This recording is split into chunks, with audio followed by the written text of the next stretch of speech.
我明明五脏六腑受损，却放弃了自己唯一一枚救命丹药，转身就送给一个武学废人。所有人都认为我是个疯子，自己都这么惨了，居然还想着做舔狗。可是他们又怎么知道我已经觉醒了万倍返还系统，只要有付出，就能得到10000倍的返利。与此同时，在古道天宗内，一座巨大的院落，一个身材消瘦的女子跪在地上。就在不久之前，她还是方家的天之骄女，而现在却跪在这广场上，哀求哪个宗门收下她这个根基受损的废物。可是就算她跪了3天3夜，还是没有人愿意收下。毕竟以她现在的情况，如果没有大量资源的投入，想要让她从头修炼那是不可能的。最终，方一晴身体因过度虚弱，倒在广场中间。当他倒下去的时候，一道白色的身影从天而降，然后他就发觉的自己被人抱在了怀里。看到来人，方一晴甚至以为自己是在做梦。男子让他不要说话，安静的躺着。其实，方一晴已经没有了继续说话的力气了。下一刻，他只觉得一股暖洋洋的力量钻进了自己的身体，一股暖洋洋的能量在他的体内游走，这让他原本就有些虚弱的身子开始慢慢的好转起来。广场周围众多的门徒，当他们看清楚身穿白色长袍的男人正将方一晴搂在怀里，一个个都是一脸的惊讶，居然是朱长老。他为什么会在这里？你还不明白？如此看来，只怕是要将方一晴收入囊中。可他自己都身受重伤，需要资源疗伤，现在又多了一个伤了本源的徒弟，这样的生活能维持下去吗？几分钟过后，在我给方一晴输送了一些灵力之后，他的身体就恢复了一些，他很快就清醒过来了。当他张开眼睛时，把所有的痛苦都抛之脑后，艰难的在我面前跪下：“朱长老，求您收我为徒。”他仿佛抓住了最后一根救命稻草，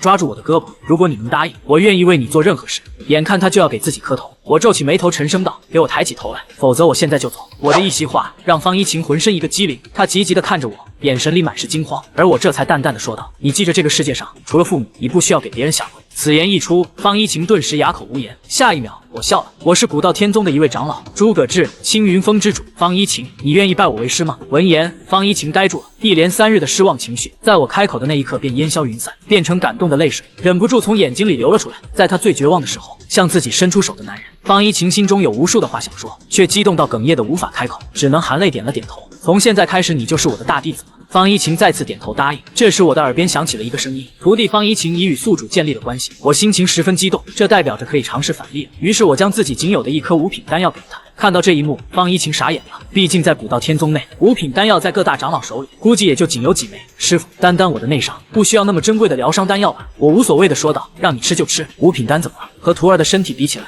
又算得了什么？这句豪言壮语让林雪燕心中一暖，有生之年能遇到这样的好师傅，也不后悔了。他接过了丹药，满怀感激。最后，在我的示意下，方一晴服下了回阳丹。5级回阳丹的强大药效，让他体内和体外的伤口都在以一种极快的速度恢复着。这可是5品丹药啊，太强了！方一晴被这颗丹药的强大药效给吓了一跳。与此同时，我的耳边传来了一道系统提示音：“叮，祝贺你开启了1000倍回馈，获得8品丹药涅槃丹。”我欣喜若狂，一出手就是8品涅槃丹，这是什么概念？在整个东部地区，恐怕连一颗涅槃丹都没有找出来。效果也是极其逆天，不仅能活死人肉白骨，还可以重塑根基乃至变得更强。我激动之下，忽然想到了一个绝妙的主意，反正还有一次返利，若是让方一晴服下这颗8级涅槃丹，会返利什么样的丹药呢？徒弟，你的经脉被毁了，丹田受创严重，想要修复，至少需要1枚7品丹药。不过你既然是我的大弟子，那就一定要拿到最好的来治疗。随后又将这枚8品丹药递给他。方一晴惊得张大了嘴巴：“师傅，宗门里不是只有6品的丹药吗？你竟然有8级的灵丹，这个你不用管，速速服用，以后要严守秘密。”而此刻的方一晴对自己师傅的慷慨感动到不成样子了。这是一颗极品的上好丹药，师傅自己不用，却给了自己，这份恩情需要涌泉相报。师傅的大恩，一晴这辈子都不会忘记。方一晴在我的目光中将那颗丹药吞入腹中，一股强大的力量在他身体里爆发开来，极为纯粹的能量瞬间充斥全身，体内破碎不堪的丹田与经脉被这一波巨浪席卷，迅速的重新塑造。片刻后，一切都恢复了正常。过了一会儿，他的身体里竟然凝聚出了一柄晶莹剔透的金色小剑，这是一种天生的剑身。我倒吸口冷气，这可是大陆上1等1的剑修体质，绝对是东域年轻1辈中的佼佼者。现在想来，自己这个弟子也算是因祸得福，捡到大便宜。就在这时，耳边响起了系统的提示音：“祝贺你开启100倍回馈，获得9品的完美品质凤凰丹。”同一时间，系统警告音响起，检测到宿主利用 bug 刷取道具以返还物品进行。对于这番警告，我并未觉得诧异，毕竟要真能无限刷，未免太变态了些。但最起码这一次他是成功了，还是让我有种偷鸡成功的快感。9品凤凰丹绝对是赚大发，要不是方一晴还在，我怕是兴奋的恨不得从椅子上跳下去。这可不仅仅是9品丹药，要知道这可是一枚传奇级别的丹药，整个大陆数千年来估计也只有这一颗。鉴于系统和我自身的原因，我打算自己服下这9品凤凰丹，于是我便把正在道谢的方一晴赶走。为师方才心有所悟，为暂时的闭关做准备。这段时间你就在外面守着吧，别让别人来打扰。把他打发了之后，我做了个深呼吸，一张嘴就把9品丹药吃掉。丹药入口即化，顷刻间化为一股磅礴的力量，冲入我的身体里体内。受伤的五脏六腑正在快速的修复着，之后更是化为一道磅礴的灵力冲天而起，一股狂暴的气息波动，让宗门所有的长老都清晰的感觉到什么情况？这是境界的突破的气息，正是青云峰的方向。五长老赵乾坤顿时一脸震惊的从座位上跳了下来。不会的，绝对不可能！我明明是在他身上动了什么手脚。赵乾坤简直不敢相信自己的眼前的景象，以他现在的状态，明明是活不了多久的，怎么可能还能突破？几位长老，你看看我，我看看你，都是一脸的难以置信。但同样的，他们也十分疑惑。而在赶至青云峰上的那一刻，所有人的怀疑都被打消了。果然，叶长老真的要进阶了，所有人都震惊不已，唯有五长老面露焦急之色。而接下来，更让他们震惊的事情发生了。在这股气息落下之后，洞府内玄气波动在急速攀升，黄级一中，2重，黄级圆满，居然在一瞬间就达到了黄级圆满，这也太不可思议了吧！大家都愣愣地看着我，而我也在众人的眼光中苏醒过来。五长老忽然站了出来，质问道：“你给我说实话，你究竟干了些什么？也不是什么大事，只是有了一些奇遇，让我的根基恢复了一些，顺带着突破一下，也就是稍微有了点进步。”众人嘴角微抽，直接从黄级1重提升到了圆满。你口中的这一点点，怕是指尖宇宙吧？可就算这样，只要是有利于自家宗门，众人也不好再多说。在夸赞了几句之后，便纷纷离去。方一晴在这个时候快步走了过去，道贺师傅达到了黄级圆满，他的目光中充满了崇拜。师傅不愧是师傅，不费力的完成别人做梦都想不到的事情。我微微一笑，点点头，心想为师能这么突破，还是托你的福。这时我突然想起了一件事情，目光在方一晴身上扫视，眼中闪过一丝邪恶的光芒。对了，一晴，为师想起件重要的事，你且随为师进入房间吧。重要的是，方一晴满心疑惑，当和我四目相对的瞬间，他的心猛地一跳，他忍不住想到一些行为。之前可是听说有些师傅对徒弟的容貌垂涎3尺，总想着趁机对自己的徒弟做出一些难以言喻的事。难道师傅看上了我了？一想到这，方一晴整个就紧张起来了，心脏扑通通乱跳。要真是这样的话，自己该不该同意？同意的话，会不会沦为师傅的玩具？他内心陷入深深的纠结，还愣在那里干什么？快去床上坐好，为师替你传功。本来前2句像是印证了方一晴的猜测，直到最后1句出来，方一晴呆住了。方一晴娇羞的表情瞬间变为难以置信，都怀疑是不是听错了。所谓传功，将自身辛苦修炼的本源玄气直接赠送给他人，一般都是将死之人才会试着给传承者进行传功，可以说传功之恩，恩大于天。知晓这些的方一晴望着诸葛志，怯生生的问了一句：“师傅，现在就为弟子传功，难道您要死了？”诸葛志嘴角抽动了下来，看着徒弟那满是担忧的可爱小脸，才忍住给他一个大逼兜的冲动。为师身体好着呢，再敢诅咒，下次可就抽你屁股！你是我诸葛志的徒弟，为师当然要罩着你。闻言，方一晴赶忙伸手护住屁股。诸葛志风轻云淡的回答，令方一晴内心感动不已。除了过世的父母，还从没有人能对他好到这种地步。诸葛志笑着说道：“好了，赶快坐下吧，为师为你注入玄气。”诸葛志就坐在身后，将双手放在他的背上，最后不忘提醒一声：“刚开始可能有点痛，你忍一忍，很快就好了。”他的这话让方一晴感觉好像有哪里不太对劲的样子。正想着，一股浩瀚而炽热的力量便疯狂涌入了他身体之中。方一晴只觉在这股浩瀚的力量面前，他就如蝼蚁般渺小，伴随着力量而来，是如潮水般的涨动。他银牙紧咬，炙热而温润的玄气以极快速度往他丹田之内汇聚，而他的修为也急速暴涨着。凝气5重、6重、7重，巅峰先天之境，凝出了先天玄气。突破至先天境界后，他的提升还没结束，达到了先天6重时，他修为的暴涨才算放缓并稳定下来，一次性提升了11个小境界。诸葛志已经十分满意，而按照方一晴这个年龄，能有先天6重的修为，足以横扫古道天宗青年一代，就算着眼于东域，也是1等1的存在。这时，诸葛志脑海中也响起系统的声音：“宿主为弟子传输100日修为，是否进行返还？”诸葛志毫不犹豫在心中回答：“返还，返还成功，恭喜您激活10倍返还，获得1000日修为。”话音落下，诸葛志体内玄气掀起波涛，本就浩瀚的玄气陡然暴增。这一波1000日修为，即使抛去之前传给方一晴的100日修为，依然相当于他不眠不休修炼近3年。诸葛志刚突破黄级巅峰的修为，面临的尊者瓶颈，转眼间便摇摇欲坠，令他达到了超越黄级巅峰的状态，却又没真的突破。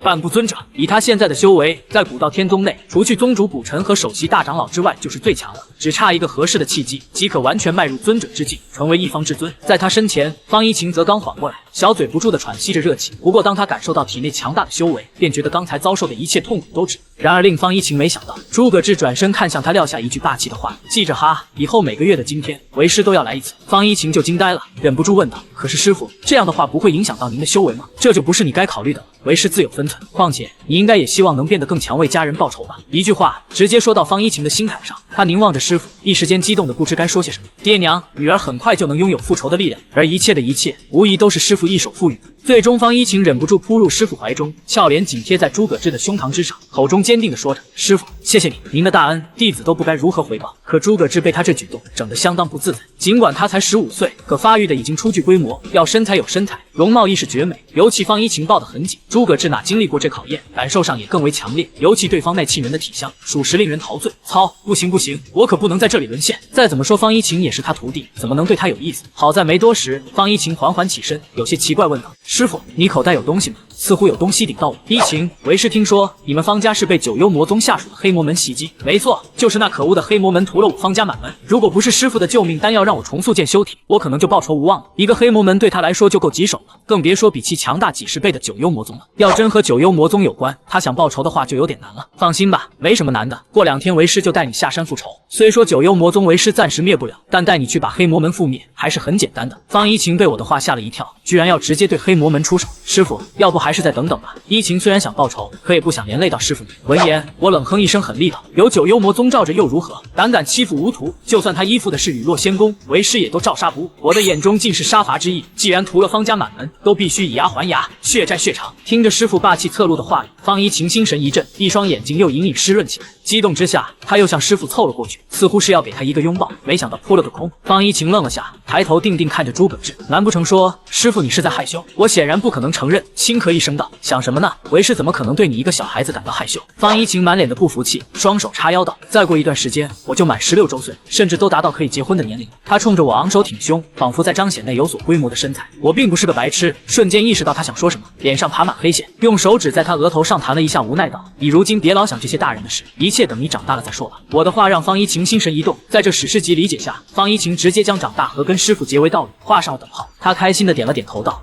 一晴知道。”见他笑的样子，我还有点没底，这丫头真的知道了吗？眼下也没想太多了，且相比这些还有更重要的事情。一晴，你修为已经到了先天之境，为师也是时候传你玄剑。只见我手指微抬，一道金光从指尖飞出，瞬息之间融入方一晴的额头。方才为师分别传给你一部剑诀、一部身法以及一部御剑的法门，品质皆为玄阶中级。闻言，方一晴双眼放光，看着兴奋不已。师傅对我真是太好了。方一晴暗自高兴，而我也同样兴奋不已。您授予弟子玄阶中级风灵剑诀，激活百倍返还，获得地阶顶级玄技残云剑诀。您授予弟子玄阶中级游龙身法，激活百倍返还，获得地阶顶级雪上无踪身法。您授予弟子玄阶中级御剑术，激活百倍返还，获得地阶顶级风雷御剑术。我靠，这可是地阶顶级啊！莫说是东域的4大宗，就连作为东域的掌权者，雨落仙宫都未必有基本吧。毫不客气地说，习得这些玄技后，再加上之前觉醒出了凤凰血脉，越级战寻常的尊者都轻而易举。徒儿你切记要好生修炼，争取早日达到王级境界。届时为师还有更厉害的玄技传你。方一晴一听这话兴奋起来，更厉害的玄技是玄阶顶级的吗？到时候你就知道了。总之这2天时间，你就好生学习下玄技，待到第3天为师带你下山复仇。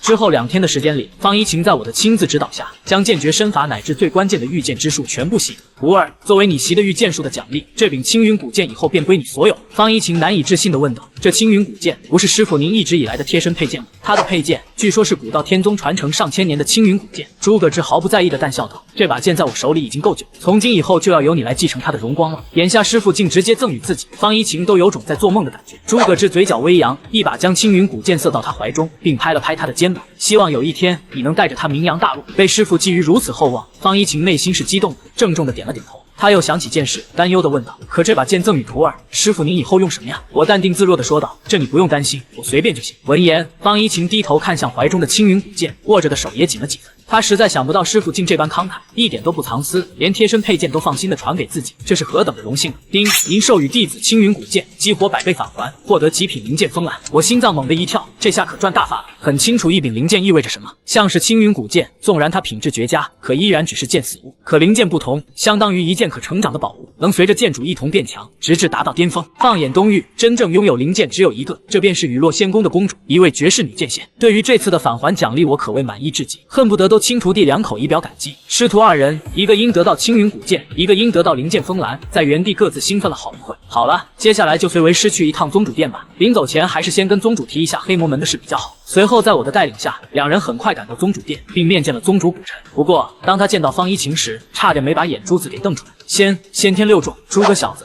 你这是给他喂了什么神丹妙药？才2天没见了，方一晴飙升了11重小境界，让古晨有种见鬼的感觉。没什么，就是给他传了一点修为罢了。古晨更加目瞪口呆，随后急忙道：“你这才刚突破，现在就传功，修为呢？你的修为呢？没有因此受创吧？宗主放心，就我这一身修为，可不是轻易能榨干的。”尽管我这话在古晨看来像放屁，可在他的感知中，我修为的确没什么波动，甚至是错觉吗？感觉这小子的气息比之前见到的时候更强了些。古晨无奈摇头，随即说道：“好了，说回正题吧，你确定要带他去黑魔门复仇？”没错，俗话说血债血偿，方家的事，黑魔门必须付出代价。我凝望着他问道：“宗主，您不会怕招惹麻烦来阻止我吧？”一旁的方一晴暗自紧张起来，生怕宗主会碍于稳定不让他们去。虽然师傅说过了，哪怕宗主不允许，他还是会继续做下去。好在古晨态度也很明确，轻哼一声道：“怕麻烦？你小子把本宗当什么人了？既然你想解决他们，那就去吧。到时候即便九幽魔宗若横加干涉，你也无需在意，让他们尽管来找本宗就行。”古晨这一番霸道的话语，让方一晴紧绷的神经顿时松弛了下来。多谢宗主成全，一晴感激不尽。方一晴赶忙行礼道谢，我也随即笑了起来。在我们临别之际，古晨像是想起什么，突然喊住我说道：“对了，你既然要去黑魔门，似乎是要途径风龙古城吧？风龙古城是一座散修之城，地理位置上处于古道天宗和黑魔门中间。要去黑魔门的话，这里属于是必经之地。正好，本宗想请你帮个忙。我那徒儿顾小月前段时间独自去风龙古城那边历练，他之前说好在半个月后回来，如今都快1个月了，仍然毫无踪迹，没准是出了什么意外。要不你这路过风龙古城时，顺道打听一下他。”我思索了下，若有所思地说道：“就是之前那个老喜欢缠着我的小丫头是吧？”在我记忆中，顾小月是古晨的关门弟子，关键是老喜欢缠着自己，有一次甚至表示喜欢我，长大以后想跟我结为道侣。当然，在我看来，这顶多就是小孩子的玩笑话，说不定什么时候就忘得一干二净。古晨点了点头道：“没错，就是那个小丫头。看得出，她也对自己这个小徒弟无可奈何。这件事到时候我会留意一下，如果得有相关消息或者遇上了他，会给宗主你带回来。说起来，马上就是四宗大会了，你这最好也提前些回来。所谓四宗大会，即东域4大宗门九幽魔宗、古道天宗、洪峰天宗与雷王宗青年一代比试的赛事。说起来，之前几届你门下没有弟子，所以无法参加。这回有了个如此优秀的弟子，不得让他参战为宗门争光。而且这一届的四宗大会奖励是那么多年来最丰厚的一次，这次提供方乃是雨落仙宫。这番话瞬间吸引了我与方一晴。雨落仙宫提供的宝物，那不管是什么，都必然绝非凡品，以至于方一晴都忍不住说道：“师傅，反正也没事，要不徒儿也去参加吧。”我思考片刻，最终还是答应了。抛去为宗门争光这种虚头巴脑的理由，我对这次的四宗大会也挺感兴趣。没多时，便与古晨道了别，带方一晴一同离开了宗主殿，用御剑者前往风龙古城。此外，我发现系统的另一项能力，查看他人天赋，就像身边的方一晴，心神一动便把他的信息得到。姓名：方一晴，修为：先天3重，体质：先天剑体，可进阶为玄剑圣体，需要天心草。悟性：4阶，9阶最高，可用最适合的9诸葛玲珑花大幅提升。有了这个功能后，以后再收其他徒弟，倒是方便查看对方信息了。此外，最令我在意的，莫过于方一晴的体质和悟性，这进阶条件着实有点难搞，因为与玄剑圣体一样，天心草同样属于传说之物，鬼知道哪里有。相比之下，悟性的提升条件还算简单那么一妹妹。9诸葛玲珑花虽少，可偶尔还是有机会得到。这次要去的风龙古城，原身便是个大型的修士交易机会，没准就能得到些9诸葛玲珑花的消息。抱着一丝希望，我带方一晴来到了风龙古城。由于答应过宗主，两人打算在这停留1天，一方面帮着打听下顾小月消息，另外看能不能得到9诸葛玲珑花的消息。不过在这之前，得先找个歇脚的地方。望城客栈，风龙古城最豪华也是最安全的一片区域，明文规定任何人在店内严禁动手。在这座的客栈背后，坐镇着一位皇级9重强者，关键还属于雨落仙宫下属产业之一，自然是无人敢违逆。可当诸葛志带着方一晴打算订房间时，前台店员却满是歉意道：“抱歉二位，今日已经客满，没有多余的房间了，还请二位转投别处吧。”我皱了皱眉，平时这客栈没那么多人吧？可人家既然开口了，我也只好作罢。正当我要离开，一旁传来个少女的声音：“喂，店员，我要续房，再来10天。”听到这声音，我下意识地转头看了一眼，结果直接愣住，映入眼帘是个扎着马尾、身着红裙的少女，年龄上看着比方一晴稍大一些。关键是我认识她，忍不住开口叫道：“小月，你怎么在这？”见有人叫自己名字，顾小月也抬起头来。当她看清眼前这人的模样，先是一愣，接着便激动地扑入我怀中。“诸葛长老，没想到在这里还能见到你，真是太好了！”见他惊喜万分的样子，我越发疑惑了。我说：“你这到底怎么回事？迟迟不回宗门，你师父都担心死你了。”提到这事，顾小月满脸委屈地抬头道：“不是我不想回去，我被人堵在这，只要离开客栈，我就会被人杀掉。”听到顾小月的话，我眉头微皱。“你说有人把你堵在这，是谁了那么大胆子？再怎么说，顾小月也是他们古道天宗的宗主之徒，敢对他明目张胆下手，无异于与他们宗门为敌。顾小月看了眼外面，气愤道：“还不是九幽魔宗的人？那家伙自称是九幽魔宗的长老，是其中九幽魔宗一个太上长老的亲信，修为很厉害，是个黄级二重。”一提到九幽魔宗，我与方一晴的表情都变得难看起来，我眼中掠过一丝寒芒。顾小月继续简单的将事情经过解释了遍。原来顾小月在附近的遗迹中得到一株品质不错的灵草，结果就遇上了九幽魔宗的人。九幽魔宗要求顾小月交出灵草，顾小月不给，然后他就要杀他。还好有宗主给的护身法宝，才有机会逃到这里来。之后就在这里一直住着。本来想等遇到认识的人后，托人家把消息告诉宗主，没想到最后遇到了我们。讲述完经历，顾小月满脸祈求的说道：“诸葛长老，您一定会保护人家的，对吧？”我淡淡一笑说道：“你放心，有我在这，他要敢露头，直接弄死他。”顾小月诧异道：“诸葛长老，那家伙可是黄级二重啊，以您的状态能杀了他吗？”我莞尔一笑，还没等我开口，一旁方一晴便站出来，一脸骄傲的说道：“师傅他现在可是黄级巅峰，杀一个黄级二重当然是轻而易举。”顾小月不由一愣，疑惑望向方一晴：“师傅，什么意思？你是诸葛长老的徒弟，还有黄级巅峰是怎么回事？”师傅的实力早在前些天就恢复，而且还一举晋升至黄级巅峰，厉害吧？闻言，顾小月呆愣了下，好奇望向诸葛志，似乎在询问事情真假。我点了点头，笑道：“基本就和一晴说的一样，所以你不用担心那个九幽魔宗的长老。”顾小月连连摇头，一脸愤慨的说道：“我想说的不是这个，是诸葛长老你要收徒，找我呀，人家也想拜你为师呢。”我哭笑不得，无奈的说道：“别闹，你都拜入宗主门下了，小心他听到了跟你急。”顾小月也清楚这点，可爱的吐了吐舌头，接着娇笑道：“既然收徒不行，那还是等以后月儿做你的道侣吧。”我听得差点一口气没上来，感情顾小月还惦记着呢。这玄幻世界的女孩子，一个个都这么早熟的吗？对了，诸葛长老，你还没说来丰隆古城是有什么事呢？不会专门来找人家的吧？差不多，要说来这找你是主要原因，不过这次出来最重要的是找黑魔门替一晴的家族复仇。复仇？什么意思？黑魔门对他家族做了什么吗？方一晴攥了攥拳头，陈生将他家族被黑魔门屠灭的事简单的讲述了一遍。听完之后，顾小月不可谓不震撼，同时心底愤怒至极。诸葛长老，你们什么时候出发？今天吗？我摆了摆手道，倒没那么急。这次来丰隆古城还有个原因呢，想看下能不能得到九诸葛玲珑花的消息。我话音刚落，顾小月却惊疑一声：“你说九诸葛玲珑花？那个在城里就有的卖啊？”接着在我惊诧的目光中，他从空间戒指中取出一本小簿子，笑着说道：“诸葛长老，你应该知道丰隆小会吧？今年的小会上就有个前辈拿出了九诸葛玲珑花进行拍卖。”我眼前一亮，没想到这么快就碰到，立马问道：“你说的丰隆小会什么时候开始？”这个嘛，只能说诸葛长老你来的真巧，今年的丰隆小会就在今晚，于紫菱商会大拍卖厅举行。我深吸口气，这时间着实有点紧了。作为拍品中的大众，争抢的人势必非常多，成交价也绝对会很夸张。而他全身上下有1万灵石，尽管对黄级修士而言也是笔不俗的财富，可拿来拍卖九诸葛玲珑花远远不够。这么短的时间，怎么才能搞到足够的灵石？突然，我心神一动，笑盈盈的望向方一晴，要说搞钱，这不现成的徒弟吗？一晴，你且过来，这1万灵石给你，以后遇到什么想要的直接买就行。我将一枚装有上万枚灵石的空间戒指递了出去，方一晴接下的时候都愣住，1万灵石那么多，在古道天宗，就连核心弟子一个月也仅能领到5、6块灵石，这1万对他而言简直是天文数字。我淡淡一笑，不多不多，就当是为师给你的零花钱了。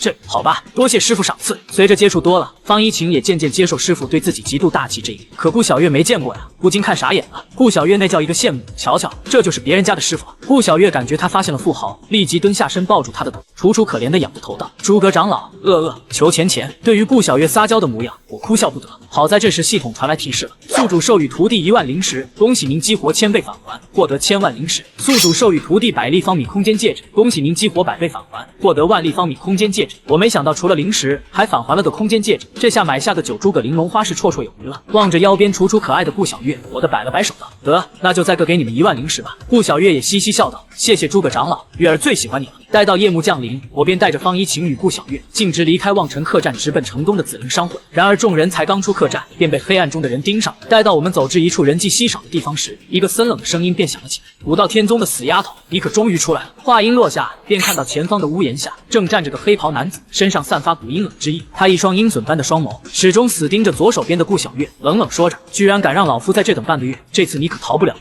你必须为之前的行为付出代价。”这人正是顾小月口中的魔宗长老。半个月内，他一直守在此地，为得就是夺取顾小月手中的灵草。一看见这出现的黑袍男子，顾小月表情微变，连忙躲到我身后，指着那人说道：“之前我说的堵在客栈外的魔宗长老，就是这家伙。”闻言，我目光在他身上打量了眼，如顾小月所说，修为仅黄级2重。同样的，黑袍男子也注意到我，看着我冷声道：“在下九幽魔宗许无胜，阁下莫非是要多管闲事？”虽说许无胜完全看不透对方修为，可按照我的年纪，心里猜想怎么也不可能比自己强。然而我看着他冷笑一声道：“贤士，你是误会什么了吧？堂堂一宗长老，在这欺负我们宗门的弟子，莫非觉得我古道天宗无人了？”许无胜露出森然的笑容，沉声说道：“既然是古道天宗的人，那就更好了。本皇正好将你们一块收拾了。一个乃是古道天宗的宗主之徒，还有一个天赋异禀的女弟子，再加上这个有点看不透的小子，待会一并解决他们，必定能给古道天宗带来不小的损失。”见他表露出杀意，顾小月缩到我身后，方一晴也默默退后了几步。他很有自知之明，知道对方并非师傅的对手，所以的小心别被他临死反扑，或者抓做人质了。就凭你想杀我们，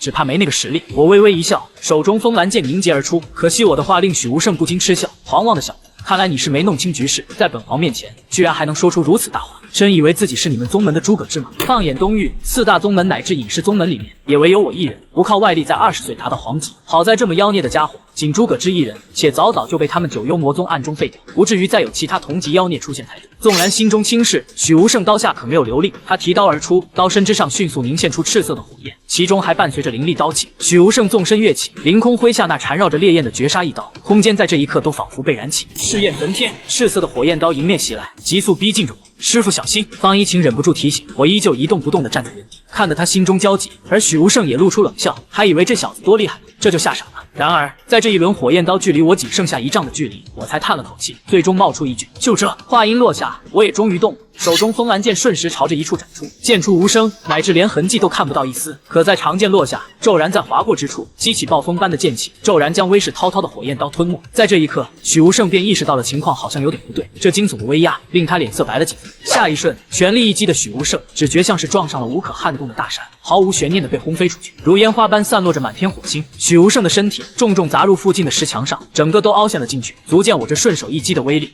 你究竟是什么人？许无胜脸色惨白，眼神恐惧地看着逐步走来的我，用嘶哑的声音发出疑问。这时顾小月蹦蹦跳跳走来，摆出一副介绍的姿态，笑嘻嘻指着我说道：“隆重介绍一下，这位便是我们古道天宗首席长老，也是人家最喜欢的古道剑皇诸葛志。”此话一出，许无胜呆住了，都顾不上内伤，难以置信地嘶吼道：“这怎么可能？那家伙明明在1年前就被废了，怎么可能有这么强？能随手一剑就击溃他的全力一击，乃至让自己受那么重的伤，至少得皇级6重以上才有可能做到。”我抚摸着风兰剑，笑盈盈说道：“这倒没错，不过谁说废了就不能重新恢复？”许无胜一时语塞，但很快沉声道：“你难道得到了7品丹药？”我笑了笑说道：“相比于此，你最好还是先担心下自己的性命比较好。”说着，我举起剑抵在许无胜的脖子上，后者被这举动吓到，脸色苍白如纸，急忙说道：“你不能杀我，我可是太上长老的亲信，你要杀我，我们九幽魔宗必与你们开战，到时候大人他不会放过你。”我嗤笑一声，真是好笑。当初你们九幽魔宗派人来杀我时，有考虑过这些吗？我没记错的话，当时围攻我的人里，似乎就有你这个家伙了。许无胜真的有些慌了，眼中满是恐惧。没想到我却突然露出笑容来。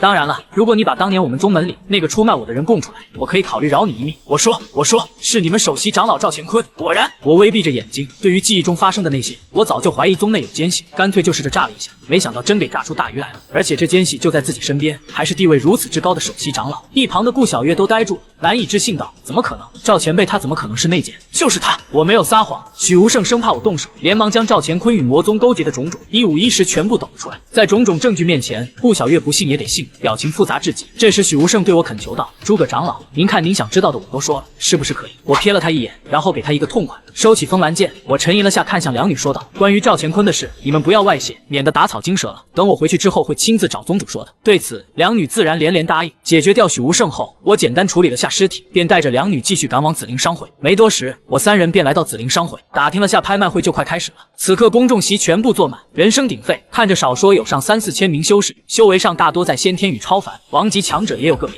没多时，一位艳妆女子走上拍卖台，宣布拍卖会正式开始。随着拍卖进行，一件件拍品被拍卖出去，但自始至终，几个贵宾包间内始终无人出价，显然都看不上前面这些东西。时间过得很快，转眼间拍品仅剩下最后一件，就是压轴的9诸葛玲珑花。无比珍贵的9诸葛玲珑花，服用后能强化悟性，提升修炼速度。拍卖刚一开始，场上就沸腾了，所有人开始蜂拥出价。随着价格越来越离谱，喊价的人也少了，直至价格到了150万灵石，几乎成了3个贵宾包间的争夺。11号包间内，方一晴担忧问道：“师傅，价格都那么高了，您的灵石还足够吗？要不待会把我的也给您吧。”虽然不知道师傅为何要买这9诸葛玲珑花，可既然师傅想要，他也会尽全力帮助。顾小月随之附和道：“是啊，诸葛长老，这价格估计要到100万了，要不我那些也先给您吧。”见懂事的两人，我不禁温柔一笑：“不用担心，我这灵石还多着呢。一晴你放心喊价，无论别人出多少，都跟到的。按理说，一朵九诸葛玲珑花价格封顶了也就200来万，我这有1000万，怎么样都绰绰有余。我出190万零食。1号贵宾包间，女子清冷的声音回荡全场。包间内，一名白裙女子端坐在椅子上，瀑布般的长发落在身后，浑圆修长的白皙双腿交叠一起，单从气质上看便十分不凡。真是的，明明是个小地方，有钱人还这么多。白裙女子郁闷不已，别看她一下加了40万零食，却是色厉内查的表现。这次出来的景没怎么准备零食，又是遇到这九诸葛玲珑花，190万也是她能出到的上限。11号包间便响起魔咒般的声音，195万零食。白裙女子叹了口气，只得郁闷的放弃争夺，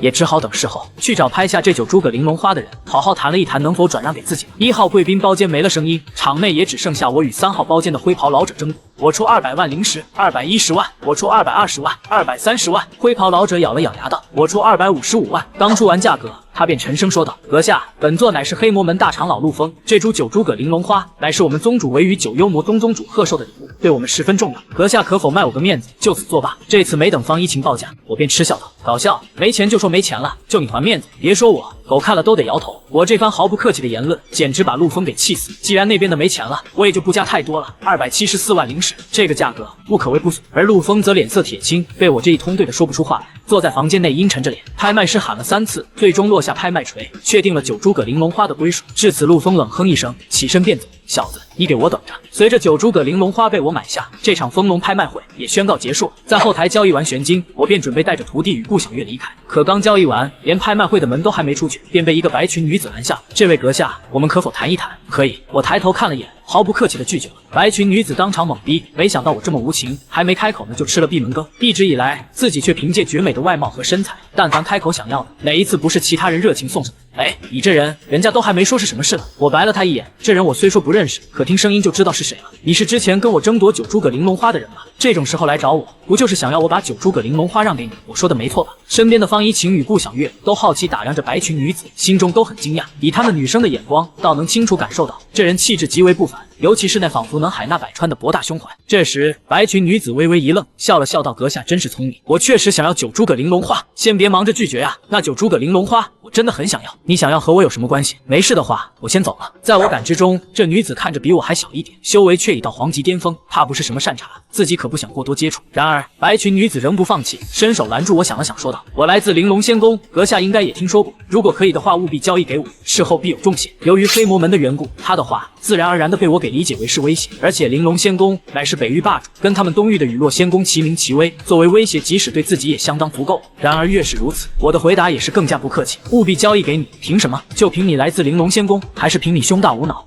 流氓！白裙女子被说的俏脸一红，尤其注意到我的视线，还有周围一些路过的人扫过她身前时诧异的目光，赶忙羞愤地将双手护在胸前。我耸了耸肩，撂下这句话后，便带着两女离开了。这次白裙女子没再拦我们，而是抿嘴盯着我的背影，红着的脸上满是委屈。可恶的家伙，本宫记下你了。另一边，我3人也很快离开商会，话题却还在聊刚才的事情。师傅刚才说的真好，那女人一看就是上位久了，一上来就拿权势压人，而且就她那身材，战斗的时候肯定很碍事。真是的，要那么好的身材。见她在那碎碎念，我瞥了她一眼，笑道：“依晴，你不会是在羡慕她吧？”方依晴被一语道破心思，小脸瞬间红透，嘴上却依旧不服软。怎么可能？福儿怎么可能羡慕她？我无奈摇头。方依晴那表情实在太容易出卖她。这时我像是想到什么，疑惑看向顾小月：“怎么了？从刚才开始就一直不说话，这可不像你。”顾小月双手抱胸，低头背对着我，默默说道：“小月暂时不想跟你们讨论这种色气的问题。”我与方依晴都一脸疑惑，但当看了眼她身前，都沉默了。我露出怜悯的表情，上前拍了拍她的肩膀道：“别灰心，年纪轻轻就有了飞机场，未尝不是好事。”飞机场？那是什么？顾小月还在郁闷，我意识到说顺嘴了，露出尴尬的表情，正想找个借口扯开，突然目光定格在前面，眼中露出丝丝杀意。看来这个话题得之后再说了。为师来火了。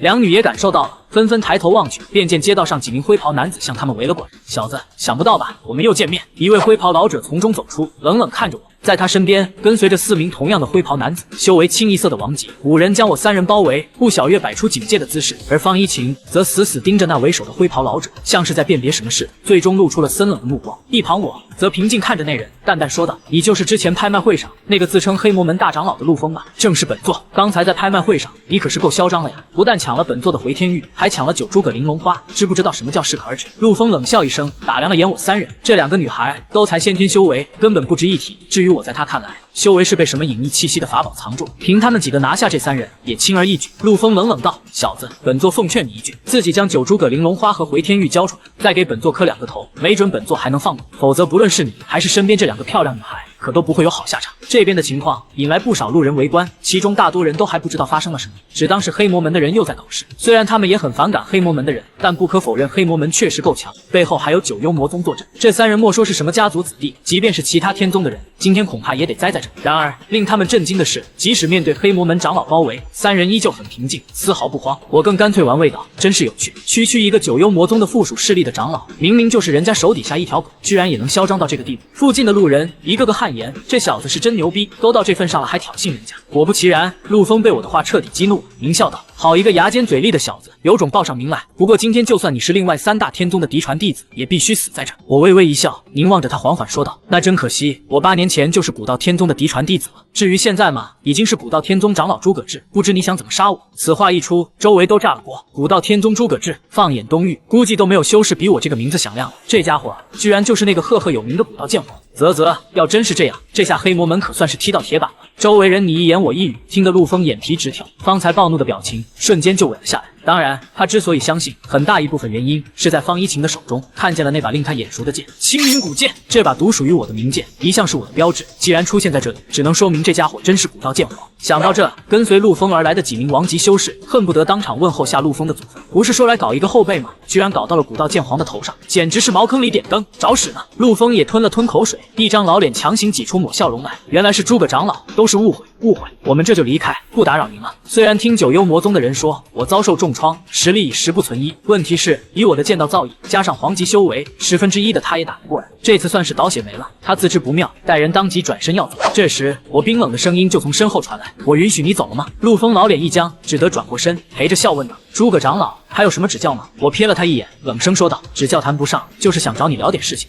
什么事？前段时间我们古道天宗附属家族方家被灭门，是你们黑魔门干的吗？此话一出，陆枫脸色瞬间变得煞白。我继续紧逼：“陆枫长老，你说呀，不是我们干的。”诸葛长老，您误会了，您真的误会了。对于陆枫的争辩，我没予理会，而是看向身边阴沉的小脸的方一晴。徒儿对你们家族出手的人，有这家伙吗？徒儿做梦都不会忘记这张脸。方一晴声音都有些凝噎，在艰难压抑着濒临爆发的情绪。这大长老陆枫，作为当初入侵他们方家的主要强者，他又怎会忘记？每一个的模样都深深刻在灵魂深处。我点了点头，目光落在陆枫身上，平静说了句：“既然这样，今天你就别想落个好死了。”在我掌中，风兰剑凝结而出，凛冽的杀意也令街道上每一个人感到恐惧。见状，陆枫脸色大变，心中的恐惧变为愤怒，厉声道：“区实力10不足1的诸葛志，真以为本座怕你？眼看逃不过。”他望向身边4人，怒声咆哮道：“还愣着干嘛？等死吗？一起杀了他！”闻言，4人也都反应过来，纷纷向我全力出手。可对我而言，这不亚于浮游汉水，自寻死路。我微微抬手，甚至都没人看清我的动作，便见一道剑光拂过，4人的攻击被瞬间击溃。那4人修为不低，即使这般被斩落，短时间也死不了。每个人眼中都满是恐惧，他们想向陆枫求救，可当他们挣扎起身，却见他们信任的陆枫在趁他们出手的功夫，自己借机扭头逃了。我嗤笑一声，望着欲要远遁的陆枫，将手中的风兰剑甩出，瞬间化作伴随着风雷之声激射而出。陆枫本能的扭头看了一眼，可当他转过头去，映入眼帘的却是一柄带着风雷之声的青色长剑，在以恐怖的速度朝他击射而来。陆枫脸色微变，当即要转身躲开，可即使他都脱离飞剑的路线，那把剑自行调整方向后继续袭来，这怎么可能？难道是御剑术？想到这，他干脆停下身，直接转身全力凝结玄气防御。御剑术虽厉害，可缺点是威力不足。以我如今的实力，按说他全力防御能抵挡下来，只要挡下这一击，我就真的再无手段杀他。陆枫凝聚心神，调动全身玄气，在身前凝出数道玄气护盾，足以称得上龟壳般的防御。来吧，就让本座看看你有几斤几。在陆枫自信的表情下，他话还没说完，风兰飞剑便轻而易举地洞穿层层防御，袭至身前。他那引以为傲的防御，甚至都未曾抵挡住飞剑半秒，剑锋瞬间便洞穿他的丹田。这一剑直接将他修为警废。陆枫嘶声咆哮，却已无力回天。而更令他恐惧的还在后面，随着修为被废，他在风兰剑下简直与砧板上的鱼肉无异。我并未直接杀他，而是远程控制着飞剑，一点点的在他身上留下血色痕迹，说是虐杀也不为过。街道上全是修炼者，东域方家的异变，他们也都有所耳闻，可谓是近些年来最大的血案。没想到是黑魔门做的。足足几分钟过去，陆枫才死去。谢谢师傅，能看到仇人被这般惩罚，方一晴一直压抑的仇恨才算减弱了些，忍着泪水投入我怀中。我轻抚着他的头，柔声说道：“放心吧，整个黑魔门都会受到应有的惩罚，不留黑魔门一个活口，这绝非他夸张的用语。总会有人觉得太过残酷的复仇，跟那些家伙又有什么区别？但我并不在乎，血仇就该以血偿还，哪怕满身罪恶沦为世人口中的恶人，否则如何向那些已逝之人交代？在附近一处巷子，白裙女子悄悄望着这个既温柔却又好似恶魔的我，神情十分的复杂。本来她是在外面注意到陆丰几人集结，就顺便来看看。这就是传闻中的古道剑皇啊，真是个可怕的家伙。白裙女子倚在墙边，心中忌惮的同时，不由嘴角微扬。不过很有趣，本宫记住你了。望尘客栈内，顾小月疑惑问道：“诸葛长老，那些家伙就直接杀了，不从他们口中问一下相关情报吗？”事已至此，我们都还不清楚。黑魔门为何要对方家出手？就算是受九幽魔宗指示，也该有原因才对。不过等明日我们到了黑魔门，届时直接找黑魔门门主问清楚便是。我看向方一晴，微笑说道：“先别想这些了，一晴你过来，将这个东西给吸收下去。”正发呆的方一晴回过神来，疑惑走至我身前，便见我取出一个玉盒打开，里面赫然躺着今天争夺来的9株葛玲珑花。这也就是说，师傅您是为我才买的，不然你以为呢？我笑了笑，方一晴则被感动得一塌糊涂，马上盘膝坐下，开始吸收9株葛玲珑花的力量。师傅对自己真是太好了。一旁的顾小月看着他的眼神都酸成柠檬了，真是别人家的师傅好啊！在方一晴吸收9株葛玲珑花后，一股精纯的奇特力量融入他五脏六腑之内，带来种极为奇异的感受，仿佛灵魂来到一处蕴含万千道韵的时空。方一晴身上骤然迸发出耀眼的光芒，以及一股玄妙万千的气息。最为关键的是，他那一身修为也在迅速攀升，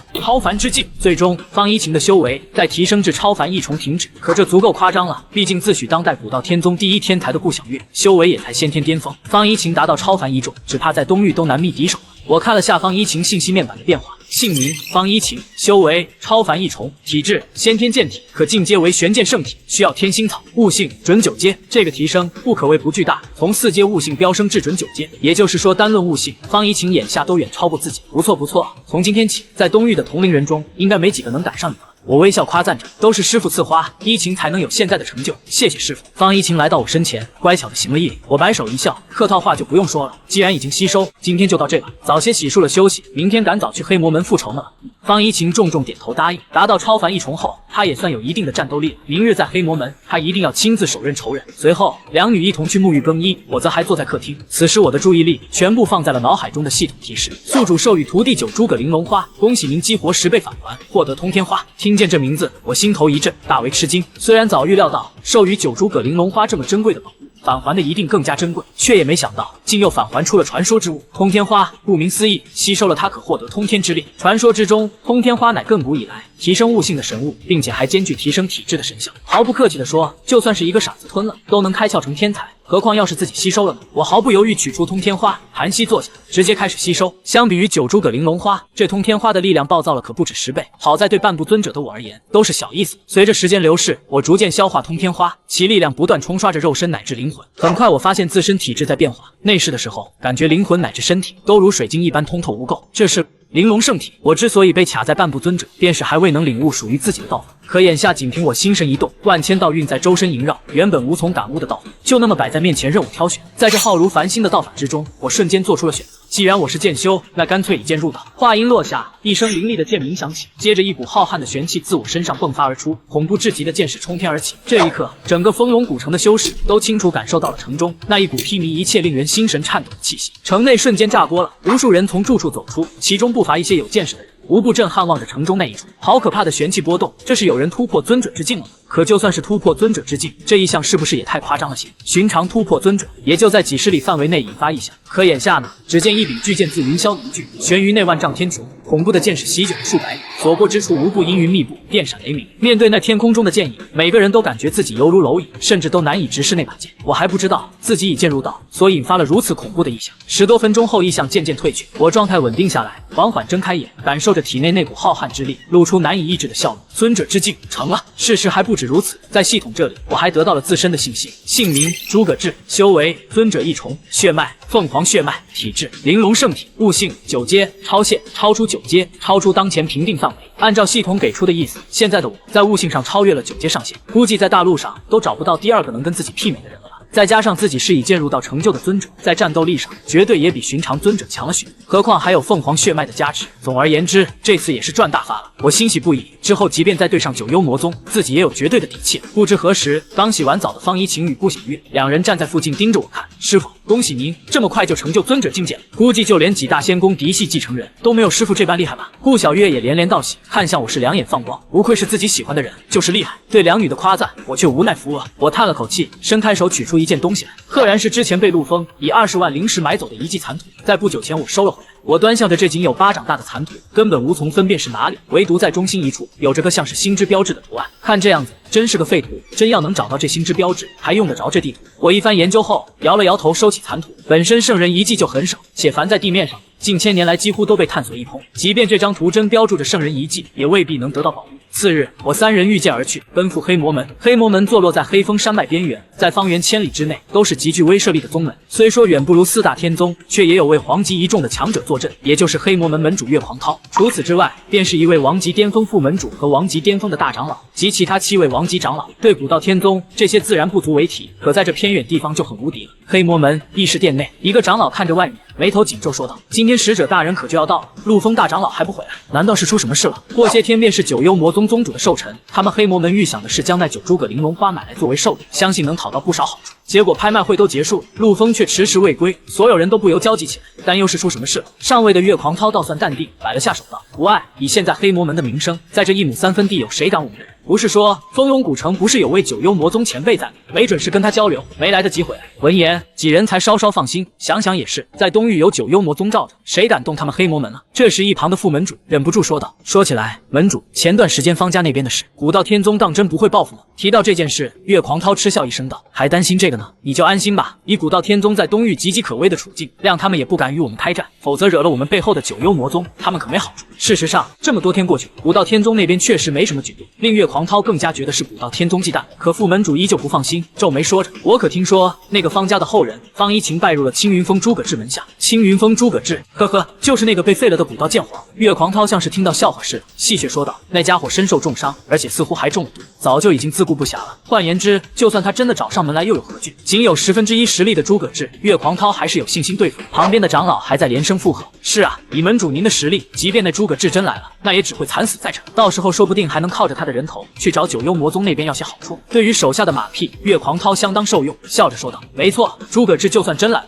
本门主也必定杀了他。”见副门主还想说什么，他摆了摆手道：“你呀，就别乱担心了，今世不同往日，我们不需要再畏惧古道天宗了。”话都说到这份上了，副门主也点了点头，姑且认同了他的话。最后，岳狂涛看了眼天色，对旁边一位长老交代道：“魔宗的使者就快到了，你先去将这个月抓到的祭品带到广场上吧，以便使者大人之后来取。”遵命。那人赶忙离去，赶往地牢去将祭品带出。议事殿内，岳狂涛还继续跟几位长老聊着天。突然，一声惊天巨响自宗内传出，接着一道响彻云霄的声音传出：“岳狂涛，还不滚出来！”听着这陌生的声音，殿内众人脸色全都变得难看起来。这是谁？居然敢这么在宗内放肆！随后，众人纷纷望向岳狂涛，只见他神色凌厉，冷哼一声道：“走到广场上看看，是哪来的家伙，敢如此放肆！”黑魔门广场上聚集了不少弟子在看热闹。黑魔门弟子拉出10几个少男少女，每个人的眼神中都极为惶恐，唯有一名白衣少女还算冷静些。她漠然望着周围一切，即便是被抓来这里，眼神中依旧没太大波澜。没人知道，她其实来自于东域缥缈山的白家，属于隐世家族，论起实力还要高于4大天宗，处于天宗与仙宫之间。白衣少女眺望着天空，默默发着呆，下意识想到小时候看过的一本书：当美丽的少女遭遇绝境时，属于她的命定之人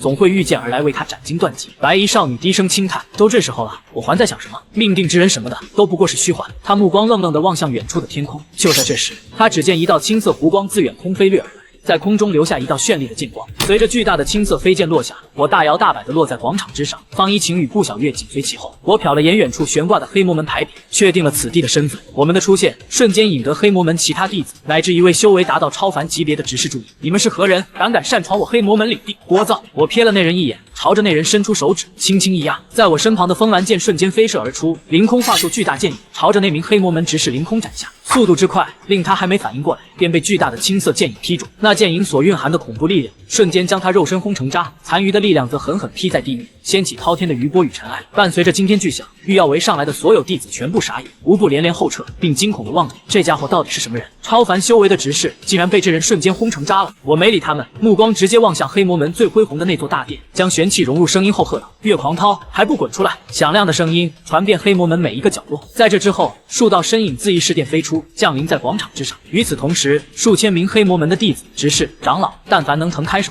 纷纷向着广场聚集。岳狂涛瞥见不远处战斗的痕迹，很快意识到发生了什么，他死死盯着我，声音冰冷彻骨：“小子，你是何人？胆敢在我黑魔门的地盘上放肆，还敢杀人，是想找死吗？”在他眼中，我已和死人无异，只要摸清对方的底细，但凡能惹起他，便会直接动手。闻言，我冷笑一声道：“怎么认不出本座？那你总该认出他吧？”这时，方一晴站出来，当他环视过面前几名黑魔门的高层，小脸瞬时冰冷下来。在他的记忆中，眼前这几位都是当初袭击方家的重要人物，如今仇人见面，分外眼红。岳狂涛也看了眼方一晴，很快便认了出来。既然这样，那他身边这青年身份就很明显。我当是谁呢？这不是方家的方一晴吗？那想必这位就是所谓的古道剑皇诸葛志了吧？岳狂涛冷笑一声，嘴上毫不客气的戏谑：“不知道阁下来我们黑魔门有何贵干？”被爆出身份，我瞬间成了全场焦点。没想到诸葛志这家伙还真来了，区区实力10不存1的家伙，就敢擅闯他们黑魔门，简直是作死！这下他们黑魔门可是能在九幽魔宗那里拿下一个大功劳了。对于周围做好战斗准备的长老，我平静如水，望着岳狂涛淡淡道：“本座希望你乖乖交代出关于方家覆灭有关的一切事情，没准还能给你个痛快。”接着我手指微抬，光芒在指尖飞过，4个仅有半截身体的尸体丢到岳狂涛身前。当看到这4具尸体，岳狂涛心脏骤然一跳，心头的怒火便蹭蹭燃起。4个跟随陆枫参加拍卖的人都死，只怕陆枫也已经……还有你的那位大长老陆枫，他已经没了，死后丢去为了玄兽，你们也会一样。凡参与了袭击方家的，都别想活命。我这番杀气腾腾的话语，听着岳狂涛脊背一凉，可转念他想到眼前这家伙不过是半废人，便干脆狞笑一声的：“那就看看是谁把谁丢去喂玄兽。”岳狂涛冷笑着，身上黄极一众的玄气爆发，手中的长剑升腾起妖异的红色火焰，炙热的温度令周围人都连连后退。方才还有些畏惧的众人，纷纷都松了口气。是啊，差点忘了诸葛志早已不是风光无限的古道剑皇，而他们门主则在魔宗的教导下实力大增。明明优势在我，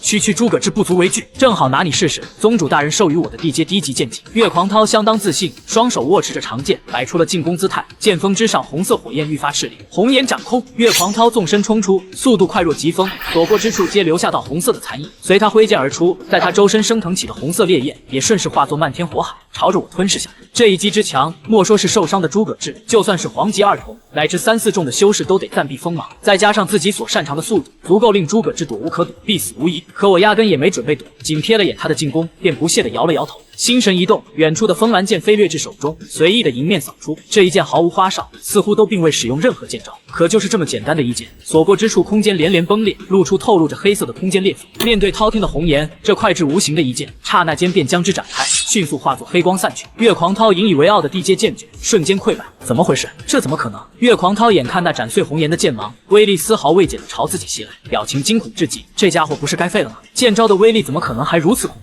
可没时间给他思考这些了。下一秒，半空传来一声巨响，赫然是岳狂涛被剑芒恐怖的威力给轰飞出去。他重重砸在地面之上，全身经脉和骨头在这一剑之下都被轰得粉碎，连站起来都成了奢望。他沾满鲜血的脸艰难抬起，面上满是难以置信的表情，像是见了鬼一样。有些看清局势的黑魔门弟子满怀恐惧的扭头就向广场外狂奔。副门主反应倒也挺快，眼看诸葛志竟恐怖如斯，脸色猛地一变，高声喝道：“所有人分开逃走！”话音落下，包括他在内，广场上的众人拼命朝4面8方慌忙而逃，生怕慢一点就会被我斩杀。师傅，赶快出手啊！他们都要逃了。方一晴看得焦急不已，这些人一旦逃走，想再遇上恐怕就难了。我对他淡笑一声说道：“不必担心，他们逃不掉的。”说罢，在方一晴疑惑的目光中，抬头望向各显神通逃离黑魔门的众人，眼中立芒微闪。风雷分形剑，随着我将手中的风兰剑祭出，正趴在远处地上的岳狂涛看到了令他终生难忘的震撼景象。风兰剑飞至1000米高空，闪耀起青色光芒，随着一股奇异的玄气波动传出，漫天便升起无数的青色星光。当看清后，才发现那上万道星光皆是一柄柄散发着青色光芒的剑影悬浮在空中。随着我轻轻打了个响指，漫天金光便化作上万道流星，伴随风雨雷电之威以及恐怖的速度，精准射向每一位在逃的黑魔门修士。时间太过短暂，飞剑的速度又太快，甚至都没一个人逃离黑魔门山下，便被数道飞剑击中。仅不到10秒钟，方才还嘈杂的黑魔门变成了鲜血地狱，彻底的陷入了死寂，只剩下不远处偶尔传来的那些被斩去手脚的人传来的惨叫声。岳狂涛彻底绝望，以诸葛志这逆天的力量，若再让他成长段时间，恐怕灭掉九幽魔宗就和今天一样轻松了。我收回空中的风兰剑，看向发呆的方一晴说道：“一晴，那些可能参加了袭击方家的执事、长老、为师都留了口气。”这一次方一晴没再客气，紧攥着拳头，眼中充满杀戮的欲望。多谢师傅，徒儿这就去。如此冰冷而饱含杀意的方一晴，可以说是我第一次见，估计那些人是不会有什么好下场。而后我走到岳狂涛身边，在他恐惧的目光中，一把揪起他瘫软的身体，冷声道：“九幽魔宗为何非要让你们去将方家灭门。灭门的原因，这是我们此行相当大的疑问。九幽魔宗究竟为什么要冒着跟他们古道天宗开战的风险，也要让附属的黑魔门不远万里对方家发动袭击？我真不知道。那次的行动是九幽魔宗宗主默许，而少宗主所主导的任务，而我只是被要求屠灭方家。可为什么这么做，少宗主并没有透露。看他这副样子，也不像是在撒谎。我不由皱起眉头，本以为能从这得到答案，没想到反而更加令人疑惑。恐怕真的找上九幽魔宗才能知道。我暗叹一声，指了下远处3辆铁质囚车，冷声问道：“这些人又是怎么回事？”岳狂涛连忙解释道：“是九幽魔宗那边让我们抓的，说是要作为什么仪式的祭品，具体的事情我也不太清楚。早传闻说九幽魔宗暗中有过邪修的行径，现在看来果不其然，恐怕又在搞什么见不得人的阴谋。”我皱眉问道：“你们通过什么途径将这些人送去九幽魔宗？”“不用我们送，会有魔宗使者今天亲自来取走，估计很快就到了。”服软的岳狂涛毫不客气地将九幽魔宗的使者供了出来。我轻轻点了下头，接着剑光划过，一剑断绝了他的声息。另一边，方一晴没多时便复仇归来，看似并未一直沉浸虐杀仇人。随后我也把3辆囚车原地瓦解，不少人如蒙大赦，或许太过恐惧，纷纷扭头就向着山门外狂奔。在最后还剩下个拥有白色长发的少女，少女白发红瞳，一身白衣，尽管穿得很朴素，却也掩盖不住她的面容的绝丽。晚辈白小小，感谢前辈的救命之恩。她语气轻柔而温婉，如春风般拂过耳畔，十分的舒服。我诧异地看着眼前的少女，这小姑娘不一般啊，言行举止这般得体，寻常人家怕是教不出来了。不必客气，倒是其他人都走了，你还不回家吗？他沉默良久，最终似是做出决定，缓缓跪倒在我身前。前辈，能请您收我为徒吗？我想休息。他最后的声音很大，连方一晴和步小月也都被吸引过来，诧异的看着他。这女孩居然是想拜师，不止他们，我也都吃了一惊。诧异打量着白小小，接着便陷入思索之中。没问题，从今天起你就是我古道天宗青云峰门下第2位弟子。简单而直接的话语，以至于让白小小都愣住。他愕然地抬起头问道：“您这就答应了？不然呢？收个徒而已，有什么复杂的吗？在我看来，只要能看对眼，觉得有缘就收了呗。至于你的天赋、身份，本座都不在意。而麻烦嘛，本座最不怕的就是麻烦。”这番霸气的话语让白小小小嘴微张，眼神满是诧异。世界上真存在那么好的前辈吗？而事实上，我之所以答应，原因很简单，仅方一晴一个徒弟，自身提升速度很有限，就像传功都得等好久之后。这白小小举止端立，性格沉稳，人品估摸着也不会差，索性便收了。弟子白小小拜见师傅。他再度行了个大礼。不用那么客套，为师这个人比较随和，你放松些就好。待他起身后，我便为他引荐了下旁边的方一晴和顾小月。小小，你过来一下，为师有礼物要送给你。白小小疑惑来到师傅身边，便见诸葛志将一件东西递到他面前，千年雪莲，刚从那个门主戒指里找出来的，吸收后有喜脉法损，提升修炼天赋的效果，你拿去吸收了吧。见到这朵雪莲，白小小愣住，有些难以置信地看着他。师傅，这么珍贵的东西真的要给我吗？正因为珍贵，所以才要给你。以你现在这情况，正适合吸收了它。多谢师傅，徒儿日后一定好好修炼，报答您的培育之恩。白小小连声感激，无谓的摆了摆手道：“客套话就免了，现在正好没什么事，你赶快把千年雪莲吸收了吧。”徒儿这就吸收。同时，我脑海中也传出了系统提示：您授予徒弟千年雪莲，恭喜您激活100倍返还，获得万年雪莲。我迫不及待打开他的信息面板，姓名白小小，修为先天4重，体质玄冰之体，可进化成冰晶圣体，需要黄泉冰花，悟性5阶，可用最适合的无窍之花大幅提升。这丫头运气可以啊！玄冰之体，这可是跟方一晴先天剑体相差无几的修炼体质，若有适合的冰属性功法，实力上必定十分恐怖。白小小作为当事人，他比谁都清楚自身提升有多么恐怖，心中对我自然是感激不尽。我轻笑道：“以后可要好好修炼，等回头路过附近的城中时，为师再替你看下有没有冰系功法或玄技。”徒儿一定拼命修炼，绝不会让您失望。白小小欣喜答应。我微微一笑，正想说什么，突然眉头微挑，冷笑一声道：“闲话先到这吧，久等的客人就要到了，为师可得好好迎接1、2。”而小小的方家究竟获得了什么东西，连皇级高手都亲自出手。黑魔门数里外的空中，九幽魔宗长老殷正风正全速赶来。当九幽魔宗长老殷正风来到黑魔门，看到的是血流满地的惨状。九幽魔宗的使者是吧？你可让我好等啊！诸葛志，你怎么在这？作为当初伏击诸葛志的成员之一，殷正风自然是一眼就认出了，心底却无比惊讶。殷正风发现他明明该受了重伤，可竟看不透诸葛志修为的深浅，难道说是他得到了隐藏气息的宝物？我在这当然是来办正事，来给某些挑衅我们古道天宗的人一点颜色看看。殷正风神色难看，扫了眼地面的惨状，沉声道：“敢对我们魔宗的附属宗门动手，诸葛志，你好大的胆子！怎么只准州官放火，不许百姓点灯？灭门这事可是你们开的头，废话少说，还是用拳头说话吧。”殷正风冷笑一声，懒得在这个话题上继续争执，体内浑厚的玄气直接狂涌而出，在天地间掀起了滔天狂风。不久前还从赵乾坤那了解到诸葛志在闭关疗伤，如此即便诸葛志真得到什么机缘侥幸恢复，实力上也顶多堪比黄级2、3重，以他的实力杀了对方并不算难。之前那次没能杀了你，这次本皇绝不会再让你逃了。话音落下，他双拳卷起狂气，犹如长虹贯日向着诸葛志砸去，光是这一击的余波便震得天穹间云海尽散。好，你怕是误会了什么吧？我望着袭来的一拳，嘴角微微上扬。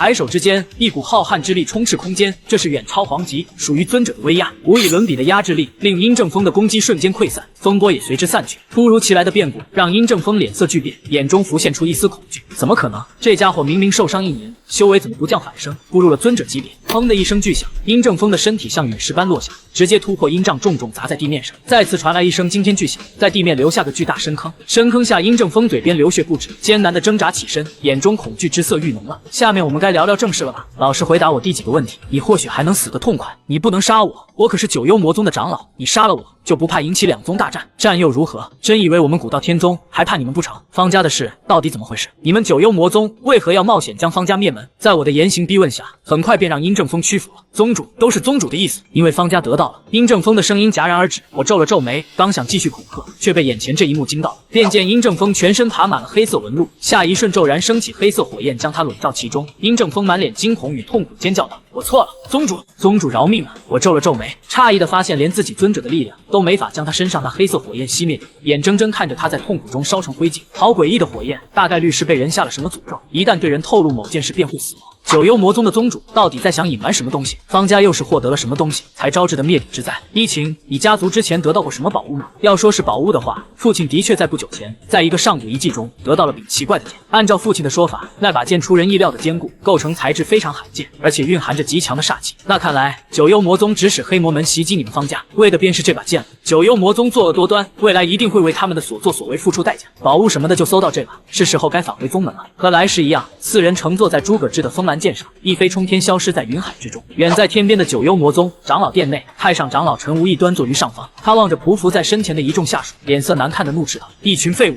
都这么久了，还没查出在许无胜身上发生了什么事？”身为宗内长老兼他亲信的许无胜，生命玉简居然碎掉，生命玉简碎裂也就意味着死亡。许无胜莫名死在了丰隆古城，这么多天还没查清缘由，让他心态十分爆炸。大人，听说诸葛志在丰隆古城出现过，您说这事会不会也跟诸葛志有关啊？不可能，绝对不可能。陈无义冷冷看了他一眼，沉声道：“你是想告诉我，受伤濒死的诸葛志，在这短短时间内就恢复并成长到能斩杀黄级6重的地步了？即便诸葛志是天才剑修，能越级战斗，想杀殷正风也起码要黄级5重修为，可他不可能在1年内连破那么多重境界。那大人，咱们是不是先通知下宗主比较好？暂时没必要，宗主正与那位大人沟通，用不着打扰他。”陈无义直接拒绝，随即冷声说道：“这件事本座会亲自去一趟黑魔门调查。”他都放话了，几人也只得答应。其中一人沉吟了下，说道：“可是大人，您去调查这事的话，四宗大会怎么办？”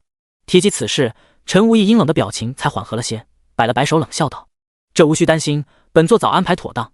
这次四宗大会绝对会给另外3大宗一个惊喜，第一也必将属于我们。虽说意外损失掉2位黄级强者，但这并不影响他对四宗大会有十足把握。”诸葛志还不知道他杀了殷正风这事对陈无义造成多大的打击。遇见穿梭于云霄之上的他，笑盈盈望向白小小，突然说道：“小小啊，这里宗门还有段距离，闲着也是闲着，不如为师跟你做点有意义的事吧。”一想到马上又有机会突破，诸葛志多少有点忘记了表情管理，以至于看着多少像是痴汉。“师父，您……”白小小微微一愣，他感觉师父看自己的眼神和曾经贪图他容貌的家伙如出一辙。想到这里，他小心脏顿时剧烈跳动起来。难道自己拜的这位师父其实是个会对徒弟下手的变态吗？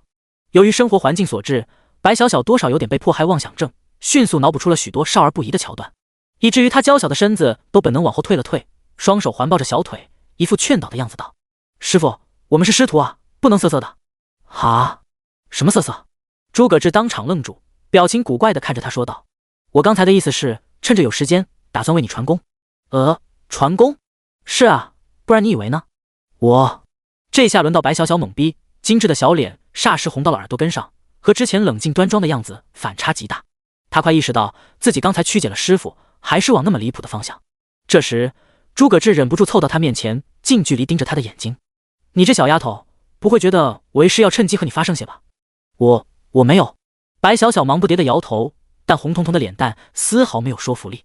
他这有趣的反应，看得方一晴和顾小月忍不住偷笑。好事的顾小月趁机开口打趣道：“真没看出来，白师妹外表像冰之公主，对男女之间的事懂得那么多啊！哎呀，师妹脸红害羞的样子真可爱呢。”白小小本就碍于误会师父的动机而感觉无比羞耻，现在又被顾小月这么一调侃，简直是当场社死了，恨不得找个地缝钻进去。可这还没完，连方一晴也紧跟着凑齐热闹。对啊，师妹，你还真是深藏不露呢。不过师傅可不是你想的那种人哦。白小小再如何冷静端庄，也仅是个15、16岁的女孩，哪里经历过这种场面？师傅与两位师姐的话语，令白小小羞耻的都快哭出来，以至于都不知该如何反驳，只能害羞的一直低着头，头顶都快要冒晴了。还好，最后诸葛志开口了：“你们俩丫头就别欺负师妹了。”诸葛志无奈制止了他们。虽说白小小这种娇小的冰山美人，害羞脸红时很可爱，乃至赏心悦目，但作为师傅，还是要顾及下徒弟感受。方一晴与顾小月两女可爱的吐了吐舌头，没再继续说下去。随后诸葛志看向白小小，叹了口气道：“好了，小小，这件事到此为止。总之你不必担心，为师并不是会逼迫徒弟做什么的坏人。关于这一点，之后你有时间跟师姐聊聊就明白了。为师很洁身自好的。”诸葛志没注意到的是，在他说这话时，一旁的方一晴正愤愤看着他，眼神中带着几分幽怨。可不是嘛，明明她都那么漂亮了，师傅看起来也完全不动心，都怀疑师傅是不是不喜欢女人了。白小小则在诸葛志的安抚下，逐渐恢复了些理智，轻轻点了点头道：“徒儿知道了，刚才误会师傅，真是对不起，都过去了，不用放在心上。”诸葛志无所谓的摆了摆手，接着微笑道：“好了，你赶快盘膝坐好，为师这就为你传功。多谢师傅，徒儿这就准备。”以白小小的出身，自然也清楚传功意味什么，内心对诸葛志愈发崇敬起来。自己明明才刚拜师不久，还出言冒犯了师傅，却毫不计较为他传功，这是何等宽广的胸怀以及大方的为人啊！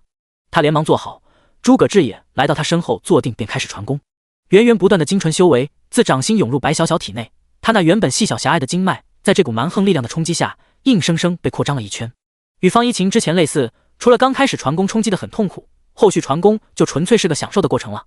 身体的舒适是一方面，关键是能亲眼看着体内的修为以极快的速度攀升着。白小小的修为从最初先天4重迅速达到先天巅峰，紧接着在诸葛志一鼓作气之下，硬生生冲破了超凡壁障，步入超凡1重。冰冷的寒气自他身上绽放，化作一朵朵冰之花，仿佛空间都要凝结了一般。不错，超凡1重提升的相当不错。对白小小这次的提升，诸葛志相当的满意。虽说他年纪比方一晴大了半岁，可能达到超凡1重，在东域青年一代依旧算得上超一流水平了。强如东域4宗第一的九幽魔宗，历年出战的弟子都是16岁，修为也才到超凡1重，比这白小小都差了很多，更别说方一晴了。旁边的顾小月看得眼睛都直了，羡慕的就差没把口水流出来了。尽管早就听方一晴说他刚拜师就被诸葛志传功了，当时还觉得很不可思议，现在看诸葛志真是个带徒弟好到没边的完美师傅。不行不行，不能羡慕他们，我可是要成为诸葛长老道侣的人。顾小月暗戳戳想着，看着诸葛志的眼神无比坚定。这时白小小也睁开双眼，所做的第一件事自然就对诸葛志表示感激。多谢师傅传功，弟子真的是无以为报。嗨，报答什么的无所谓，只要以后别成了冲师孽徒就行。师傅放心，徒儿一定不会成冲师孽徒。白小小眼中闪着光，那是他内心的决意，是他对师傅的保证。尊者为人传功，即便在白家都不可能有人享受到，没有哪位尊者会那么大方的贡献修为，即便是亲人乃至徒弟。自己这位师傅呢，才刚拜师就这么豪爽的为他传功。白小小要说不感动那是假的，倒也似乎理解为何方师姐和顾师姐会对师傅露出那种眼神了。即使如此，白小小还是坚持本心，虽然师傅人真的很好，还非常的帅，但他会当一个好徒弟，绝对不会成为冲师逆徒。那为师就放心了，你先稳固境界吧，为师心有所悟，打算冥想一会。诸葛志摆摆手，注意力也放在系统的提示。您授予弟子110日修为，恭喜您激活20倍返还，获得2100日修为。这下应该肯定能大幅提升了。诸葛志暗自思索，2100天的修为换算下便是差不多6年左右，对身为天才的诸葛志而言相当可怕了。转瞬之间，浩瀚玄气在他体内凝聚，激荡起恢宏的气势，震得千里之内的云海骤然散去。而诸葛志的修为也飞速攀升了一番，尊者1重瞬间达到2重，之后3重、4重，最终停止在了尊者5重。这修为之高，比之如今古道天宗宗主都高了1重境界，放眼4大宗内，已属于金字塔顶尖了。而他这边冲天的威势也惊呆了飞剑之上的3女，他们虽不知发生了什么，却能看出诸葛志气息比之前厉害了很多。3女眼中充满金光，明明刚为人传了功，却不影响修为突破，这也太厉害了吧！恭喜师傅，修为又精进了。待到诸葛志睁开眼时，方一晴3女旋即上前道喜，他笑着点下头道：“还行吧，稍微提升了点实力。算下来，这次黑魔门一行自己还真是收获巨大。除去为方一晴报了一部分的血仇，还返还到几件绝世珍宝，修为上也突破至了尊者，乃至现在尊者5重的境界，并且收获了新的徒弟以及九幽魔宗相关的部分情报。当然还有最重要的一件事，即摸清了古道天宗内的叛徒是赵乾坤了。这次回宗也是时候找他做个了结。不过捉贼要拿赃，捉奸要成双，还得想办法找出他是奸细的证据，否则他肯定不会承认，宗主那边也不太好做。既然这样，诸葛志稍一沉吟，忽然眼前一亮，望着三女笑道：“这次回宗，为师有一出戏需要你们配合。”第30章，白毛少女哭唧唧。诸葛志的打算便是演一出戏，将赵乾坤给调出来，之后铁证如山，任凭赵乾坤如何狡辩，都注定了要完蛋。不过想完成这出戏码，还是得需要身边三女的配合才行。在听了他的讲述过后，他们短暂惊讶后，纷纷答应会好好配合演出。诸葛志这交代完回宗后的行动，他们距古道天宗也越来越近。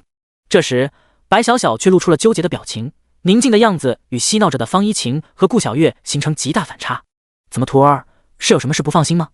诸葛志迅速注意到他的异常，立即微笑询问：“师傅，我……”白小小还有些犹豫，可看见师傅温柔的神色，忍耐不住低下头道：“对不起，师傅，关于家族里的事情，明明可能会给您带来麻烦，我还一直瞒着您。”他起初的确有找个靠山的意思，可相处下来，师傅对他实在太好了。自从母亲在他小时候逝世后，身边就再无任何人对他好，包括他父亲在内，没有谁再去关心他的心情，他的内心。可遇上师傅后，他再度有了被关心的感觉，以至于白小小心底越发的愧疚。但说出来的话，他又担心师傅生气，乃至后悔收下自己。哦，说来听听，你隐瞒了什么？相比于紧张的白小小，诸葛志倒是一副饶有兴致的样子，看着完全没当回事。这时，方一晴与顾小月也都好奇凑上前，疑惑望着他。在三人的注视下，白小小愈发抬不起头，默默讲述道：“师傅，我其实来自缥缈山，我父亲是白家的家主。”诸葛志颇感诧异道：“缥缈山白家，你是白家家主的二女儿？”白家虽是隐世家族，可多少还是会与外界有所接触。东域的人大都知道，白家家主白天成共一子一女。就是这样。得到肯定答复，方一晴和顾小月都大吃一惊，怪不得这位小师妹气质乃至举止都很不俗，原来是出自白家。诸葛志则挑了下眉问道：“就算你出自白家又如何？也没什么好隐瞒的吧？”“是，但其实我是从白家逃出来的。”白小小抿了抿嘴解释道：“一直以来，父亲都只是将我当作为家族联姻的工具培养，希望未来我能为了家族利益而外嫁。然后不久前，芙蓉仙宫的少公主对我抱有好感，所以就和父亲说好，让我嫁入芙蓉仙宫为他做妾。所以我就偷偷逃出来了，只是没想到会意外被黑魔门抓去，之后又遇上师傅你。我想现在父亲已经发现了，肯定正派人在四处寻找我的踪迹，要将我带回缥缈山。对不起师傅，这么重要的事情，徒儿一直瞒着您。”讲述完一切，白小小还有些紧张，毕竟这么大的事情，师傅就算发怒也是正常的吧。可当他悄悄抬头，却见师傅笑容依旧，语气平静地说道：“为师还以为多可怕呢，原来是这种事啊，你不必太放在心上。”他这淡定的样子看得白小小懵了，忍不住提醒道：“那可是白家啊，还有芙蓉仙宫。古道天宗虽强，可比之白家可还差了很多呢，更别说这背后还有芙蓉仙宫这座大山。”诸葛志不以为意地笑道：“那又如何？总之你确实不像嫁给那什么少公主，对吧？”“那人很讨厌，徒儿死都不要嫁给他。”一想到那个少公主，白小小就犯恶心，人品实在是太烂了。诸葛志点头笑道：“未知明白了，你不必害怕或担心，既然入了为师门下，就没人能再为师者逼迫你做任何不情愿的事情。”他坐到白小小身前，轻抚了下他的头。无论是白家还是芙蓉仙宫，哪怕对方是圣人强者，也不例外。白家路又如何？不过是比古道天宗多了几位尊者，对他而言威胁根本不大。以自己的提升速度，用不了多久便能达到尊者巅峰，到那时白家根本就不足为惧了。至于芙蓉仙宫嘛，单论实力确实很棘手，可惜这里是东域，对方要真敢大动干戈，雨落仙宫也不会袖手旁观。所以就算与之为敌，估计派俩尊者也就到头了，一般也威胁不到自己，所以他才敢放出如此豪言。而他这番霸气侧漏的话，对任何被保护一方来说，自然都是超级大杀器。白小小也不例外，听得心脏微颤，内心激荡的难以平静。等他抬起头时，眼角已有泪珠滑了下来。师傅，师傅的话语让他感觉束缚着自己许多年那名为家族与联姻的枷锁在顷刻间解除了。这一刻，他或许才真正获得了自由。这一刻，白小小笑颜如花，眼中泪水却止不住的流下。他迎面紧紧抱住诸葛志，声音久久无法平复：“谢谢师傅，谢谢。”诸葛志被他这反应搞得一愣，这小丫头之前挺正经的，怎么也跟方一晴学会了？不过想到白小小所讲述的经历，他还是伸手轻轻环抱住对方，也算是给他一些慰藉吧。有一说一，由于白小小身材娇小，抱起来十分的舒服。虽说称不上凹凸有致，可柔弱无骨，触感也很不错。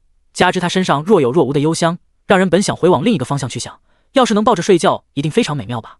浮现出这想法的一瞬间，诸葛志便猛地一激灵，干，自己怎么也胡思乱想起来了。诸葛志，你要冷静，这是你徒弟啊，甚至都还未满18岁呢。苍天可见，真不能怪他定力不行，他前世连女孩的手指都没碰过，谁能想到这一世收了2个徒弟，非但样貌个顶个的绝美如画，关键还都很粘人，是不是就喜欢抱一抱？看着怀中的绝代佳人，诸葛志头皮发麻，毕竟娇小可爱的白毛美少女在自己怀中哭唧唧，这杀伤力直接拉满了。这要再这么下去，诸葛志都真不敢保证哪天会忍不住诱惑对徒弟下手了。在一旁，方一晴与顾小月虽说都对白小小的遭遇表示同情，却并不影响他们都对此刻白小小心生羡慕，多么希望在诸葛志怀中的是自己。第31章，影帝与他的徒弟。黑魔门被灭门，这么大的事情不出意外很快被传了出去。对于这个大快人心的结果，附近不少地方都在欢呼庆祝，至于黑魔门被屠灭的原因，也迅速衍生出无数个版本。例如距离黑魔门最近的一座小城内，酒馆里到处都在议论着此事。没想到九幽魔宗庇护的黑魔门就这么被灭门了，不过还真是活该。据说是黑魔门得罪了某个隐士势力，被人找上门，才导致被灭门的。净扯淡，我可听人说黑魔门是得罪了一位圣人，那圣人降下了神罚，将黑魔门给灭了。你们这消息都什么鬼？听我说，据我二姑的表哥的远方表弟的妹妹说，黑魔门是……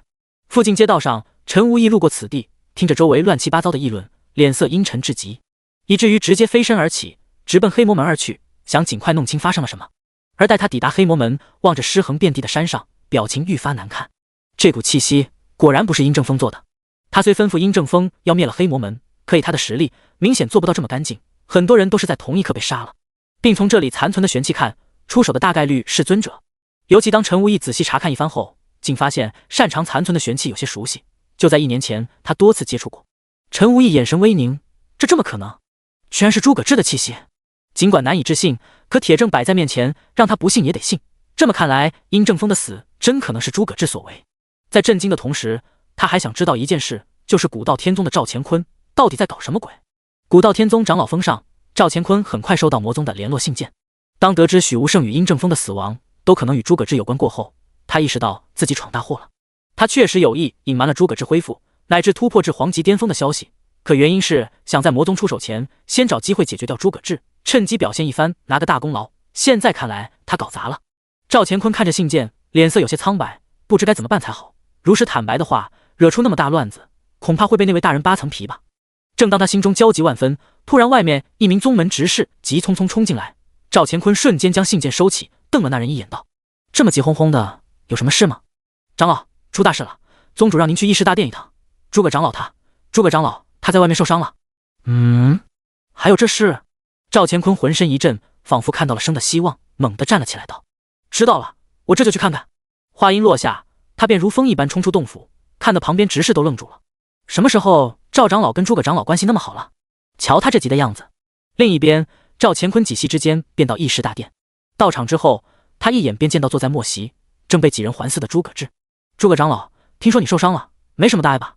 赵乾坤一来便急切凑到诸葛志身边，关切地询问。不过他的目光始终偷偷打量着诸葛志。从外表上看，诸葛志身上似乎没什么伤口，但脸色苍白如纸，并且赵乾坤从感知中发现对方的气息已无比微弱，修为境界都跌落至王级巅峰，恐怕是受了什么严重内伤。不客气说，他这伤的比之前还严重许多，处于是岌岌可危的地步了。见到赵乾坤来了，其他几位长老纷纷让开个位置，诸葛志则望向他，艰难露出个笑容。是赵长老啊，多谢你的关心，不过不用担心，区区一些致命伤，我还没什么大碍。话虽如此，他声音却虚弱不堪，甚至说完还猛地咳嗽了2下，俨然一副随时可能归西的状态。见此，赵乾坤阴沉着脸望向一旁默然的3位少女，沉声道：诸葛长老身上到底发生了什么事？怎会被这般重创？这时方一晴站了出来，但似乎不敢去看他的眼神，低着头声音颤抖道：对不起，都怪我，都是为了保护我，师父才被……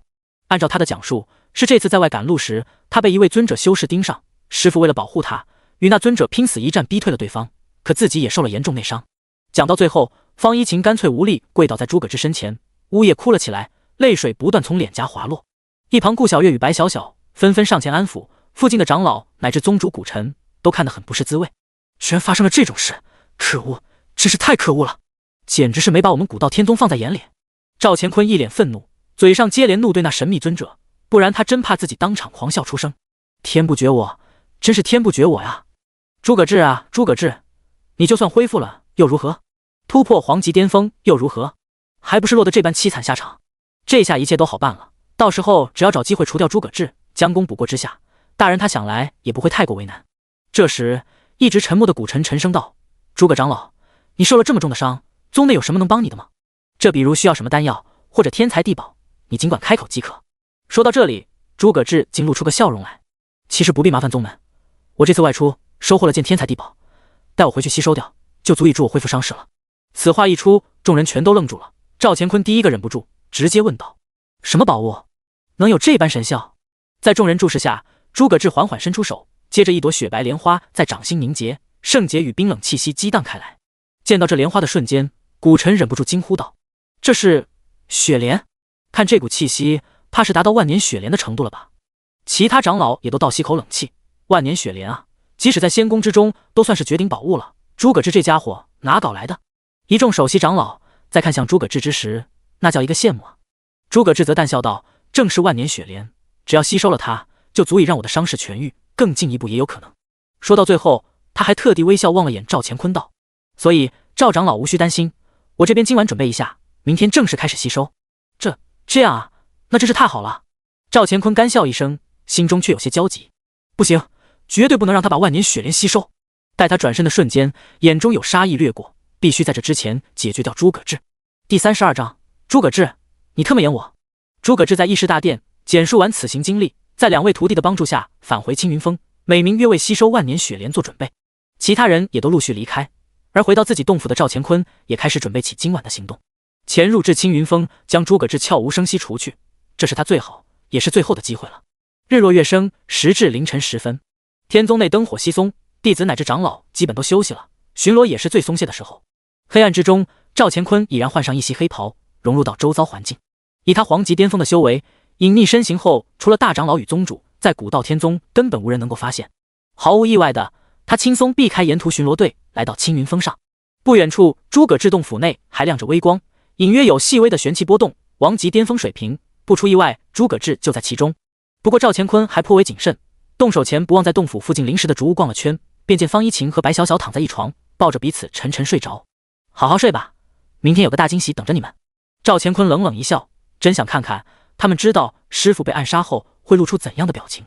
他身影悄无声息的消失，也是时候该行动，解决掉诸葛志了。等到杀了他，非但可以将功补过，还能白得个万年雪莲，献给大人，没准能被赋予些特别的好处。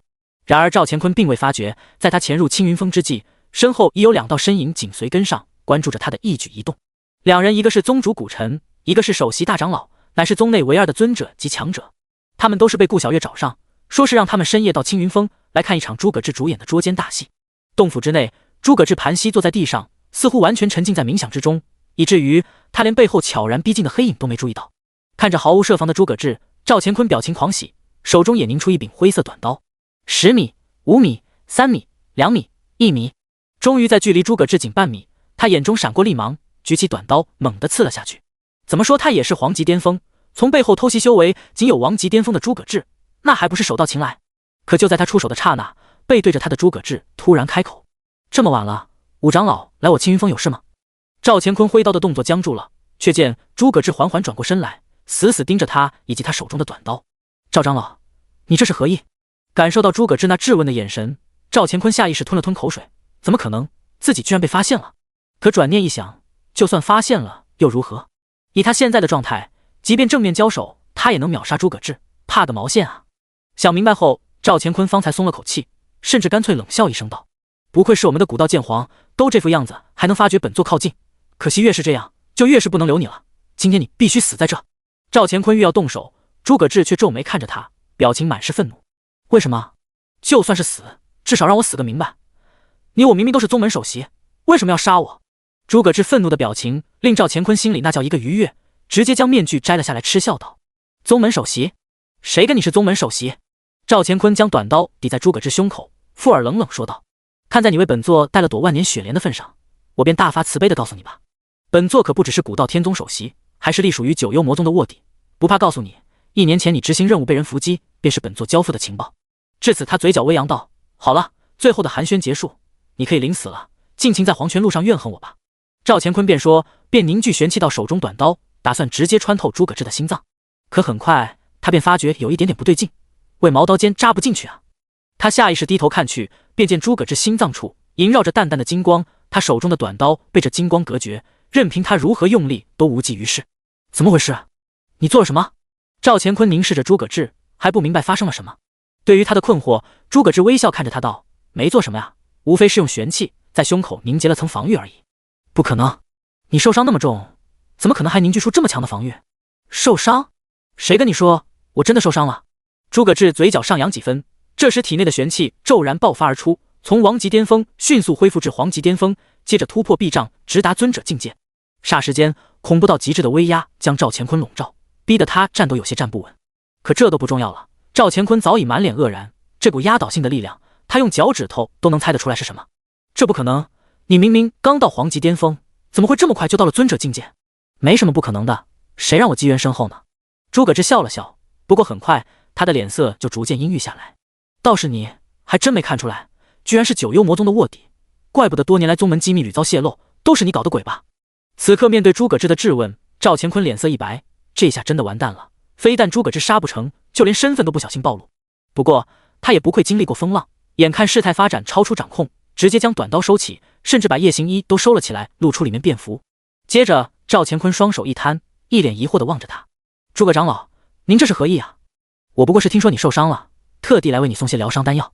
什么九幽魔宗卧底，本座完全听不懂你在说什么啊！他这态度的反转，看得诸葛志冷笑一声：怎么，事已至此，你还想再装下去？赵乾坤不禁嗤笑道：诸葛长老，凡事要讲证据，你说我是魔宗卧底，有什么证据吗？你觉得就凭你一言之词，宗内弟子以及各位长老、首席，乃至是宗主会相信你吗？虽然情况很糟，但赵乾坤看来还有活命机会，他不信诸葛志手中没有铁证，真敢在这杀了自己这个第5首席长老。而一旦脱身成功，便可以立马逃离古道天宗，之后他就算找到证据也白搭了。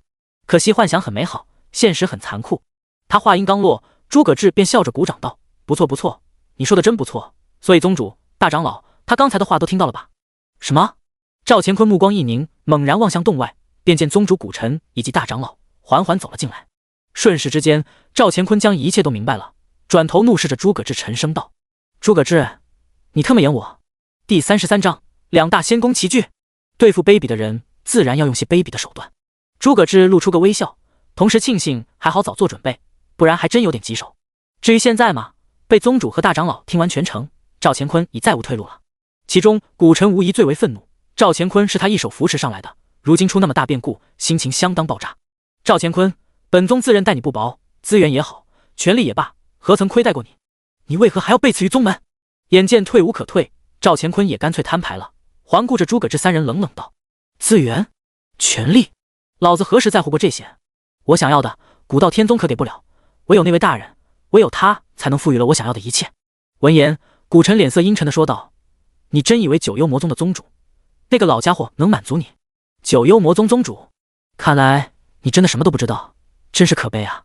没想到赵乾坤直接狂笑了起来，怜悯地望着三人：看着吧，你们很快3大天宗也好，余落仙宫也罢，整个大陆都将臣服于大人。说至最后，他目光落在诸葛志身上，冷声道：至于你诸葛志，大人已经盯上了你，等着受死吧，我在黄泉路上等你。话音落下，赵乾坤眼中闪过一抹厉色，体内玄气骤然爆发，一掌拍在自己额头上，砰的一声脆响，他失去全部声息，直挺挺倒在地上。三人面面相觑，本以为他还会再挣扎下，谁能想到会选择当场自杀。诸葛志本来还想从他嘴里套些九幽魔宗的情报，这下看来是没机会了。三人沉默许久，古尘望了眼大长老，轻叹一声道：你这先将他带去停尸间吧，本宗还有些事跟诸葛长老谈谈。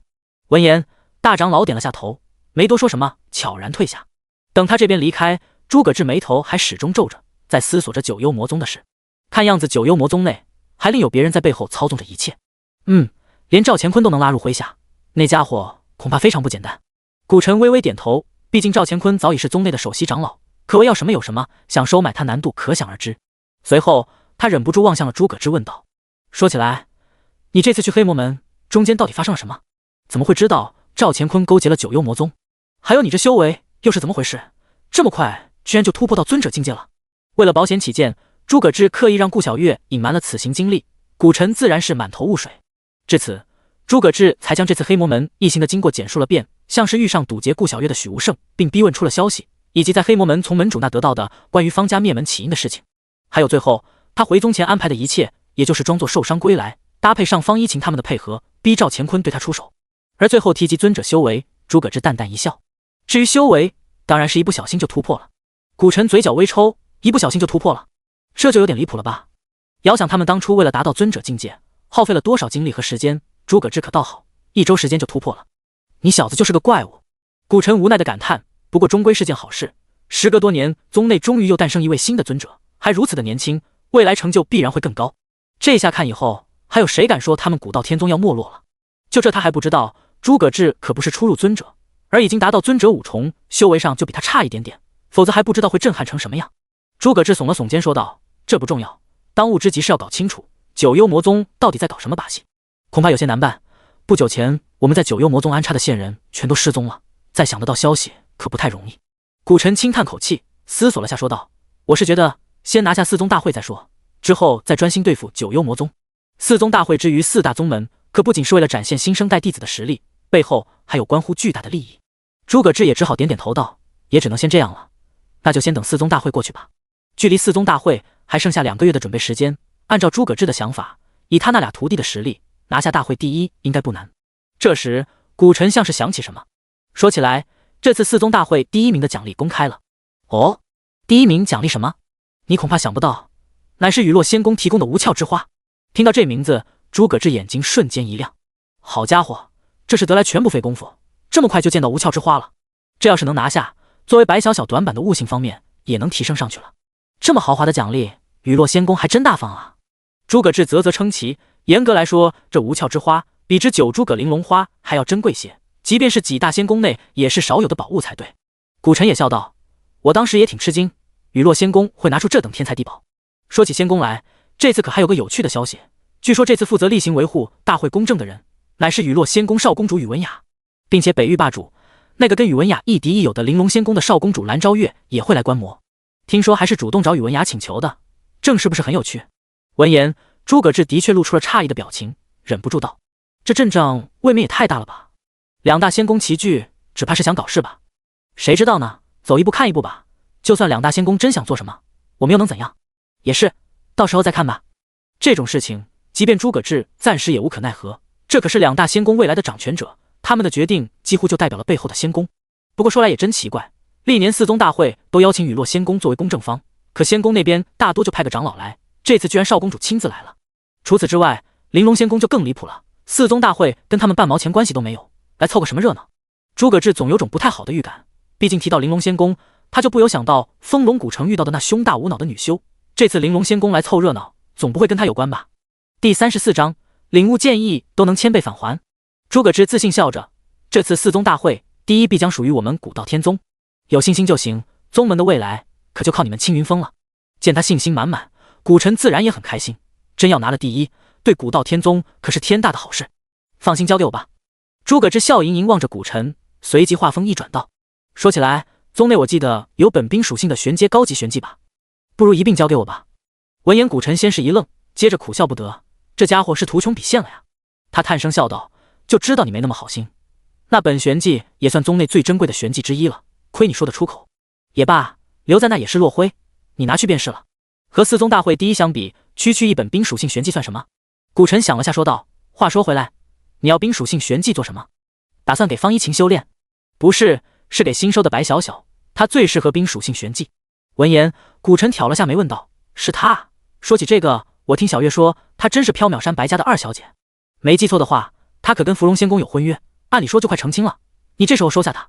作为一宗之主，他对各方势力的事情乃至里面的弯弯绕绕都很清楚，也不难想到诸葛志收下白小小意味着什么，根本是与白家乃至芙蓉仙宫为敌。诸葛志却挑了下眉笑道，怎么，你这是怕了？怕？你小子在开玩笑吗？被诸葛志质疑，古晨直接冷哼道，白家也好，芙蓉仙宫也罢，他们要真找上门来，本宗奉陪到底。当然，你最好心里有数，以他们的实力，真要撕破脸来硬的，本宗恐怕也难以保全你们。有些时候，有心不代表有力，相对于白家和芙蓉仙宫，古道天宗还是弱了些。对此，诸葛志很平静，明白这件事，我心中有数。见状，古尘便也就放心了，不再说什么，闲聊了一会便离开了。翌日一早，古尘便召集长老会议，主要便在会上通报了赵乾坤通敌之事，引起巨大的波澜。除此之外，便是诸葛志，本来听说他再次重伤归来，一个个还都挺惋惜呢，结果直接反转了。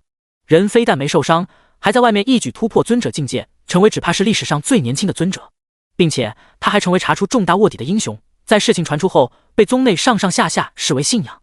而诸葛志本人完全没意识到这些，此刻的他还正悠闲在青云峰，指点着方一晴与白小小提升实力。小小，从今天开始，你就专心修炼这本玄阶高级玄技冰影诀吧。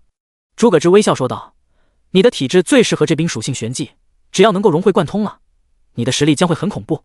白小小看着他递来的玄技，心情激动不已，赶忙双手接过，将玄技抱在怀中。谢谢师傅，我一定好好修炼，早日将冰影诀炼至大成。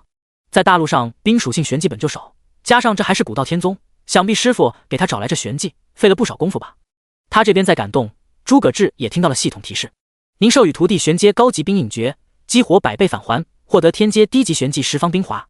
当听到最后天阶2字，诸葛志差点没惊得跳起来。这系统果然没让他失望过，天阶级别的玄技，纵然在几大仙宫之中，也都是压箱底的传家宝级别，外界几乎都见不到。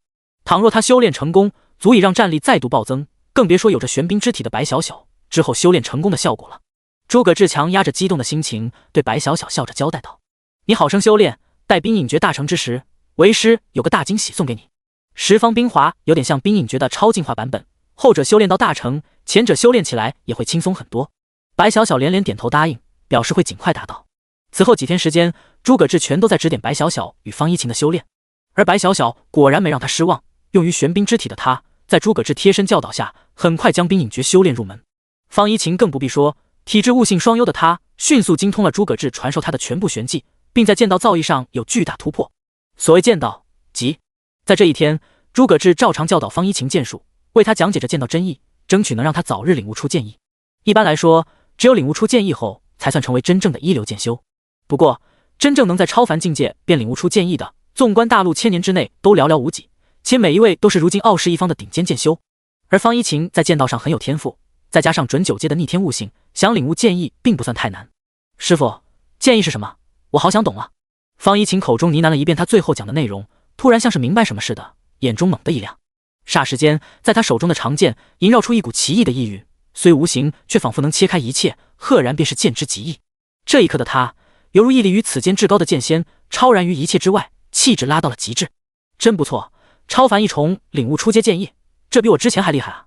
诸葛志赞叹地看着方一晴，当初他在超凡巅峰领悟出剑意，王级巅峰时领悟了中阶剑意，出世时便震撼了东域，如今自己徒儿还更胜他曾经一筹了。正当他欣赏着徒弟的剑意，脑海中却传来系统的提示：您授予徒弟初阶剑意，获得1000倍返还，获得超阶剑意。突然的提示让诸葛志差点一个趔趄，好家伙，连帮徒弟领悟剑意都可以返还，关键还是超阶剑意啊！什么概念呢？雨落仙宫的公主，东域当之无疑的第一剑修，便是靠一手超阶剑意力压八方的。对他现在这修为，想正常领悟超阶剑意，那根本是想都不敢想。不客气地说，以他尊者5重的实力，纯靠超阶剑意没准都能力战尊者巅峰，更别说他还有诸多地阶顶级的玄技，乃至凤凰血脉的加成，战斗力还要更上一层楼。第35章，师姐，你喜欢师傅吗？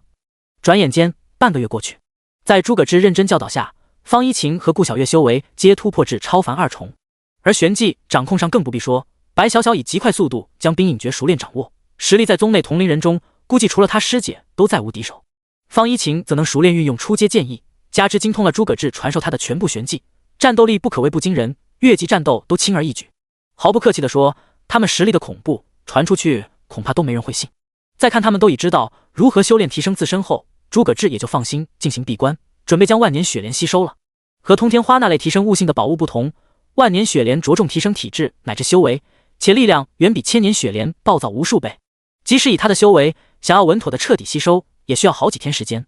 不过一旦吸收完成，实力上必然有不俗的提升。洞府内，诸葛志取出万年雪莲，忍不住深吸了口气，总感觉东域风波将起，得加快提升实力的速度了。毕竟光是最近他就得罪了九幽魔宗、白家乃至芙蓉仙宫，没有足够的实力，怕会死得很惨，也保护不了徒弟。想到这，诸葛志直接开始了吸收，一点点将万年雪莲的力量引入自身体内。2天后，缥缈山白家议事厅会议桌前聚集着10余位尊级强者，而端坐于主位的赫然便是白家家主白天辰。此刻所有人脸色严肃，望着旁边一位长老的汇报。小姐的下落查到了，如今正在古道天宗之内，并且好像还成了古道剑皇诸葛志的徒弟。闻言，众人不由皱起眉头。古道天宗虽不如他们白家，却也算一方霸主了。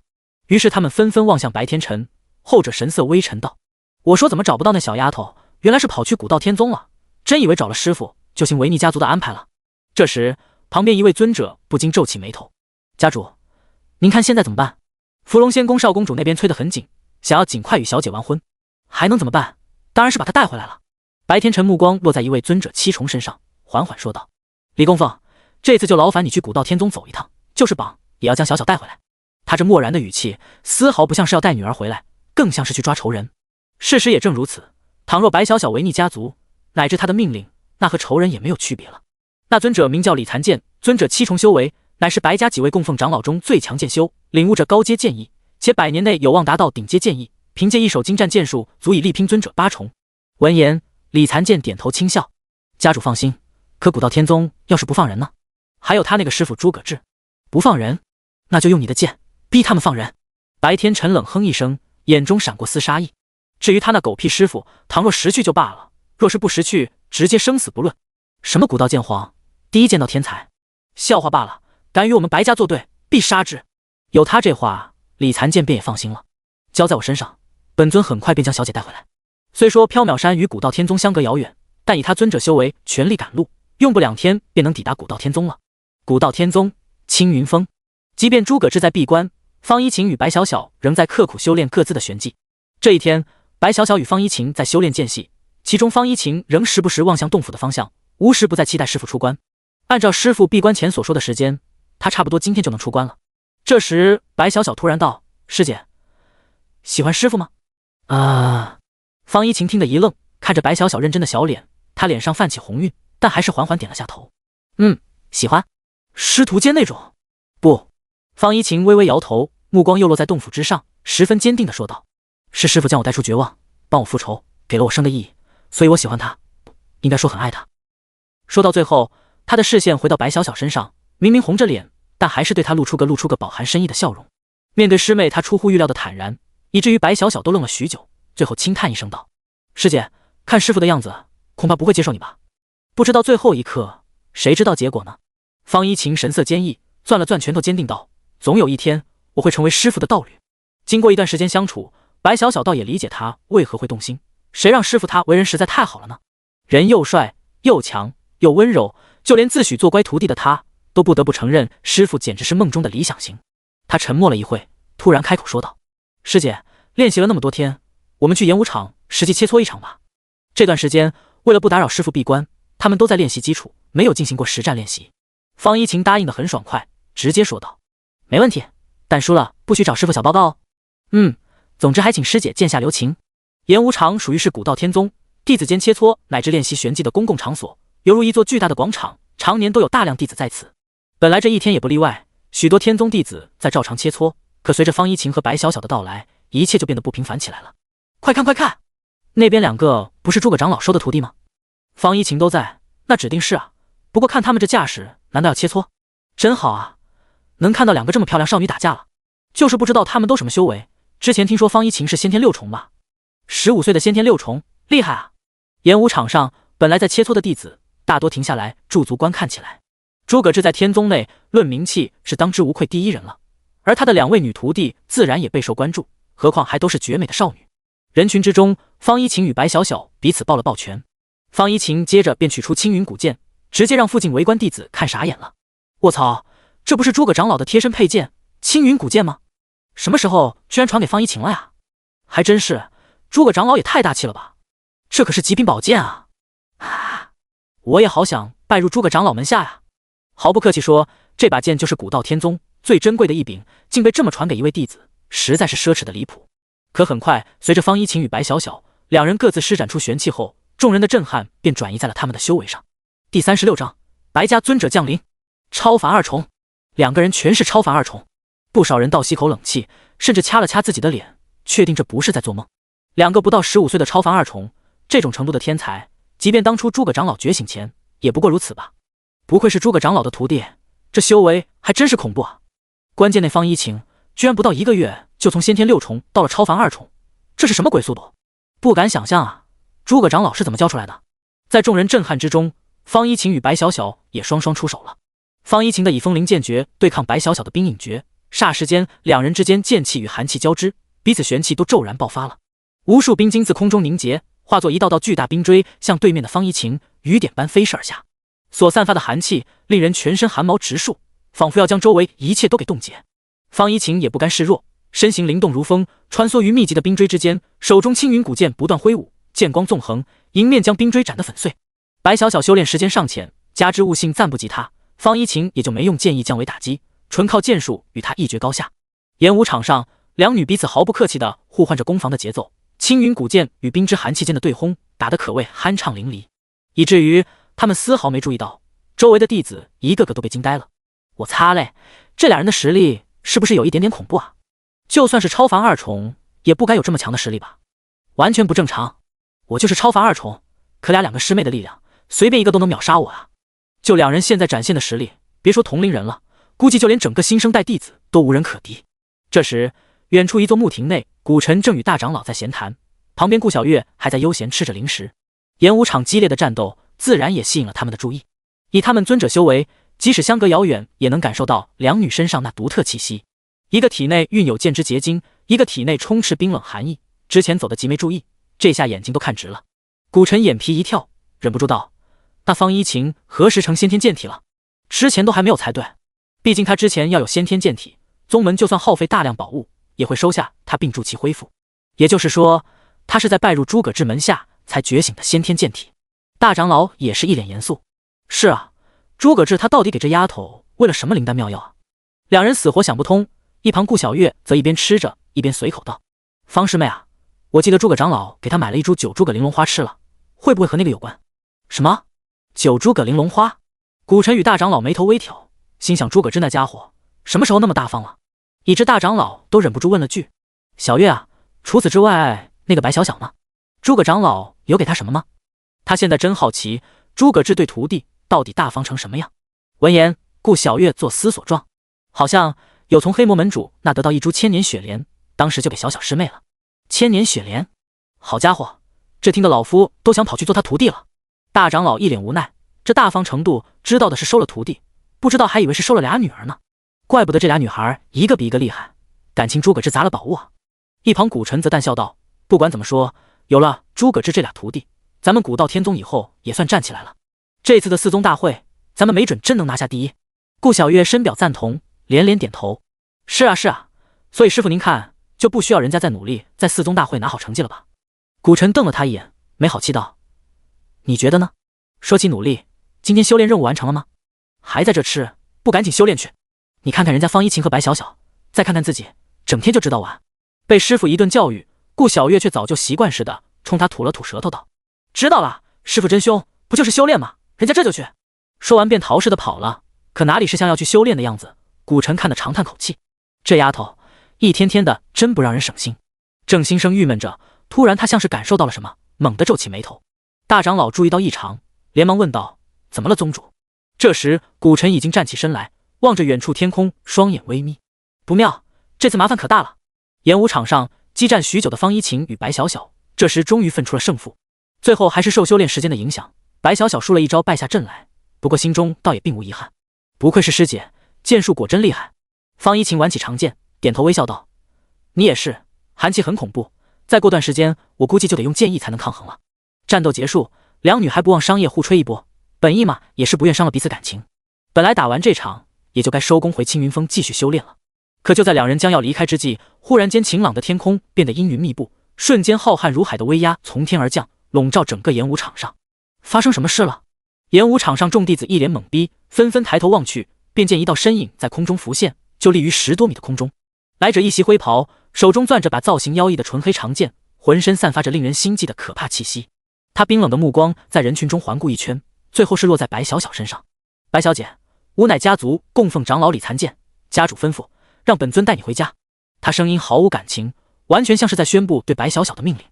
见到李残剑到场，白小小脸色泛白，尽管预料到父亲会派人找他，可没想到是这位。怎么办？该怎么办？以他的可怕实力，就连自己师父出手都未必能抗衡吧，说不定还会因此受伤。为了师父考虑，自己跟他回去或许才是最好的选择，可一旦回去了，恐怕就再没机会出来，也见不到师父了。白小小还在犹豫，身旁的方一晴便已站了出来。她很清楚师妹一旦被带回了白家会是怎样的下场，作为师姐，她不会允许这种事发生，于是一手握剑，一手将她护在身后，望着空中说道：前辈，还望您请回告诉贵家主，白师妹她无意回去。面对他的话语，李残剑毫不客气地冷喝道：此乃我白家之事，区区一个外人还没资格插嘴。别人或许如此，但她是我师妹，师父交代我要照顾好她，那我就不会让任何人将她带走。纵然实力与对方明显不在一个层次，方一晴依然不惧，俨然一副誓死保护白小小的架势。李残剑没想到一个毛丫头都敢顶撞自己，顿时恼羞成怒，冷哼一声：好一个找死的丫头，那本尊就送你一程。噌的一声，他手中黑剑瞬间出鞘，化作剑芒袭向方一晴。这一剑极为歹毒，速度之快，方一晴看都看不清，而所蕴含的威力一旦命中，他必死无疑。师姐小心！白小小惊叫一声，却也无能为力，眼睁睁看着剑锋逼近。便在这千钧一发之际，一道身影飞掠而出，以迅雷不及掩耳之势将黑剑斩落。看着出手之人，李残剑脸色微沉，冷声质问道：古尘，你无非一介天宗之主，莫非想与我们白家为敌？第37章最坏结果，诸葛志出关了。古尘从两女身边走出，望向空中的李残剑，淡声道：我古道天宗自然无意与白家为敌，却也不能坐视弟子受伤，又或者被人强行带走，否则我这个宗主岂不惹人笑话了？所以说，如果可以的话，我们还是坐下来好好谈谈这是如何。可话音刚落，李残剑别嗤笑一声，剑指下方厉声道：坐下来谈谈？这就凭你们这半死不死的天宗也配？看来我们白家多年未出，真是连阿猫阿狗都敢招惹了。这副嚣张的姿态令演武场上一众天宗弟子都很愤怒，虽不太明白发生了什么，可被人找上门指着鼻子骂没人会高兴。就连一向心平气和的古尘也都皱起眉头道：李尊者，注意你的言论，真当我古道天宗好欺负不成？难道不是吗？一个尊者6重，一个尊者2重，本尊便是欺负了又如何？李残剑冷笑道：今天本尊还非要带走白小姐，就凭你们古道天宗还没人能拦得住。他修为本就比古尘高上一筹，且剑术上也有绝对优势，真打起来对方毫无胜算。古尘也清楚这点，但他的态度却也干脆，微眯双眼说了句：拦不拦得住，试试不就知道了。好啊，那今天本尊就给你们古道天宗一个血的教训。李残剑眼中掠过杀意，他本就没把古道天宗放在眼里，甚至非常乐意在这打一场爽爽。他手中黑剑缠绕起凌厉剑气，周身随着玄气爆发，也升起层层黑雾，将本就阴郁的天空染得犹如墨水一般，恐怖威压铺天盖地而来。古尘脸色也严肃起来，恶战一触即发了。一旁白小小看愣了，忍不住道：宗主，您……还没说完，古尘便头也不回的沉声道：你们两个先退后，一晴，保护好你师妹。方一晴点了下头，反手拉住白小小向演武场外跑去。这时大长老迎了上来，瞥了眼离去的白小小，不禁对古尘皱眉问道：宗主，真要开打吗？为了个弟子得罪白家，是否太莽撞了？古尘淡声道：那又如何？吾乃一宗之主，纵然是战死于此，也绝不允许任何人在宗内放肆，更别说强行带走一位弟子。况且要真的忍气吞声，宗内弟子会怎么想？其他宗门会怎么看？本宗可不想背上缩头乌龟的名声。闻言，大长老一阵沉默，最后叹了口气道：也罢，这次白家确实欺人太甚，要战便战吧。空中李残剑剑指宗门，冷声道：废话完了吗？本尊可要出剑了。话音落下，他身形骤然冲出，速度快若闪电，在原地留下残影。古尘脸色微变，立即迎面挥剑而出。身法快到极致的两人，刹那间便在空中撞上。这一击光是激荡而出的余波，便令方圆数百米内建筑剧烈一震，出现了裂纹。而演武场上还未散去的弟子，则在大长老的庇护下才得以幸存，否则这一击的余波便足以秒杀所有人。即使如此，他们仍然满脸惊惧。他们大多是第一次见尊者修士交锋，没想到竟恐怖如斯。所有人撤离演武场！大长老一边高呼，一边掩护着诸多弟子离开演武场。以他尊者2重的修为，上面的战斗他没法插手，只能做些辅助工作，避免损失太大。而在100米的空中，古尘与李残剑的战斗愈发的激烈，两人皆全力出手，每一招都是意图将对方斩杀。两人宛如两道一蓝一黑的流星，在昏沉的天空下划出一道道光弧，彼此互相撞击着，每一次都会激起10几级飓风般的余波。乌云密布的天空下，两位尊者的战斗造成的异象，让古道天宗犹如在风暴中飘摇，天宗之内每个人都惊恐地抬头望着，还不清楚发生了什么。演武场外，白小小看着这一切，露出纠结的神色。这场尊者之战足足持续了数十分钟，而战斗的结果却并不如人意。李残剑终归是白家第一剑修，不仅在修为上压制着古尘，还有一手高阶剑意，加上一套白家的地阶低级玄技，在软件上也力压着古尘，使得战斗根本没太大悬念，全程都处于被压制的状态。这时他又被李残剑发现破绽，一道蕴含剑之极意的剑气刮在身上，直接令他脸色一白，猛地吐了口血出来。真令人失望，还以为你有多厉害，没想到这么垃圾，怪不得古道天宗一直半死不过的，就这还想跟我们白家作对，简直可笑。李残剑眼中充满蔑视，在他看来，这场战斗都毫无悬念了。在他对面古尘身上已遍布剑伤，可仍未有放弃的意思，一把抹去嘴角的邪冷，喝道：“废你妈话，输赢还没决定呢。”然而真要再打下去，就不只是输赢问题，而是他会有生命危险了。可他话刚出口，便响起个少女的声音：“宗主，不必了。”天地间瞬间安静了，众人无不看向一处。白小小望向天上，缓缓说道：“我跟他回去，宗主您不会再战了。”说完，他向着古尘深鞠一躬，算作是对他的感谢了。白小小的话令古尘与李残剑都愣住了。方一晴皱眉道：“师妹，我不想再看到有人因为我而受伤了。”白小小环顾了下四周，看着被余波而伤及的弟子，坚定地望着上方两人：“一切到此为止吧，我回白家便是。”说到这个份上，方一晴也沉默了。空中，李残剑轻哼道：“早这样不就行了？真是浪费本尊时间。”他看了眼古尘，后者叹了口气，也没再说什么。如今白小小本人开口，他也没有了再出手的理由。算你识趣，这次本尊便发下善心，饶过你们古道天宗。李残剑俯看了眼白小小，冷喝道：“还杵在那做什么？快些上来，与本尊一同回去。”闻言，白小小抿了抿嘴，最后看向身边的方一晴，欠身道：“师姐，这段时间有劳你照顾了，还有师傅，等他出关后替我说声抱歉，给他带来那么大麻烦。”之所以离开，很大程度上也是为了师傅，毕竟李残剑太强了，他更不愿看到师傅被对方所伤。在留下最后的话后，他便随纵身飞至李残剑身边，随之一同离开。望着下方遇见遥远的古道天宗，白小小充满不舍，尤其是对师傅，不知为何好想再见他一面。可他也清楚，或许再也没有机会了。没多时，他们便远远地消失在天边。而古道天宗也陷入了长达2天的沉寂，谁也不敢在宗内提及之前发生的事情。在经历这次的事件后，古道天宗像真正垂暮的老人，更多了几分压抑与死气，再看不到任何希冀。直至第3日早上，本来宗内上下都还在忙着重建古道天宗部分被余波摧毁的建筑，突然青云峰上传出一道响彻天地的闷响，便在众人纷纷抬头眺望之际，湛蓝色的光柱拔地而起，突破天际，直入九霄之上。一股至寒之气瞬间笼罩古道天宗，明明是9月炎夏温度，却在急剧降低，天空飘起了鹅毛大雪。所有人惊愕望着天空，接着便听到青云峰上传出个兴奋的声音：“终于成功了！”洞府之内，以诸葛志的定力都难以遏制兴奋的心情，实在是这次提升的幅度太大了。第38章冰凤血脉奔袭缥缈山。本来诸葛志意料中，万年雪莲顶多也就助他提升些体质或增强些修为，结果却是万年雪莲的力量与他体内凤凰血脉相融，成了连他都懵逼的东西。姓名：诸葛志，修为尊者巅峰，血脉冰凤血脉，一切攻击获得寒气加成，且无视冰冻伤害。体质玲珑圣体。悟性9阶超限，超出9阶，超出当前评定范围。虽说单从冰凤血脉本身还看不出太大的变化，也就多了点附加伤害以及冰冻抗性，可修为直升5重，明显不是万年雪莲能有的效果，必定是因为冰凤血脉加持的缘故，使得提升堪称逆天。战斗力上，且不说冰凤血脉能提升多少，就单尊者巅峰加上灵剑风兰和超阶剑意，以及各项地阶顶级玄技，就难以估量。诸葛志推测的是，可以抗衡生死境5重以下的任何修士，而生死境修士唯有几大仙宫之内才有，即便强如缥缈山白家，家主修为也才达到半步生死的境界。毫不客气说，他的这次晋级，直接令他的实力能够横扫几大仙宫以外的任何势力，真是舒服。这下终于不必担心白家来找麻烦了。突破结束后，诸葛志长舒了口气，尽管之前嘴上自信，可他心中还是多少忌惮白家真不顾一切将白小小带走。现在好了，就算他们家主亲自来了，他也无需再忌惮。好了，也不知道依晴和小小俩丫头修炼的怎样了。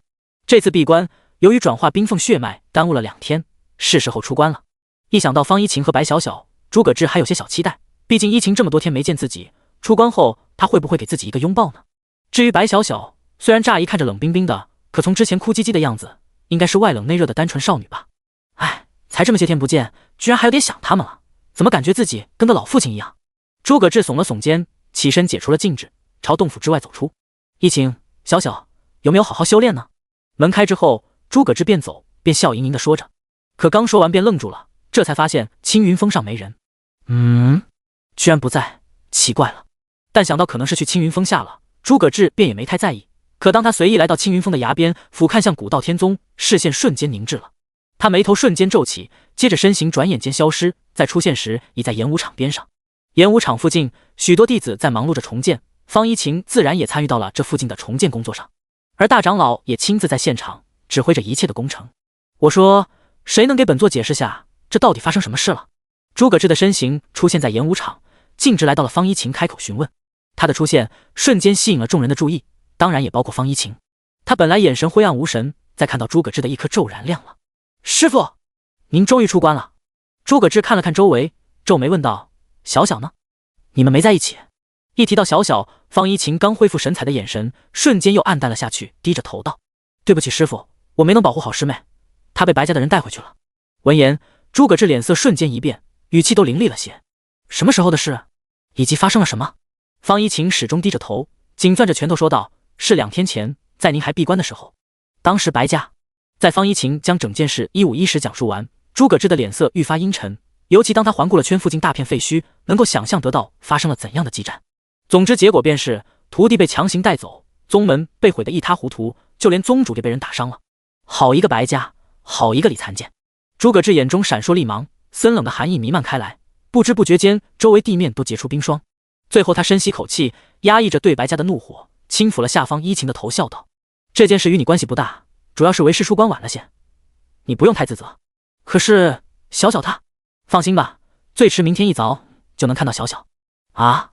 方一晴猛地一愣，抬起红润的眼睛，便见诸葛志已取出了风兰剑。他有些难以置信地说道：师父，您这是要……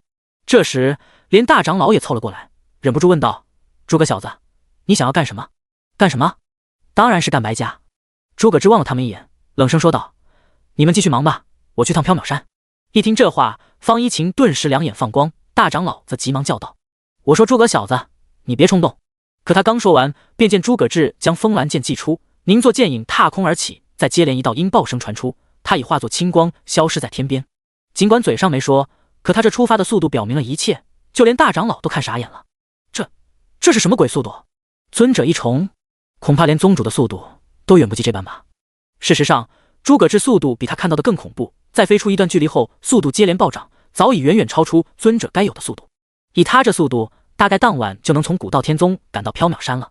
白家也好，伏龙仙宫也罢，敢对老子的徒弟下手，那就试试看吧。自从重生于此，他还是第一次这般愤怒。明明对徒弟保证了一切，却被当面偷家给把人带走了。而他这人自认别的坏处没有，唯有一点最坏的地方就是护短，谁敢对身边人下手，管他是谁，就是天王老子也要弄死。傍晚时分，夕阳映照在缥缈山间，此刻山上的白家之内，许多人还在忙着张灯挂彩，乃至贴上一张张喜联，乃至后山更是摆着上百桌酒席。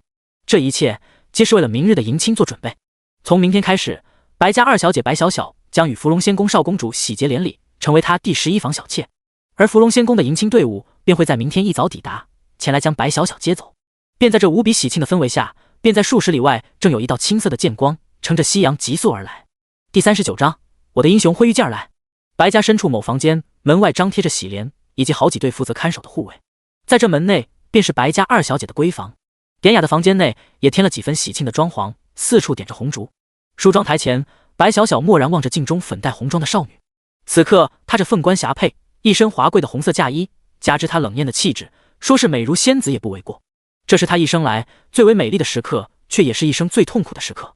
在她身后，兄长白青红坐在她床上，满不在乎地翘着个二郎腿，望着她不耐地呵斥道：明天就是婚期了，奉劝你这丫头以后老实点，乖乖侍奉好少公主。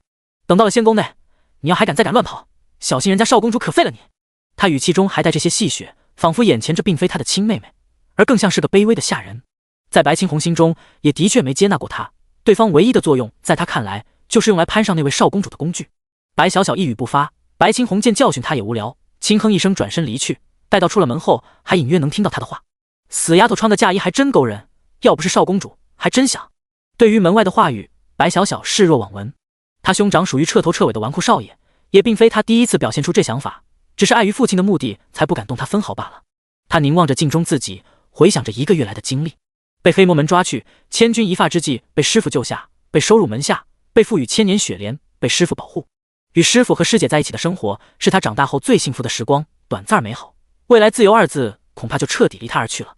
这种人生，他绝不接受。即使师傅，恐怕真的要永别了。白小小低着头，抚摸着手中一把匕首，刀锋在烛火的映照下闪着寒芒。生命虽可贵，可若与自由相比，就显得那么微不足道。他不甘屈服于命运安排，这便是他最后所剩的选择了。白小小攥起匕首，将刀尖抵在了心间，可手却有些颤抖了。他终究才15、16岁，对自杀多少有些恐惧，同时才感觉到，原来他对与师傅永别是这般不舍。正当他犹豫之际，屋外骤然传来了鹰豹之声，分明是从缥缈山外来的。白小小被这动静所吸引，连忙挽起裙摆，快步来到窗边。显然他虽已心生死意，却还是忍不住在期许着什么。明明清楚不可能，可还是忍不住去想，会是师傅来找自己了吗？当他看向窗外的景象，果真见到那熟悉的青色流光穿过天际而来，让他心中不禁升起句话：在绝境之时，我的英雄会遇剑而来。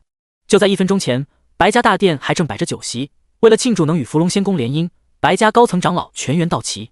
宴席开场，一众长老便起身举杯，望着主座之上的白天辰。这时，人群中李残剑举着酒杯，淡笑说道：恭喜白家主，今后签上了伏龙仙宫这座大山，贵家族势必一飞冲天，其间陨落仙宫指日可待啊。白天辰对这话很是受用，微微点头轻笑一声道：哪里哪里，倒是李供奉不辞万里将小小给从古道天宗带回来，甚至还跟他们宗主打了一架，真是辛苦你了。小事一桩而已，区个古道天宗没什么麻烦的，只是可惜没见到他那狗屁师傅。李残剑嗤笑一声道：否则要是能将那个拐走令千金的家伙首级带于家主就完美了。无碍，李供奉做得很好了。白天辰笑了笑，接着举杯环顾众人说道：明日便是我们白家的大喜之日，相信不久之后，我们白家的实力便能更上一层楼了。来吧，为了庆祝这桩天大的喜事，诸位干杯。众人也都满脸喜色。正当他们打算举杯一饮而尽，远处却骤然传出声巨响。宴席上所有人纷纷抬头望去，便见一道青色流光乘着夕阳之末向白家疾驰而来，那声响赫然是多重的鹰豹之声。待到近了一些，便已清晰看到，竟是有人在御剑飞行。那家伙是什么人？众人一脸疑惑，尽管看不太透修为，可那周身气势分明达到了尊者境界。他们疑惑望向白天辰，其中李残剑问道：白家主，这人莫非是您邀请的客人？然而白天辰皱着眉头道：应该不是，今晚的宴席并未邀请外人才对，而且没看到他阴沉的表情吗？恐怕是来找麻烦的。白家虽是隐士家族，却也并非没得罪过人，在这特别之日会有麻烦找上门也并不意外。找麻烦？我看是来找死的。李残剑望了眼天空，直接冷笑一声道：白家主姑且稍等，待我去处理一下。他一口饮尽杯中酒水，接着手中瞬间凝出那黑色长剑。一直以来他都是白天辰的马前卒，任何事情都极为热情，如今这么好的表现机会，自然不会放过。白天辰笑着点了下头道：去吧，尽快解决回来，我亲自为李供奉倒酒洗尘。随即李残剑便提剑迎了出去。白天辰倒丝毫不担心什么，毕竟在东域尊者之中，李残剑的实力称得上顶尖了，能胜过李残剑的他都认识，而这次的来者明显不在其列，也就没什么好担心的了。何况对方看起来那么年轻，估计能出入尊者之境就不错了。而在缥缈山间，诸葛志遇见降临后，看了看四周，看来就是这里了。缥缈山白家，在他感知之中，白家至少有着10位尊者及修士，其中最强一位更是达到了半步生死的层次，想来就是白家家主白天辰，也就是白小小的父亲。正当他打算下去，便见一道身影从白家飞掠而出，转瞬间便来到了他身前。不知阁下来我白家有何事情吗？李残见语气不善，目光还在打量着诸葛志，却发觉看不透他的修为，这倒让他吃了一惊，莫非是什么法宝隐藏了？没等他想明白，诸葛志已淡淡开口了：也没什么大事，就是听说白小小回来了，我是来带她走的。此话一出，李残剑先是一愣，随即冷笑道：真好笑，你以为自己是谁？还想带走小姐？哦，倒是忘了介绍，本座诸葛志，来古道天宗青云峰首席长老，也是白小小的师傅。诸葛志介绍完，对面的李残剑瞬间愣住，接着便狂笑起来：我当是谁呢？原来是小姐那什么狗屁师傅，之前在古道天宗可没见你到的踪影，上次当了缩头乌龟，这回倒是敢找到这里了。本来他还稍有忌惮，可了解了身份后就彻底放心了。古道天宗诸葛志不久前也才皇者修为罢了，尽管不知他给什么机缘达到尊者之境，可还远远不是他的对手。反倒是上次没取诸葛志首级回来，还让他心有遗憾。这下对方主动送上门来，可真令人愉悦啊！而诸葛志在听了他的话后，本来平静的眼神骤然变得森如寒冰。就是说，你便是在我们古道天宗大打出手的那个李残剑？正是本尊。李残剑毫不回避，笑吟吟说道：“当初连你们宗主都本尊吊打了，你居然还敢来送死，真是勇气可嘉。今天不论如何，你都准备永远留在这吧。”放下狠话，李残剑也懒得再浪费时间。这场战斗，白家主和诸多长老都看着呢，必须早点解决，并且赢得漂亮。他当即玄气全开，手中黑剑之上剑意骤起，飓风般的黑色剑气盘旋于身侧。这一刻压倒性的恐怖气势骤然将诸葛志笼罩。第40章，我今天就是要带他走。天空之上几乎被李残剑的剑意所覆盖，颇有种欲要一剑破天的架势。浩瀚的剑气与剑意相融，在他身前化作长约100米的黑色剑影。李残剑扶着剑柄，望着诸葛志冷笑道：“能死于本尊这一剑下，你也该感到荣幸了。”为了赢得漂亮，他上来便实力全开，双手抓住硕大的剑柄，硬生生挥舞起这100米剑影朝诸葛志斩下。黑魂裂空斩，此乃地阶低级剑诀，修炼大成可一剑斩开虚空，威力恐怖如斯。再加上高阶剑意加持，就算修为高他1-2重，都得暂避锋芒。以至于白家后山一众长老都露出无奈的表情，这家伙也太夸张了吧！对付个看着远弱于自己的家伙，直接把底牌都给用出来，就这么想装逼吗？更让他们诧异是对面那家伙，面对李残剑这全力一剑，竟还不赶紧找机会闪开，居然还敢站在那里等死。这家伙难道还想正面接下这一剑不成？绝不可能！李供奉这一剑，就算老夫这尊者9重都得暂避锋芒，别说对面那小子了。也是，看来战斗就要结束了。事实上，诸葛志面对这威力滔天的一剑，神色平静如水，心中连一丝涟漪都没泛起。正想试试寒气的威力，那就选你了。话音落下，风蓝剑出现在他掌中，青蓝色流光迅速向着剑身汇聚。见到那凌空落下，欲要撕裂空间的庞大剑影逼至身前，诸葛志眼中闪过一道青芒。残云剑诀，暴风之刃。诸葛志抓着风蓝剑迎面斩出，青蓝色的光芒骤然从剑上爆发，顷刻间化作滔天的剑芒。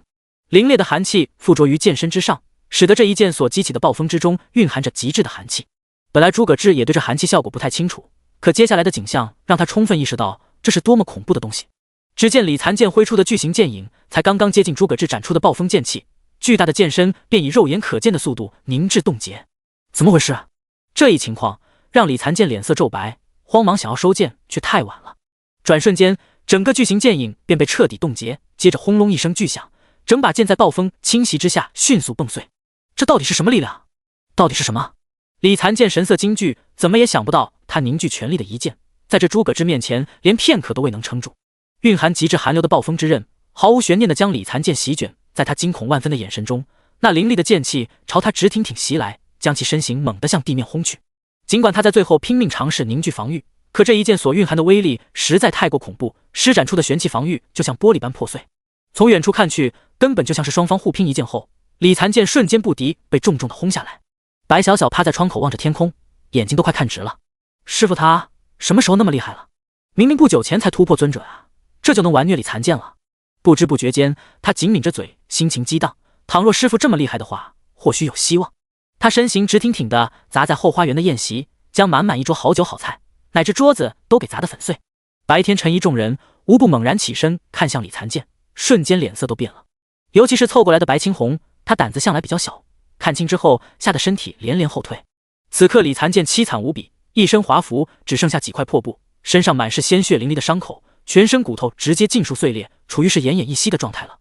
更可怕是，即便这时候他身上仍然附着一股寒气，在不断折磨着李残剑，令他身体因寒冷着不断颤抖着，简直惨不忍睹。李供奉他，众人吞了吞口水，彼此间面面相觑，都看得出彼此心中震撼。单论实力，李残剑在他们中能排得上前3，可居然被这么简单就击败，这家伙到底是什么人？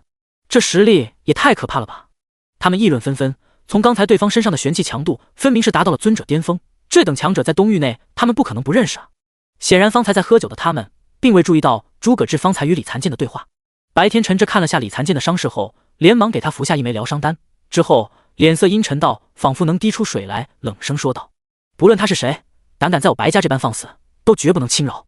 诸位，随本座一同会会他去。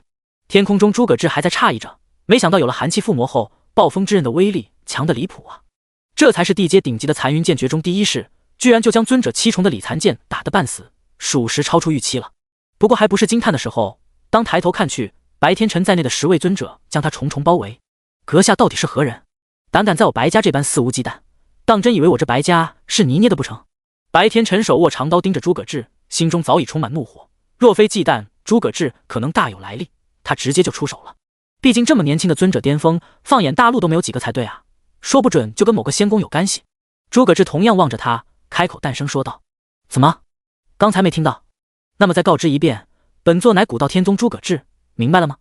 闻言，白天辰和众人皆是一愣，很快便满是难以置信。白天辰眯起了双眼问道：“你便是小小口中的师傅？”“正是。”诸葛志遥望了眼白小小的方向，接着转头道：“所以白家主，小小我必须带走，否则……”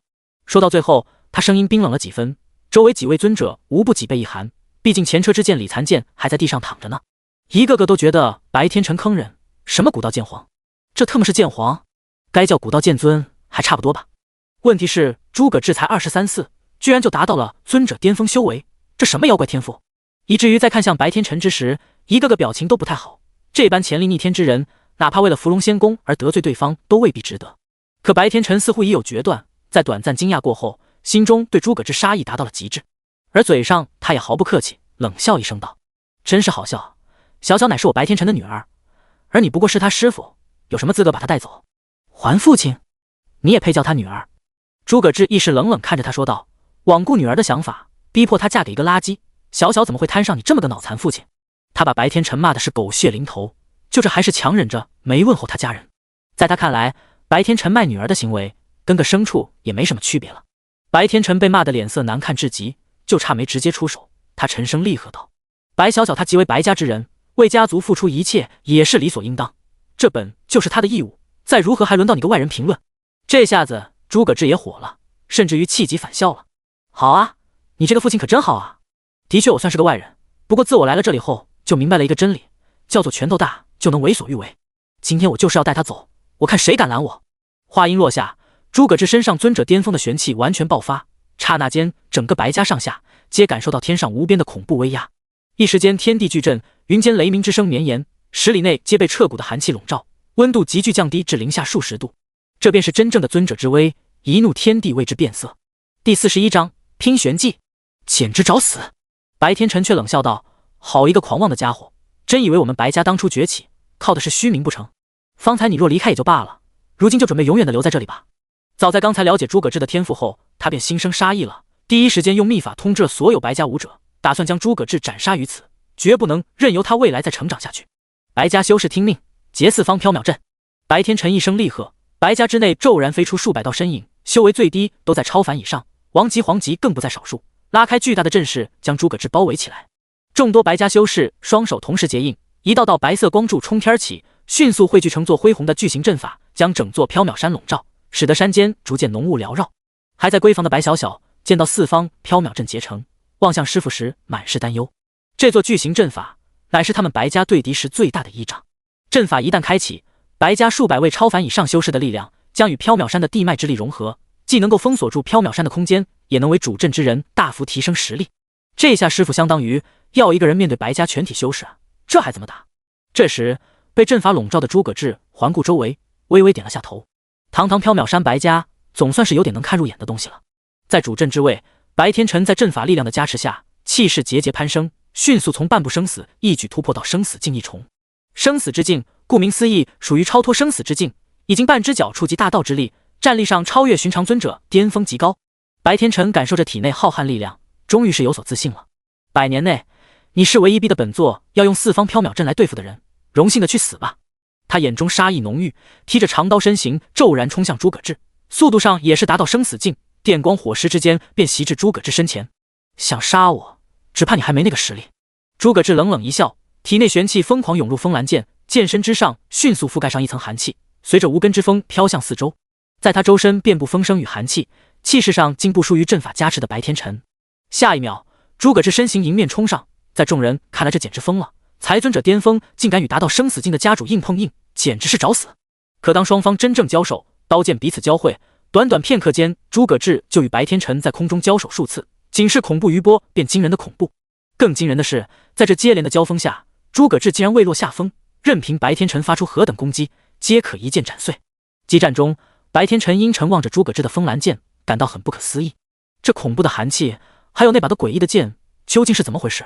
他不难看出，诸葛志本身实力的确是尊者巅峰，可偏偏这寒气太恐怖了，稍不留神便被会冰结。而那把剑所蕴含的风之力，非但极大提升诸葛志的速度，还会与那寒气叠加，将之扩散出去，强化冻结范围。两者相加之下，使得对付起诸葛志相当棘手。诸葛志摇头笑了一声道：“有些失望啊，有这座大阵加持，却还只有这点水平。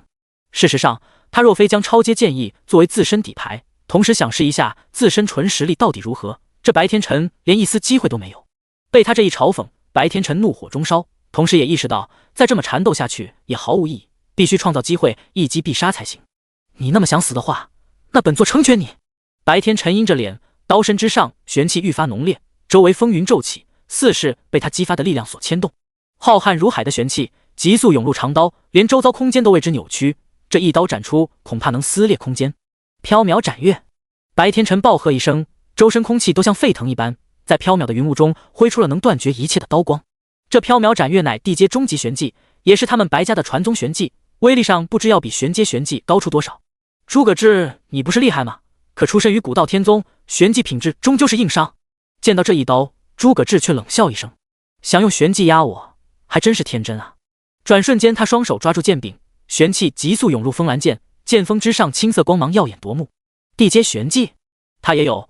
这次诸葛志没有留手，选择了残云剑诀最后一式，风卷残云。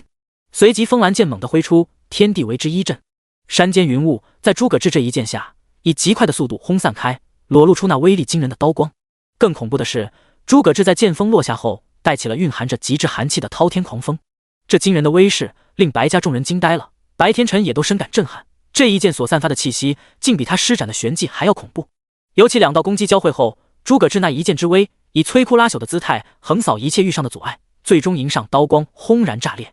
这一刀一剑之威爆发开来，惊天的巨响下，天穹之上的云海在刹那间被轰开，威力之恐怖，令白家全员都不得不展开玄气防御，才没被余波所绞杀。待到余威剑去后，显现出狼狈不已的白天辰，以及与他一同被震退上百米的白家众多修士。这家伙到底是什么怪物？居然有这么强的玄技！白天辰抹去嘴角的血迹，心中震撼的没边，能够正面让他这么狼狈，至少得是地阶高级乃至地阶顶级玄技吧。他不得不承认，这次还真是踢到铁板了。随后诸葛志的身形也从余波中出来，模样比其他可要好多了，一旦伤势都没有，还笑盈盈望着白天辰道：“我说白家主，你不是想用玄技品质压我吗？那下面要不要也感受一下被碾压的滋味？你什么意思啊？”白天辰声音微沉，难道这家伙还有底牌？可再如何，以诸葛志的身份，方才这一剑也该到极限了吧。随后他便看到诸葛志出人意料地收起了长剑，身形骤然后撤后，朝着白天辰所在伸出手来，扬了扬嘴角，轻笑道：“第42章，小小，为师来接你了。”十方冰华授予白小小冰影绝时得到的天阶玄技，虽说他还没正式修炼，可在之前看了几遍，也简单学习过，以他超9阶的极致悟性，足以令他释放出来部分威力。随着诸葛志凝聚玄气，数里之内便开始下起鹅毛大雪，寒风肆虐，犹如暴风雪一般。然而这仅仅才刚开始，呼吸间的功夫，白家众人便望见漫天的雪花，无边的寒气朝着诸葛志身前汇聚，化作一朵水晶般晶莹剔透的冰蓝色莲花，是那般惊心动魄的瑰丽。对面的白天辰很快便意识到了不对劲，这看似娇柔的莲花之上，分明蕴含着仿佛能毁天灭地的力量，以至于都能看到那娇小的莲花四周，虚空都因其恐怖的力量变得扭曲，美的那般令人恐惧。白天辰脸色猛地巨变，急忙冲着身后厉喝道：“全体都有，立刻转缥缈琉璃阵，全力防御！”都不用他提醒，其他人也都感受到那朵白莲的可怕，纷纷转攻为守，凝出防御之力。转瞬之间，在白天辰身上玄气强度暴涨，在全员的帮助下，在他身前凝出一道覆盖了整个白家的巨型防御阵法。缥缈琉璃阵乃是主防御的阵法，可以集结全员力量，凝出强大的防御来抵御攻击。空中凝出了一层着白色光幕。与此同时，诸葛志双手捧着冰蓝色莲花，凝望着手心蕴含暴虐力量的莲花，欣赏一番后低声道：“毁灭冰莲，去吧！”他向着前方轻轻地抛出，看着就像从天飘落的美丽冰之莲。莲花速度看似不快，可却在飞出片刻便接连震荡起空间，而后瞬间加速到数倍音速，在空中留下道白色痕迹，便砸在白色光幕上。接触到的一刹那，时间都仿佛凝滞，唯有那比太阳还要夺目的白光，充斥视野每一个角落。毁灭冰莲蕴含的力量在这一刻完全爆发了。轰隆隆，整个缥缈山都被白芒与寒流覆盖，大地在这力量下剧烈震颤着，渐渐升起一朵由寒气所凝结的白色蘑菇云。恐怖的寒流不顾一切，随狂风向四周宣泄，以致半径上百里内都能够清晰感受到森冷的空气拂过。百里外某小城内，人们无不打了个寒战，纷纷驻足看向缥缈山的方向。当望见那壮观的蘑菇云后，无不震撼，到底发生了什么事？这方向不是缥缈山白家吗？难道是白家的人搞出来的动静？应该不是，我看可能是白家招惹到了什么强者。好家伙，这么恐怖的攻击，那得多强啊！管他的呢，反正也与我们无关。缥缈山白家内，毁灭冰莲造成的余逐渐散去，但又没完全散去，残存余威依旧让这9月炎夏持续降起大雪。飘雪之下，唯有白小小被照顾，所在的房间姑且完好。除此之外，白家上下皆被夷为平地，所有地方都在这余波下成了废墟。虽说天阶与地阶玄技看似只差了一级，可正如其名字一样，强度有着天差地别，说是一个天上一个地下也不为过。就这还是诸葛志实验性的释放，并未真的将十方冰华修炼大成，威力却已恐怖如斯。都说天阶玄技乃是仙功立足之本，诸葛志算切身体会到这句话的含义了。许多人都从废墟中爬出，他们倒几乎没有伤亡，可望着空中那魔鬼般的身影，眼中已然只剩下恐惧。至于白天辰及数百位家族强者，早已被轰在了地上，伤得倒一个比一个严重。很显然，方才的缥缈琉璃阵并没能挡下毁灭冰莲，结果便是他们这些主阵之人遭受了重创。尤其是作为主阵之人的白天辰，衣衫破烂躺在地上，嘴里抑制不住的流着血，最后也只是艰难想要站起身来。父亲，您没事吧？这时，唯一没参战的白青红赶忙从角落跑了出来，伸手搀扶住受伤的父亲。白天辰喘了口气，沉声道：“我没事，受了些伤而已。”事实上，他伤得很重，阵法被迫带来的反噬，加上被毁灭冰莲威力波及，差点没要了他的命。他看了眼四周已是断壁残垣的白家，以及站都站不起来的众人，他脸色愈发的难看，缓缓抬头看去。这时，诸葛志落到他身前，望着他淡笑一声：“白家主，看来是我赢了。”你……白天辰气的颤抖，他白家数百年的基业啊，顷刻间便被诸葛志毁了大半。可那又能如何？方才诸葛志释放的莲花彻底震慑住了他，这恐怖的威力必定是天阶玄技。若他这时再来一下，恐怕真的就能将白家彻底从大陆上抹去了。他只得咬了咬牙道：“这次的确是我输了，知道就好。奉劝你之后最好老实点。”诸葛志轻哼一声。这时一旁的白青红见诸葛志这般嚣张，竟还厉声说着：“诸葛志，你敢对我们白家这般，待到日后，伏龙仙宫不会放过你的。”被他这么一威胁，诸葛志反倒笑出声来：“没问题，只要伏龙仙宫有那个胆子，本座自然奉陪到底。不过在这之前嘛，恐怕你得考虑下另一件事了。”他随手祭出了风兰剑，在空中骤然分化出数千道剑影，每一把所蕴含的威力都足以斩杀皇者。与之前在黑魔门一样，数千道剑锋锁定了白家除白小小外的每一个人。以白家现在这处境，只需他一念之间就能抹平一切。你觉得会是伏龙仙宫先杀了我，还是我先杀了你？诸葛志凑近了白青红，笑盈盈看了他一眼，这目光令他不禁脊背发凉。尤其望见那漫天剑雨，他吞了吞口水，说话都有些哆嗦了。你不能杀我，我可是少公主的朋。话刚出口，他便感受到诸葛志的杀意，嘴上骤然改口了：“我是小小的亲哥哥，你不能杀我。”这下诸葛志身上的杀意才稍稍退去，之后便没再理他，连白天辰也懒得理会。诸葛志望了眼白小小所在的方向，径直一步步走了过去。白家此时遍地寒冰，诸葛志踏在冰上，飞雪作伴在身侧飘落。他来到白小小所在的窗下，在门口守着的2名护卫早就被吓傻了，看了眼自己头顶悬着的剑影，都默默站在那一动也不敢动。诸葛志冷冷瞥了他们一眼，便也没太在意，直接抬头望向身着嫁衣的徒弟，微笑道：“小小，为师来接你了。”第43章，像狗一样的白青红。万里无云的黄昏之末，白小小提着裙摆缓缓走出，嫁衣在夕阳映照下熠熠生辉。来到诸葛志身前，白小小毫不犹豫地迎面扑入师傅怀抱，埋着头声音满是悸动：“师傅，没事了，小小，一切都过去了。”诸葛志低头微笑说着，一手搂在他背上，另一只手则在他头顶轻抚：“今后没人可以再逼迫你什么，为师向你保证。”白小小点了下头，小手还在紧紧抓着诸葛志，似乎生怕放开就会再度失去这一切。远处的白天辰看着这一切，心中倒挺不是滋味。明明是自己的女儿，却跟个外人这般亲近，怎么看也都有些讽刺。1分钟过去，白小小仍没有松开的意思，这让诸葛志只好无奈道：“我说小小啊，这么多人看着呢，为师觉得还是先解决剩下的事比较好吧。抱了这么久，白小小也总算冷静几分了，见周围白家之人全都眼神异样的看着他们，这才不情不愿的松开师傅，点了点头道：“也是，确实要先解决剩下的事。”诸葛志看了眼四周，笑道：“这里是你家，决定权为师给你，如何处置这里的人，是生死是但凭你的想法。”在诸葛志看来，白天辰有句话还算有道理，便是这里发生的一切都是小小他们的家事，何况是要杀他父亲乃至家人，所以是还是要交与小小来自行决定了。而白小小在听了他的话后，声音低沉的答应道：“谢谢师傅，请让我好好考虑下的。”诸葛志点了下头，默默站到了一边。实际上在他心中，并也不情愿白小小选择动手。任何时候，一个背负家人的鲜血的人都很难再获得纯粹的幸福，况且白小小性格也比较单纯，那份痛苦只怕会更浓烈。这时白小小起身，手中握着之前为自杀而准备的匕首，朝远处的父亲走去。周围的白家众人看着他时，一个个心生恐惧。所有人都很清楚白家对这个少女有多么不好，以及逼迫她学习淑女礼仪时态度是多么的严苛无情。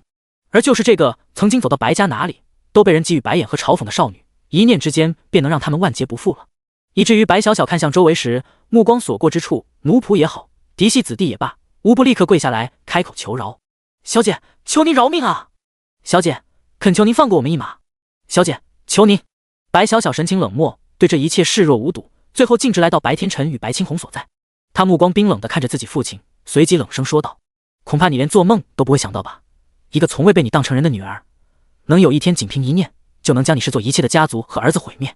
从最开始父亲就没在乎过他，而是对他哥哥万分宠溺，乃至这次与芙蓉仙宫的婚约，很大程度上也是为了白青红未来执掌白家铺路。”面对白小小凌厉的话语，白天辰沉默无言，他清楚事已至此，再说什么都没意义了。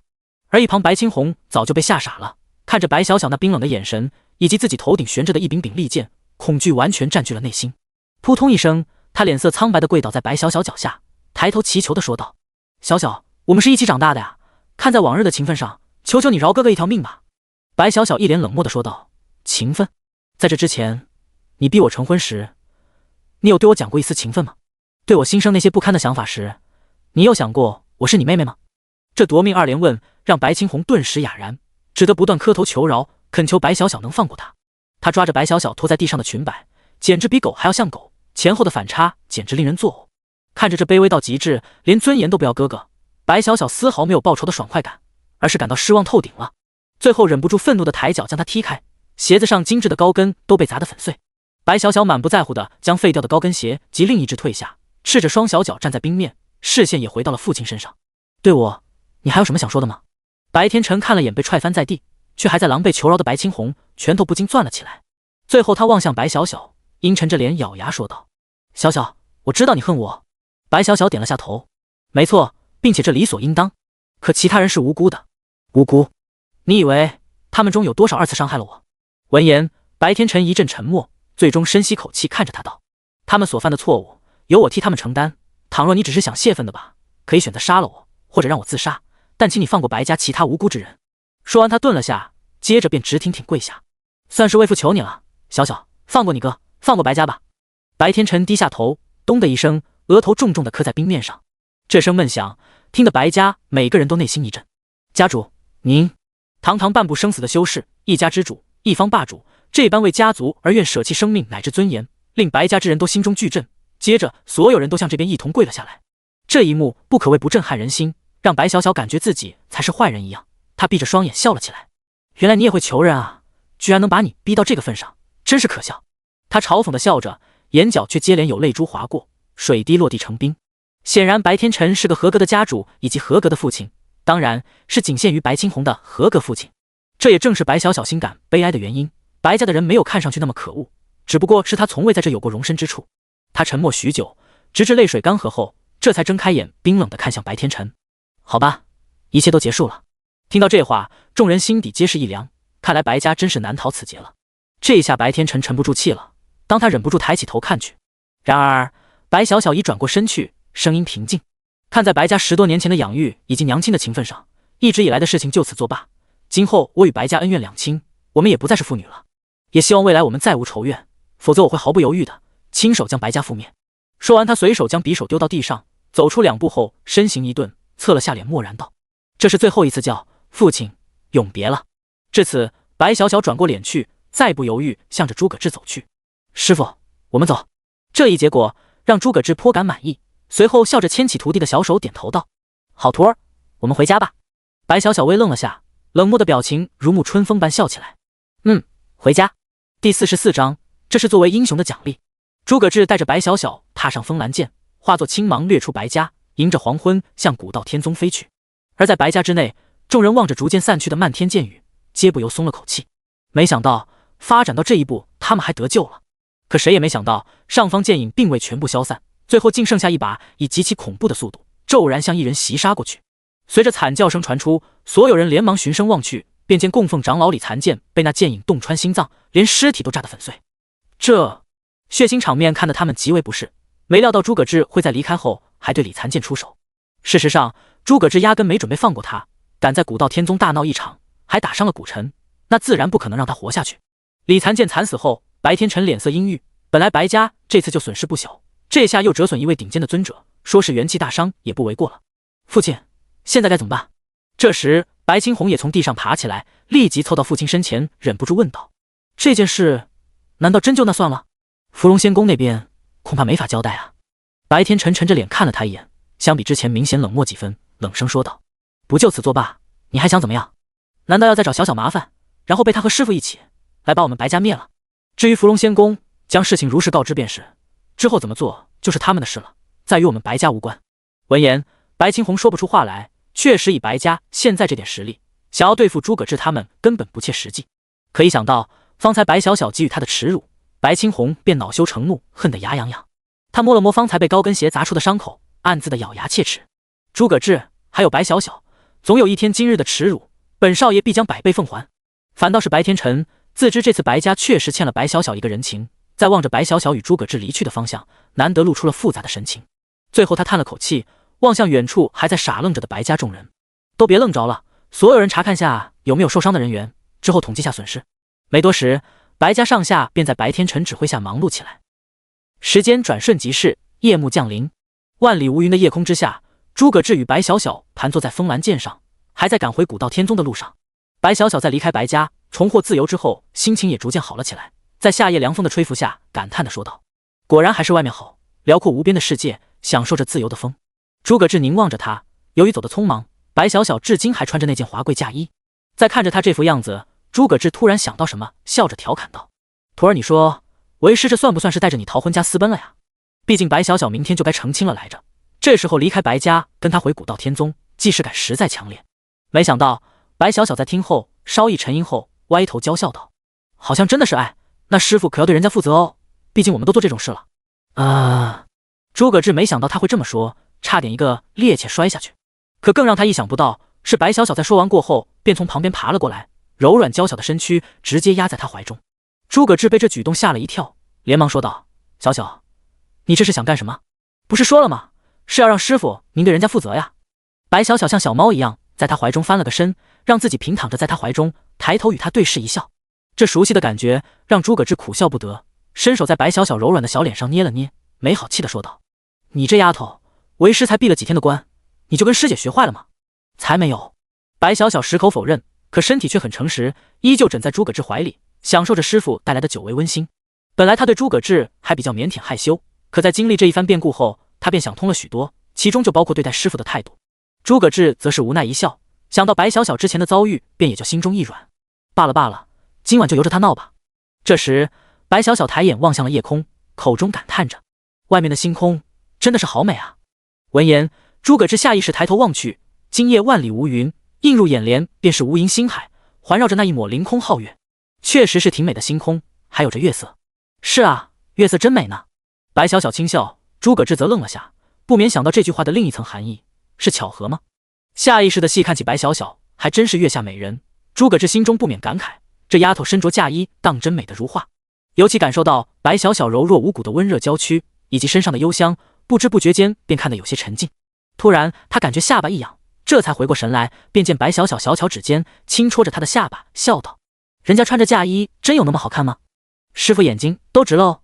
诸葛志轻咳一声掩饰尴尬，不过还是点头道：这身衣服很适合你，美的和仙子一样。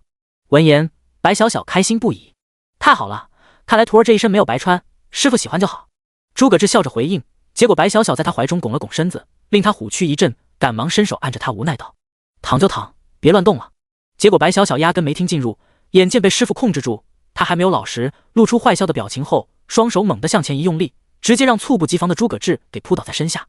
之后便听到夜空中诸葛志那无可奈何的声音：“哎，你这丫头，不要乱摸啊，别乱挤了，马上要掉下去了呀喂。”接着是白小小的疑惑：“那个师傅有什么东西好硌得慌？”“那是为师的法宝。”“法宝？我能看下吗？”“不能，绝对不能。”“切，师傅真小气。”“师傅啊，你先不要动，你又想干什么？”士别3日，当刮目相待，诸葛志真有些被这徒弟整怕了，好不容易才将他揪了起来，自己重新在飞剑上坐稳，便见徒弟直勾勾看着他：“师傅先闭上眼，到底干什么？别问了，赶快闭上嘛。”“行行行，为师真怕了你了。”诸葛志叹了口气，如他所说的闭上眼，可还没等他反应过来，便感觉嘴唇碰到了柔软之物，而当他睁开眼时，眼前这一幕让他惊呆了，居然是白小小在他嘴上亲了一下。“小小，你这……”诸葛志神情错愕，吓得他连忙抓住白小小肩膀，才将彼此的距离拉开。白小小的小脸粉里透着红，娇羞说道：“师傅，这是您作为徒儿心中英雄的奖励哦。”他歪头一笑，在嫁衣的映衬下，美帝令诸葛志再次愣神了。随后的白小小一副计谋得逞的得意表情，多么希望这一刻化为永恒。他身着嫁衣，在月下向所爱之人告白，并献上了最初也是最珍贵的一吻：“以天作被，盖大地为床，天心成竹，入山河洞房。”第45章，他给的实在是太多了。翌日早上，诸葛志便带着白小小返回了古道天宗，也算达成了向方一晴的保证，将白小小第2天早上带回来。两人刚回到青云峰，早早起床等候的方一晴便见青色流光从天而降。当看到剑上的师傅与师妹，他压抑着的心情激动起来，连忙跑上去一把抱住白小小：“师妹，你没事吧？白家没有为难你吧？”白小小也十分高兴，笑着说道：“没什么事，都已经结束了。”“没事了就好。”诸葛志看着抱在一起两女，也不禁露出满意的笑容来，低声呢喃：“果然还是团聚一方的好。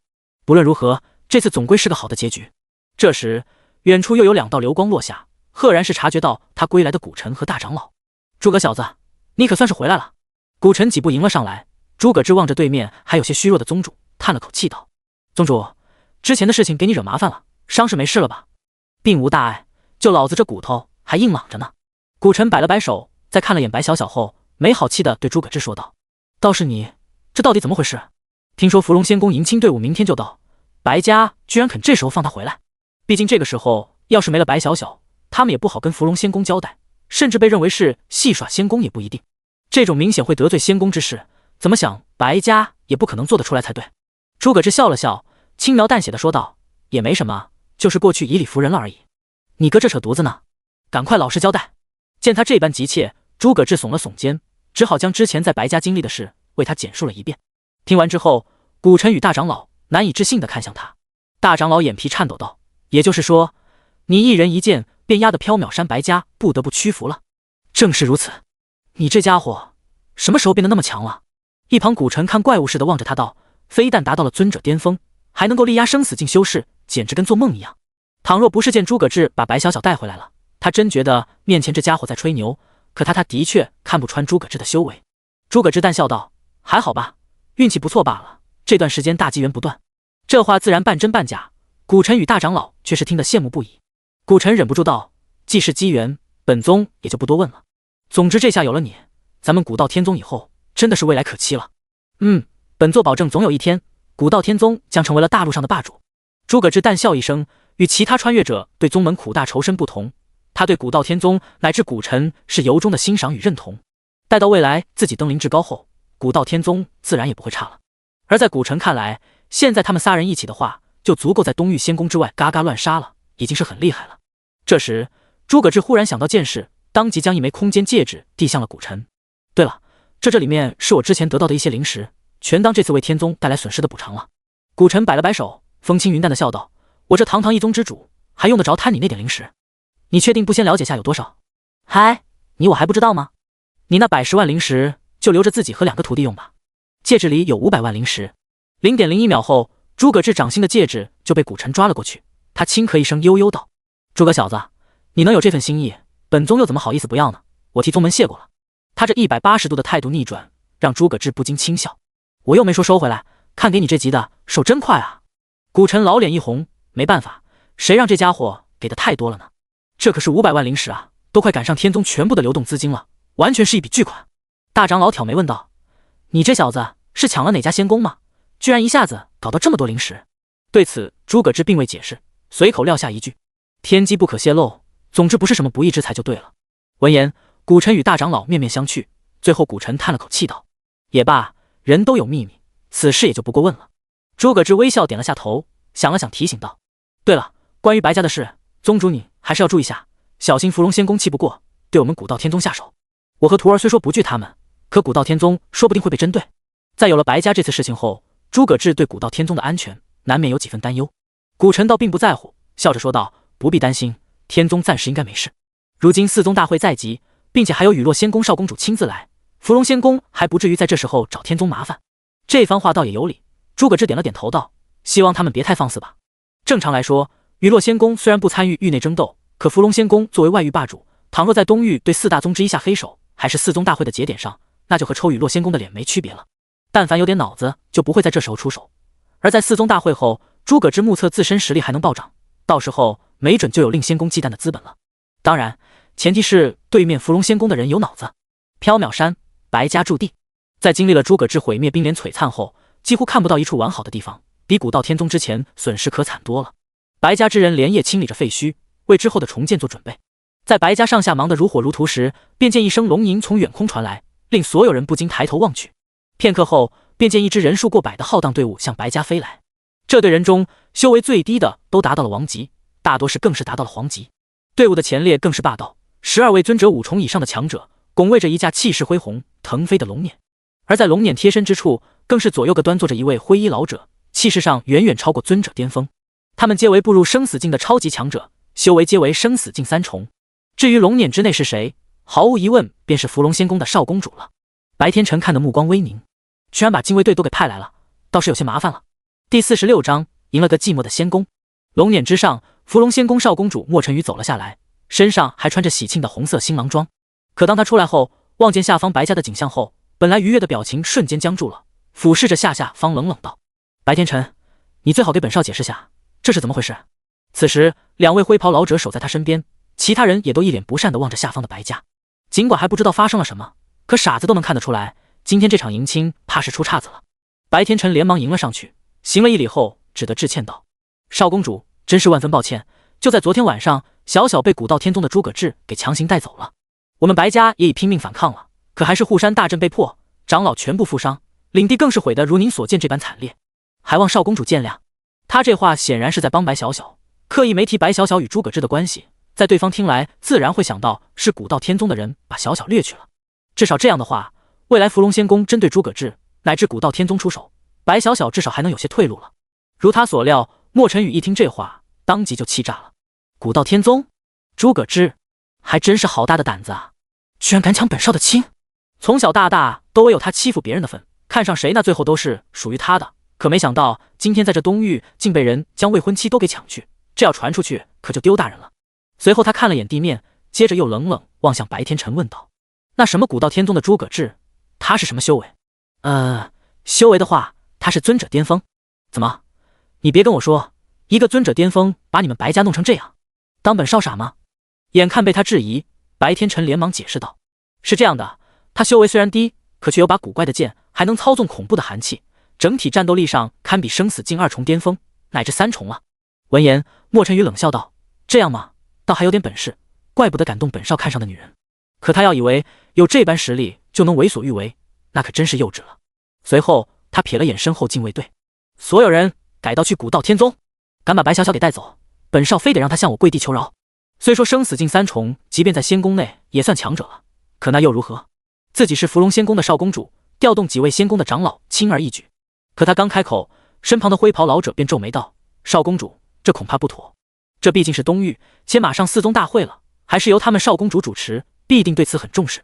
倘若这时候我们对古道天宗出手，势必会被雨落仙宫借题发挥。”一听这话，莫晨宇没好气道：“照你所说，让本少放过他，那本少的脸还要吗？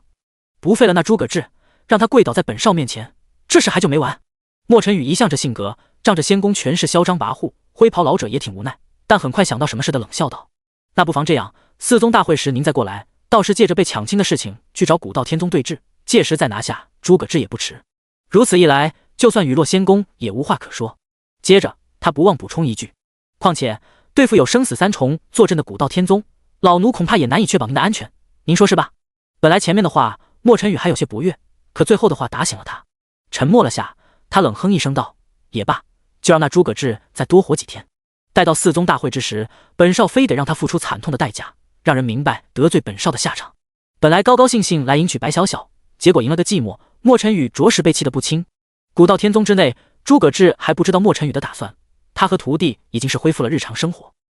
如今距离四宗大会还有1个月出头的准备时间，这段时间诸葛志恢复了之前天天指点方一琴剑术，以及教白小小掌控寒气，而他自己也没闲着，一直在学习着十方冰华。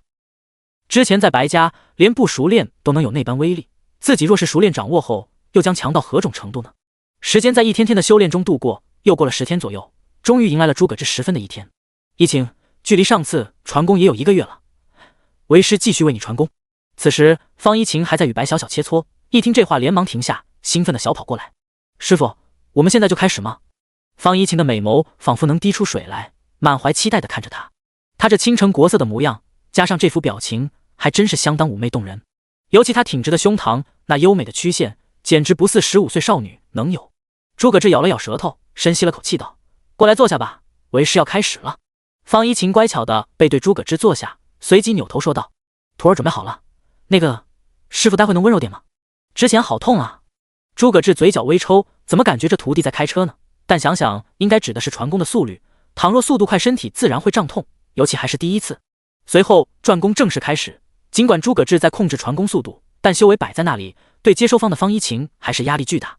浑厚的功力疯狂挤入体，让方一晴小脸痛苦，紧咬着银牙，忍耐着不发出声音来。师傅变得好强啊！相比上次，师傅功力已经远超他想象的强大，甚至让他不由怀疑起未来自己还能跟上师傅成长的速度吗？会不会到他飞升之时，自己还没成长起来？这让方一晴愈发坚定了要努力修炼，随即沉下心来，开始全身心接纳师傅渡来的功力。时间一点点过去，他的修为则在飞涨，瞬间突破超凡2重、超凡3重、超凡4重、超凡5重，这速度还在飙升。本来越是往后就越难修炼，需要的修为也就越高。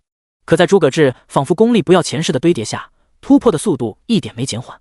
超凡8重、超凡9重、超凡巅峰，下面要面对的本该是瓶颈的王级壁障。达到这一境界后，便足以算得上一方强者，可以天高任翱翔。但许多天赋一般之人，一辈子都卡在了这里，穷其一生也无法踏入王级。而即便是方一晴的天赋，想要突破也得挺久的修为积累。然而在师傅的帮助之下，所谓的王级壁障迅速碎裂，他的修为也一举踏入崭新的层次。至此，他的修为增长才停下来。与此同时，诸葛志脑海中也传来了提示声：“您授予弟子250日修为，恭喜您激活15倍返还，获得3750日修为。”第47章万倍返还，神佑之域。尊者之境意为红尘至尊，即尘世间的至尊强者。可再如何强大，也终算一介凡人，寿命局限于300-500年之内。生死之境则为超越生死，寿元将巨幅提升至上千年，相当于半只脚触及到大道法则。也因此，生死境与尊者境之间差距可用鸿沟来形容。这次在这2000多日修为反灌下，他的境界仅提升至半步生死，便遭遇了瓶颈。看来想达到生死境，不是光靠修为就可以了。诸葛志暗叹了口气，想突破的话，需要在体内积累足够的超越之力，从而破境。他感受着体内的超越之力，总量上也就才像一方池塘。理论上说，唯有超越之力多到湖泊一般，才算是积累足够了。超越之力啊，凝练起来速度还真慢。当然，他所谓的慢，是相对于用返还方式得来提升的速度，实则凝练速度还是极快。诸葛志大体算了下，以他凝练超越的速度，最多1个月便可达成，届时便能正式冲击生死境了。在实力上，如今他达到半步生死境，又熟练掌握天阶玄技十方冰华，在剑意玄技全出的状态下，战胜生死境5重不算难。而一旦突破至生死境，彻底掌握了超越之力，将会迎来他实力的蜕变以及小巅峰，到时候没准能跟生死境巅峰碰上一碰。越级战斗达到这种程度，在大陆上也算前无古人的程度了。此后便是大会开始前最后一段时间，诸葛志通过传功，也顺利将白小小也拉上王级，可惜返还的功力对他提升甚微。不过方一晴与白小小这下彻底起来，一个将出阶剑意融会贯通，一个将冰影诀炼至小成，拿下四宗大会也就没难度了。在最后，诸葛志还不忘叫来两女，将2枚玉简交给了他们。师傅，这是为师给你们的玄技，名为藏息术，你们之后找时间修炼下，可以帮助你们收敛气息。见两女神情诧异，诸葛志只得解释说道：你们这么小就达到王级修为，若是就这么出去，很容易就被不怀好意的家伙盯上，为师也总不能全天候保护着你们。有了这藏息术后，只要你们不动用玄气，若非修为顶尖之人，便无法看透你们的修为境界了。毕竟15岁的王级强者走到哪都会是绝对焦点，自己在身边时还好，可要不在身边，很容易沦为香饽饽。了解了原因后，方一晴与白小小纷纷点头。我们一定尽快练会。这时，诸葛志也听到了系统提示：您授予徒弟玄阶高级藏息术，激活1000倍返还，获得天阶低级隐天术。得知奖励后，诸葛志眼前一亮，又一部天阶玄技。十方冰华的威力已经让他见识到天阶玄技的强大，竟然这么快又来了一本。尽管这一次更偏向功能性，可效果也同样很厉害的样子。隐天术，隐于天地，消弭于无形，修炼至大成后，可隐匿自身形态，甚至藏匿自身存在的一切，御敌于无形。一般来说，这类功法也就能隐藏修为或降低存在感，可这份玄技介绍让诸葛志莫名联想到隐身术，莫非达到大成就是那种效果？但不管怎样，收获到了天阶玄技就不亏。传授完藏息术，诸葛志接着在空间戒指中翻了翻，将一件东西递给方一晴。对了，这枚回天玉当初就是给你拍的，结束时忘记给你了，正好要到4宗大会，就交给了你吧。这回天玉能够抵挡黄级巅峰的全力一击，对他自然是没用，反而方一晴他们比较适用，自己没准还能返还件更好的。然而方一晴并没有接过，他思索了下，转而望向身边的白小小说道：这回天玉还是留给小小师妹吧。白小小愣了下说道：啊，可这是师傅买给你的呀。这不重要，如今你实力相较于我还弱一些，也就比我更加需要这宝物。方一晴冲他一笑，随后对诸葛志道：师傅，这样可以吧？当然可以。诸葛志露出欣慰的笑容来，能够这么谦让，看来两人之间相处的关系不错，这他也就放心了。待到白小小将回天玉接过，内心颇为感动，抿了抿嘴感谢道：谢谢师傅授予宝物，谢谢师姐把这让给我。心想以后真的要好好报答师傅和师姐了。而诸葛志正点头致意呢，脑海中接着传出系统提示，而这一次的令他内心巨震：您授予徒弟回天玉，激活100倍返还，获得极品灵气神佑之玉。100倍返还，这还是诸葛志第一次激活如此高的返还倍率，而返还的奖励俨然也很厉害的样子。神佑之玉拥有天之加护的极品灵气，注入足够玄气后，可激活超强防御，并能够抵挡一次任何形式的致命攻击。介绍中所谓的超强防御，且不说多强，就单单能抵挡一次致命攻击，效果就足以称得上逆天了，这相当于多一条命啊！一部天阶玄技，一件护身至宝，这次收获相当之巨大。诸葛志心情大好，这下对付起九幽魔宗就彻底不需要再担心什么了。待到4宗大会一结束，便可杀上幽冥山，找九幽魔宗算一下总账。至此距4宗大会还剩下最后1周时间，诸葛志与徒弟在做最后准备，但却不会想到九幽魔宗在这期间将发生巨变。九幽魔宗宗主殿外，这一天乃是宗主定下的出关之日，陈无义早早便率人候于门口，等待着迎接宗主与那位大人出关。他口中的那位大人，乃是宗主之前偶遇的一道来历不明的残魂。对方自诩为邪仙，在展现出诸多玄妙手段后，宗主答应助其恢复实力，对方则立誓会在未来助九幽魔宗称霸大陆，因而才有了九幽魔宗诸多行动。而像不久前对方家采取的行动，也是为了帮这位邪仙大人寻回对他来说最重要之物。而作为奖励，这次邪仙大人出关便会助九幽魔宗彻底称霸4大天宗。但陈无义多少有点担忧，毕竟在他掌权期间连死2个长老，出了那么大的事，宗主那边属实不太好交代。可一想到自己连亲信都被诸葛志杀了，也不顾上那么多，只想等宗主与邪仙大人出关后禀报一切后将诸葛志诛杀。诸葛志啊，诸葛志，你不是嚣张吗？待到宗主这次出关，便也就是你的死期了。突然间，宗主殿大门轰隆打开，吾等恭迎宗主出关。陈无义下意识行了一礼，可当看见有身影从中走出，他很快发现了不对劲。第48章惨死的九幽宗主。宗主殿内，一道倩影缓缓走出，女子身着暗银色纱裙，将其酮体的优美曲线展露无遗，裸足行走间，修长圆润的双腿在裙下若隐若现。在她身后是紫色的长发随风而动，一双银色的双瞳之内隐有星辉闪烁，透露着神秘与高贵。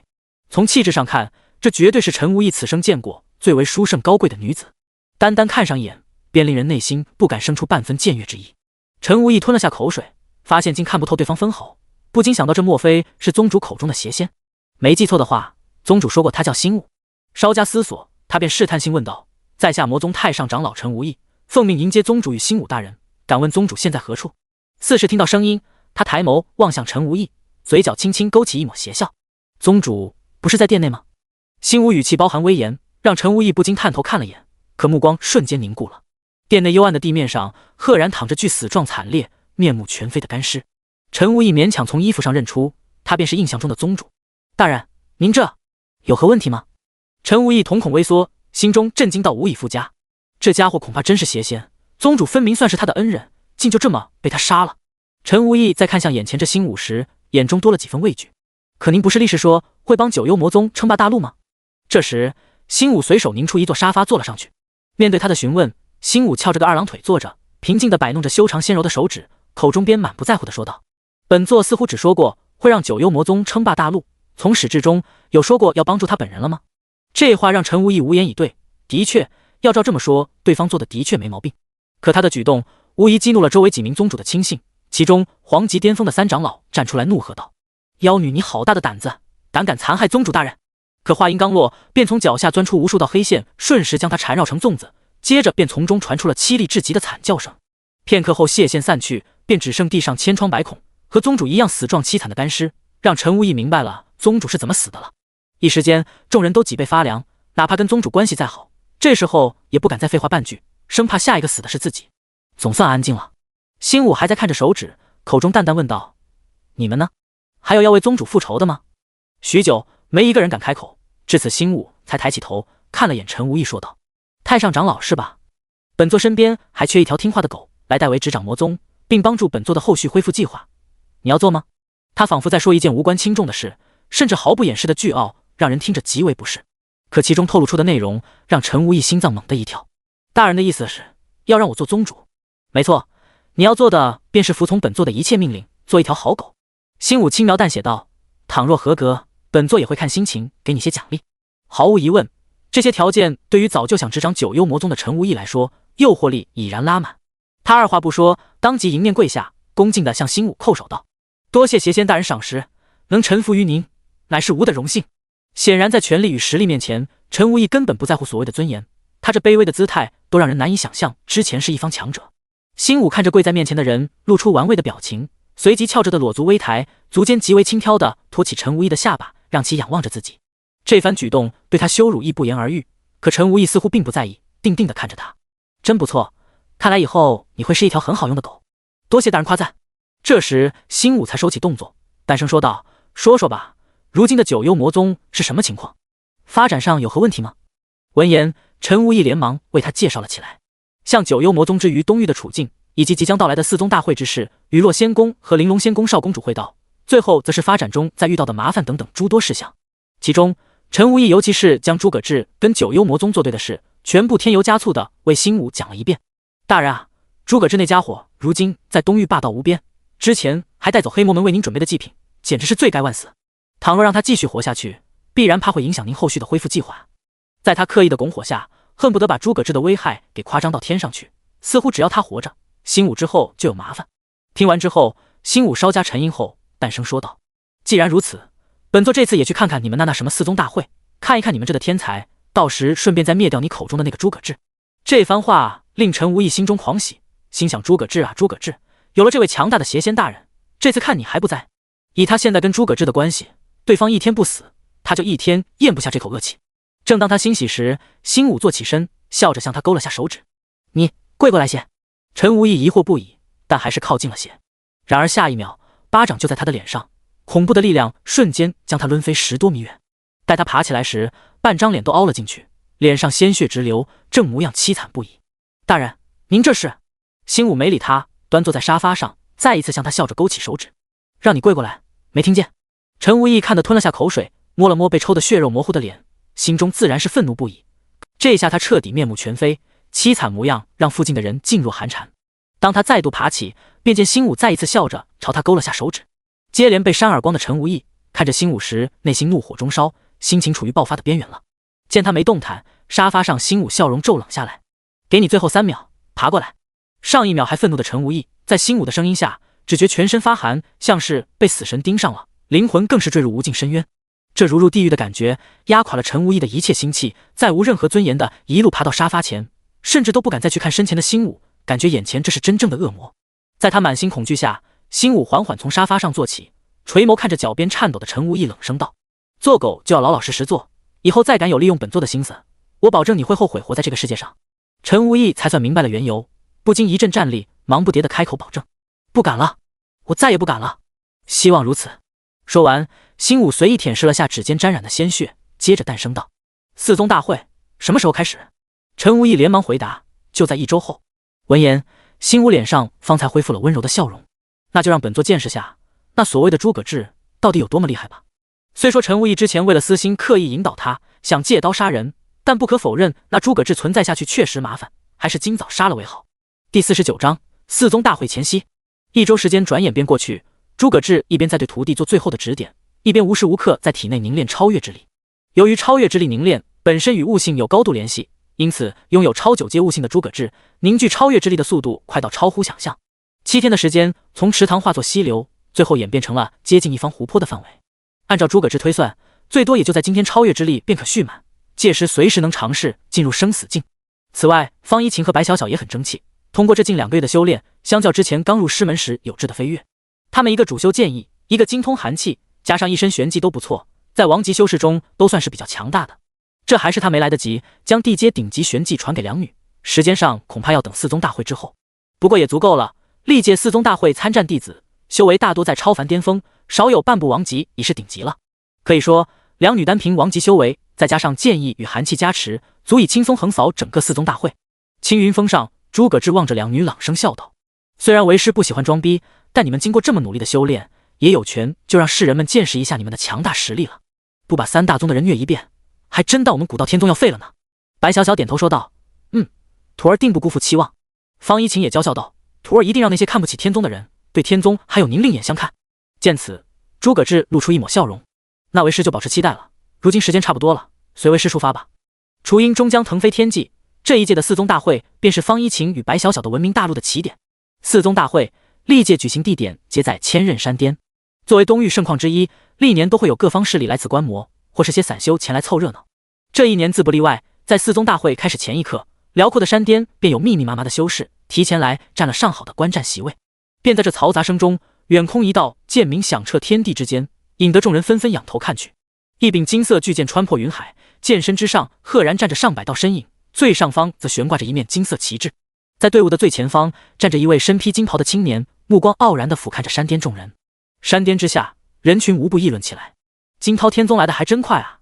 前面那青年知道是谁吗？感觉好装逼的样子啊，连他都不认识。那可是金涛天宗当代弟子第1人，金涛圣子韩子墨。是啊，据说他修为高达半步王级，而且就快要领悟出剑之极意了。卧槽，这么厉害！这是要在20岁前就达到王级和领悟剑意啊！可说呢，金涛天宗拿了3届第2名，这次可是要拿下第1的。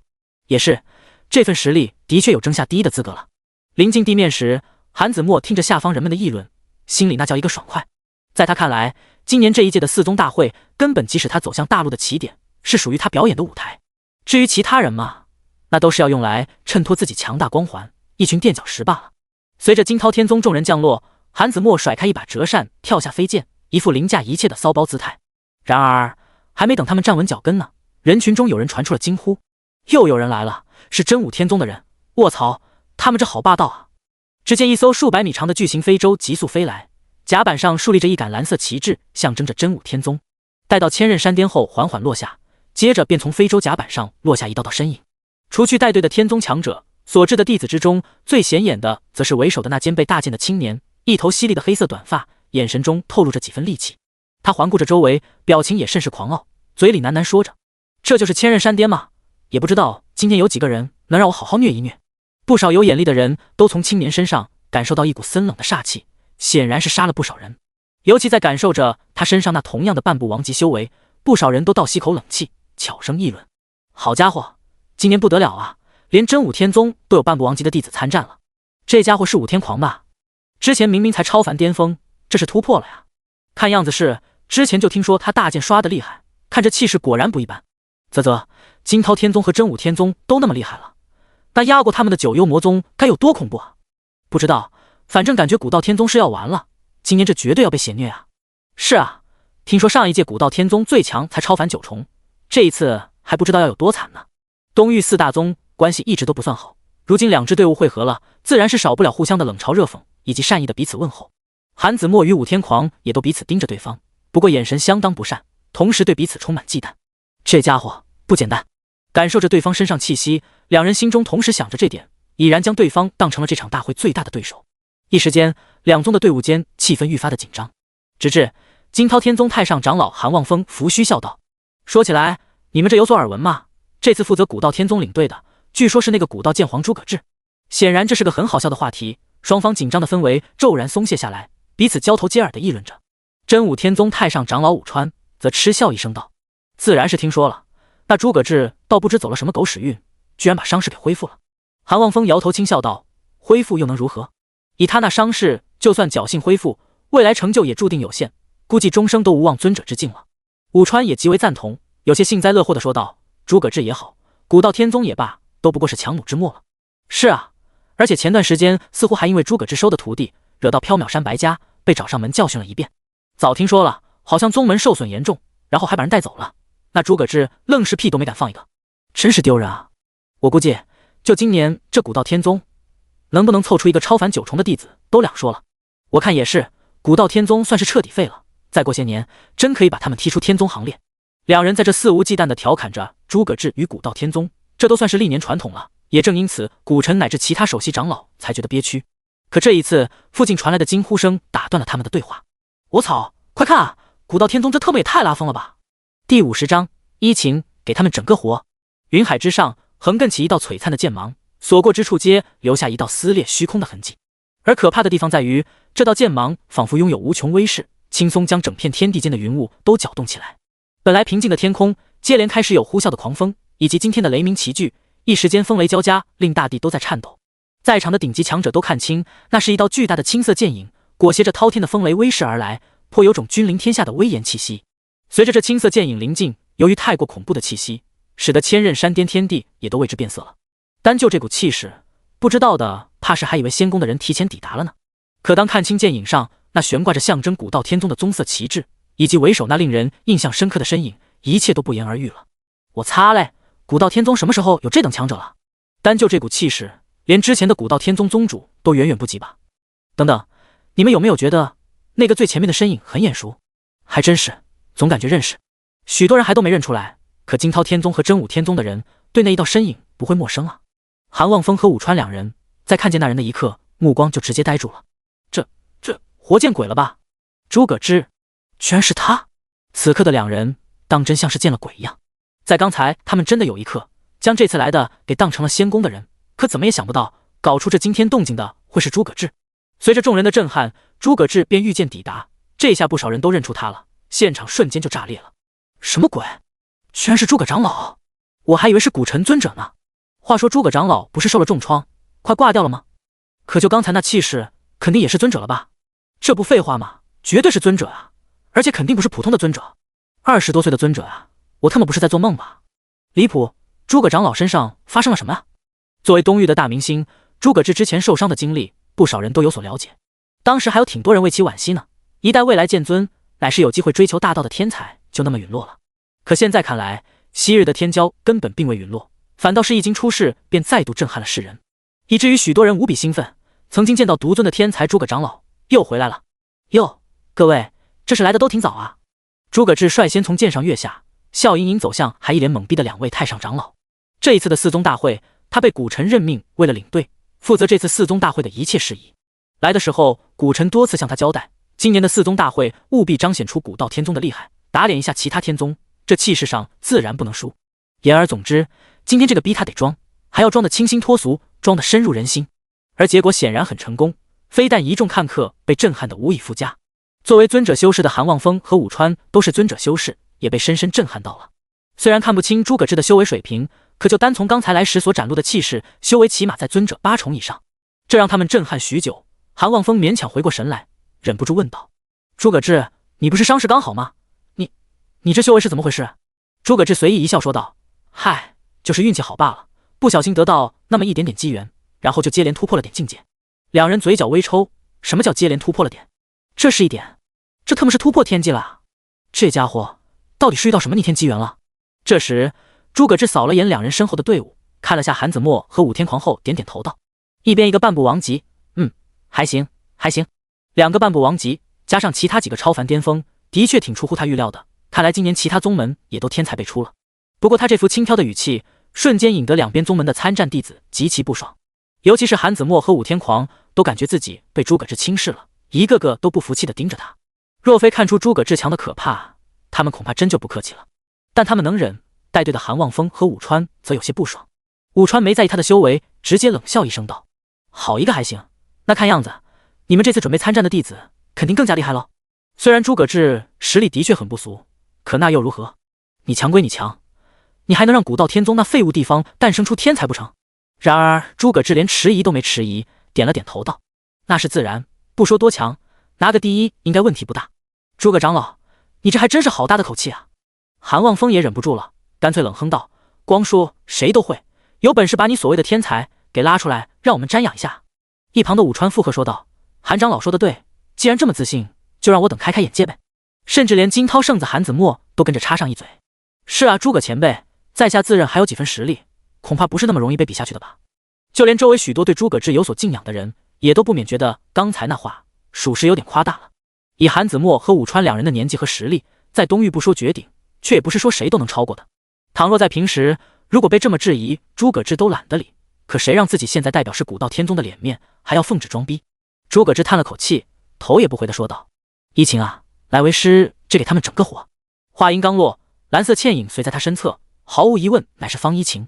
在后面，白小小和顾小月也紧随着月下。此外，还有一大票古道天宗来护送的长老，以及几名参战的弟子。由于诸葛志刚才的话，他们一下来便被所有人盯着，可一个个都看懵逼了。这都什么啊？总共8名参战者，古道天宗这有5个连超凡6重都没到，而另外3个少女更离谱，其他好歹都是17、18岁，这仨少女干脆都才15岁。虽说她们应该是修炼有特殊的玄技，使得自身气息始终被迷雾笼罩，令人无法辨别出修为，可这么小的年龄，修为能高到哪去？这时，作为焦点的方一晴不禁看了眼师傅，见他微笑着点了下头，方一晴也瞬间明白他的意思。随后，他抬头望向还在质疑的众人，缓缓闭上了眼睛。正当其他人还在疑惑他想干什么时，突然间，王者之威在方一晴身上爆发，激荡的气浪也从他身上盘旋而起，伴随着强度惊人的玄气，瞬时之间便席卷了方圆100米。这股气息一经出现，附近都死一般的寂静了下来，只剩下一些人倒吸冷气的声音。王级！这一刻，所有人的脑子里就只剩下了问号。15岁啊，15岁的王级啊，这是什么概念？即便是当初参加古道天宗的诸葛志，被誉为第一天才，修为上也才半步王级，并且当时他已经接近17岁了。可这少女才15岁就超越了诸葛志的成就。第51章，九幽魔宗降临，针锋相对。方一晴所展现出的惊人修为，惊呆了所有人。这方一晴似乎不久前才拜入诸葛长老门下吧？竟然这么快就达到了王级，真是绝世天才啊！不然人长得这么漂亮，修为也如此惊人了。是啊，真不愧是诸葛长老的徒弟，我这看这东域也就诸葛长老配做他师傅了。众人各自议论着，不过最为震撼的还要当属金涛天宗与真武天宗，他们很清楚这份修为的含金量。这不可能，15岁达到王级，开什么玩笑？韩望风神色凝滞，过了会才想到什么似的，轻哼一声道：“诸葛长老好手段啊！为了这4宗大会，不惜靠透支手段，也要将弟子修为达到王级。能让修为短时间暴涨，无非就2种手段：通过一些副作用极大的丹药来透支潜力，增加修为，缺点便是这个天才也就废了。至于另一种，则是不计代价的传功，这样虽然能正常抬高弟子的修为，可想要完成，至少得废掉一个尊者。诸葛志明明这么厉害，8成是用了前面的手段。”而他的话提醒了其他人，本来被吓得一脸呆滞的韩子墨，这才稍稍恢复了些，轻哼道：“用这等手段来提升实力，还真是悲哀，未来的修炼之路都被毁了。况且达到王级又如何？实力上终究是半吊子，本少可不是随便一个王级就能对付的。以他的天赋，足以越级跟王级一战，何况只是个靠外力提升上来的王级。”面对韩子墨的戏谑，方一晴心中颇为不爽，便要上去跟他理论下，却被师傅拉住了。不必跟他们浪费时间了，到底谁是垃圾，待会一战便知。可是方一晴很不开心，不明白师傅为何不让自己教训下这欠揍的家伙。诸葛志望向远处，缓缓说了句：“九幽魔宗的人来了。”似是为了印证他的话语，远空传来一阵嘶鸣，循声望去，便见一个巨大的血影飞来。那是只舒展着100米一展的巨型飞鸟，身上满是血红色的巨大羽毛，每一次扇动翅膀便会引得云层卷动，气势上倒是不输诸葛志多少。在巨型飞鸟临近地面后，附近的修士全都吞了吞口水，惊恐地看着这只气息可怕的玄兽。不过也不乏识货的惊叹地看着这只玄兽。准6阶玄兽血鱼鸟，看来是九幽魔宗的人也到了。血鱼鸟作为九幽魔宗的正宗玄兽，实力上堪比寻常尊者一重，可着实被不少人羡慕。九幽魔宗作为当下东域最强天宗，他们的到场瞬间吸引来了所有人的关注，就连诸葛志也都死死盯着血鱼鸟上，打算看下九幽魔宗的队伍。最近这段时间来，九幽魔宗似乎一直在筹划着什么，恐怕这次4宗大会也不会老实。而当诸葛志看见从血鱼鸟上下来的人，眉头不由得皱起，居然只来了这么几个人。像他们几大天宗，担心天才弟子会出意外，基本上都到了上百人。反观九幽魔宗，加上8名参战弟子，总共才来15人。诸葛长老，原来你还真没死呢。负责九幽魔宗队伍的人一下来便向诸葛志冷笑问候。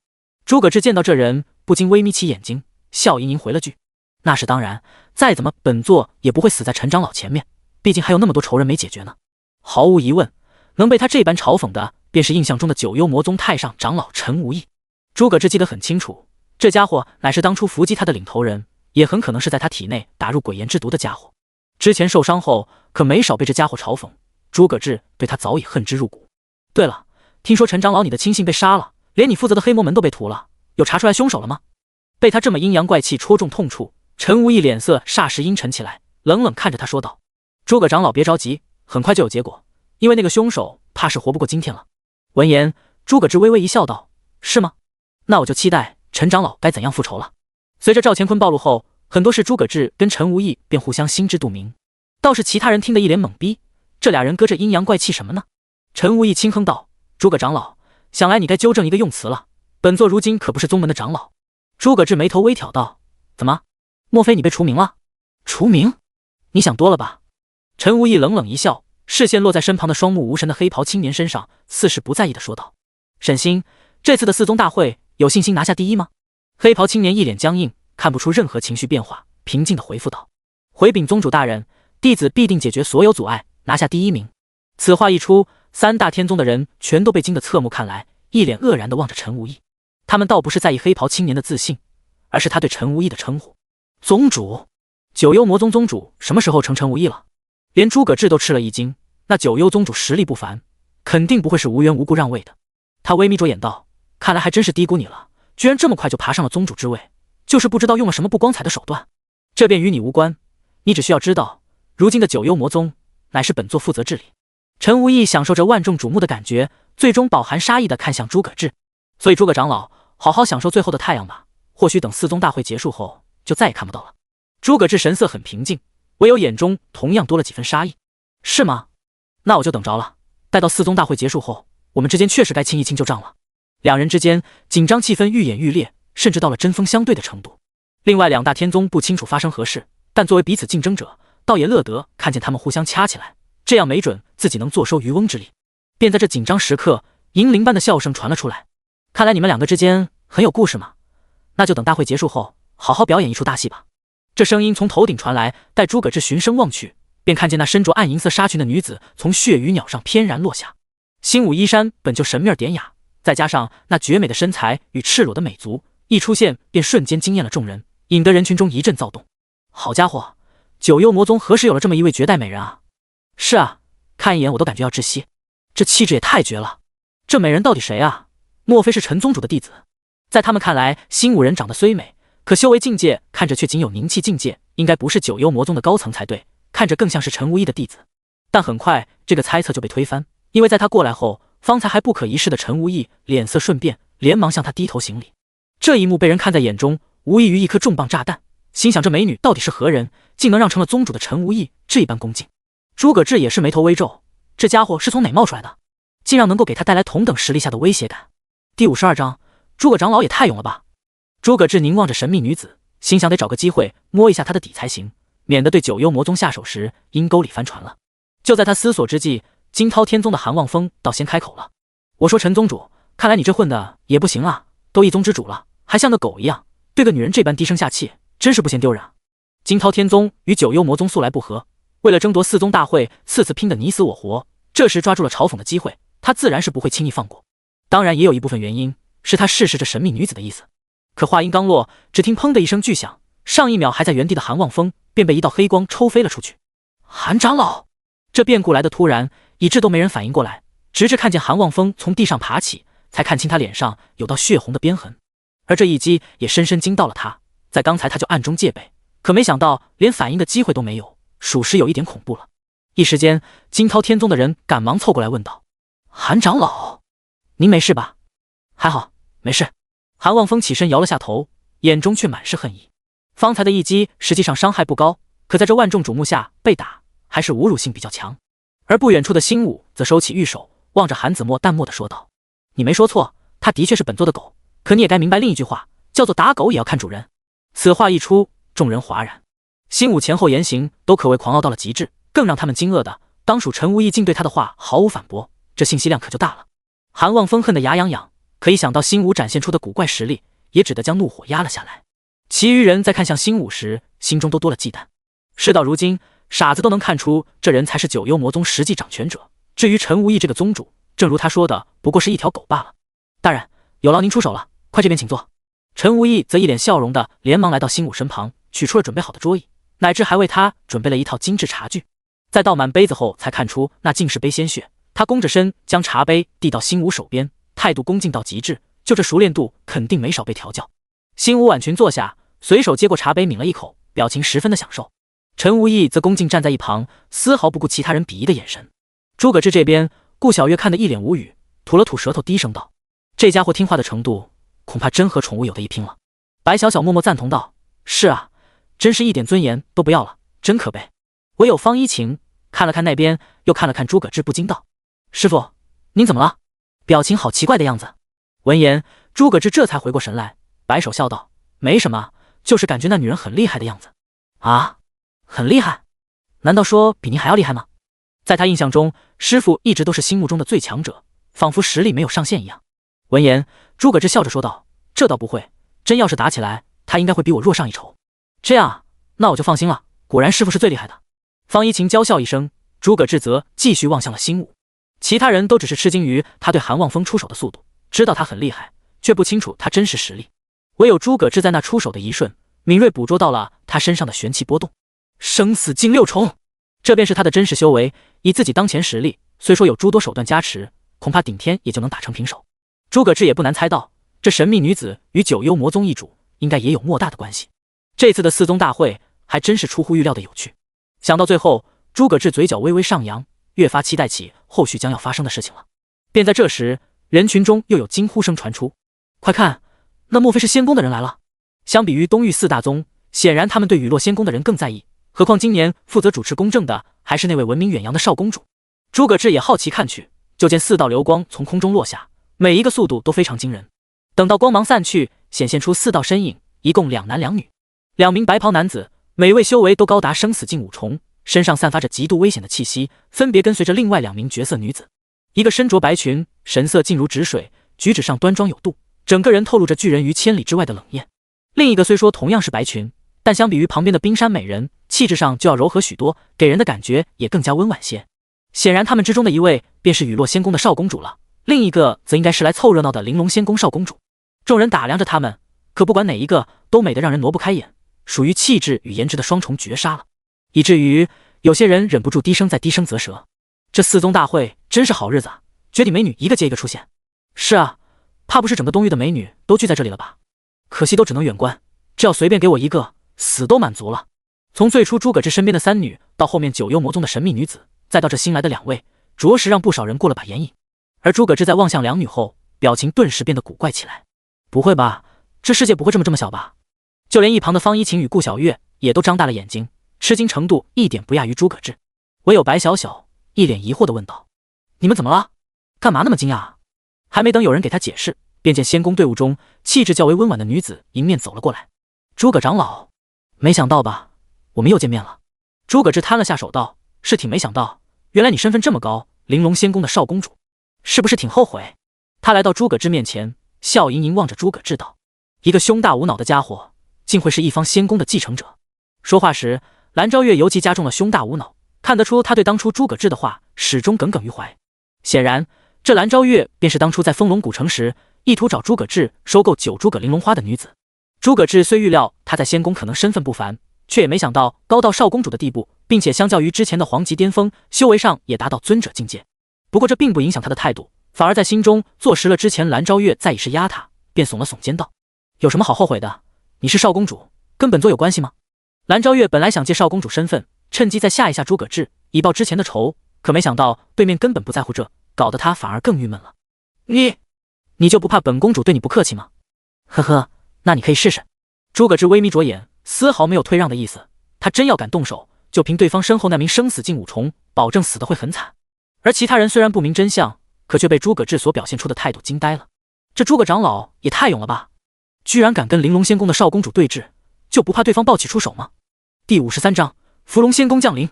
在他们眼中，诸葛志即便是再强，与仙宫间仍然有着鸿沟般的差距，这种情况下还敢挑衅仙宫，绝对是独一份的胆量。殊不知，更让他们震撼的还在后头。蓝昭月气得俏脸铁青，恨不得跳过咬他，可就在他们这边陷入僵持，一道惊呼打破了这氛围。我去，怎么又有人来了？东域4大宗与负责主持的雨落仙宫，乃至说好凑热闹的玲珑仙宫都齐，不该再有大势力降临了才对。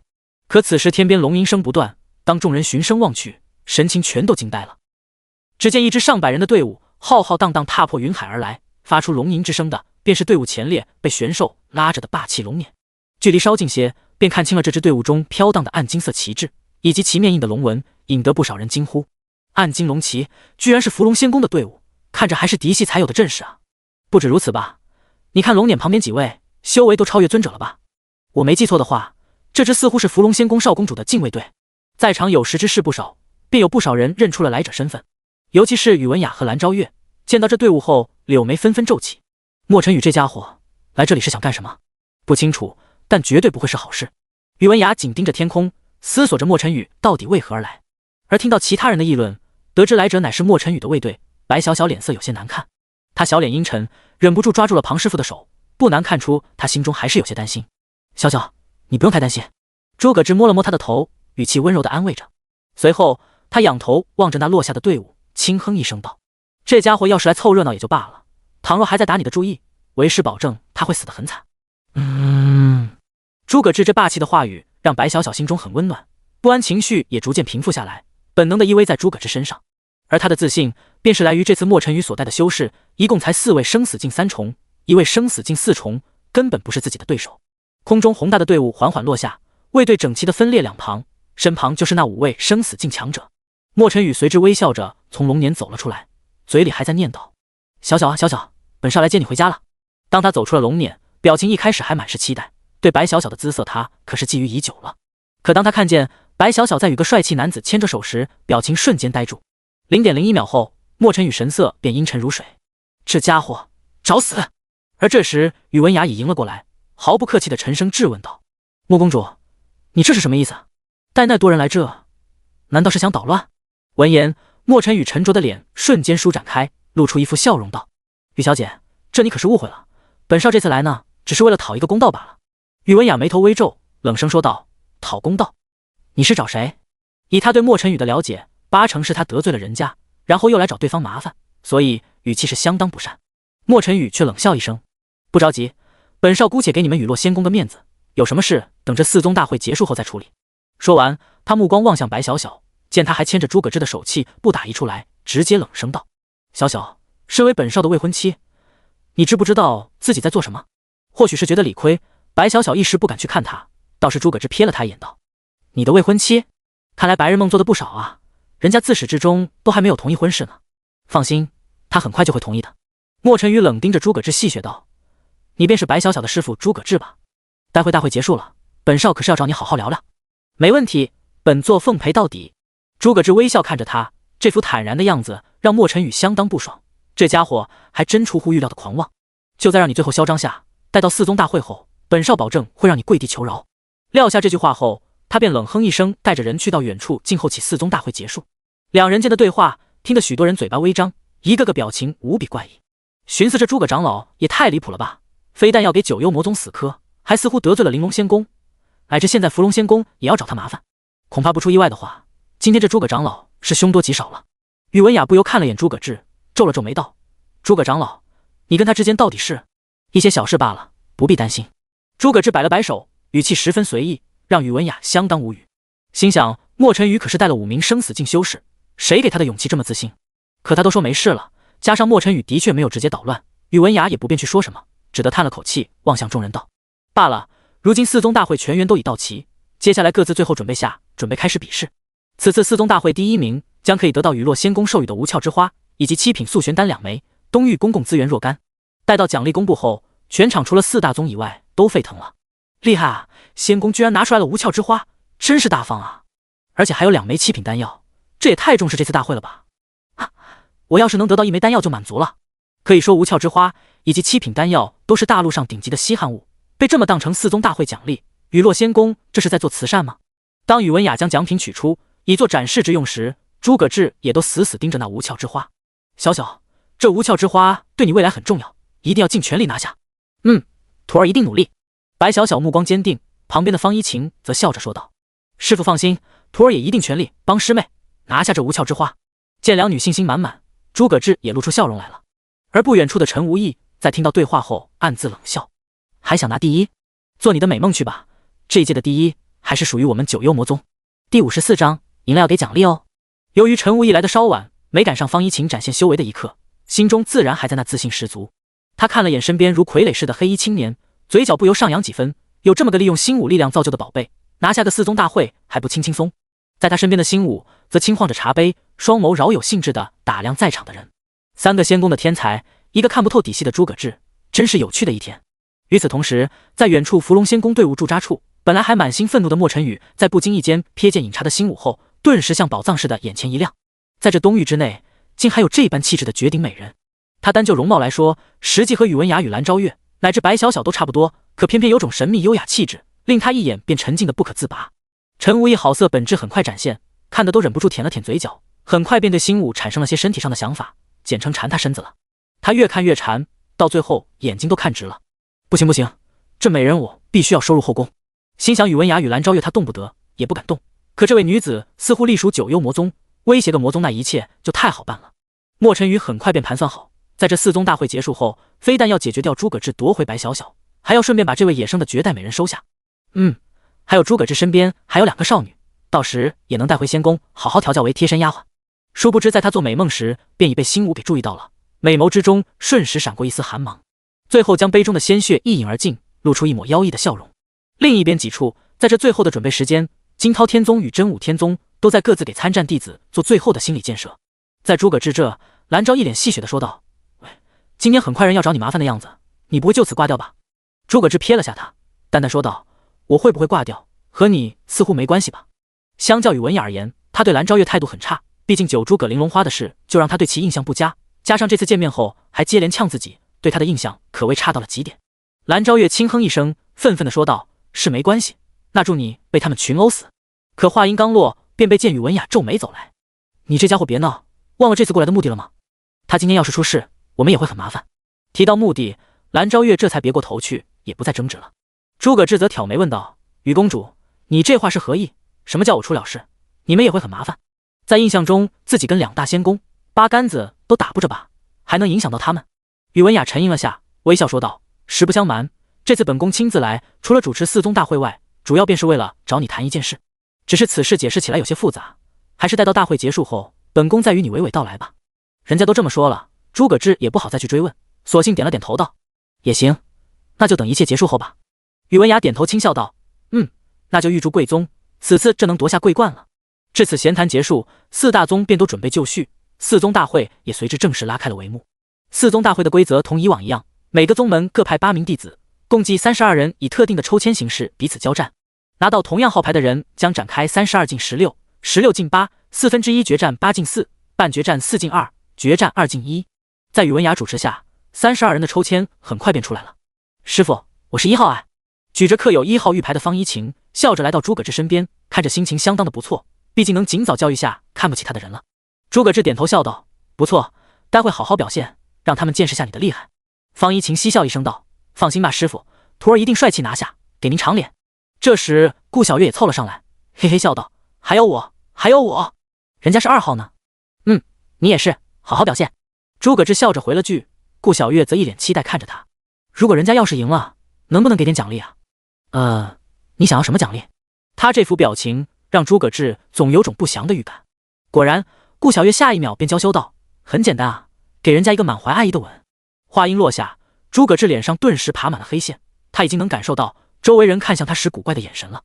可这还没完呢，顾小月刚说完，方一晴也挤了上来，红着脸道：“我也要，如果能拿到第一的话。”最后，白小小在郁闷地看了眼手中的15号玉牌后，也满怀期待地拽住师傅衣袖道：“小小也要！”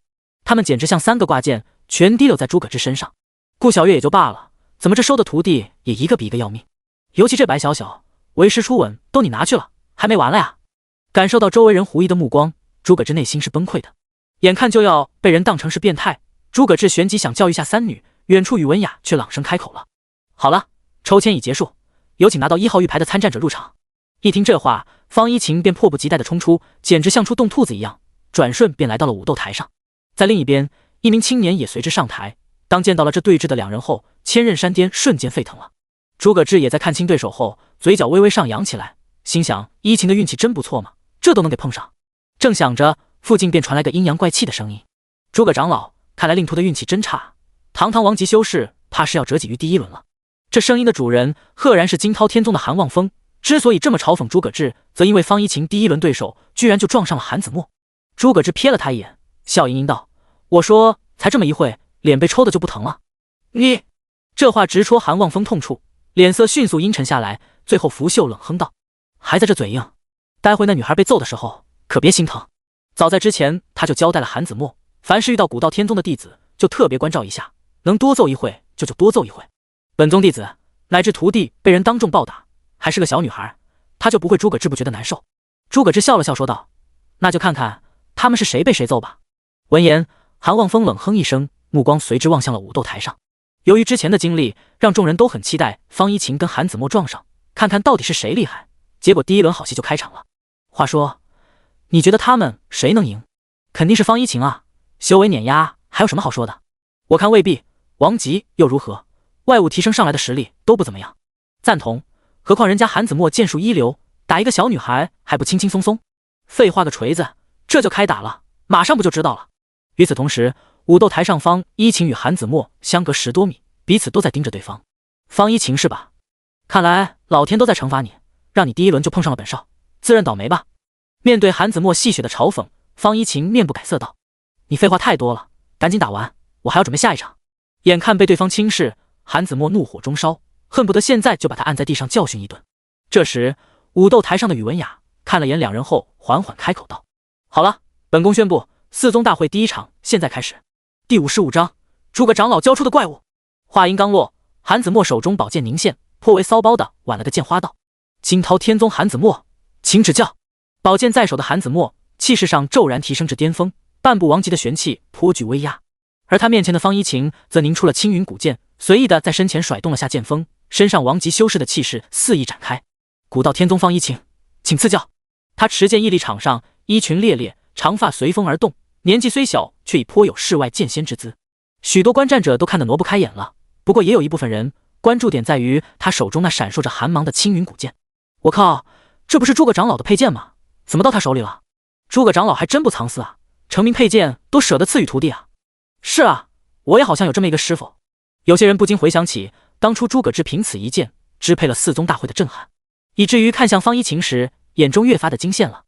九幽魔宗这边由于陈无意来的晚，不清楚之前的事情，此刻属实被方一晴爆发出的修为惊呆了。可一想到方一晴才修炼没多久，能有这份修为，8成是被丹药强行把升上来的，这才稍稍放心了些。就算是真正的王级又如何？单靠这个可赢不了本宗。陈无意暗自冷笑着，对本宗的底牌很有信心。拿着青云古剑又如何？重要的永远是执剑者。武斗台上，韩子墨冷哼一声，接着眼中闪过一丝厉芒。准备接招吧。韩子墨骤然提剑冲出，剑锋撕开空气，发出一声嗡鸣，以极其刁钻的角度朝方一晴袭杀而来。可面对他这来势汹汹的雷霆一剑，方一晴却还在定定地看着，丝毫没有避开的意思。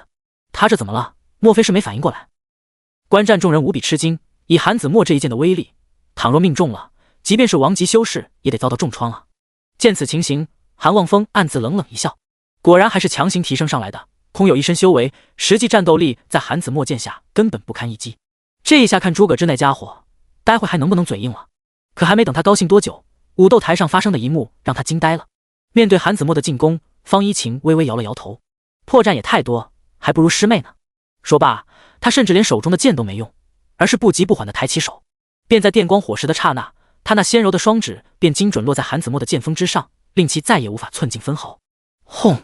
这一刻，台下观战之人顿时炸锅了，无不是目瞪口呆地看着方一晴的动作。韩望风更是目光凝滞，空手接白刃，还是韩子墨的攻击，这真不是在做梦吗？这怎么可能？武斗台上，韩子墨才被震撼得最深，毕竟能这般精准地夹住剑锋，说明他招式的底裤都被看穿了。方一晴平静望着他，缓缓说道：“没什么不可能，你剑术水平与我差了太多。毕竟有没有领悟剑意，可不仅是剑意为剑招带来的伤害叠加，更重要的是剑术造诣上质的差距。”方一晴松开剑锋，露出一抹玩味的笑容道：“你不是自诩天才吗？想不想开一下眼？”方一晴前后梁繁华，对于自诩见到天赋优秀的韩子墨，简直是最大的羞辱了，令他心情瞬间沉到谷底。他咬着牙沉声道：“好啊，本少倒想看看你究竟能有多厉害。”说罢，韩子墨再度出手，这一次是贴身袭击，威胁度上比之前高了不少。但方一晴身若游龙，轻松便避开了这一剑，接着便挥动青云古剑，猛地开始反击。下面该轮到我了。方一晴眼中金芒一闪而逝，随之青云古剑便如疾风般袭出，速度之快，角度之刁钻，令韩子墨神色巨变。不妙！韩子墨急忙想抽身闪避，可才一瞬，剑锋便袭至身前，他拼命收剑回防，才堪堪挡下一剑，自己却也被震得连连后退。可这不过是开始，方一晴一击占据优势，接下来便仿佛化身狂风本身，对韩子墨发出了疾风骤雨般的进攻。面对方一晴超高的剑术造诣，韩子墨硬是被压制的后续全程都没能再出一剑，狼狈一点也看不出天才的样子。这家伙怎么可能有这么强的剑术？这怎么可能？韩子墨脸色难看至极，死活也想不通这个靠外力提升的家伙为何会有这般恐怖的剑术。之后的战斗根本是方一晴的剑术秀，韩子墨被虐得体无完肤，眼神中都生出了几分绝望。结束了。随着方一晴淡淡说了一句，青云古剑之上剑光大盛，骤然斩在韩子墨手中宝剑上。这一剑威力惊人，随着轰隆一声巨响，武斗台上掀起滔天晴尘，韩子墨的身形像炮弹般飞了出去，摔在100米外的地上，连滚了好几圈才勉强停下。解决战斗后，方一晴收起青云古剑，望向了宇文雅：“前辈，可以宣布结果了吗？”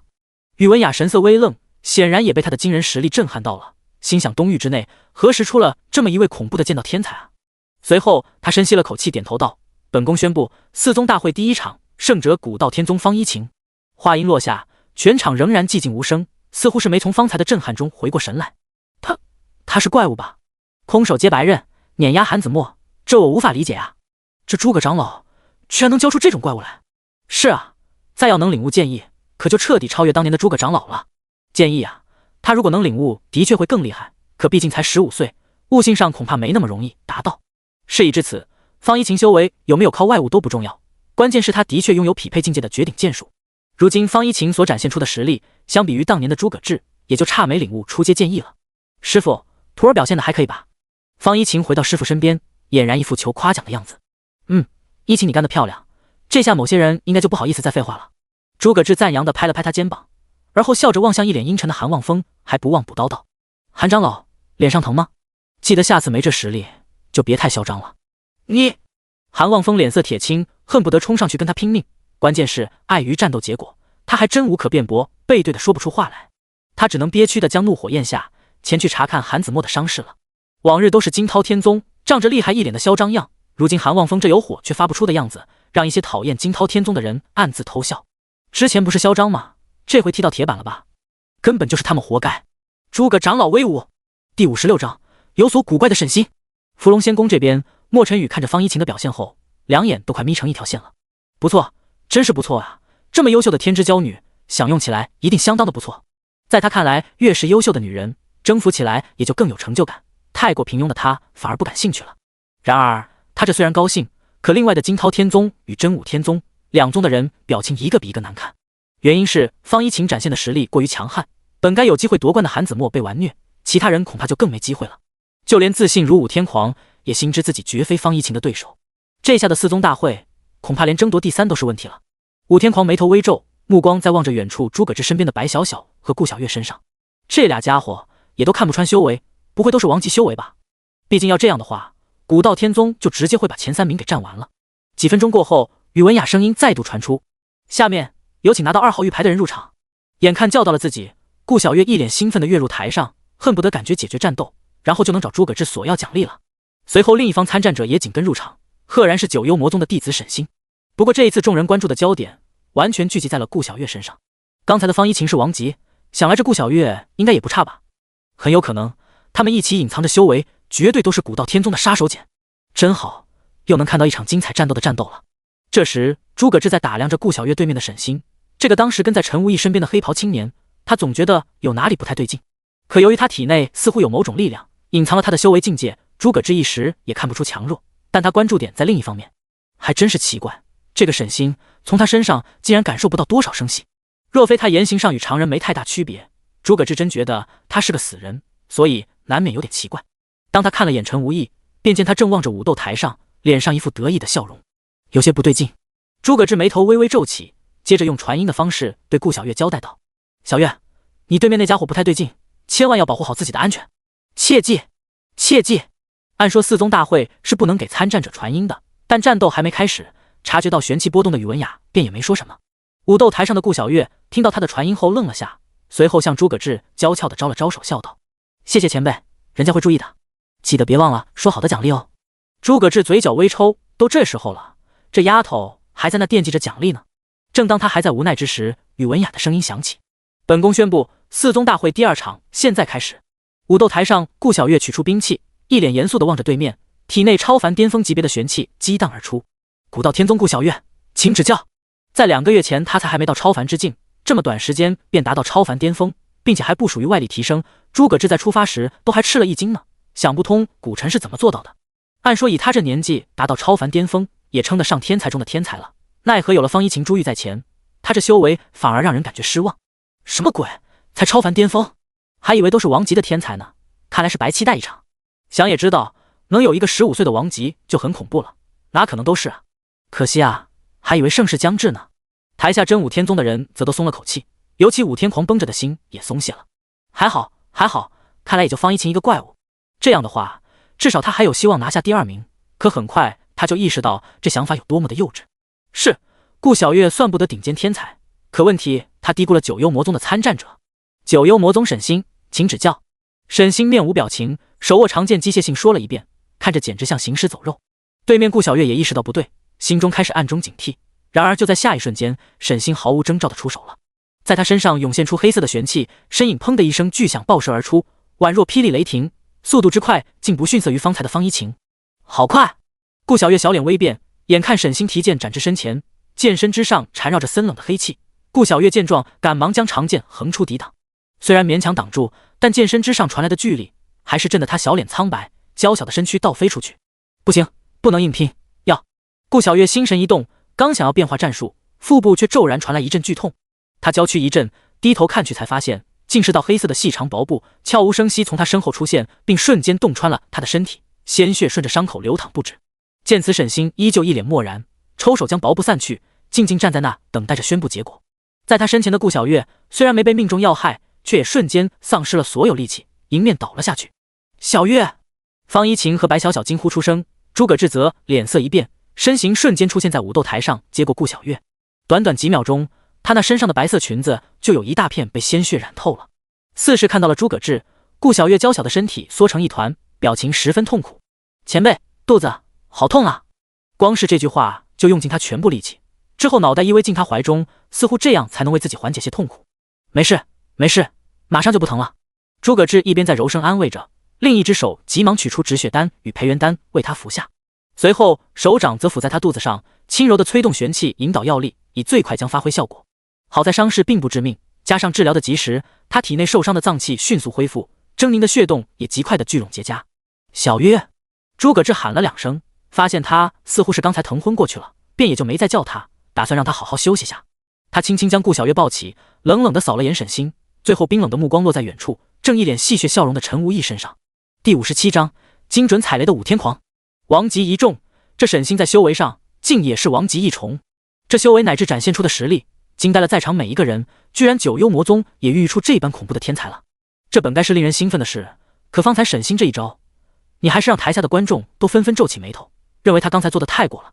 倒是陈无义一脸无所谓，反而迎着满脸阴沉的诸葛志，笑盈盈说道：“诸葛长老，瞧你这表情难看的，武斗之时招式无眼，擦擦碰碰实属正常，经历些痛苦，总归是好事。”面对这家伙满是虚伪的样子，诸葛志直接冷冷回了一句：“好一个招式无眼，难道连人也没长眼？”以对方的实力，方才明明可以将攻击停在顾小月的要害处，这样一来他自动会被判输，结果却是换了个位置将顾小月打伤，意思也不言而喻。而以他的状态，摆明了是被陈无义像傀儡一样操纵着，恐怕要不是恶意重伤参战者会被判输，陈无义会毫不犹豫操纵着沈星废掉顾小月，甚至直接杀了他。然而陈无义仍一脸虚伪，微笑的说道：“诸葛长老，这何从说起呢？沈星他肯定也不是故意的。”呵呵，诸葛志拳头紧攥着，却也明白暂时还不是动手的时候，他也没再浪费口舌，抱着顾小月默默走向台下，走出一段路后顿了顿，撂下一句话来：“今天你要是能活着离开这千仞山巅，我诸葛志倒过来写。”这番话饱含杀意，听得许多人背后一凉，联想到诸葛志来时所展现的实力，这陈无义怕是凶多吉少了。坐在茶桌前的辛武听到这话，则抬眸看了下诸葛志，最后露出一抹森冷的笑容来。至于陈无义，自然也没被他这话吓到，嗤笑一声说道：“很可惜，只怕到时候没法活着离开的是你。”他们来的相对较晚，故而也就没人见到诸葛志来时的气势，并且也没人会主动跟他讲这些事情，以致陈无义对拿下诸葛志十分自信。对方再厉害又如何，能有个黄级巅峰修为就顶天了吧？光是连自己都没法战胜，更别说他身边还有个新武大人了。这次让诸葛志这般愤怒，着实让陈无义高兴不已，当即开口冷笑道：“诸葛长老，你可要小心了，待会的几轮里，弟子别再跟我们碰上，你很快就会知道，敢跟本宗作对是怎样的下场。”“是吗？那就到时候看吧。”诸葛志冷声说了一句，随后便静静抱着顾小月下台了。这时宇文雅也淡淡宣布道：“本宫宣布四宗大会第2场，胜者九幽魔宗沈星。”在宣布的同时，他目光望向九幽魔宗时非常不善，以他的实力，自然也看得出沈星那行为是故意的。可对方确实也没有违背规定，没有重创参战者，这令他作为裁判也不好去说些什么。至于彼此放狠话，以仙宫的立场而言，一般是不会插手域内宗门间的争斗，他便也没去在意。武斗台下，诸葛志将顾小月抱回来后，方一晴和白小小都急忙迎了上来：“师傅，他没什么大事吧？”白小小看着脸色偏白的顾小月，还有些担心他的状态，毕竟刚才那一下看着都很严重。好在诸葛志摇了摇头道：“没什么大碍，让他静修一段时间就可以了。”“那就让徒儿照顾他吧。”白小小主动请缨，这段时间以来，他跟顾小月关系进展很亲密，对其情况自然也很在意。诸葛志点了点头，便将顾小月交给了他来进行照顾，他这下面还有更重要的事情要做了。一旁的方一晴正无比愤慨地望着远处的沈星，这家伙真是可恶，等之后徒儿遇到他，一定要将他大卸八块。诸葛志看向他，深吸口气道：“不出意外，你们之间肯定会有一战，届时务必要小心对待。”“徒儿明白，我会注意的。”顾小月严肃地点了下头，不过心中还是比较自信。虽说沈星表现的实力很恐怖，可他如果实力全开，依靠剑意的加持也同样不弱。可诸葛志显然还是不放心，在一番思索后走到他身边道：“一晴，你先别动，为师传授你一式剑诀，你趁着武斗之余尽可能看会，之后以作不时之需。”本来诸葛志觉得方一晴的实力足以横扫四宗大会，便没急于一时催他修炼，可见到沈星后，他觉得还是加一重保险为好。方一晴微愣了下，但还是点头答应：“师傅您传吧。”随后诸葛志抬手落在他额头之上，将那地阶顶级的残云剑诀其中一招传给了方一晴，之后以传音的形式不断为他讲解这剑诀的玄妙之处。虽说地阶顶级剑诀修炼难度极高，但胜在方一晴本身拥有先天剑体和绝顶悟性，加上诸葛志的详细指点，短时间内学会其中一招并非不可能。不远处的陈无义看着他们凑在一起，似乎在做什么，不禁冷哼一声道：“还在垂死挣扎吗？再如何，方一晴也赢不了的。为了这次四宗大会能稳赢，他不知在沈星身上投入多少精力，在王级一重境界下，几乎不可能有人是他的对手。”与此同时，在武斗台上，后续的战斗在陆续进行着。只是有了前面2场带来的震撼，后续这些战斗虽也挺精彩，可都看得人索然无味。要说剩下还算关注的战斗，也就武天狂和白小小的人了。不知道他们都会遇到怎样的对手，并且实力有多强。而这2点，他们很快就知道了。当台上的宇文雅叫到了15号后，白小小率先来到了台上，而在他对面，赫然正是武天狂。这2人同时出场，瞬间引得台下一众欢呼。还真是冤家路窄啊，这俩居然直接撞上了，有意思，也不知道最后谁能取胜。我见过武天狂战斗，实力很恐怖，并且是个战斗狂人，据说之前在超凡巅峰时就一人单挑赢了5名半步王级的强者。好家伙，这么厉害啊！那看来这小姑娘悬了呀。以他们看来，白小小要想胜过武天狂，若非实力的确爆表，那修为至少要达到王级才有希望。但15岁的王级啊，这种怪物出一个都很恐怖了，想在一个师门内培养出2个来，未免有些天方夜谭了。而来到台上的白小小，心中实则在盘算着，赶快解决了战斗，继续回去照顾小月呢。至于对面浑身煞气的武天狂，则正扛着大剑，仰头望着他，语气桀骜地说道：“小妹妹，看着像大家闺秀吗？不好好在家里待着，跑这种地方打打杀杀作甚？提前说一句，本少打起架来可是很疯狂的，奉劝你还是直接投降，免得沦落成那顾小月一样的凄惨样子。”以他的眼力，一眼便能看出白小小身上的闺秀之气，并不觉得他能有多强的实力，就想着劝降一波。殊不知他所谓劝降的话语，只能用4个字形容：精准踩雷，还是连踩2个。第58章雨落仙宫的招揽。武斗台上，在听到武天狂的劝告后，白小小的神色迅速阴沉下来，再度望向对方时，眼中已多了几分恐怖的厉芒。怎么，这是生气了吗？武天狂丝毫没意识到事情的严重性，还一脸轻松地调笑着白小小：“古道天宗白小小，请指教。”白小小语气冰冷，没有再理会武天狂的意思，而是直接张开了手掌。在他对面的武天狂见状歪了歪头，咧嘴笑道：“好吧，既然不肯放弃，那就让本少。”说着说着，武天狂似是看到了什么，嘴巴直接都僵住了，目光死死盯着前方。这怎么回事啊？只见上一秒看着还非常柔弱的白小小，身上骤然爆发出凛冽的寒流，犹如暴风雪似的力量环绕在他周身，如冰一般的气息将整个武斗台都包裹其中，极致的冰寒让地面都隐隐开始结起冰霜。白小小伫立在冰雪中央，冰冷的目光直直注视着武天狂，银白长发肆意飞舞着，这一刻的她宛如冰雪中的女王。这气息好恐怖啊！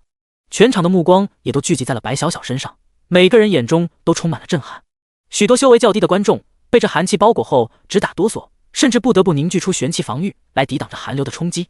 而此时白小小身上所散发出的玄气波动，乃至这浑厚的威压，无不说明了一件事：王级，又是一个王级。台下观众有人惊呼，可很快就被另一个声音淹没。不只是王级吧，这特殊的寒冷气息分明是玄冰之体啊！此话一出，惊到了不少人。之前的方一晴由于没怎么用力就赢了，也就没展现出先天剑体的力量。可白小小这下是实力全开了，但凡有些眼力的都能够一眼认出。灵体啊，这种凌驾于9级天赋之上的顶级体质，可以说是各大势力争破头皮都想拥有一个。奈何拥有灵体的人太过稀少，已知的也就几大仙宫少公主以及极少数的隐士宗门拥有，如今却在这4宗大会见到，属实有点不可思议啊！这一届4宗大会也太变态了，不仅冒出来3个王级，连玄冰之体都出来了。啧，我看是诸葛长老太变态才对，2个妖孽全是他培养出来的，真是羡慕啊！我要也是诸葛长老的徒弟就好了。哼，做你的白日梦去吧，你也配被诸葛长老看上？就是，没看见这都是美少女吗？台下观众在震惊的同时，对白小小自然是羡慕的望眼欲穿。其他3大宗的人乃至这次连宇文雅看着白小小也有些不淡定了，居然是玄冰之体。雨落仙宫作为主修冰系的宗门，对于拥有玄冰之体的这种天才，简直是做梦都想要。至于远处的莫尘雨也都惊得猛然坐起，眼中看着白小小满是狂热。有意思，真有意思啊！玄冰之体之前似乎还没有吧？倘若说之前他也就看白小小好看，想娶回家当个小妾玩玩而已，但在见到了他的玄冰之体后，他就改主意了。这么优秀的天才，当然是要当成妻子了。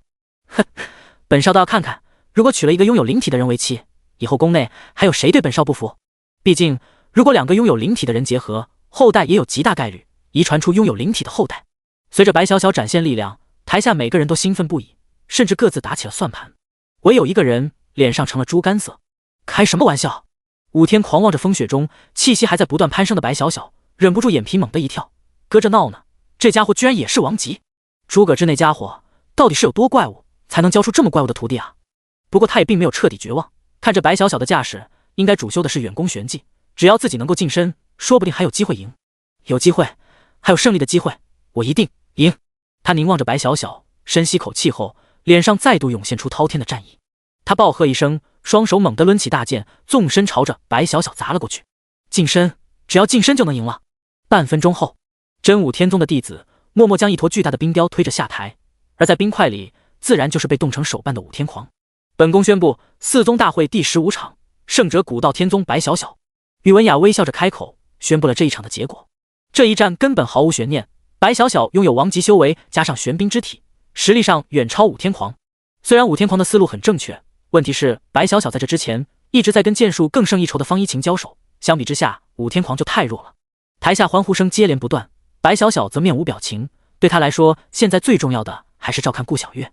白小姐，可否暂请留步？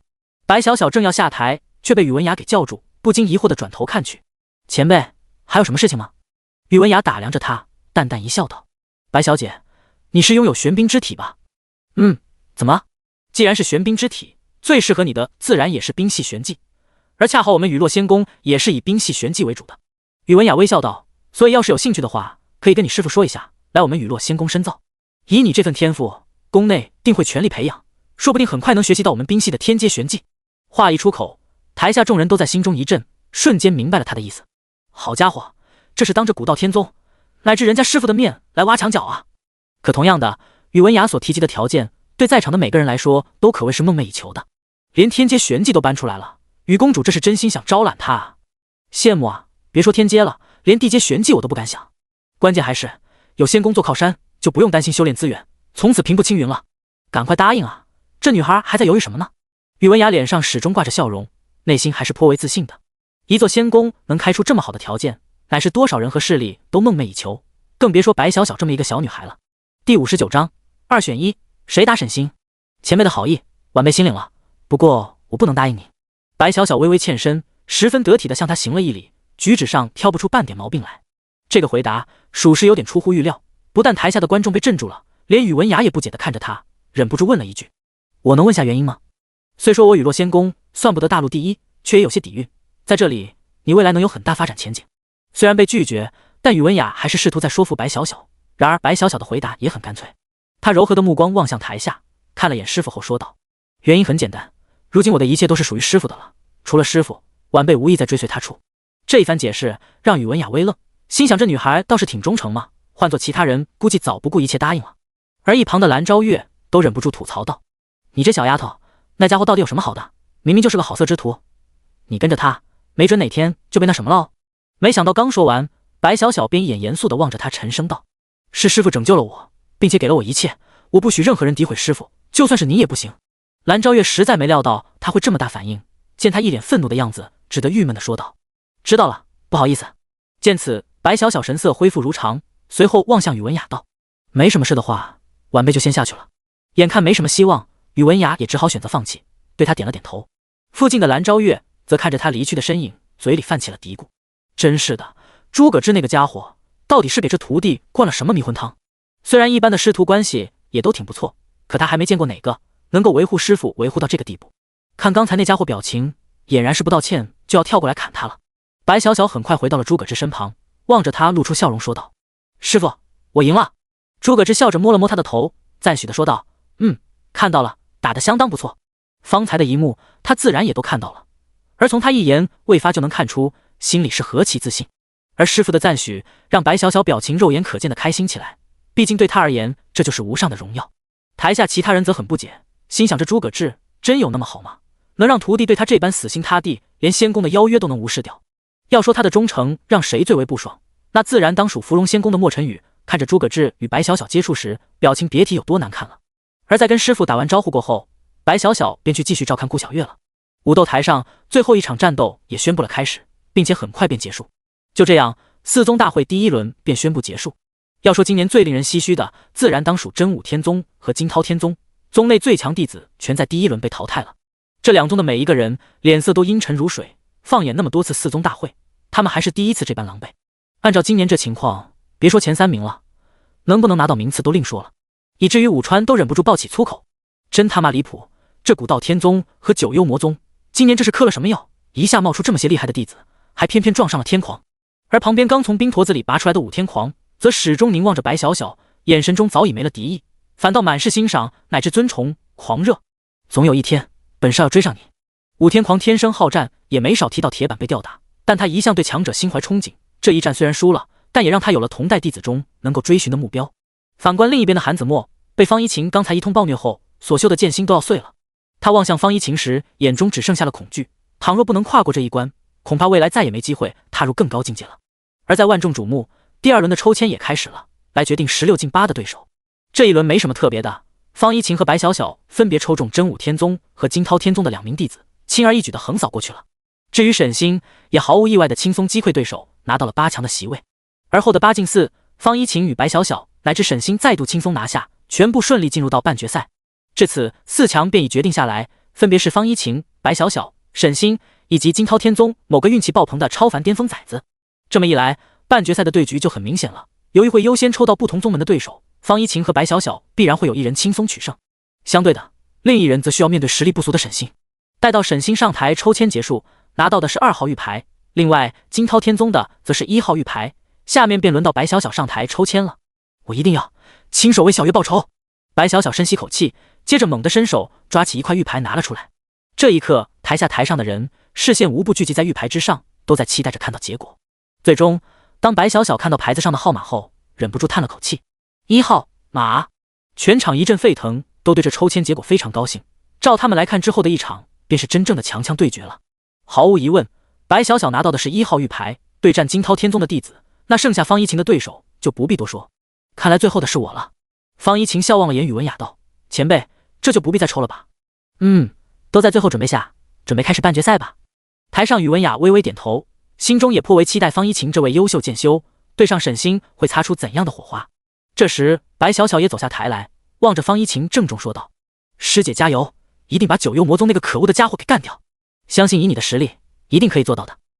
虽说白小小也很想跟沈星打，但也清楚他就是比方一晴弱上不少，最后抽到这个也算最好的结果了。看了眼还昏迷着的顾小月，方一晴坚定地点了下头道：你就放心吧，师姐我保证会让他血债血偿的。况且师傅方才还教了我那么多。说到最后，他满是感激地看了眼师傅，无论如何他也想不到师傅会这般轻易的就将一本地阶顶级玄技传授于他。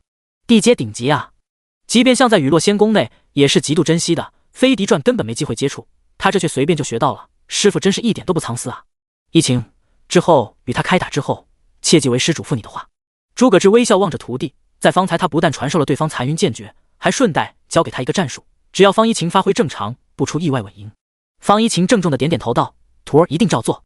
总之千万要小心些，哪怕最后输了，也千万要保护好自己，否则为师可是要心疼死的。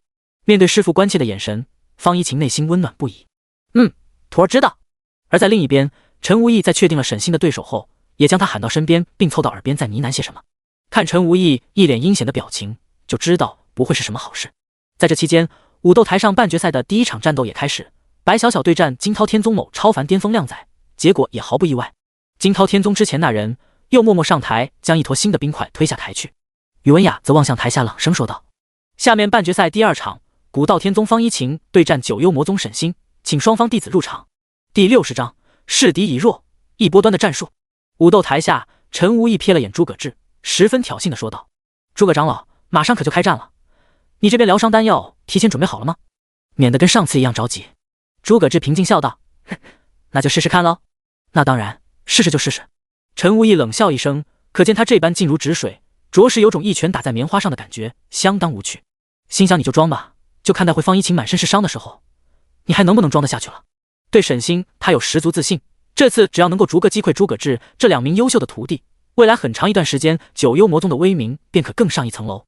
随着方一晴与沈星同时来到台上，千仞山巅所有的目光也都聚焦于此。虽然这并非决战，但绝对是比决战还要精彩的一战。毕竟双方实力都不必多说，在王级中都算佼佼者了，并且还都是剑修，观赏性上也将非常之高。一时间，武斗台下许多凑热闹的人高声呼喊着，为方一晴加油助威。方一晴加油，干掉沈星！方一晴加油，打到沈星！方一晴必胜！能获得极高的支持度，原因无他，相比于沈星这个心狠手辣的家伙，他们当然还是更支持方一晴这位颜值爆表的美少女剑仙了。就连伏龙仙宫的莫尘雨也饶有兴致地望着台上，对于这场战斗有几分期待了。随后他扭头向身边的生死境老者问道：你说这2个家伙谁会获得最后胜利？那老者沉吟了下说道：虽然那方一晴剑术水平不俗，可单以之前展现的实力看，还是那沈星更胜一筹，并且他还有一些古怪的手段，不似传统玄技，对方一晴也有极大的威胁。莫尘雨瞥了他一眼说道：没让你分析，直接说结论。闻言，老者毫不犹豫道：“方一晴缺少决定性优势，所以沈星必胜。”和本少想的差不多。莫尘宇笑了笑，目光却落在了诸葛之身上。不过相比于那2个小丫头，本少倒是更好奇，这家伙是如何能培养出这等天才的？这么短的时间竟能够让白小小达到王级，实力还很不弱。是啊，听说那个方一晴也是他2个月前收的徒弟，这么短时间达到王级，太不正常了。老者想了想说道：“少公主，要不是这次把他抓回去，详细的审问一下，毕竟他们这次就是奔着解决诸葛志来的，杀了和抓回去没什么区别。”莫尘宇耸了耸肩道：“也是，那就到时候抓活的。好了，不废话了，让下面的人都准备好，4宗大会就快结束了。”说完，他的目光落回台上，专注看起即将开始的精彩战斗。相对于台下的声威震天，武斗台上方一晴与沈星都在紧盯着对方，似乎在酝酿着力量。在2人周身都已盘踞起浑厚的玄气，一青一黑，2股气势还未开战便已较量起来。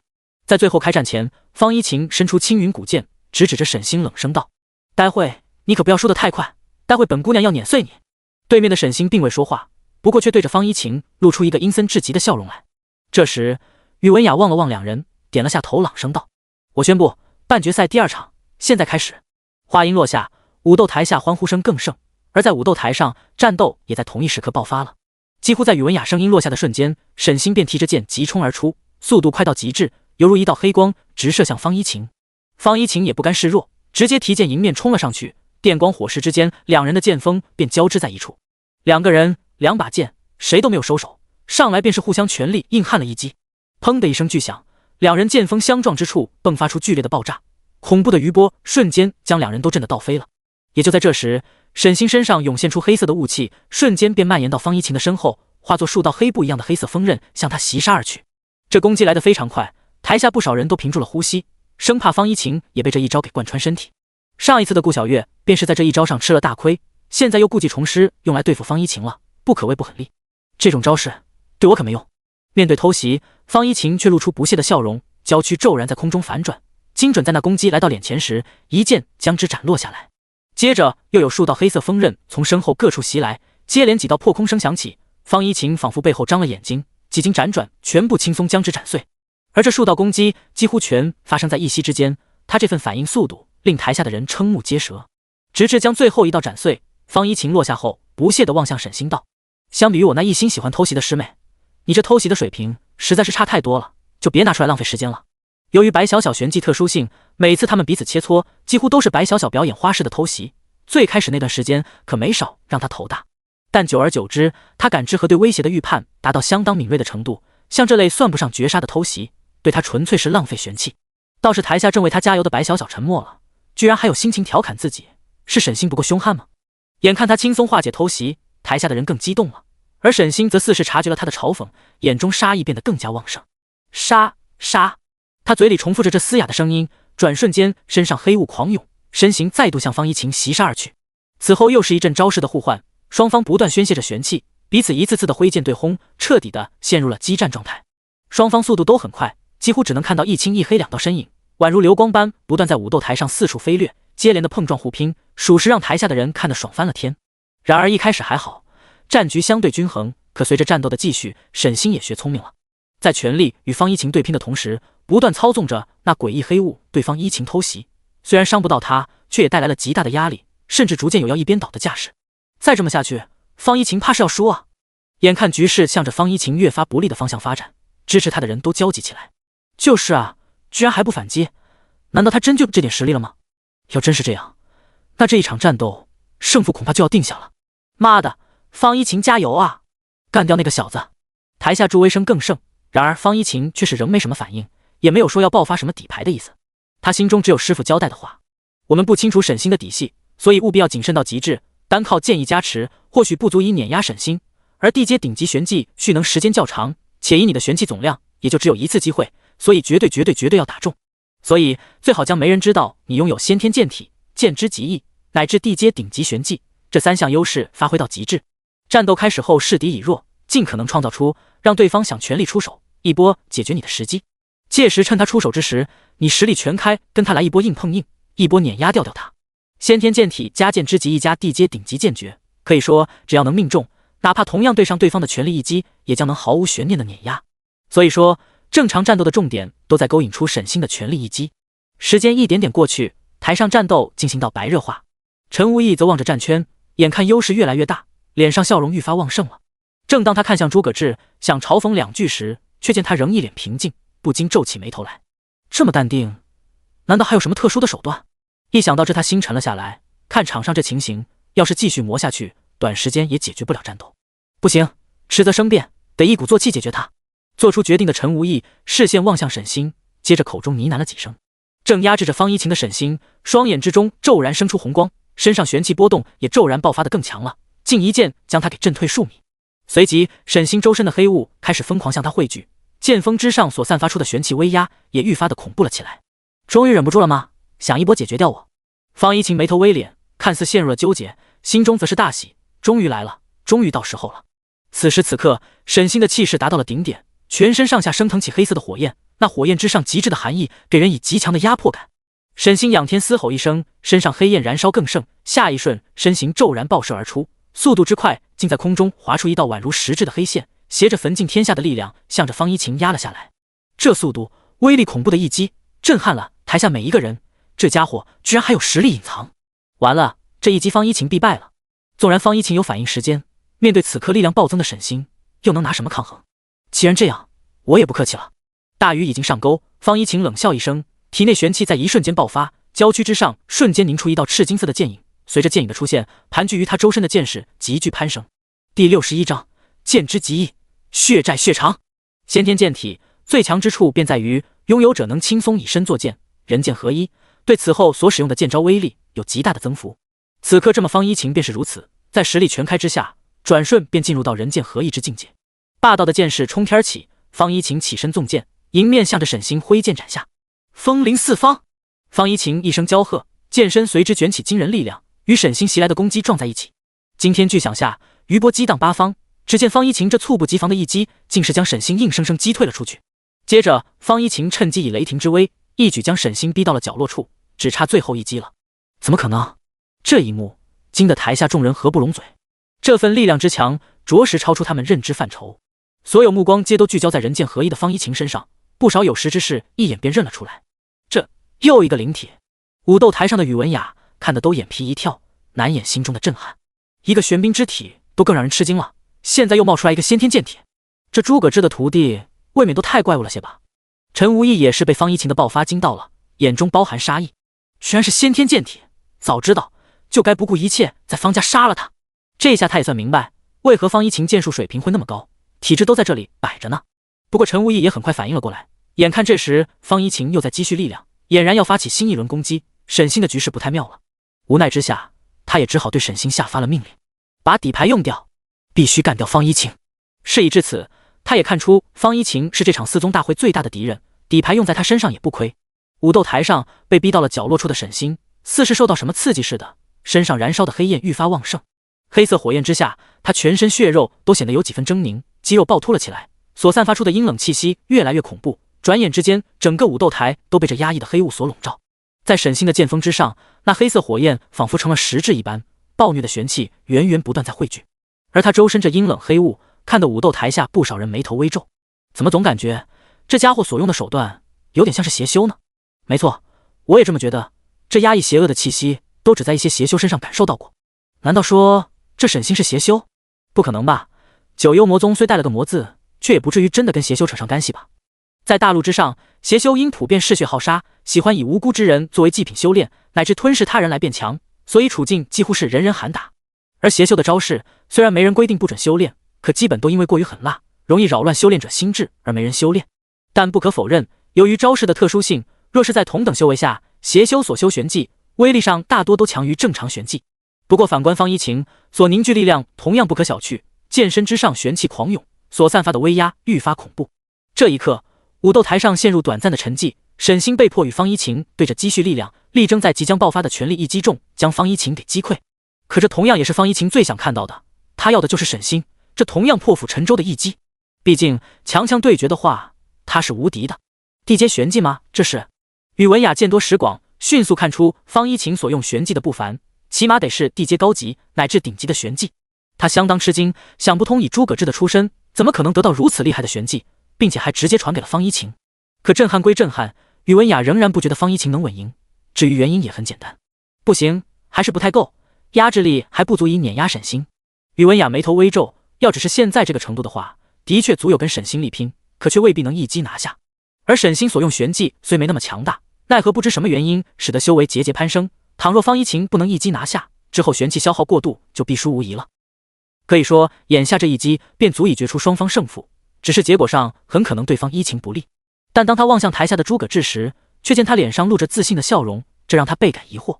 诸葛志啊诸葛志，难道说你还能有什么手段能让他赢下这一击？可武斗台上双方这一击蓄力都要达到极致了，方一晴仍没什么动作，似乎真的想以此来击败沈星。台下所有人纷纷屏住呼吸，全神贯注地盯着两人，整个千仞山巅一时间都陷入了沉寂。而这自然也是暴风雨来临前最后的一抹宁静了。血魔斩！随着沈星口中发出断断续续的嘶吼，俨然是他先完成了蓄力，携万魔灭世之威，向着方一晴迎面冲杀而来。黑色光芒在这一刻宛如流星坠下，滔天的黑雾带着恐怖威压，同时向着方一晴压下，犹如一方世界的全部威力。彼时在武斗台上已然成了黑雾的海洋，被环伺其中的方一晴简直像是风暴中的一鱼落诸葛。众目睽睽之下，在这千钧一发之际，方一晴却露出了笑容来。正当众人都觉得他怕不是疯了的时候，随着方一晴心念一动，一股凌冽气息自青云古剑上激荡而起，仅刹那之间，竟然就将笼罩下来的重重黑雾撕碎了。黑雾之内传出方一晴一声娇喝：“暴风之刃！”转瞬间，璀璨剑光将黑雾彻底驱散。方一晴直剑伫立在原地，剑锋之上仅是暴虐的暴风之力，伴随着凌厉至极的剑之极意，引得他衣裙猎猎作响，一袭长发在风中狂舞着。在这一刻，方一晴的气势达到了巅峰，也是彻底的实力全开了。剑之极意！远处的观战区，始终淡定着的莫尘宇猛地站了起来，目光死死凝望着武斗台上的那一道倩影。给本少开什么玩笑？不只是他，在方一晴那剑之极意出现的瞬间，彻底震撼了台下的人。不论是其他天宗的人也好，三大仙宫的人也罢，所有人望向他都瞪大了眼睛，心中满是难以置信。剑意对剑修来说意味着什么不必赘述，可以说单15岁领悟剑意这一点，就足以将方一晴称之为千年来第一剑修天才。也就在电光火石之间，他眼中泛着金芒，挥动其金光大盛的青云古剑，直接以碾压之势与沈星那血魔斩正面迎上。武斗台上猛地响起声巨响，金色与黑色两道恐怖的气息在这一刻汇聚，骤然撞上源源不断在宣泄自身那可怖力量。台上激荡的狂风直接肆虐到了台下，以至于很多人都不得不凝聚玄气防御，以免被吹飞出去。看着完全被暴虐玄气覆盖的武斗台，让台下的人一个个表情古怪。这特么真是两个后辈交战能搞出来的动静。数息过后，方一晴银牙紧咬，握剑的双手全力释放着玄气，蕴含暴风之力的一剑，在剑之极意加持下，迅速将沈星的血魔斩碾碎。直至最后，青云古剑所蕴含的力量突破了沈星的防线，方一晴身形如残影般袭至他的身前，金色剑锋瞬间洞穿身体。结束了。方一晴周身所凝聚的剑意还未完全散去，他冷冷望着还面带惊愕的沈星，将青云古剑抽回，带出一片鲜血。第62章效果拔群的回天狱。这场精彩的对决到这里就算落下帷幕了。方一晴作为最后的胜利者，属实超出在场众人的预料，以至于都到战斗结束了，许多人都还没从震撼的情绪中走出来了，目瞪口呆地望着方一晴。15岁的王级拥有先天剑体，并且领悟了剑意，并拥有达到了地阶的玄技，这根本就是个怪物。甚至他们都感觉方一晴能够诞生在东域，都是东域的荣幸。这诸葛志到底对他做了什么？真武天宗和惊涛天宗两方的人都看得傻了眼，尤其是刚恢复了些的韩子墨，在见证了方一晴惊人的剑道造诣后，本就溃败的剑心更加支离破碎了。我就是废物，我是废物啊！韩子墨呆呆看着方一晴，神情愈发的呆滞，甚至在原地傻笑了起来，似乎是受到的刺激太大了。而要说现场谁的心情和他最为相似，那恐怕要数九幽魔宗的陈无义了。操！好一个诸葛志，好一个方一晴，藏的是真深啊！他无论如何也想不到，到了最后的关口，方一晴能一举爆发出这么多底牌。无论是先天剑体也好，剑之极意也罢，拥有哪一个都足以令他眼馋，更别说在同一个人身上。可输就是输了。陈无义脸色阴沉地望向新武大人，您看现在这。而对于沈星败下阵来，新武倒似乎没太在意，他抿了口鲜血，淡淡道：不是还有一手吗？反正那沈星也已经废了，现在不正是用出来的最好机会。闻言，陈无义吞了吞口水，大人真要用，万一追究起来，你是在质疑我？新武瞥了他一眼，让陈无义瞬间蔫了，连连摇头道：属下不敢，我这就照做。说完，他脸上很快露出凶狠的表情。既然有新武大人撑腰，那自己还担心个什么？当即望向台上被剑锋穿透腹部的沈星，手中悄然开始结印。这种级别的天才，本宗的得不到，你诸葛志也别想要。陈无义冷笑一声。与此同时，武斗台上的沈星本来正虚弱不堪，可渐渐的气息稳固下来，乃至有了变强的态势。只是此刻所有人都沉浸在方一晴的胜利之下，根本没人去在意被重创了的沈星。结果便是在方一晴刚转过身时，跪在他身后的沈星手中凝现出一柄黑色的刀锋，身形也骤然暴起，向着身前的方一晴刺了过去。这突然发生的一幕惊呆了武斗台下的所有人，毕竟在仙宫的主持下，以败之人对胜者进行偷袭，还是这般致命，根本是闻所未闻的事情。小心！台下白小小第一个叫出声来，可却有点晚了。在方一晴皱眉转身之时，便看到了沈星已抓着一把黑色匕首，朝着他心脏径直袭来，气势上竟在这一瞬间爆发出了王级巅峰的强度。而这一切发生在千钧一发，加上两人之间的距离实在是太近，其他人虽然都看到了，却根本都来不及做出反应。就连台上的宇文雅也只是双目微凝，想要出手却已来不及了。方一晴，下地狱去吧！眼看就要到手了，远处的陈无义脸上忍不住露出兴奋的表情。先天剑体又如何？领悟剑意了又如何？王级又如何？还不是要被本宗给再次灭掉？然而就在他内心狂喜时，0.1秒过后，他脸上表情就僵住了。砰！瞬时之间，台上爆发出激荡的暴风，似是方才那一击所造成的余波。可当看清楚武斗台上的景象，上一秒还在为方一晴担忧的众人全都转为了懵逼。只见在方一晴心脏被刺中的地方，不知何时凝出了一道金色的光幕，任凭沈星那堪比王级巅峰的一击如何凶狠，都没能撼动这光幕分毫。反倒是方一晴在看见他的举动后冷哼一声，真是厉害的偷袭，的确能杀了我，但真是可惜。说到最后，他猛地反手挥出青云古剑，将沈星一剑削手。随着脑袋滚落下来，在生命的最后，沈星那血红的双目中似乎仍有满满的疑惑。他是怎么挡下来的？众人一脸懵逼，都没看懂方一晴是如何在最后凝聚出那么强大的防御，连王级巅峰的攻击都没能撼动分毫。直至方一晴从怀中摸出一块满是裂纹的金色玉石，他们这才恍然大悟，居然是防御用的法宝，怪不得。方一晴抚摸着救了自己性命的回天玉，目光望向了台下的师傅，后者冲他点头轻笑了下，似乎在说干得漂亮，真是要感谢师傅的宝物了。方一晴暗自感叹着，随后转头望向了宇文雅，淡淡说道：前辈，方才这反击没什么问题吧？闻言，宇文雅这才回过神来，瞥了眼沈星的尸体，笑着点点头道：当然没问题，他主动对你下杀手，反击也是应该的。说到这里，他冰冷视线望向了台下，倒是陈宗主，可否给本宫解释一下方才的沈星是怎么回事？面对宇文雅的质问以及其他人质疑的眼神，陈无义多少有些尴尬，但还是沉声说道：不好意思，方才沈星在最后做出了那种冲动的事情，总的来说是我们九幽魔宗管教不严，后果我们自行承担。显然他不可能告诉宇文雅是自己操纵沈星下的杀手，反正现在沈星已经死了，还是让他来背这个黑锅比较好。可宇文雅也不傻，知道他怕是在这里面搞了什么手段，问题是也没抓到实际证据，如今沈星人也死了，更是死无对证了。最终他只得冷哼一声道：这类事情本宫不希望再看到第二次，否则必追究到底。本宗保证回去就加强弟子的思想教育，绝不会再有下次。陈无义连连点头答应，虽然他现在很膨胀，但还没有膨胀到敢跟雨落仙宫硬碰硬的程度。见此，宇文雅便也就没再追究了，直接宣布了方一晴的胜利。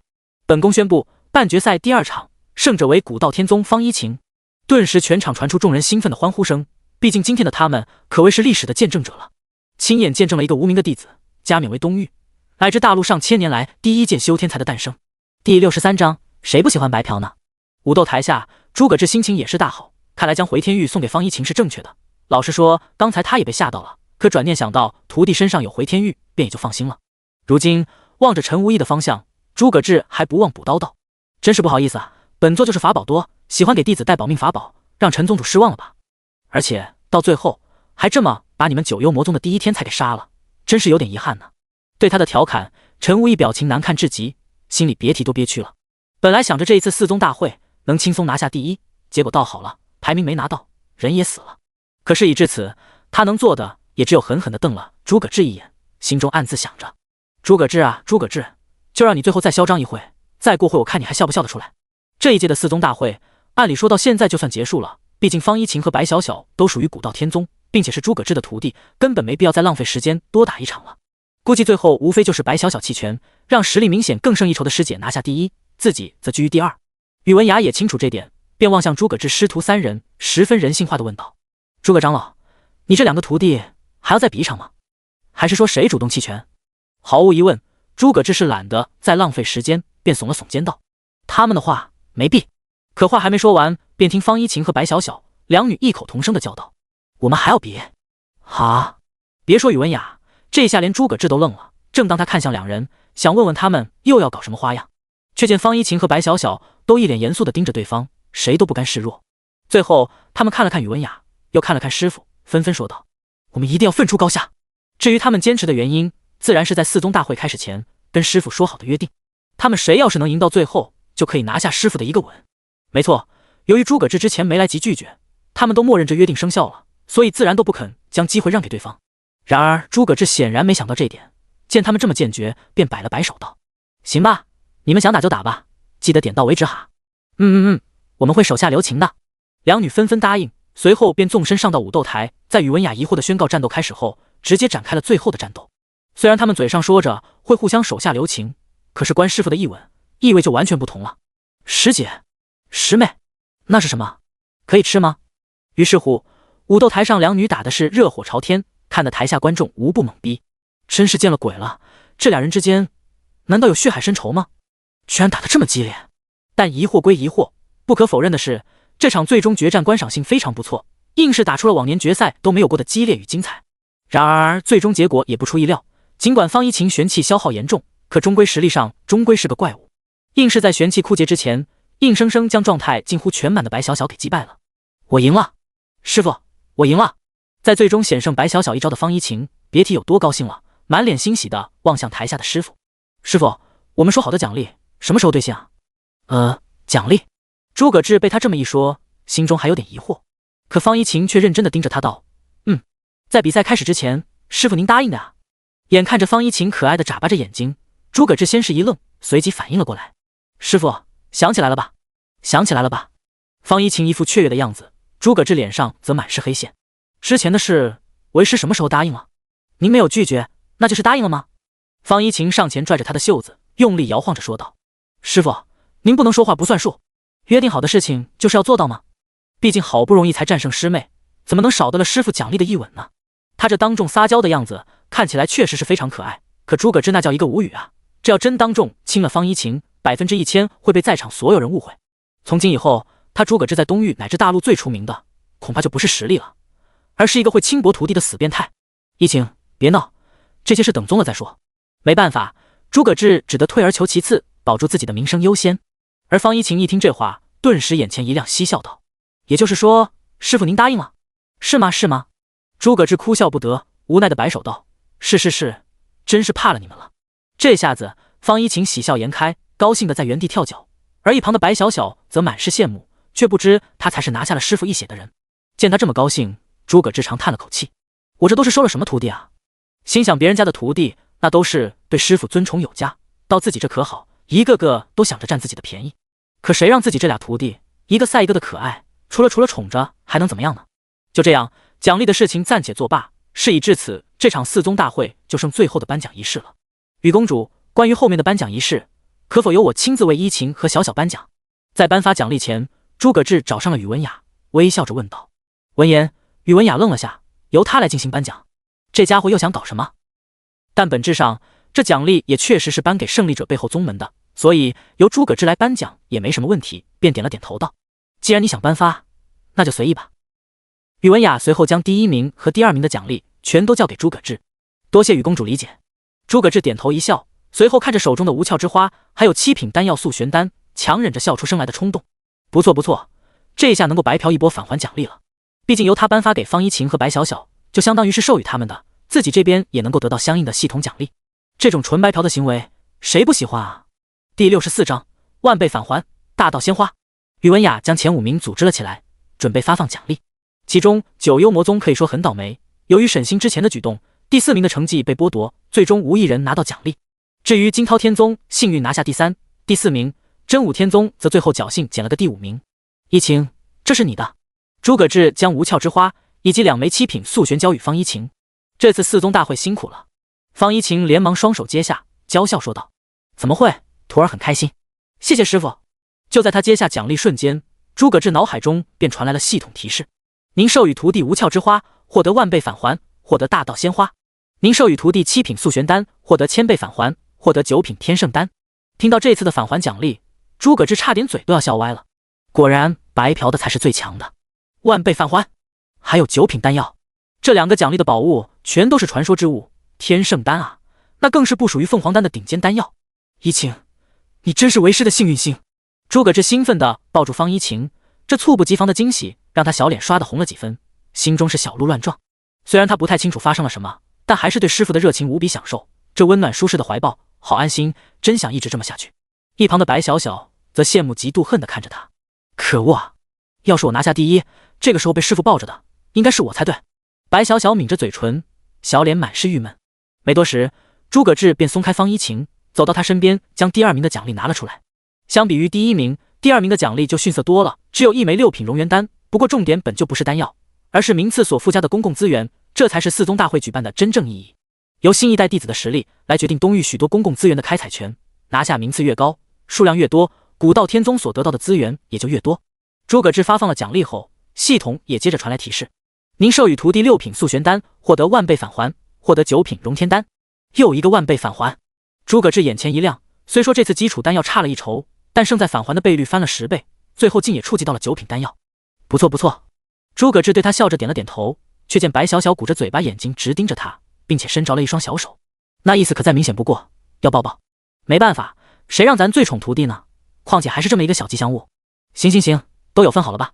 诸葛志无奈一笑，伸手轻轻将他抱在怀中，手掌轻轻抚着他的头顶，仿佛在哄一只小猫咪，就差没有呼噜噜的声音了。这温馨一幕看得众人满脸羡慕，有的是感叹他们能有这么一个好师傅，也有人感慨诸葛志能有2个这么可爱的徒弟。而要说谁的心态最爆炸，那肯定当属是莫尘羽，无疑了。诸葛志眼看诸葛志与白小小这般亲密抱在一起，莫尘羽恨得咬牙切齿。至此他看了眼身边的众人，冷冷道：都还冷着干什么？4宗大会已经结束了，准备动手了。随着颁奖仪式的结束，这一届的4宗大会也算正式落下帷幕了。宇文雅这边刚刚宣布完结束，另一边按耐不住的莫尘羽便喊人将诸葛志一行人给包围了。诸葛志，如今4宗大会也结束了，我们之间的账是不是也该算一算了？数位生死境强者迅速将诸葛志他们围在其中，莫尘羽徐徐走了过来，目光冷冷望着诸葛志。本来武斗台下的人见状纷纷沉寂下来，之前的战斗太过精彩，以至于他们差点都把这莫尘羽给忘掉了。莫尘羽，你到底什么意思？还没等诸葛志有所行动，宇文雅便站了出来，冷冷看着他莫尘羽道：本宫在之前便说过了，这里是东域，而非你们伏龙仙宫的地盘，本宫可不准许你们无故在这里捣乱。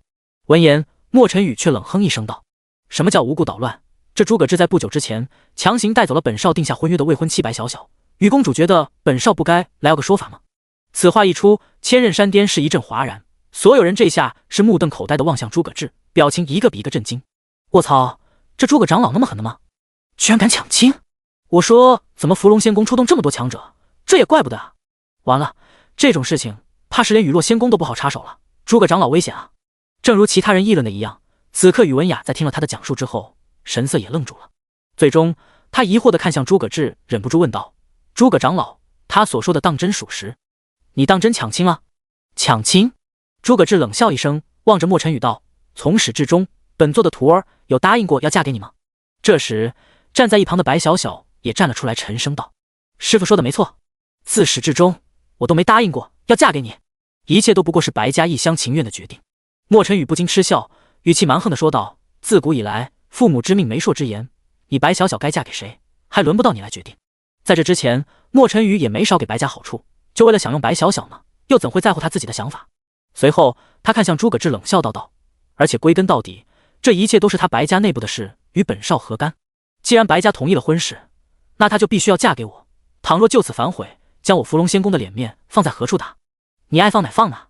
诸葛志瞥了他一眼，淡淡道：只要本座还在这，你就带不走他。呵呵，还真是狂妄的家伙。莫尘羽气急反笑，他看了看周围几位生死境强者，玩味地说道：但狂妄也是需要拥有与狂妄相匹配的实力，否则可是会死得很惨的。这次出动了足足5位生死境强者，在他看来，杀了诸葛志几乎轻而易举，也就活捉可能难度很大。就在他们对峙之时，九幽魔宗的陈无义也凑了过来，在弄清楚局势后，望着诸葛志戏谑道：诸葛志啊，诸葛志，你胆子还真是大，居然连伏龙仙宫的亲事都敢抢，简直没把人家仙宫放在眼里啊！说完，他转头看向莫晨宇，露出一脸嬉笑道：“我说莫公主，您这般殊荣之躯，不知可否先等上片刻，由在下亲手解决掉这诸葛志。”他的话让莫晨宇微微一愣，顿时饶有兴致地望了他一眼，问道：“怎么，你跟他也有仇？”陈无义连连点头，接着咬牙切齿地说道：“这诸葛志在不久前接连在外面杀了我们九幽魔宗2名长老，简直没把我们九幽魔宗放在眼。这血海深仇在下想亲手报了，居然还有这种事情！”莫晨宇眉头微挑，视线却是在辛武身上扫了一眼，接着心念一动，顿时有个想法，便笑着说道：“好吧，本少一向心地善良，你所说的请求，本少准了。多谢莫公主。”眼看莫晨宇答应，陈无义大喜，毕竟可以的话，还是想亲手虐杀了诸葛志。显然他还不知道，诸葛志纯战力都达到了生死境以上，还以为他是之前的皇级巅峰呢。怎么，都还没开打呢，这都要将本座怎么死都安排好了吗？见他们若无旁人的探讨着自己怎么死，诸葛志双眼微眯。第65章，诸葛志，你敢出来吗？面对众多强者包围，诸葛志仍神情平静，单就这份沉着就令人敬佩。见此，陈无义森然笑道：“事到如今，你难道还觉得自己能创造奇迹不成？”这般强者包围，诸葛志就是插翅也难逃，除非说雨落仙宫力保。但不得不说，这次事情伏龙仙宫占着些理，雨落仙宫本就不太好管，而他们九幽魔宗更是东域势力，仙宫一般也不会插手域内争斗。在他身上升起高达尊者7重的威压，这还是得益于前些天星武大人的恩赐，让他修为得以暴增一波，如今信心十足。创造奇迹不敢说，杀了你还是没问题的。诸葛志笑了笑，淡定自若地说着恐怖话语，手中也悄然凝出风兰灵剑，已然准备好了出手。暗中则对方一晴和白小小传音道：“倘若真的打起来，你们带着宗门的人后撤，往宇文雅的位置靠近，寻求庇护。倘若是他一人，诸葛志自然毫无忌惮，可毕竟带了一堆人，总不能光顾着自己。而他相信宇文雅会很乐意保护下方一晴和白小小这2位东域未来的绝顶天才。”闻言，两女纷纷点头，身形也悄然后撤了些。一时之间，千仞山巅气氛紧张起来，俨然是一场大战蓄势待发了。这一幕倒看得周围的人有些兴奋了，谁能想得到来看一场4宗大会，还有这般强者的大战可以看。便在双方杀意尽显，随时可能开战之时，一个冰冷的女声响了起来：“你们这是当本宫不存在吗？”宇文雅缓缓走出，冰冷的目光环顾众人，娇躯之上迸发出强如尊者的威压。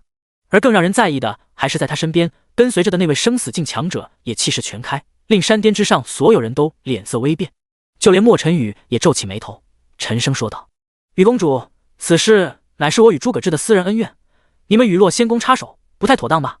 闻言，宇文雅冷冷望着他道：“这件事的确与本宫无关，但这千仞山巅乃是我雨落仙宫为4宗大会开辟之处，亦算是雨落仙宫的领地。本宫不管你们之间有何恩怨，但在这里任何人敢肆意出手，便是和雨落仙宫为敌。还是说你觉得凭你身边带着的这些人就可以在此为所欲为了？”被他这一番威胁，莫晨宇眉头紧皱，最后看了眼他身边的生死境强者，一时陷入了沉默。正所谓强龙不压地头蛇，更别说是实力不相伯仲的雨落仙宫了。真要在这里起了冲突，会出事的保证是他。也罢，既然雨公主都开口了，本少便给你们雨落仙宫这个面子。随后，莫晨宇的目光落在诸葛志身上，仰了仰头，叫嚣道：“诸葛志，本少在千仞山外等着你出来，到时候本少会找你好好算一算账，可别不敢出来了。”说完便对周围的人摆了摆手，轻笑道：“走吧，这是人家的地盘，还是给个面子的好。”他倒也干脆，说走就走，迅速带着一众禁卫离开了。见此，宇文雅冰冷的神情才缓和了些，而后看向了陈无义，淡淡道：“怎么，你们九幽魔宗也想在这里动手？”尽管语气温柔，可他身上那上位者的压迫感，还是令陈无义心脏猛地一跳。毕竟连伏龙仙宫面对他都不敢硬汉，更别说身处东域的他们了。现在敢跟雨落仙宫拼，和作死没区别。最后还是星武开口道：“行了，暂时就先到这吧。”坐在远处的星武轻轻放下茶杯，从座椅上站了起来，随即身影便瞬间出现在宇文雅身前，速度之快，竟让他身边那名护卫都没反应过来。宇文雅也是心中一惊，没想到这家伙竟这么厉害。这时，星武伸出纤纤玉指，指尖轻抚摸着他的下巴，微笑着说道：“小妹妹，看在你背后雨落仙宫的面子上，这次便让你一次。”宇文雅心中微沉，仍然冷声质问道：“你到底是什么人？这个吗？你很快就会知道了，我们还会再见面的。”星武笑了笑，随后收回手指，转过身去，对陈无义摆了摆手道：“走吧，去千仞山外等他出来。”而后不忘看了眼诸葛志，嫣然一笑道：“待会可不要不敢出来，本座在山外等着你。”说完，他便纵身跃上血鱼鸟，九幽魔宗其他人也都纷纷上去，随着血鱼鸟双翼一阵腾飞而出。而刚才这一幕，着实让千仞山巅上的众人感到了巨大冲击。人群中的武天狂遥望着离去的血鱼鸟，吞了吞口水道：“那家伙到底是什么人？居然敢这般调戏宇文雅，而且还成功了！”一旁的武川也被震惊得不轻，最后深吸口气道：“不清楚，但必定是超级强者。只怕这次诸葛志是死定了，连我们东域四大宗的格局都要变了。毕竟他们都看见了，刚才宇文雅身边的护卫显然是都没来得及反应，新武便已近身了宇文雅。可以想象，要是刚才新武有杀意，宇文雅如今已是尸体了。有这等绝世强者在，九幽魔宗想碾压他们另外三大宗，那可真是太容易了。”这时，宇文雅身边的护卫连忙上前谦声道：“少公主，抱歉，属下保护不力。身为雨落仙宫少公主，却在她保护下被人给轻薄了。尽管是个女的，仍然是莫大的耻辱啊！无碍，刚才的事不怪你。”宇文雅也没去责备他，毕竟自己也很清楚，刚才新武所展现的实力相当不俗，根本不是身边这人能对付的。不远处的诸葛志看着两拨人马都退去了山外，便来到宇文雅，笑着说道：“宇公主，方才多谢了，举手之劳而已。”宇文雅叹了口气，望着他皱眉说道：“倒是诸葛长老你，还是先想想该怎么办吧。你还真是能干，招惹的敌人一个比一个厉害。这就不需要宇公主担心了，本座自有解决的手段。”对方主动将战场拉到千仞山外，这正合诸葛志心意。如此一来，他就无需顾忌太多，可以真正放开手教训下那些人了。而他这副自信十足的表情，让身前的宇文雅相当不解：“你没在做梦吧？现在可是好几位生死境强者要杀你，还有那个九幽魔宗的家伙，修为明显至少在生死境5重以上，你拿什么来解决？”第66章，傻眼的陈无义。生死境强者又如何？诸葛志笑了笑，抚摸着手中风兰剑，淡声道：“待会本座便会让他们明白来找麻烦的下场。”见状，宇文雅摇了摇头，最终说出一句：“你真是个疯子。”一旁的蓝昭月点头认同，这家伙估计都不知道生死境意味着什么吧？即便你诸葛志再强，对上这么多生死境强者，和找死也没区别。而诸葛志倒是笑而不语，最后望向古道天宗众人道：“你们就先在此等候吧，待本座解决了麻烦，再带你们回宗。”古道天宗众人纷纷点头答应，毕竟要对付生死境强者，凭他们也帮不上什么忙。虽然他们对诸葛志是否能赢也心存极大的怀疑。对了，你们两个倘若为师万一出什么意外的话，就转投雨落仙宫吧，相信雨公主会庇护你们的。宇文雅心中一喜，当即点头保证道：“只要来雨落仙宫，本宫保证他们不会受到任何伤害，哪怕是伏龙仙宫。这俩女孩天赋她亲眼所见，如果能得到的话，别说一个伏龙仙宫了，哪怕与所有仙宫为敌都值得。”以至于宇文雅都有点期望，诸葛志还是别回来了，让雨落仙宫收下这两个天才吧。不，我们哪也不去。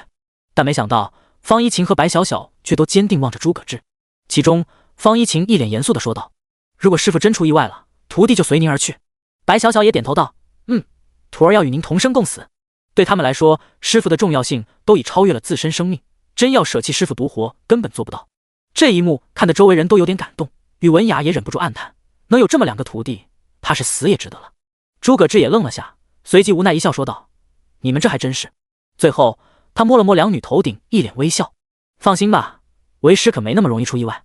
刚才的话单纯是为了以防万一，倒是没想到他们反应这么强烈。不过老实说，能看到徒弟这么在乎自己，诸葛志心中还是很满足，也不枉之前的付出了。”这时一旁的蓝昭月撇嘴道：“问题是你该怎么对付他们？九幽魔宗那个女人且先不说，莫尘宇那家伙的禁卫队可没那么容易解决。他们习有阵法，能配合发挥出极强的战力，别看修为最高的才生死境4重，联手起来就算生死境6重都要暂避锋芒。”然而诸葛志不为所动，冷笑道：“阵法吗？那我破一下看看了。有些人必须把他们打疼才行，否则指不定下次还敢来找麻烦。”诸葛志的自信令宇文雅和蓝昭月都暗自摇头。随后诸葛志在最后交代了些事，便动身离开千仞山巅，身后则传来方一晴和白小小打气的声音：“师傅加油，好好教训下那些可恶的家伙。”诸葛志摆了摆手，头也没回的朗声道：“没问题，为师一定打爆他们。”伴随着诸葛志的离开，本来聚集在山上的众人也纷纷一哄而散，全部朝着山外涌去。飞的飞，跑的跑，都争先恐后的向诸葛志追过去，生怕错过待会的好戏。山巅之上，众人望着诸葛志出山的背影，方一晴双手合拢在胸前，脸上一副痴迷的表情。孤身出山战群雄，不打群狗，师傅气质真帅。白小小也满是崇敬的点了点头道：“师傅好帅。”一旁的宇文雅和蓝昭月见他们这副花痴样子，都相当无语。蓝昭月忍不住吐槽道：“我说你们难道不知道，他要去面对的敌人有多强吗？就不担心他回不来？闻言，白小小直接摇了摇头，看了他一眼，笑着说道：“我们才不担心，师傅他很厉害，凡是他想做到的事，就一定会做到。”方一晴也回过神来，点头道：“没错，师傅一向深不可测，肯定还有很多底牌没用呢。他们也算追随诸葛志有一段时间了，对师傅各种玄妙手段也早就习以为常。哪怕有一天师傅说他其实是圣人，估计都不会太过吃惊。”宇文雅与蓝昭月面面相觑，果然有奇葩师傅，就必有奇葩徒弟。这两个女孩倒也真是自信啊。也罢，到底有没有底牌，相信很快就知道了。宇文雅深吸口气，目光望向诸葛志离去的方向。不出意外的话，两边就要遭遇上了。倘若不是在太远的地方开战，那这千仞山巅绝对是 VIP 观影席。千仞山外，伏龙仙宫与九幽魔宗的人全部伫立在空中，静候着诸葛志的出现。直至那一道身影从山巅之上飞出，所有人纷纷齐聚了过来。诸葛长老，不错嘛，本宗还以为你不敢出来了呢。诸葛志刚靠近过来，便听见陈无义戏谑的声音。环顾了眼周围，诸葛志发现也就陈无义凑了上来，莫尘雨及一众强者都还在不远处饶有兴致的路看着，甚至就连九幽魔宗的星武也都置身后方，还没有要出手的意思。诸葛志不相信，他就算看不出自己实力，还感受不到自己的威胁。如今把陈无义推出来，意思可太明显了。诸葛志瞥了眼陈无义，冷笑说道：“看来你这条狗的待遇也不怎么样嘛。你的主人是打算拿你当炮灰？”显然陈无义还没意识到，对于诸葛志的嘲讽，他冷哼一声道：“炮灰？诸葛长老，你未免把自己看得太高了，本尊如今想碾死你，一只手足矣。”说罢，他身上气势陡增，尊者七重山岳般的威压赫然震慑八方，引得天边云卷云舒，乍一看到的确气势如虹。在他手中，赫然是一把萦绕着黑雾的短刀，凛冽的寒意自刀锋之上散发而出。诸葛志眉头微调，语气玩味地说道：“尊者七重，倒怪不得这么自信了。可你就没想过一件事吗？”陈无义眉头微皱，沉声问道：“什么事？”诸葛志笑盈盈道：“伏龙仙宫那边的家伙说我抢亲，你就不想想，本座是从哪抢的吗？”下一刻，他眼中厉芒闪过，体内所藏匿的玄气迸发而出，身上超越尊者的气势骤然爆发，将陈无义的气息摧枯拉朽地压了下去。倘若说陈无义的气势犹如山岳一般浑厚，那么此刻诸葛志所展现的气势便如大海一般浩瀚，根本不在一个层次上。陈无义嘴唇忍不住一哆嗦，在威压之下话都有点说不利索了。半不生死，你不是皇级巅峰吗？惊喜吗？诸葛志微笑望着他，发出了直戳灵魂的询问。而陈无义脸上嚣张表情完全凝固了。不正常，这太不正常了啊！明明不久前赵乾坤还说是皇级巅峰，最终他只得归咎于赵乾坤身上，觉得是对方一开始就坑骗了自己。该死的赵乾坤！第67章来自星武的邀约。可眼下显然不是让他抱怨的时候。诸葛志伫立于他前方的空中，手中所制之剑，剑锋之上霎时升起凌厉剑气，其身上所散发的杀意，竟丝毫不逊色于不久之前从星武大人那感受到的。陈无义脸色苍白，被吓得整个人都有点萎。这就怕了？诸葛志笑望着他，可这笑容在陈无义看来就有点毛骨悚然了，并且他剑锋之上所凝聚的力量还在急剧攀升着，那锋利的剑气让陈无义感觉灵魂都要被搅碎。而诸葛志早就等不及了，这个在最初组织伏击他，又在之后多次得罪他的家伙，早恨不得把他给砍了。好了，下地狱去吧。诸葛志冷哼一声，同时瞥了眼星武，见他仍毫无任何举动，虽然疑惑，却也果断出手了。以他如今在剑术上的造诣，加上半步生死的修为，早已是挥手一剑动四方，向着陈无义迎面的一斩，刹那便斩碎虚空，身形犹如暴风一般袭向了陈无义。看见这威势恐怖的一剑，陈无义根本生不出半点抵抗的欲望，脸上满是恐惧的扭过头去，便要向星武求救。救我！大！可令他绝望的是，星武视线自始至终都没在他身上停留，反倒是饶有兴致的全程盯着诸葛志。那副表情分明是看见崭新而有趣的玩具时的样子，显而易见，他压根就没有要出手的意思。一瞬间，陈无义彻底绝望了，只得拼尽最后的力气冲着星武发出怒吼。未时，话音未落，他的身躯便被诸葛志一剑斩下，眼中仍满是疑惑与愤怒。陈无义想不通，为何侍奉的大人要抛弃他，着重有种被信仰背叛的感觉。随后他的身体便化作两个长条落下。这血腥的一幕却让远处的莫尘雨笑容满面，嘴里啧啧说着，还以为多厉害呢，就这么点修为也敢来插手。实则在陈无义最初开口时，他就猜到对方会死得很惨，之所以没提醒或阻止，单纯是想亲眼看下诸葛志的实力，以及顺便看个热闹。结果不出意外，诸葛志实力的确不俗，以半步生死的修为，却拥有起码有生死境1、2重的战斗力，那陈无义也算死得值了。至于杀了陈无义的诸葛志，心中则还有点诧异，出手之时他都做好了星武阻止的准备，结果却着实出乎意料，这么轻易就得手了。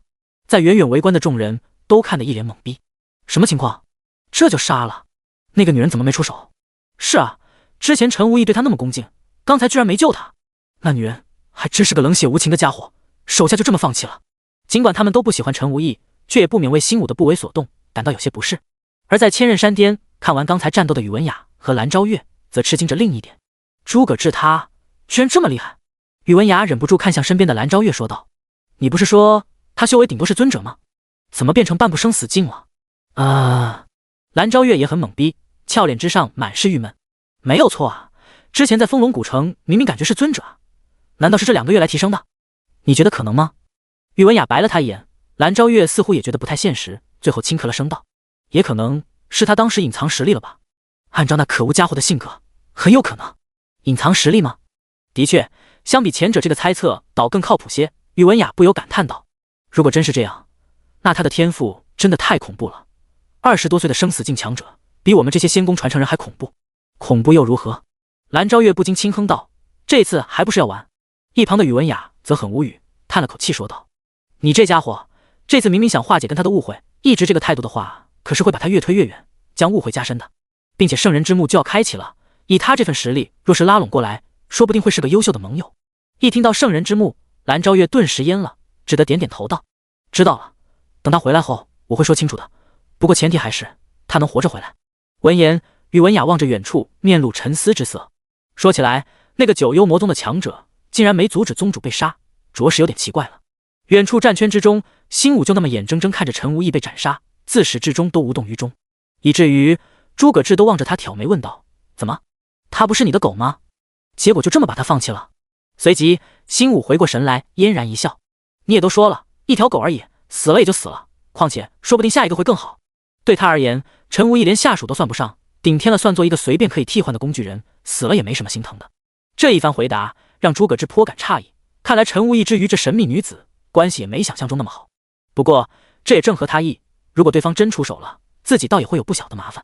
诸葛志看着他，微眯起双眼问道：所以你不打算跟我动手？那当然，你这么有趣的人，本座不仅不会跟你动手，还想要招揽你加入本座的麾下。新武满脸笑容，看起来相当的和善。诸葛志看得极为吃惊，有点摸不透他脑子里到底在想些什么。但有一点，诸葛志却是可以肯定，加入你的麾下？开什么玩笑，这种事绝不可能。即使被拒绝了，新武笑容依旧，指了指不远处说道：话不要说的那么绝对，你觉得以现在的自己，一个人能在这局面下幸存吗？在他话音落下之时，莫尘与身边那一众强者都包围了过来，上百位王级和皇级修士，加上10多名尊者和3位生死境3重，1位生死境4重，将诸葛志重重包围。负责指挥的莫尘宇望着他冷笑道：诸葛志，热身结束了吧？准备好受死了吗？今天本少就让你深刻明白，胆敢跟本少爷我跟伏龙仙宫作对的下场。第68章，这一剑会很帅。所有人结识天阵。随着莫尘宇一声冷喝，众人纷纷迅速拉开阵势，各自身上玄气激荡，一道道玄气之光萦绕而出，相继之间在空中凝出光芒璀璨的阵纹。密集而壮观的阵纹最终全部汇聚向其中一处，便是主阵之人，也是莫尘宇身边那位生死境4重的强者，名为莫红。数百米内的空间在这一刻皆被金色光幕笼罩，莫红身上气势迅速攀升到生死境5重，持剑望着诸葛志冷笑道：听说你被东域这边的人给奉为剑道第一天才，就是不知道有几斤几两。面对他身上极具压迫感的气息，诸葛志神色依旧如常，淡笑说道：本座的斤两，你试试不就知道了。呵呵，胆子倒是不小，事已至此还笑得出来，怪不得敢到白家抢亲。莫红冷哼一声道：正巧本座亦是一位剑修，且自认有几分本事，今天便领教你这所谓的第一天才。手中抓着的长剑骤然出鞘，噌的一声凌厉剑鸣响起的同时，其身上周身气势也变得锐利万分。这一刻，他周身萦绕着冲天的剑意，强横程度上的确颇为惊人。莫红这边是威势滔天，一手异常强横的剑之极意，更是令不少人暗自惊叹。千仞山巅上，宇文雅看得柳眉紧皱道：这个人好厉害的剑意。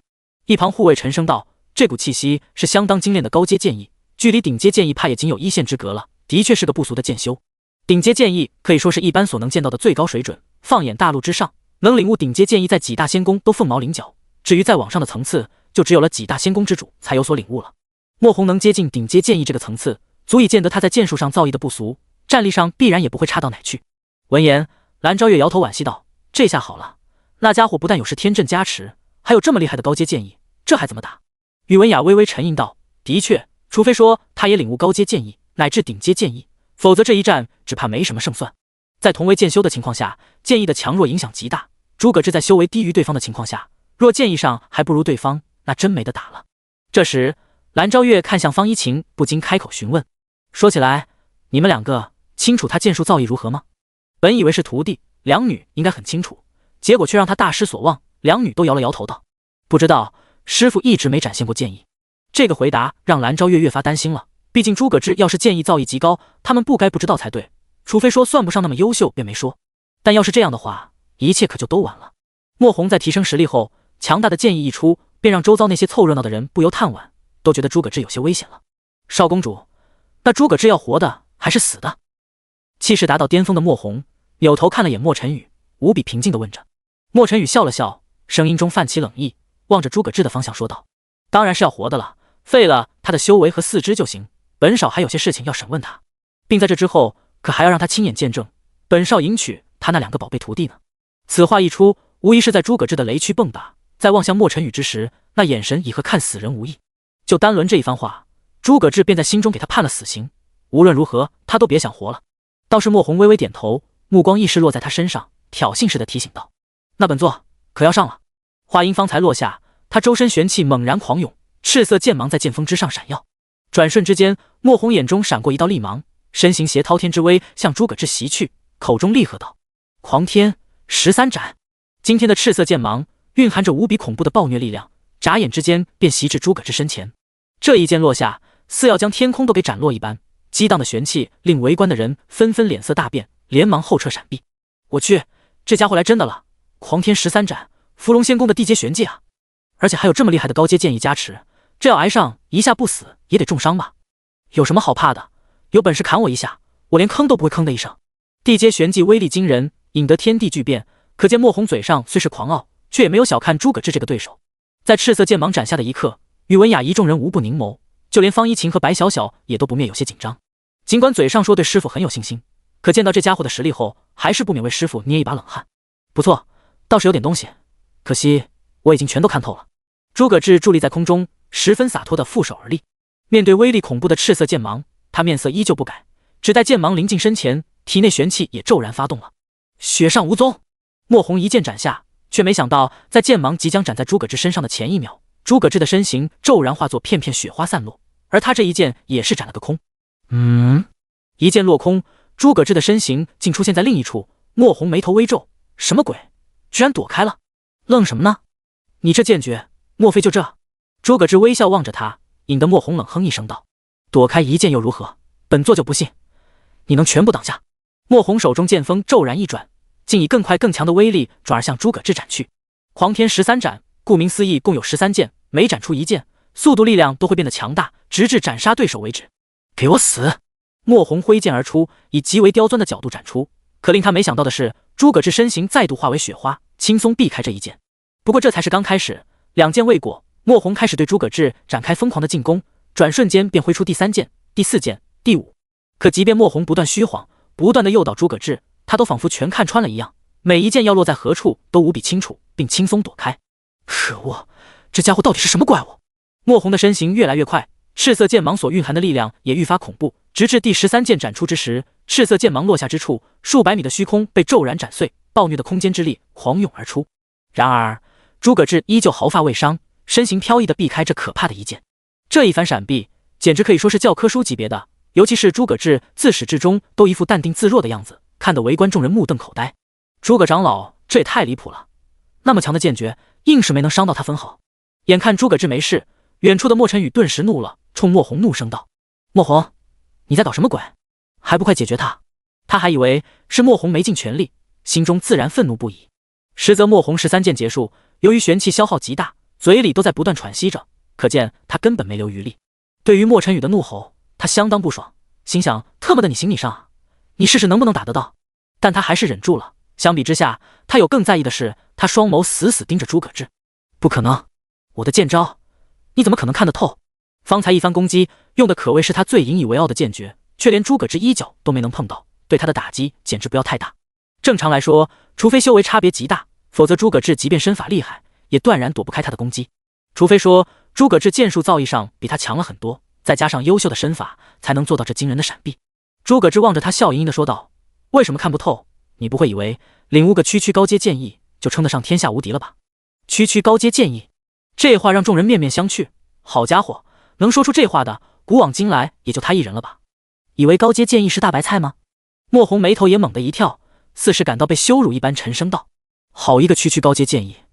你虽是剑道天才，却也不要太狂了。”“我就是狂了，你咬我呀！”诸葛志面带微笑，这可把莫红给气疯了。但很快诸葛志下面的话令他乃至围观的人都呆住了。只见他微微侧头望向千仞山巅的方向，朗声说道：“依情以及东域剑修所属，今日便赐你们一场造化，都认真看好本座下面这一剑，会让你们受益良多。当然还有最重要的一点。”诸葛志收回目光，手指轻轻抚过风兰剑，笑着说道：“这一剑可是会很帅的道。”这下子让围观的人都面面相觑，就连方一晴也愣住了。倒是莫晨宇见状，直接厉声叫道：“装神弄鬼！莫红，给本少一举杀了他！”事已至此，莫晨宇有种不妙的感觉，也顾不上其他，杀了诸葛志才是重中之重。闻言，莫红也回过神来，当即沉声喝道：“所有人全力助我斩杀诸葛志！”转瞬间，芙蓉仙宫每个人都120%的输出玄气，莫红方才被消耗的大量玄气得到补充，气势也愈发的强横了。这一战胜负就要揭晓。第69章超阶剑意，冠绝的一剑。莫红在噬天阵的加持下，浩瀚气势如潮水般激荡八方，天地间已是雷鸣电闪，风云巨变。他双眸之中散发着赤红的光芒，身上极具压迫感的气息，令围观之人都倒吸口冷气。好生恐怖的阵法，全力运作之下，竟然让他有这般惊天的威势。毕竟出自仙宫，手段自然了得，也不知道诸葛长老哪来的信心打赢他。世事无绝对，诸葛长老未必就没有底牌。人群中还是有不少对诸葛志抱有期待，奈何莫红实在过于恐怖了。单就他手中剑锋之上，那长达100米的赤色剑芒便已然令人心惊胆寒，可以想象只要挥下这一剑，将会带起怎样的波澜。然而这看似一边倒的局势，却在转瞬之间被倾覆了。不浪费时间了，那就一招决胜负吧。诸葛志微微一笑，轻轻挽动风兰剑，剑身之上青白之光浮现。与此同时，一道浩渺的剑意也自他身上冲天起。这剑意之气势，宛如星海坠地，似有毁天灭地之威，仿佛超越了时间、空间，超越了一切。滔天的威压在这一刻降临整片天地，令在场每一个人都脸色巨变。卧槽，这是什么气息？这么可怕？这分明是剑意吧？怎么可能？能有剑意恐怖到这种程度吗？由于太过恐怖，以致不少人都不敢判断这气息的来源为何。即便是惊涛天宗和真武天宗的尊者修士，也都从未曾见过这般强度的剑意，不敢轻言断定。直至最后，还是极少数见识渊博的修士将这认了出来。其中一位拥有尊者修为的老者，一双老眼睁大成了圆形，口中抑制不住地发出惊叫声：“超阶剑意！这特么是超阶剑意！”这话让附近一人惊呆了，但很快质疑道：“这怎么可能？诸葛长老都还没到生死境呢，怎么可能领悟超阶剑意？”然而那位老者目光炽热地说道：“不，老夫绝不可能认错。当初有幸观望过雨落仙宫公主施展过超阶剑意，便是与这无异。这绝对就是超阶剑意。”他这言之凿凿的样子，让众人也不得不相信了，但却更为震撼了。超阶剑意，一个不到生死境领悟超阶剑意的变态啊！不愧是诸葛长老啊，真是我心目中的神。像剑道一途，每一个阶段的剑之极意差别都极大，彼此相差一阶，剑术造诣上就天差地别。可要说差距最大的，莫过于顶阶剑意和超阶剑意。理论上，顶阶剑意便是大陆上剑道一途的极致，而超阶剑意便是超越极限后的新境界，与前者说是相隔天堑也不为过。也因而超阶剑意一出，所有人内心都沸腾了，尤其是那些剑修，看向诸葛志之时，眼中已满是炙热。超阶剑意，区区一个诸葛志，怎么会？站在敌对方的莫红目光忍不住的颤抖，始终不过敢相信所看到的一切。其他人或许只是感受到那剑意的浩瀚，作为诸葛志所针对的敌人，他所感受到的确实无与伦比的压迫感。这时他身后的莫晨宇似乎也感受到了诸葛志的可怕，不顾一切的冲他嘶吼：“出手！赶快出手！给本少杀了他！”此刻的诸葛志是真让他内心感觉到了恐惧，这么恐怖的家伙绝不能让他活着。闻言，莫红也只好咬了咬牙，攥紧剑柄，深吸口气。超阶剑意又如何？本座就不信你能接得下。他内心对超阶剑意的恐惧很快便被愤怒所覆盖，拼尽全力挥舞出手中那惊天一剑，赤炎天斩。霎时之间，炽热的剑芒化作滔滔火海，欲要燃尽苍穹，向着诸葛志所在拍了下来。剑锋落下时，整片天空都被火红色覆盖，白色的云像是燃烧起来一样，整个世界化作了炎之炼狱。这一剑之威，足以让同级以下修士烧得连渣都不剩。气势挺足，可惜威力吗？诸葛志这边仍伫立在原地，目光平静依旧，右手轻轻举起了风兰剑。方才让他一番进攻，目的是为了消耗对方玄气，以及摸清楚对方底细。如今对方在他眼中一剑一动皆已看穿，说是把他底裤都看穿了也不为过。下面所需要做的便是一击定胜负。呼吸之间，狂风夹杂着暴雪倾袭而下，百里飞雪，极致的寒意笼罩整个天地。漫天的青与白色流光自八方而来，流转盘旋于诸葛志周身，最终化作剑芒汇聚于剑锋之上。这一剑极具超阶剑意，乃至冰封血脉的寒气，天阶玄技，十方冰华的附魔，再加上由灵剑风兰所激发的残云剑诀最强一招，是现阶段当之无愧的最强一击。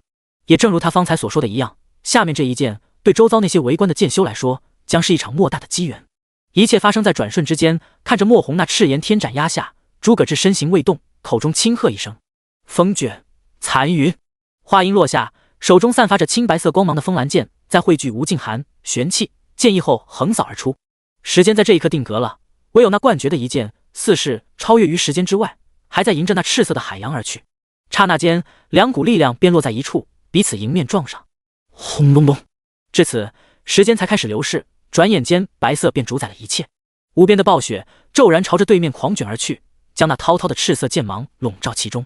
伴随着震天撼地的绵延巨响，空间剧烈的晃动起来，在双方交手的中心之处，俨然升起了一轮巨大的白日。夺目的白光让人无法直视，潮水般的余波猛然激荡开来，犹如波涛的潮水不断向着周遭空间卷去。地面上无数参天大树在这余波面前简直像麦苗一般被轻松搅碎，即使远在数里之外观战的人，修为稍差的也都被狂风震飞出数百米远，唯有那些皇级乃至尊者才能在全力防御之下屹立在原地未动。可他们心中却也都掀起了滔天巨浪。这超阶剑意还真是恐怖如斯啊！这就是顶尖强者的战斗啊，真是恐怖至极。这要再离得近些，本皇只怕就没命了。本来他们也都是各地强者，自诩有几分实力，可在见识了这一场战斗后，他们才知道自己的想法是有多么幼稚。即便面对这生死境修士，他们都以和蝼蚁无异，那更强的铸道乃至传说中的圣人之境呢？千仞山巅，战斗余波甚至席卷到了这里，令山上每个人都不得不全力防御。崖边的宇文雅看着战斗似是落下了帷幕，眸中震撼之色却半点没消退。好一个超阶剑意，好一手冰封双属性的剑招，好一个诸葛志啊！即便是见人无数的他，也不得不承认一件事了，这诸葛志单论剑道天赋，只怕已是大陆之上古往今来剑修第一人了。第70章新武丰厚的条件。数秒钟过去，那一轮巨型白日逐渐散去，显现出战斗结束后的景象。这一击实在太强，令周遭空间都满是皲裂，还在迅速恢复着。而诸葛志的身形俨然还立在原处，衣衫完整，神色平静地望着前方。看来这一场是结束了。方才他展出的一剑俨然是胜过了墨红，结果也显而易见。随着战斗结束，一道道身影从空中坠落下去，正是负责维持噬天阵的一众伏龙仙宫修士。一击之下，这100人中修为在尊者以下的全部当场身陨道消，化作冰坨砸向地面。至于剩下尊者以上的，诸葛志眺望着前方那一众遭受重创勉强维持着飞行的尊者及生死境修士，微笑着说道：“你们这些还要继续打下去吗？”尽管语气温和，可那眼中所散发的杀意仍然让人入坠冰窖。闻言，众人都吞了吞口水，再看向诸葛志之时，眼中俨然都带着几分恐惧。其中受伤最严重的墨红，面对诸葛志的凝视，都忍不住后退了下。怪物，这家伙根本是怪物！他们这么多人结下噬天阵的情况下，竟然被一个连生死境都没到的家伙给击溃了。除了怪物，他都想不到别的形容词了。事已至此，结果已经很明显，诸葛志并不觉得他们还有胆量以及力量跟自己动手了。随后，他冰冷的目光从众人身上移开，转而落在后方的莫尘羽身上。由于有护身法宝，莫尘羽倒是没在刚才的冲击下受伤，可看着诸葛志方才居然打赢了，并且看向自己，脸上已然只有恐惧。你，他声音微颤，有些说不出话来。很快他冲身边的人怒喝道：“你们都赶快保护本少！”可即便他再喊，其他人都受伤不轻，虽还稍有些战力，可哪里是诸葛志的对手。转息之间，诸葛志身形便已冲到他身前，风兰剑也已抵在他脖子之上，望着他冷笑道：“来的时候有想过这个结局吗？”此时莫尘羽已经能感受到颈部传来的刺痛，只怕下一秒就会没命。他平时仗着背靠仙宫，以及自身实力不俗，早已嚣张跋扈惯了，哪经历过这场面？你诸葛志，你不敢杀我，也不能杀我！莫尘羽吞了吞口水，似是想到什么，连忙厉声道：“你要是敢杀我，芙蓉仙宫不会放过你，到时你还有你徒弟，还有古道天宗的人都要给本少陪葬。”可诸葛志最不爽的便是被威胁。莫尘羽话音刚落，嘴里便发出一声惨叫。诸葛志一剑将他左臂斩下，脸上露出森然的笑容来：“是吗？现在你觉得本座敢杀你吗？”眼看着手臂鲜血喷涌，莫尘羽疼痛至极，脸上恐惧之色也更浓。“我的错，都是我的错，求您放过我吧，我保证以后再也不招惹您。想要什么，我也都能满足。”事到如今，他能做的也只有求饶了，希望诸葛志能饶他一命，只要这次能活着回去，一切就还有机会。只是诸葛志听了他的话，笑了笑说道：“现在我的确有个想要的东西，希望你可以满足。”莫尘羽瞬间像是看到生的希望，忙不迭道：“什么？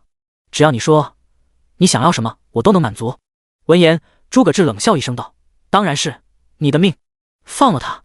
现在他和莫尘羽已结下死仇，根本不可能调解，放他回去继续搞事情。”诸葛志还没憨到那种程度，这下莫尘羽是彻底绝望了，绝望之时便是愤怒，用尽力气冲他嘶吼道：“诸葛志，本少不会放过你的，我发誓要杀了你！”他不顾一切地挥出剑锋，欲要将诸葛志斩杀，可出手的瞬间，寒芒一闪，他的胸口便被风兰剑洞穿。这一瞬，围观之人都张大了嘴巴，久久都无法合拢。杀了一介芙蓉仙宫的少公主，诸葛志真就那么直接杀了？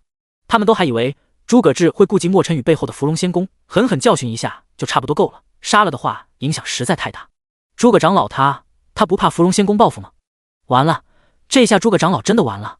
少公主身陨东域，芙蓉仙宫怕是会不顾一切报复吧？众人议论纷纷，诸葛志却毫不在意地收起风兰剑，莫尘羽的身体无力地摔了下去。莫红见状脸色大变，连忙冲上去将他接住。诸葛志并未制止，方才他这一剑，他运用剑意绞碎了他五脏六腑和全身经脉，莫尘羽已成尸体，神仙来了也救不了。所有人散开撤离！莫红在看了眼怀中尸体后，冲着众人厉喝一声，随即众人用尽各自最后的玄气，扭头四散而逃。这样，即便诸葛志实力不俗，也没法将他们全部留下。诸葛志瞥了眼逃走的众人，并没有追上去。一方面的确不太好追，但最关键还是战斗并未结束，旁边还有个大敌没解决呢。芙蓉仙宫之人一哄而散，诸葛志仍握着风兰剑，转身望向不远处的倩影，挑眉道：“方才我们激战时，可是你杀死我的最好时机，为何不出手？”前面他之所以想速战速决，很大程度上便是这边的星武给着他压力，担心消耗过大，被他抓住机会偷袭。可没想到他动都没动一下。闻言，星武从血鱼鸟上飞出，迎面来到诸葛志身侧，笑着说道：“不是说了吗？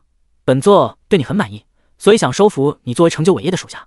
现在看来，你比本座预想的还要优秀，这般境界便领悟超阶剑意，可真是闻所未闻之事。”方才诸葛志展现出超阶剑意之时，即便是他都被震撼到了，很难想象如今这时代竟还有如此绝代的剑道天才，心中对于诸葛志自然是更加的喜欢了。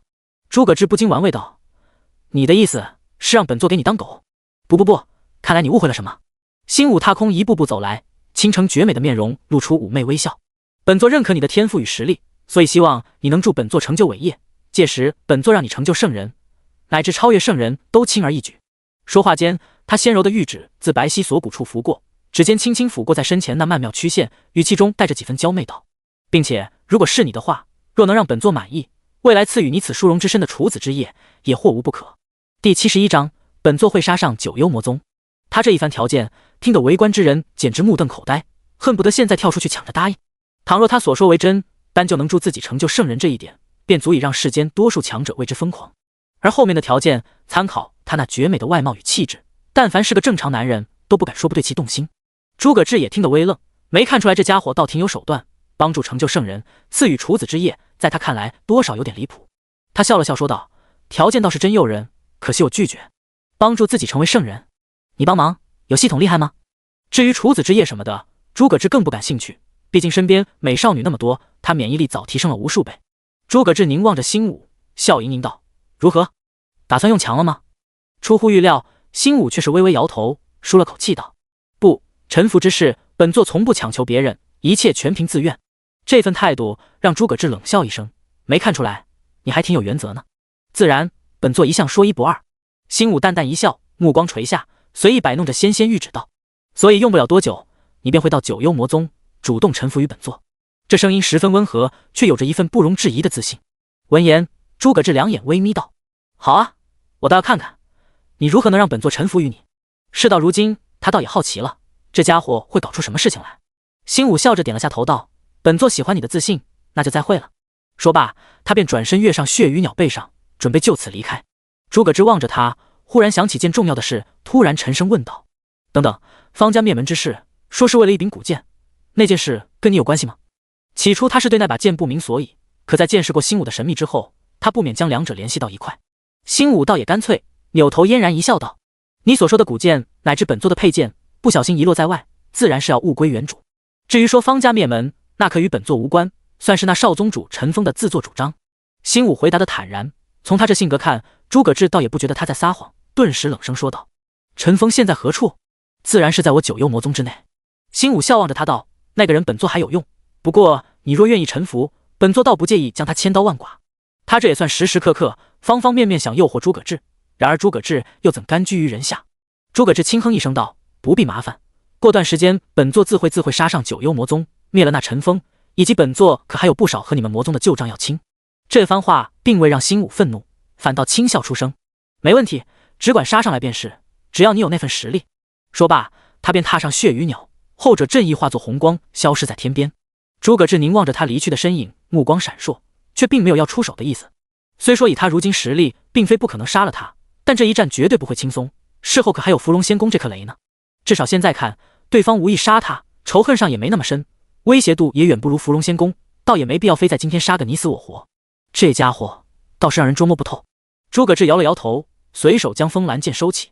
不论如何，这次四宗大会的麻烦也算过去，虽然在这之后，他只怕是要承受来自伏龙仙宫的怒火了。好在这次收获不菲，2枚9品丹药，1株品质难以想象的鲜花，也足以让他实力再翻上一番。之后麻烦恐是不断，真得赶快突破到生死境了。诸葛志深吸口气，随即纵身向着千仞山巅飞去。而在周遭围观之人，如今看向他的眼神，简直都像在看神明一般。经过此前一战，他们都深刻体会到诸葛长老是一尊怎样的强者，一个个也都不禁感叹：诸葛长老这剑术，竟能与仙宫之主同层次，怪不得能教出方一琴和白小小那2个天才来。的确如此，而且也只有诸葛长老这般见到独尊之人，才有资格成为他们的师傅。哈哈，今日一战，看谁还敢说我们东域剑道一图无后。多年以来，在大陆诸域，他们东域剑道一图后继乏力是众所周知的，也没少因此被戳脊梁骨。正因此，当初能出一个古道剑皇，才能被无数人知晓，并寄予期望。如今看来，诸葛志非但没让他们失望，甚至还在今日创造了剑道一图的传奇。千仞山巅，待诸葛志回来之后，方一琴与白小小纷纷激动地迎了上来。师傅，您刚才真是太厉害了！是啊是啊，超阶剑意啊！原来师傅您这么厉害！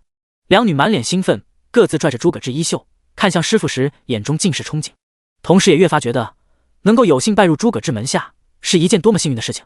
诸葛志一手一个，笑着摸了摸他们的头，说道：“没什么好吃惊的，努力修炼，用不了太久，你们也能像为师一样厉害。”“真的吗？真的能像师傅那么厉害？”方一琴两眼放光，心中无比激动。“当然了，为师何时骗过你们？”诸葛志面带笑容，以他们的体质，再加上有自己的帮助，想达到自身如今这程度，还真用不了太久。而一旁的白小小却是忍不住问道：“对了，师傅，您就这么杀了莫尘羽，伏龙仙宫那边肯定会找您的麻烦吧？”由于在白家的经历，让他对伏龙仙宫这个庞然大物始终怀有忌惮。诸葛志正要开口，一旁却响起了宇文雅轻叹的声音：“杀了莫尘羽？小妹妹，你这可是过于小看一座仙宫的厉害了。仙宫继承人哪是那么容易被杀的？”此话一出，诸葛志眉头微挑，看向他问道：“你的意思是莫尘羽还没死？”“没错，虽然诸葛长老所展现的实力着实惊天动地，可不出意外的话，现在他便在百里外的某处重塑肉身了吧？”宇文雅无奈地解释道：“外人皆都不知，臣各大仙宫为了确保继承人安全，普遍会在继承人体内构建多重防御，其中最关键一项便是仙宫耗尽海量宝物，为其构建的死者替换和生命重塑。前者会在继承人受到致命伤后，将其自动转移至百里之外一处，并留下代为死亡的傀儡，而后者则会可治愈绝大多数致命伤。不过看他方才表现，似是伏龙仙宫并未告知他此事，但肯定在他体内有这2道防御，否则不可能会轻易让他来东域冒险。”一番解释让诸葛志轻哼道：“到底是仙宫，这保命手段倒是玄妙。本以为斩草除根了，结果这是狡兔3窟，还有后路呢。诸葛长老可不要太小看仙宫底蕴了，另外，虽然他大概率没死，但有一点恐怕不会改变。说到这里，宇文雅神色严肃了起来。死者替换和生命重塑乃是不可复制的防御，也就是说，你的确斩去莫尘羽一条命，伏龙仙宫必定会震怒，并且想尽办法对你下手。虽说碍于这是东域，伏龙仙宫应该不敢明面上派顶尖强者杀你，可暗地里就说不准了。你以后务必要小心。有句话他没说，一般像诸葛志这种被仙宫盯上的，离死亡也不远了。诸葛志却淡定地笑道：“来就来嘛，兵来将挡，水来土掩。本座道要看看他们还能搞出什么事来。相信不久后，他战力上就能媲美生死巅峰。到时候，伏龙仙宫就算想杀他，至少得派出铸道境强者。但每一位铸道境修士对仙宫而言都意义重大，对方敢不敢冒着被雨落仙宫伺机截杀的风险，派铸道修士就是另一回事了。而他风轻云淡的模样，让宇文雅颇感无奈。那可是伏龙仙宫，仙宫啊，随便派个生死境巅峰来，只怕就没了。还是说，这家伙真的有应对底牌？”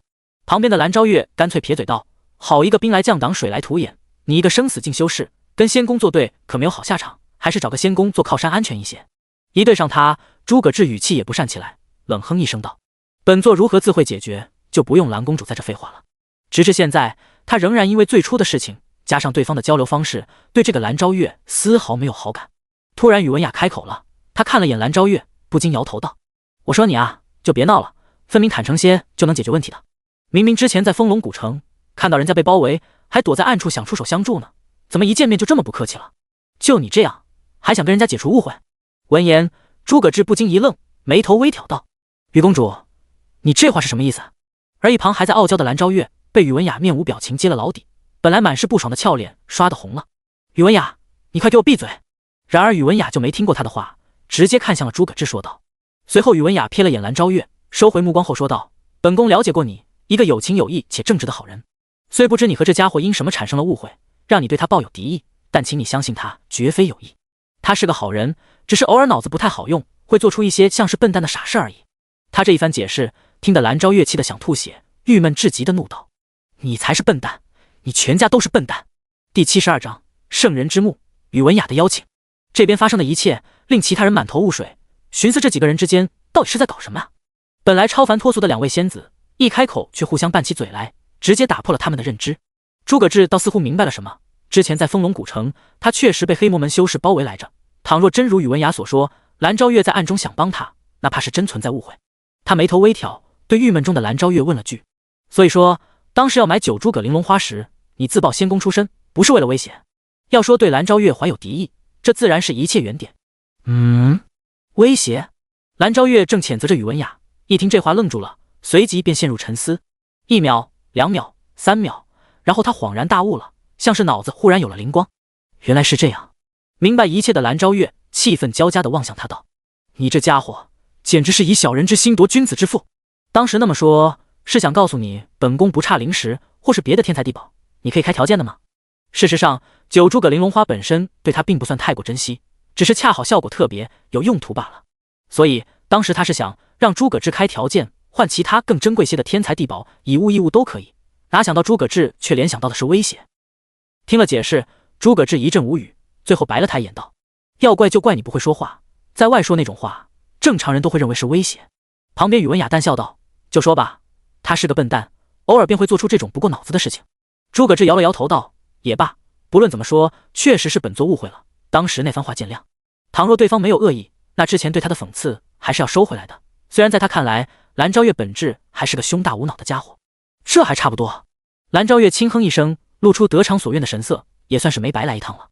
倒是宇文雅瞥了他一眼道：“你也该反思下，身为仙宫继承人，不要未来执掌仙宫后，还因交流与人产生误会。”对于他的教育，蓝昭月耸了耸肩道：“知道了，下次会注意的。至于到底有没有听进去，那就不得而知了。”宇文雅叹了口气，接着目光回到诸葛志身上说道：“误会的事就到此为止，诸葛长老，还是聊件正事吧。”诸葛志微微一愣：“什么正事？说来听听。”就知道这位找他不会是纯粹来闲扯的。宇文雅斟酌了下语言，缓缓说道：“是这样的，不久前在我们东域和西域的交界处，也就是古龙山脉内，发现了一座上古圣人之墓。”短短一句话，让诸葛志内心猛地一震。上古圣人之墓，此话当真？作为有着无尽岁月的玄幻大陆，在上古鼎盛时期诞生了不少圣人，自然也就有着不少圣人强者的陵墓。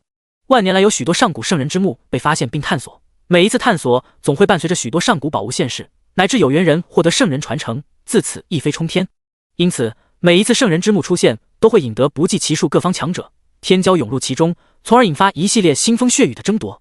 但久而久之，圣人之墓数量也越发稀少，距离上一次圣人之墓被发现都已有近1000年了，如今居然又有圣人之墓现世。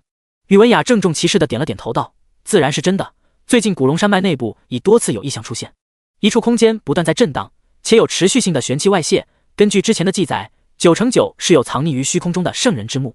而根据我们几大仙宫内的前辈判断，最多再有半个月，圣人之墓入口便会开启，届时会出现今天的异象，引得大陆上所有修士注意。”听了他的话后，诸葛志眉头微挑道：“也就是说，圣人之墓的消息还未完全公开？”宇文雅笑道：“没错，虽说有不少较劲的修士发现，但整体消息还是被我们压着。不过估计很快就压不住了。毕竟其他人得到消息越晚，准备时间也就越少，对他们几大仙宫来说，自然是好事，都可谓是套路。”诸葛志不禁疑惑道：“既然如此，与公主跟本座提及这事，是想做什么？”“自然是邀请诸葛长老成为盟友，加入本宫与蓝公主的探索队伍，一同探索圣人之墓。”宇文雅微笑看着他，所说的话却让诸葛志有些诧异。“邀请我做什么？你们雨落仙宫之内，比本座强的可不少吧？生死境强者就不说了，历次圣人之墓出现，几大仙宫可都有铸道境的顶尖强者出手。至于邀请自己……”话说至此，宇文雅不禁叹了口气。本来的确如此，但这次的圣人之墓比较特殊，所处空间的稳定性极差，无法容纳修为过强的修士进入。根据估算，超出生死境6重的战斗便会引得圣人之墓崩碎。为了保险起见，我们仙宫立约将圣人之墓的进入上限卡在生死境1重，届时会有我们仙宫强者联合坐镇，禁止任何高于此修为者进入。如此一来，修为在生死境2重以下，实力越强，自然越有优势了。这下诸葛志算是明白他的意思了。所以你就看上了本座的越阶战斗的实力？正是如此。宇文雅坦然承认，接着继续说道：“届时发现宝物之类的，则各凭本事获得。诸葛长老所要做的，便是在我们2大仙宫遇到麻烦时，能出手帮助1、2。相应的，诸葛长老在圣人之墓外遇上伏龙仙宫大部队时，本宫会保证你不会被袭击。此番交易，不知诸葛长老意下如何？”看他一脸认真的表情，诸葛志也思索起了利弊。这圣人之墓宝物必定不少，获得之后可以授予徒弟，返还出更为珍贵的宝物，相当具有诱惑力。而且到时候去圣人之墓探索的天骄也很多，没准能寻些天赋异禀的好徒弟。虽说他并不根据天赋收徒，但能收到天赋高的总归是好事，培养起来的速度能够更快，每次传功也能传得更多一些。有这2重好处在，这次圣人之墓倒还真是必须去探索一下了。第73章，大陆要变天了。不过诸葛志也清楚，如今与伏龙仙宫势如水火，倘若在圣人之墓外真撞上他们的铸道修士，的确有些麻烦。况且圣人之墓一向机缘众多，他还打算带方一晴和白小小去，这就更需要保证不被伏龙仙宫围攻了。诸葛志思索了下，点头道：“结盟倒是可以，不过本座还有个条件，便是在这期间，希望雨落仙宫能照看古道天宗，免得趁本座不在时，伏龙仙宫去找麻烦。倘若自己一人也就罢了，问题是背后还有古道天宗在，谁知道伏龙仙宫会不会看他难搞，就搞回手掏？”对他的条件，宇文雅想都没想便答应。没问题，等回去本宫便去安排一位铸道强者去贵宗坐镇，以保古道天宗无恙。不过待到事情结束了，还会撤回来。闻言，诸葛志顿时笑道：“没关系，这就足够了。毕竟他担心的也就只是自己不在的这一段时间，其他时候倒不怎么怕伏龙仙宫。对方再怎么疯狂，在东域这雨落仙宫的地盘，也还是会比较收敛的。”这时，蓝昭月突然插嘴道：“既然这样，那本宫也派2位生死境巅峰强者去坐镇吧。铸道境前辈的话，不便派来东域。”虽说他私底下跟宇文雅关系不错，却也不至于无底线信任他。真把铸道强者这等战略级武力派来了，且不说他担心会不会被雨落仙宫针对，宇文雅也得怕他会不会趁机搞事。诸葛志倒也了解这些潜规则，微笑点头道：“可以，生死境巅峰够用了，本座就谢过蓝公主了。尽管说有一位铸道强者坐镇就够了，但谁又会嫌弃来坐镇的强者数量多呢？”得到诸葛志的感谢，还有尊称，蓝昭月也终于露出骄傲的笑容。这还差不多，放心吧，在这期间我们会把古道天宗保护得好好的。有了他们的保证，诸葛志自然也安心了，笑着说道：“那就预祝我们合作愉快。”谈完了条件，诸葛志便和2女约好了到时候的会合点，他只需要准时抵达，跟2大仙宫的队伍会合即可。时间上亦是在15天后，届时到了那里，圣人之墓也就差不多该开启了。确定完时间之后，双方也就算正式结盟了，2女也没再继续耽搁，纷纷各自返回仙宫做准备了。好了，那咱们也该回去了。诸葛志转头望向2位徒弟，以及早已看傻眼的一众古道天宗弟子和长老。方才的交易，他们都看在眼里，如今对诸葛长老的敬佩之情，那简直如滔滔江水，绵延不绝。本来他们还在担心死前招惹了伏龙仙宫会不会被报复，现在看来想多了，有铸道强者坐镇，还怕个锤子。没想到我们古道天宗有一天也能让生死境巅峰乃至铸道境强者来坐镇，这是何等的荣幸啊！人群中有位长老忍不住惊叹出声，其他人也都纷纷赞同。这时诸葛志转头望向他们，笑着说了句：铸道强者而已，瞧你们这点出息，看着吧，用不了多久，古道天宗之名会让仙宫也为之仰望。倘若是别人这么说，他们估计会觉得疯了，可说这话的是诸葛长老，那可就惹人遐想了。古道天宗的人心中震撼，面面相觑，古道天宗真的能有那么一天吗？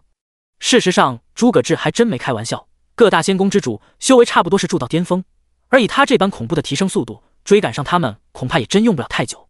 随后诸葛志祭出风兰剑，待到众人上来之后，直接腾飞而出，化作青光消失在天边。而在千仞山外，那一众围观之人还未散去，他们有的还在回味此前的一切，可更多的却是在冥想修炼。诸葛长老的那一剑当真是玄妙万千啊，只是看了一眼，竟让我剑道上有了突破之感。我去，我也是，之前的剑道上的瓶颈居然松动了，你们这算什么？本座感觉剑道马上就要突破了。人群之中不少剑修都陆续发出感叹，之前诸葛志那一剑已经触及到了剑道真意的程度，单是让人看上一眼就受益匪浅，并且诸葛志所斩下剑锋之处仍还有许些剑意残留，在此处冥想更是能极大加快剑道的修炼。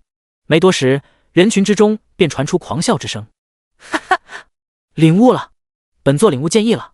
话音落下之时，一道剑意意势冲天起，凌厉至极的气息赫然正是剑之极意。众人不由一惊，居然真有人借机突破了。然而这还只是个开始，随着第一个人的突破过后，陆续又有剑修瓶颈突破，剑道上更进一步。哈哈，我也领悟了，初阶剑意不过如此。操，老子领悟中阶剑意了。中阶剑意算个屁，本座这突破至高阶剑意，就问还有谁？这次剑意突破之人竟是一位来凑热闹的尊者修士，本来他距离高阶剑意还有很远的路，没想到靠着观摩诸葛志那一剑，竟寻得了突破之法，一举冲入高阶剑意。突破过后，他脸上满是兴奋，目光不禁望向诸葛志所离去的方向，最后深深鞠了一躬。不只是他一人，所有在此突破之人无不远望诸葛志所去方向，献上他们心中最大的敬意。东域能出一位诸葛长老，当真是我等东域剑修的荣幸啊！而其他人看着这一幕，心中震撼的都麻了，尤其是惊涛天宗和真武天宗之人，韩望风和武川两人至今心脏都在狂跳，着实有种劫后余生的感觉。其中武川忍不住吞了吞口水，还好之前没把诸葛志给得罪死，简直是魔鬼啊！一想到在这之前自己竟然还挑衅过诸葛志，完全是在死亡边缘蹦跶啊！毕竟那陈无义可就是活生生例子，而韩望风则人都麻透了，庆幸之前诸葛志没有一巴掌拍死自己。他看了眼一旁仍然魂不守舍的韩子墨，忍不住叹了口气。本想着事后去古道天宗找下麻烦，可见识到诸葛志的实力过后，就明白是真的没机会报仇了。唉，看来东域很快就要变天了。我看不只是东域。这时武川凑了过来，望着远方长叹一声道：以诸葛志这份实力，只怕用不了多久，整个大陆的格局都要改写了。第74章，让我们掏心交流下。千仞山百里之外的空中，伏龙仙宫逃离的修士皆都在此进行会合。在这之中，赫然便有重塑肉身的莫尘羽，不过由于太过恐惧，至今仍还在大口喘息着，久久才回过神来。至此他也算明白发生了什么，想来是宫内为他准备的护身手段起效了，只是没想到会以这种形式。莫红打量着他，关切问道：少公主，您感觉如何？身体没事吧？你说呢？要不你来死一次试试？真是一群废物，连个未到生死境的诸葛志都解决不了。莫尘羽狠狠瞪了他们一眼，最后望着千仞山的方向冷哼一声道：该死的诸葛志，敢那般折辱本少，你死定了！一想到之前所遭遇的重重，莫尘羽便恨不得将诸葛志碎尸万段。自己可是伏龙仙宫的继承者，未来大陆的巅峰强者，你诸葛志算是什么东西，也有资格踩在头上？以为领悟超阶剑意就可无敌了？待到本少下次再来，定要让你还有古道天宗为今天的所作为付出代价。本想这次东域一行能够将白小小娶回去，结果非但带不走，没捞到一点好处，还把脸都给丢干净了。莫尘羽紧握着拳头，下定决心，待到回去之后是要说服父亲派出强者为他复仇。便在他愤怒之际，视线却似是发现了什么，忽然看向了一个方向，转而竟露出了笑容。看来这次也不是毫无收获嘛。只见不远处空中一只飞行玄兽正往他们所在方向而来，莫尘羽认出那是之前九幽魔宗的坐骑，而他的视线也一眼望中坐在鸟背上的星武，嘴角都快咧到耳朵根了。虽说这次没法带回白小小，能把如此一个美人带回去也是极好。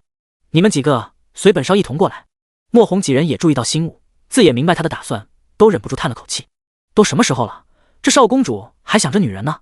可没办法，少公主之名，他们必须遵从，便随她一同迎了上去。至于辛武是否有危险，他们并未放在心中。方才一会，他们服用下疗伤丹，战斗都恢复了部分，哪怕对付生死境2、3重的都可以，更别说个小小的九幽魔宗了。美女，又见面了，看来我们很有缘嘛。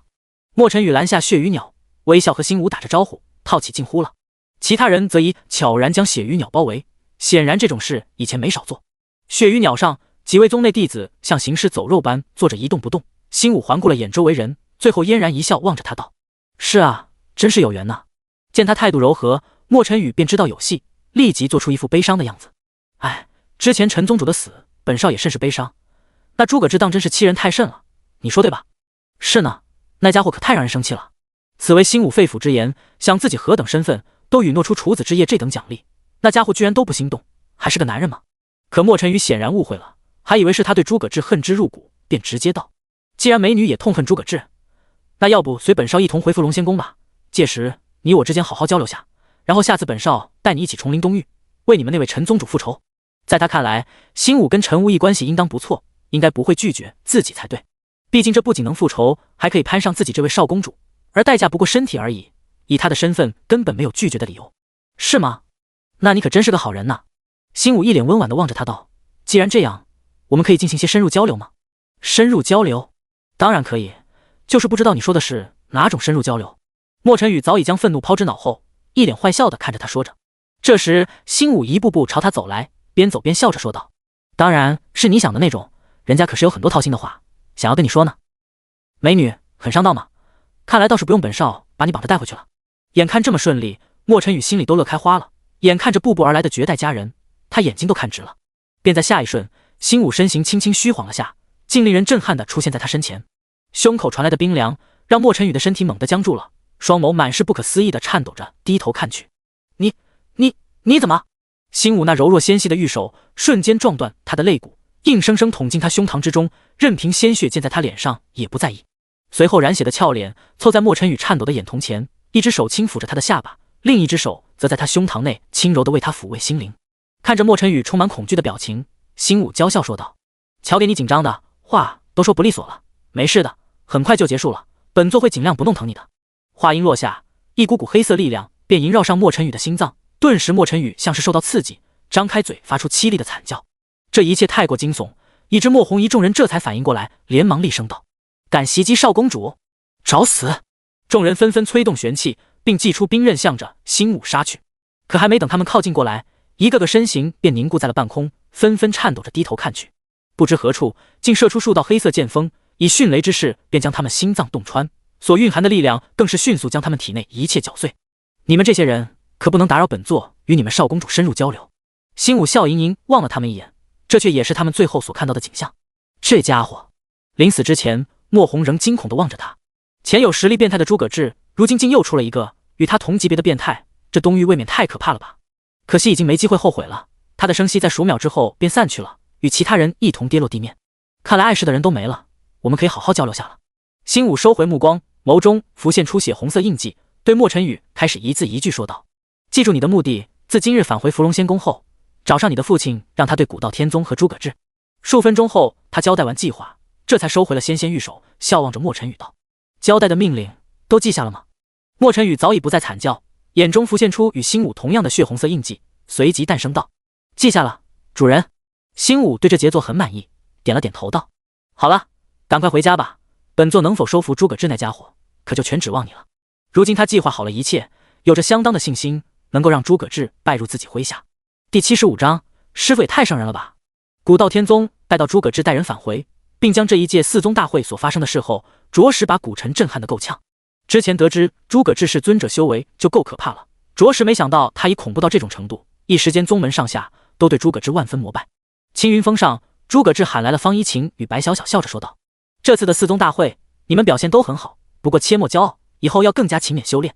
尤其是小小，记得尽快将无窍之花吸收，对你帮助会非常大。上次方一晴吸收9诸葛玲珑花，提升那么多悟性，想来白小小这也不会差了。徒儿会努力的。”白小小连连答应，眼神中满是坚定。诸葛志点了点头，接着伸出手微笑说道：“然后这几部玄技便是你们为师送你们的奖励。”数道玉简飞入他们各自手中，方一晴有些疑惑地看着玉简说道：“师傅，这是什么等级的玄技？玄阶顶级吗？”由于之前教他残云剑诀只传授了一式，故而他只知道那剑诀厉害，却不知是何等品质的。诸葛志轻笑一声道：“玄阶顶级怎么配得上你们？为师所授予你的分别是地阶顶级的残云剑诀、风雷御剑术，以及一部分地阶顶级身法雪上无踪。”地阶顶级。当听到这玄技的品质后，两女小手都惊得一哆嗦，差点没把玉简给摔着。震惊的他们连小嘴都有些合不拢。师傅这真是大方的过分了吧？这还没完，诸葛志刚说完就想起什么似的，赶忙望了眼白小小，提醒道：“对了，小小，还记得为师之前说你将冰影诀修炼到大成，为师有惊喜给你吗？”“当然记得。”白小小小鸡啄米似的点着头，接着反应过来，惊讶道：“难道师傅说的就是这地阶顶级玄技？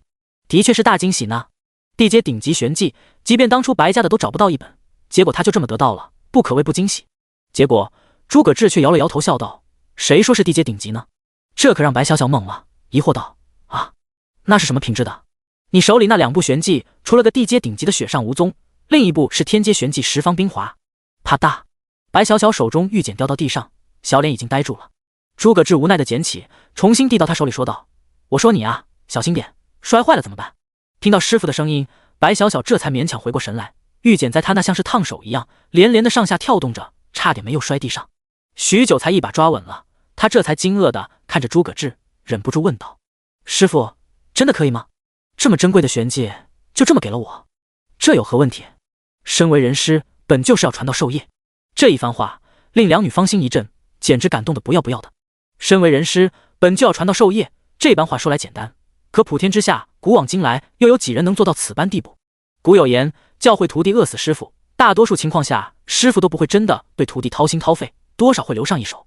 但他们师傅呢，不仅为他们传功，赠予天才地宝，如今更是授予他们连仙宫之中是作为镇宫之宝的顶级玄技，真可谓一点都未曾藏私了。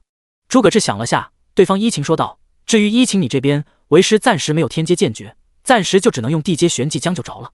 用地阶玄技讲究，普天之下怕也只有他能说出这种狂妄的话了。”方依晴摇了摇头道：“没关系，徒儿已经非常满足了。地阶顶级玄技，人家以前想都不敢想呢，还要多谢师傅恩赐了。”说完，他走到诸葛志身前，想到什么似的，突然歪头说道：“那个师傅，你能弯下腰吗？”诸葛志愣了下，但还是随之照做了，弯下腰望着他问道：“依晴，怎么了？”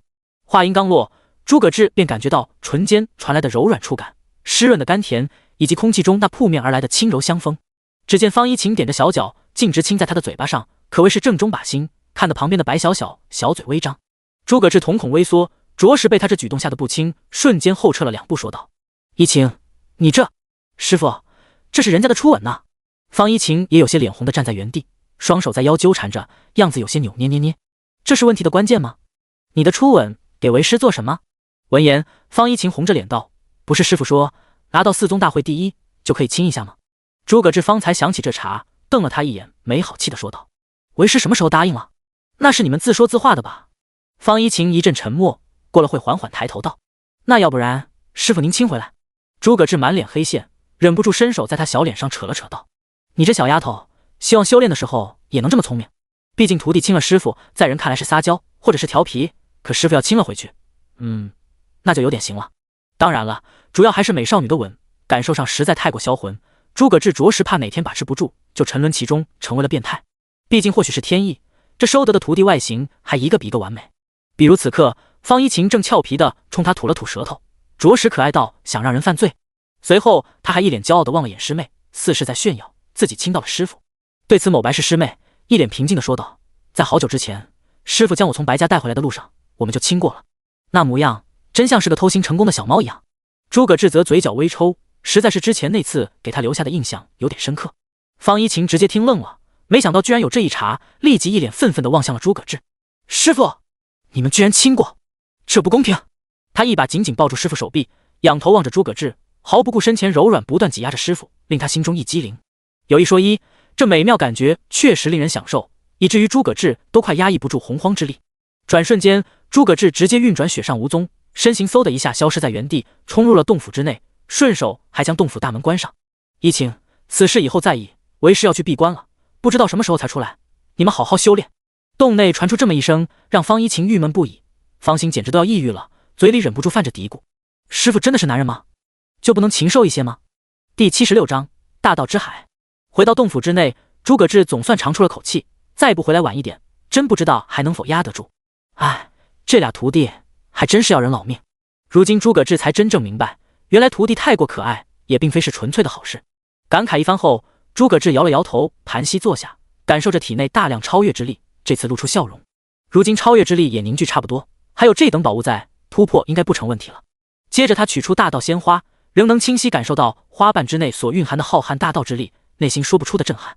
大道顾名思义，乃是铸道境强者方才有资格领悟，是铸道修士强大的根源，亦是生死境突破铸道境的标志。可看着这大道鲜花，诸葛志感觉他没准能在生死境便领悟属于自己的道。说起来还真好奇，我自己的道是什么？想到这，诸葛志不再犹豫，立刻用玄气包裹住大道鲜花，开始对其力量进行吸收。随着一股奇异的力量入体，诸葛志只觉全身炙热如火似的，不知过去了多久，他感觉到灵魂则渐渐飞升至虚无，开始与这方世界融为了一体。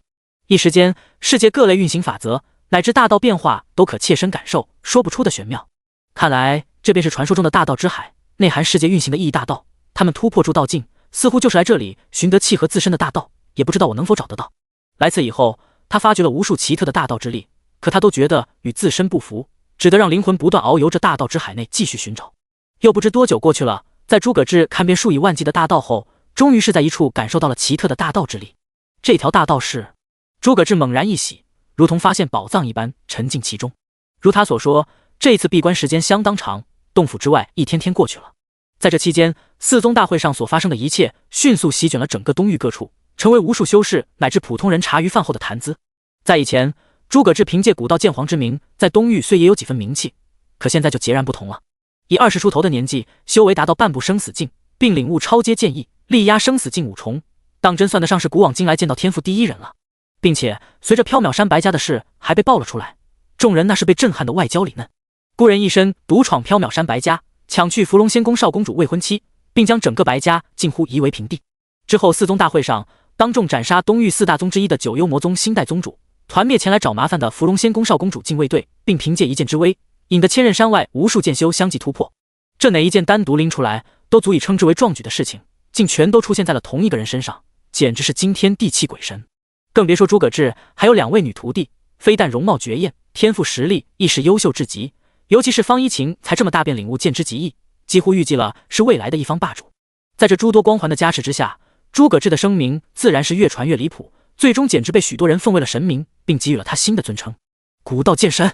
由此也为古道天宗带来极大好处。原本在东域对古道天宗不太感冒的诸多势力，在这次事情后过后，纷纷主动上门送礼示好。其中甚至有金涛天宗和真武天宗都表示希望能和古道天宗冰释前嫌，共同进步路，乃至缥缈山白家也派人送来祝福，以及不计其数的青年才俊因诸葛志的名声来到古道天宗，恳求能拜入山门，只为能与诸葛志那般剑修在同一屋檐下。由于人数太多，搞得古道天宗不得不破例，临时开了一波招新考核，借机发掘出不少精彩艳艳的新弟子。如今倒也印证了那句话，当你强大之时，会发现整个世界都对和颜悦色。不过也并非所有的势力都对这次的事感到高兴，其中最为愤怒的莫过于伏龙仙宫了。南域伏龙仙宫，当莫尘羽返回仙宫，讲述了其在东域的遭遇，从他口中所说，便是诸葛志在击溃他们后，还顺道截杀了自己的禁卫队，他纯粹侥幸才逃过一劫。有这件事打底，再加上外界所流传诸葛志那越发离谱的传言，身为莫尘羽父亲的仙宫之主直接震怒。议事大殿内，伏龙仙宫之主莫天灵一掌重重拍在桌上，脸色阴沉如水，环顾众人道：“吾儿陈宇的事，诸位都该知道了吧？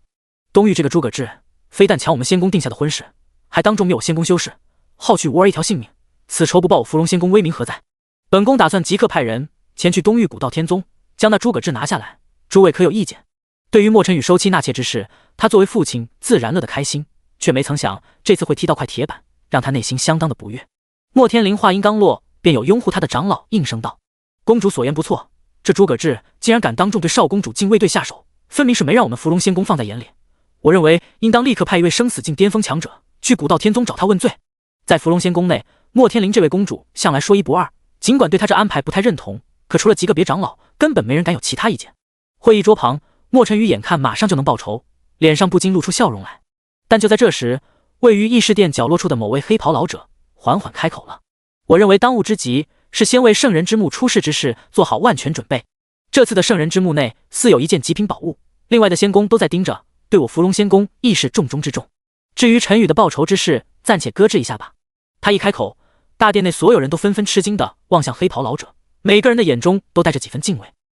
就连公主莫天灵也只是皱了皱眉道：“那难道这段时间就让他那么嚣张着？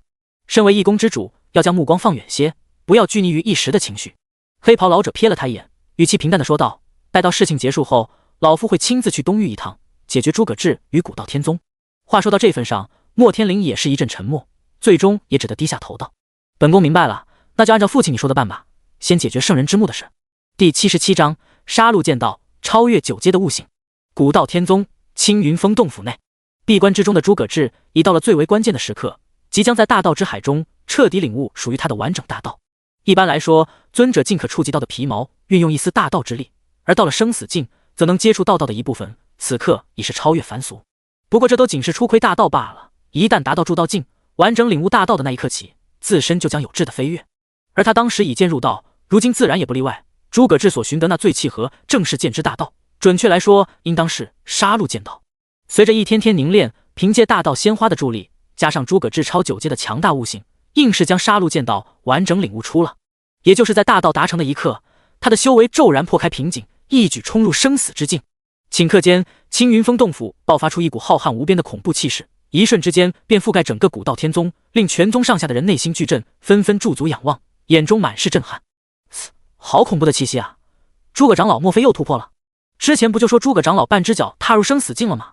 这必定是完全达到生死境了啊！不愧是诸葛长老，这下又创造纪录了。诸葛长老威武！也不知道诸葛长老现在实力如何，能不能打得过生死境6重以上的？宗内弟子叽叽喳喳议论着，其中不少是新入宗的弟子，着实被震撼得不轻。而古尘等一众长老的震撼程度，却比他们还要更胜一筹。在古道天宗内，没人比古尘更清楚这气息的可怕。纵然自己都已是尊者，却在这气息压迫下有些喘过不气来。诸葛小子还真是打算不经死人不罢休啊！古尘遥望着青云峰，忍不住深吸口气。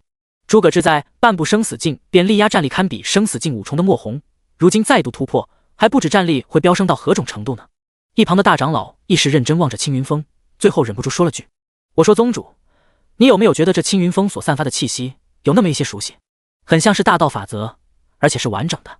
他曾有见得一位筑道强者动用大道之力，如今从青云峰所感受到的压迫感，竟和那时颇为相似，乃至似乎更胜一筹。”此话一出，古尘瞳孔收缩道，当即摇头道：“完整的大道法则？这怎么可能？那得是筑道强者才能领悟啊！”还真未必。大长老不禁提醒道：“宗主，您忘了不久前诸葛志暴露出的超阶剑意了吗？那不是也只有筑道强者才能领悟吗？”一语惊醒梦中人，古尘当场愣住了，望着青云峰看了许久，最后才缓缓飘出8个字：“这小子真是个变态。”这一番异象持续半个时辰才渐渐退去。青云峰洞府内，诸葛志缓缓睁开了眼，一股气浪自他身上击出，震得石墙巨震。这便是生死境的力量，还真是恐怖，和之前比简直有了质的变化。诸葛志低头握了握双手，感受着肉体爆炸的力量，心中相当的满意，并且当他望向四周之时，感觉整个世界都焕然一新，能清晰感受到存在于这方空间的大道之力，并可加以扰动。随心波动世界的运行规则，当真是筑道强者的手段无疑了。可以说，他这次收获最大的，并非突破生死境，而是掌握了杀戮剑道，对他现在和未来的好处都相当巨大。在战斗之时，杀戮剑道的力量可是能与超阶剑意相叠加，威力可不是1减1等于2那么简单。再加上他生死境1重修为，目测足可越级力战普通的半步筑道强者。有没有掌握大道之力的差距，可远比超阶剑意之于高阶或顶阶剑意，对筑道境以下都算降维打击了。现在剩下的就是这东西了。感慨一番后，诸葛志接着拿出一枚发光的药丸，正是之前所返还的9品天圣丹。作为顶级的9品丹药，这天圣丹效果为大幅提升服用者的悟性，并附带着洗精法髓，提升修炼天赋。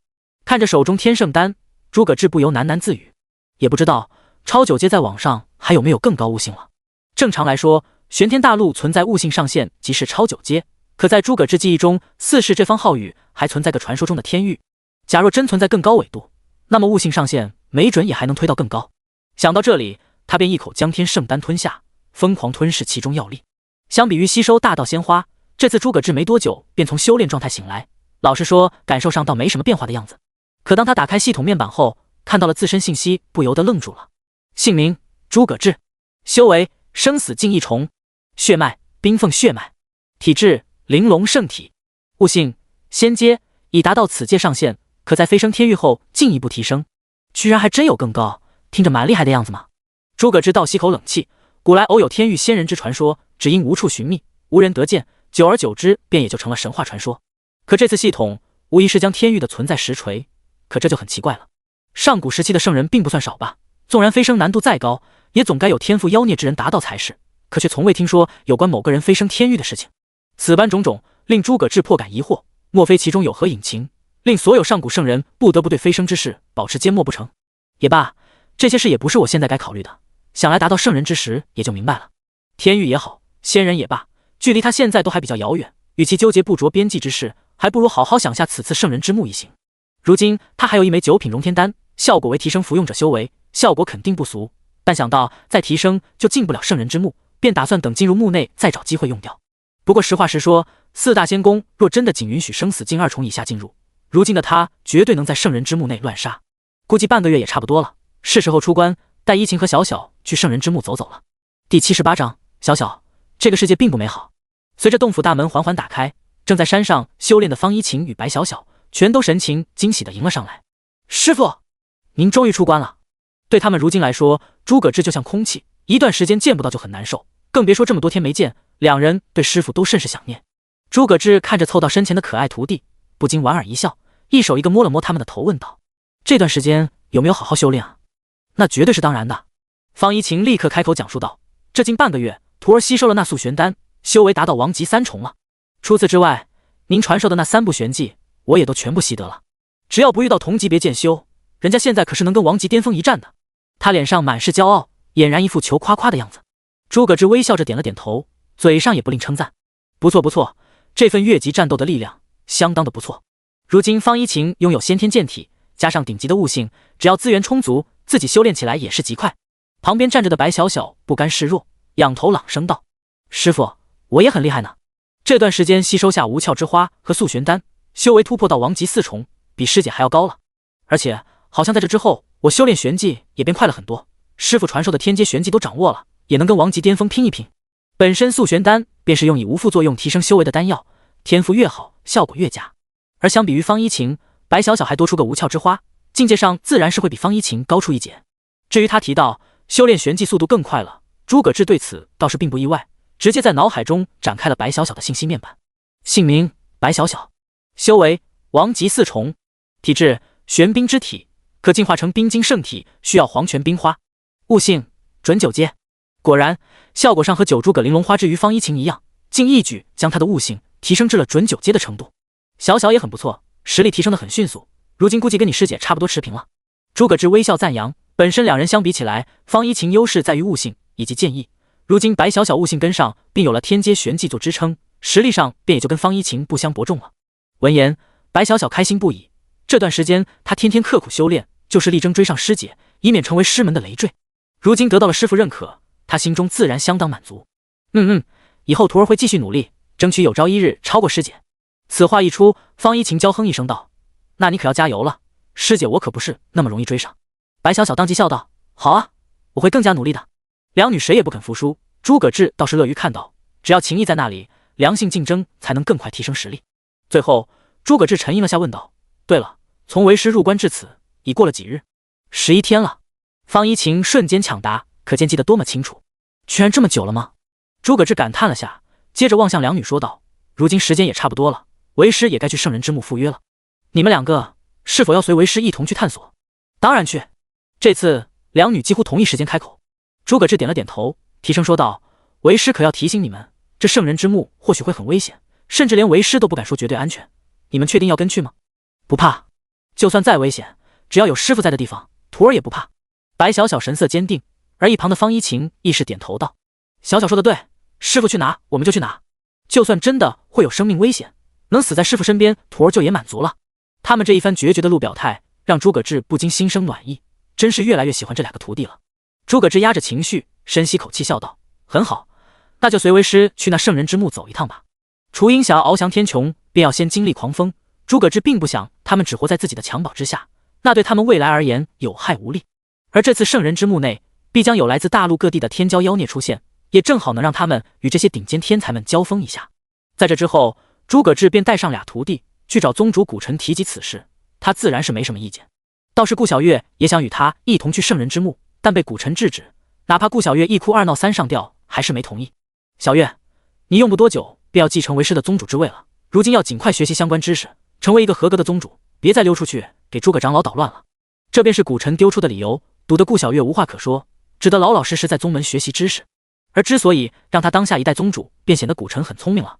他很清楚诸葛志无意执掌管理宗门，便干脆让爱慕他且和他徒弟关系好的顾小月当宗主。这以后等顾小月继任后，还怕古道天宗乃至他没人罩着。古龙山脉，玄天大陆历史最悠久的山脉之一，这里天地玄气充沛，历经许多上古势力的诞生与毁灭，因此也孕育出无数天才地宝，以及遗落着不计其数的法宝。不少散修喜爱来这里寻觅机缘，或是世家弟子来此历练。绵延无边的山脉上，诸葛志带着两女不急不缓的御剑飞过。当他精神感知扩散开来时，不禁吃了一惊。看来圣人之墓的吸引力比想象中还要强大，这来的人未免也太多了。他这才进入古龙山脉，便在精神感知范围内发现有数千名修士在进山，更别说山脉深处集聚了多少人。不过他们修为大多是先天或超凡，偶有一些王级修士，至于皇级修士则算凤毛麟角了，很久才能见到一个。毕竟外面不同各大势力，一般情况下能有王级，就算相当不俗的强者了。至于诸葛志这等生死境修士，那于是绝对的霸主了。师傅，怎么下面很多人都在交战，而且打得好激烈的样子？白小小打量着山脉内不少出现伤亡的地方，忍不住发出了疑问道：“一般来说，他们来这里不应该都该赶去找圣人之墓吗？”闻言，诸葛志瞥了眼下面几处战斗现场，耸了耸肩说道：“正常，相比于圣人之墓内的不确定性，能提前在这里做些杀人夺宝的勾当，自然是稳赚不赔。”是这样啊，真是残酷。诸葛志却是笑道：“这算什么？等你到了圣人之墓内，会看到那些人争夺珍宝时所谓真正的残酷。小小你切记，这个世界从来都不美好，而是无比残忍，弱肉强食，所以杀敌时切不可心软，明白了吗？”“徒儿明白了。”白小小若有所思的点了点头，之后又忽然问了一句：“可下面那么乱，我们不会被波及到吧？”之所以这么说，是其中一些互相交战的王级修士都已将战场搬到了空中，在天上展开激战。对此，诸葛志那是一脸自信的说道：“放心吧，为师所散发的气息，不会有人敢来找我们麻烦的。”结果话音刚落，后方便传来一声暴喝：“前面那小子，给你3秒钟时间，立刻给本座停下！”第79章，有种你就干我呀！一听这不善的语气，诸葛志脸上便浮现黑线，不会那么幸运，说什么来什么吧。他停住飞剑，缓缓转过头去，赫然看见2道身形逼至近前，一个灰袍青年徐徐而来，在他身后跟着个生死境异重的黑衣男子，方才开口的便是这人。看见这配置，诸葛志便知道对方来历不凡，背后势力只怕远超缥缈山白家，但依旧不咸不淡的冷声问道：“怎么，让我们停下有事吗？”但他很快发现，对方正盯着他脚下的风兰剑，眼神中分明带着些贪婪。早在许久前，他便在后面关注起这把剑，眼看其剑身光泽圆润，质地似是轻盈，品质相当不俗，很大可能是柄绝世好剑。正愁过些日兄长诞辰上送不出好的礼物，这不就送上门来了吗？关键是持剑者还是那么很年轻的家伙。灰袍青年抬起眼眸，干脆利落的淡淡道：“自我介绍下，吾乃玄冥仙宫2少爷牧羊拓。直说了，本少看中你脚下的这柄飞剑了，你开个价吧。”“哦，玄冥仙宫2少爷。”诸葛志眉头微挑，这人他还真听说过，玄冥仙宫公主的2儿子，少公主的弟弟。关键吧，这家伙属于印象中不折不扣的纨绔。看来这圣人之墓还够有吸引力的，连这种人都会来凑热闹。只是找茬的话，他可找错人了。对他的话，诸葛志直接淡淡道：“好啊，拿20亿灵石来，这把剑就是你的了。”这还真不是他呛牧羊拓，一柄灵剑的价值的确差不多这个数，不过更多时候依然是有价无市。20亿。听到这个数字，牧羊拓神色瞬间阴沉下来。“我说，你还真是好大的口气，20亿，你以为你这是灵剑吗？”诸葛志耸了耸肩道：“随你怎么想，既然买不起，那我们就先走了。”尽管知道这人可能有意找茬，不过诸葛志心情还算好，倒也就懒得跟他一般计较。可牧羊拓绷不住了，这些年来靠着仙宫2少爷的身份，他想要的东西就还没有一样得不到。见诸葛志不配合，他也干脆本性暴露，冷哼了声道：“敬酒不吃吃罚酒，今天这把剑本少要定了。”这时他身边的黑衣男子忍不住凑近提醒一声：“少爷，公主临行前不是交代说，在此行事还需低调吗？”牧羊拓向来行事蛮横，在外嚣张跋扈，寻常时候也就罢了，有生死境保护和伏龙仙宫做靠山，没人敢招惹。可眼下这是圣人之墓啊，来此的修士鱼龙混杂，什么人都有，鬼知道什么时候会踢到铁板，从而招致杀身之祸。譬如眼前这3个人，显然都修炼了隐秘玄气之术，而且颇为高深的那种，根本看不出他们实力深浅。牧羊拓却冷笑道：“区区一个比我大不多少的家伙，能厉害到哪去？你拿下他，还不是绰绰有余？”有一说一，这位黑衣男子真想说：“我不是，我没有，你别乱说。”不过牧羊拓确实嚣张惯了，根本没想太多。尤其是他随后还看到坐在诸葛之身边的那2位绝美少女，心思就更加的活络了。牧羊拓扫了眼2女，最后冷声说道：“本少突然改主意了，将脚下的宝剑交出来，以及你身边那2个女孩，本少也看上了，一并交出来，或许还能留你一条性命。”这一番话属于是精准踩雷了，原本诸葛之乐呵呵的神情骤然阴沉了几分。在他身边的方一晴这时抓了抓他衣角说道：“师傅，要不我们还是走吧。”白小小也点头赞同，一双小手抓着衣衫：“是啊，师傅，我们就别在这里耽搁了。”当然他们自然不是在担心师傅，而是为牧羊拓的小命担忧。2女也都能感受到师傅对他们的在乎，倘若不劝一下师傅，牧羊拓100%暴毙。他们实在不想师傅为了他们再将玄冥仙宫也给得罪，因而徒增负担。可他们话音刚落，牧羊拓便开口冷笑道：“还想着走？你们想的倒是挺美呢。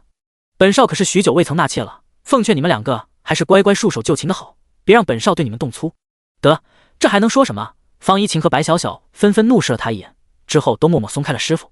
总有些人嫌自己在这个美好的世界活得太久，上一个有这想法的，要不是能够复后，坟头草都几尺高了。事实诸葛志也确实不爽到了极致，对他而言，徒弟便是最大的逆鳞。此刻眼中杀意隐隐若现，那被隐天术藏匿的玄气随时会爆发而出。牧羊拓是吧？既然想死，本座便成全你。诸葛志神色微沉，正欲爆发之际，却听得一道暴喝从不远处传来：“去你妈的牧羊拓，一天到晚的，你们玄冥仙宫就知道欺负弱小是吗？”暴躁的骂声让牧羊拓脸色一沉，就连诸葛志也是一愣，不由循声望去。这次又有2人接近过来，冲在前面的是个蓝衣胖子，身材简直像气球一样，就那嘴里还叼着个鸡腿，着实有几分滑稽。关键是在他身后竟也跟着个生死境一重的修士，来历显然也不简单。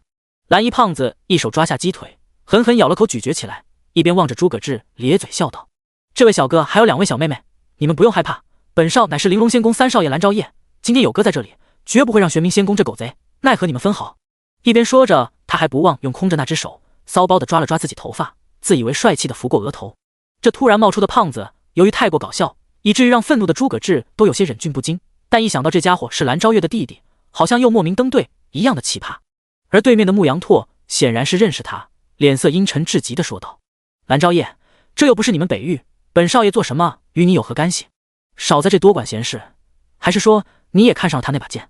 早在之前去北域时，他就没少在外跟蓝昭烨打交道，2人之间起摩擦也不是1次2次了，因此一见到他就很不爽。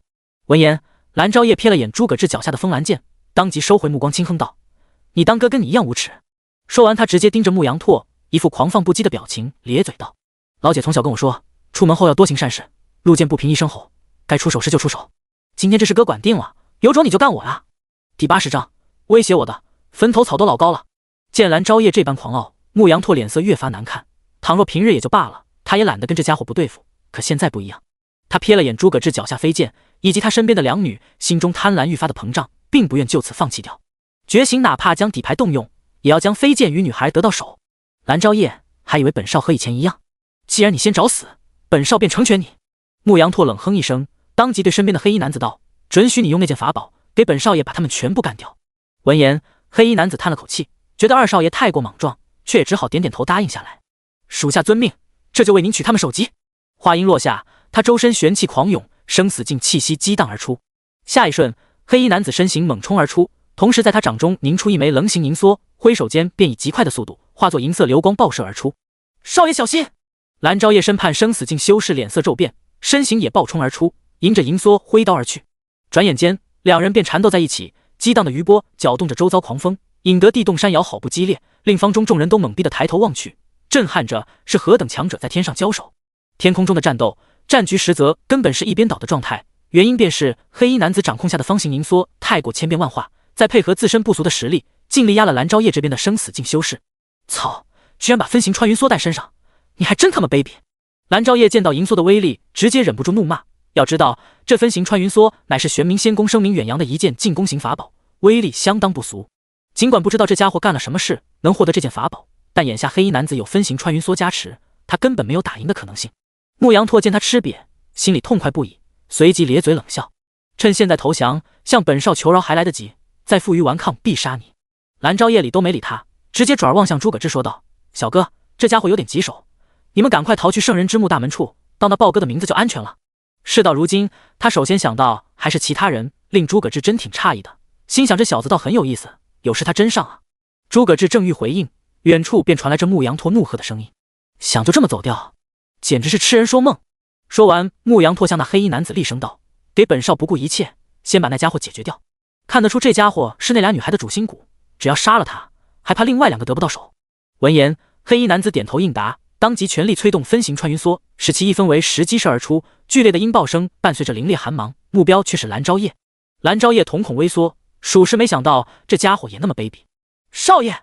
面对着绝杀一击，那生死境修士也顾不上其他，全速冲在蓝昭烨身前，全力展开防御。便也就在同时，黑衣男子冷笑一声，竟反手向诸葛志所在的方向袭去。对付他比较麻烦，杀你还不似捏死只蚂蚁。正如牧羊拓所说，他倒也不觉得这个年纪的修士能够有多么厉害，总不可能人人都与那个东域的诸葛志一样变态才对。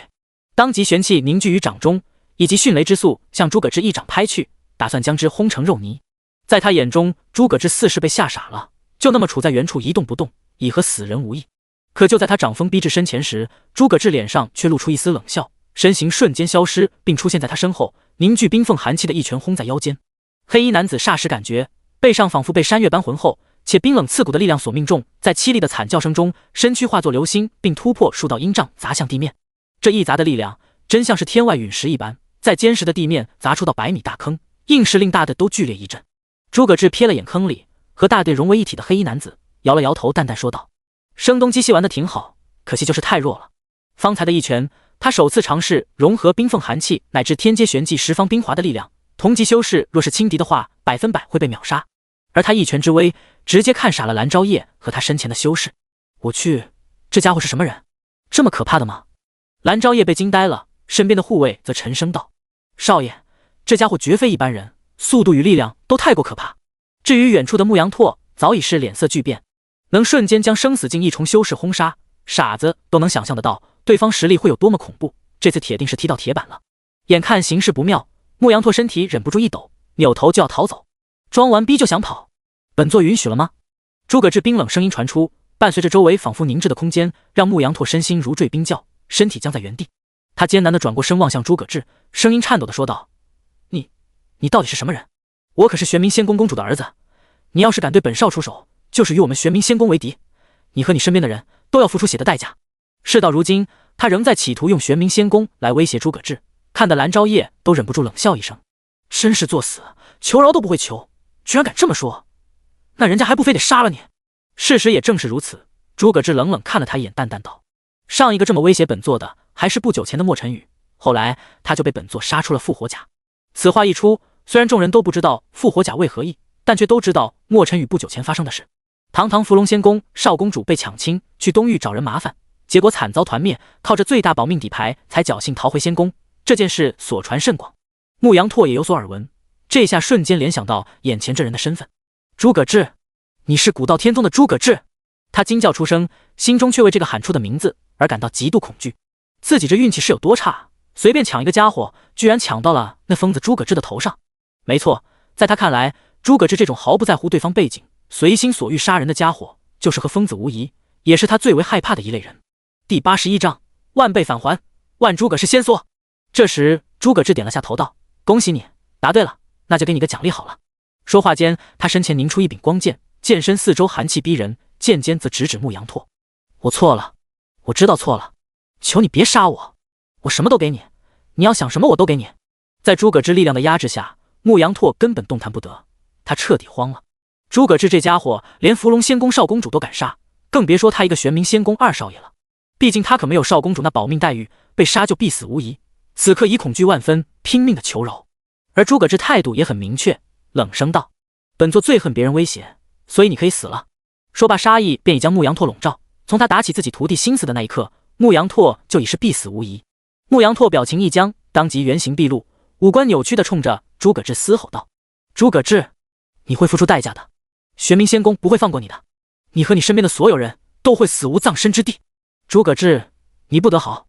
话说至此，诸葛志手指微动，身前的光剑便化作星芒，瞬时将他的首级斩下。世界一瞬间安静，诸葛志仿佛做了件微不足道的小事，将目光挪开，落在了蓝昭烨护卫手里的分形穿云梭上。从方才这件玄冥仙宫至宝表现来看，交给白小小使用的话，估计效果会相当不错。注意到他的视线，蓝昭烨先是一愣，接着一把抓起分形穿云梭，挺着肚子猛地冲到诸葛志身前，双手托着递了出来。诸葛长老，请。看着蓝昭烨脸上那热切的笑意，诸葛志眉头微挑，问了句：“这宝物很是不俗，你就不想要？”结果蓝昭烨直接咧嘴笑道：“诸葛哥，瞧你说的什么话？以您这威武霸气的实力，帅气逼人的外貌，还是万古第一的剑修奇才，晚辈对您可是久仰大名，崇拜至极。你就是晚辈的心中楷模，人生偶像，咱怎么会想要您的战利品呢？”好家伙，诸葛志头第一次体会到被人夸到不好意思的感觉，这胖子属实有点东西。就连赶过来的方一晴和白小小也都听得面面相觑，心想这家伙还真是非同一般，居然比他们两个还能夸。还好他不是个女的，否则肯定是一个跟他们抢师傅的劲敌。你这小子倒是挺会做事。诸葛志莞尔一笑，虽说对方称呼上有套近乎的嫌疑，不过他对这蓝昭烨印象倒着实不错，便也没去追究。真心想，那蓝昭烨要是能跟这家伙学学，或许更讨人喜欢一些。蓝昭烨嘿嘿笑道：“多谢诸葛哥夸奖，那您赶快把这分形穿云梭收下吧，以你的实力搭配上它，肯定是如虎添翼。”方一晴和白小小也都很开心，这分形穿云梭作为玄冥仙宫至宝，看起来确实很厉害，师傅用起来应该会很强。却没想到拿起分形穿云梭的诸葛志愣了下，道：“这分形穿云梭可不是本座要用。”说完，他便在众人错愕的目光中，将分形穿云梭递到白小小面前，笑道：“小小，今后它就归你了，正好可以弥补你攻击形式单一的短板。”白小小微愣道：“给我？真的可以吗？”诸葛志淡淡笑道：“你安心收下便是。”说着，将分形穿云梭放到白小小小手上，让一旁蓝昭烨看得眼睛都直了。这可是分形穿云梭啊，仙宫至宝，诸葛志居然就这么送给徒弟了。蓝昭烨心中那叫一个羡慕啊，怎么自己就没摊上这么好的师傅呢？徒儿明白了，谢师傅赏赐。白小小甜甜一笑，之后平静将分形穿云梭收起来。这份淡然姿态，同样令蓝昭烨疑惑万分。一般弟子被赠予此等至宝，不该兴奋地跳起来吗？这女孩也太淡定了吧，仿佛被赐予的只是件寻常之物，实在是太奇怪了。而就在同一时刻，诸葛志脑海中也传来提示的声音：“您授予徒弟分形穿云梭，获得万倍返还，获得万诸葛式仙梭。万诸葛式仙梭分则化为万诸葛飞梭，千变万化，绞杀一切；合则您为世仙之刃，极致的穿透力，展开世间万物。”诸葛志倒吸口冷气，单从法宝名字便杀气腾腾，而其介绍亦令人惊叹，就是不知威力到底能有多么强力。本就不俗的法宝，加上万倍返还，威力想来也绝不会普通了。这次的分形穿云梭对他倒真是个意外之喜，让他除去防御型的底牌外，又多了件攻击型的底牌。正在他思虑之时，蓝昭烨嬉笑地凑了上来，挤眉弄眼地说道：“对了，诸葛哥，听我姐说，这次圣人之墓探索，您和我们是盟友呢，到时候可一定要照着咱啊。”有一些私事，他没跟玲珑仙宫大部队一同过来，不过圣人之墓这等有趣之事，他自然也很感兴趣。诸葛志回过神来，微微点了点头道：“自然，既然应允于你们的合作，这点还是会做到的，必要的时候自会出手相助。”说罢，他似是感受到什么，瞥了眼远处圣人之墓的方向，说道：“那边空间之力愈发不稳定了，看来是圣人之墓大门将现，我们也尽快赶过去吧。”“得嘞，那咱们这就过去吧。”蓝昭烨咧嘴一笑，不过临走前他突然停住，沉吟了下，说道：“我刚想起件事，诸葛哥，您恐怕待会要注意一下才行。”“何事？”“是关于那个牧羊驼的。”蓝昭烨瞥了眼牧羊驼的尸体，立即解释道：“我们各家仙宫的嫡系身上大多有生命印记和追击印记，寻常时没什么，可一旦被他人所杀，生命印记会散去，追击印记则会记录下出手之人的气息，在距离一定范围内就能通过特殊之法感知到。”诸葛志瞬间明白他的意思，挑眉说道：“就是说，本座待会遇上玄冥仙宫的人，很可能会被盯上呗。”蓝昭烨点点头道：“正是如此，玄冥仙宫只怕会想尽办法对您下杀手，所以务必小心。影响不大，他们想杀本座，只管来便是了。”诸葛志声音平淡地说道：“反正都得罪伏龙仙宫了，也不差他一个玄冥仙宫。”闻言，蓝昭烨先是一愣，无比敬佩地说道：“诸葛哥，得罪仙宫还风轻云淡，您真他娘的威武，小弟我简直佩服得五体投地。对他这番吹捧，诸葛志无奈一笑，摆了摆手道：少废话了，尽快赶过去吧，别让你姐他们等得着急了。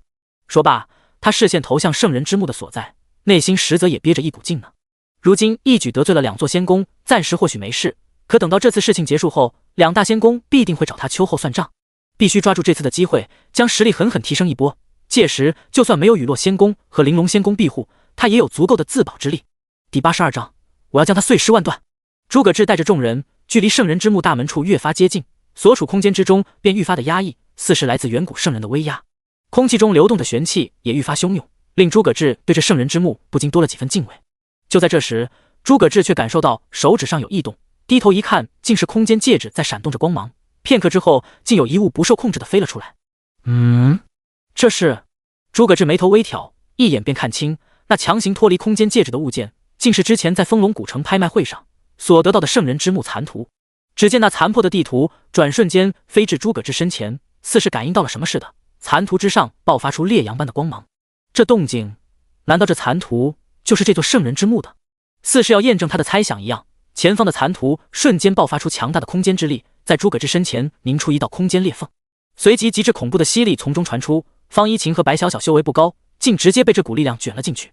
师父，两女都没想到会发生这种事，俏脸巨变，想要拼命挣扎，却根本无力回天，眨眼间就消失在空间裂缝内。这一幕让诸葛志脸色微变，也来不及多想了，瞬间收起风兰剑，纵身冲入空间裂缝之内。至此，空间裂缝也合拢起来，而那金色残图则化作无数星光随风散去。卧槽，发生什么事了？看着3人消失的蓝昭烨，此刻是一脸懵逼。一旁的生死境修士皱了皱眉道：是空间裂缝，诸葛长老他们只怕是被刚才那东西给传送到某处了吧？蓝昭烨挠了挠头道：传送走了？那我们能追吗？恐怕不能，我们连知道他如何激发的传送都不清楚，没办法追踪。蓝昭烨彻底无语了，眼看圣人之墓将要开启，作为大腿的诸葛志却凭空消失，这麻烦可大了。可眼下着急也于事无补，只得决定尽快和玲珑仙宫大部队集结，找姐姐说明此事。彼时圣人之墓大门外屹立着一座金色的巨型门扉，高足有100余米，散发着威压的气势。门内空间扭曲，玄气肆虐，似乎随时都会开启。而在大门外方圆数千米，已然聚集了数以10万、100万计的修士。他们大多是近些日得到消息，从大陆各地赶了过来，只求能在圣人之墓内寻得机缘，从而一飞冲天。不过来此的修士谁都不敢靠近金色门扉，只因中心处停留着的4支队伍。这4支乃是东西南北4大御仙宫的队伍，每一支至少都有10000人以上，其中各个级别修士皆有。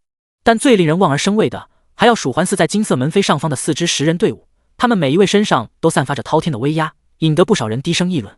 谁知道那些家伙是什么人啊？散发的气息都好生恐怖啊，至少都是尊者以上吧？尊者？小子，你这可就太没见识了！天上那40位乃是此次4大仙宫负责镇守大门的巅峰强者。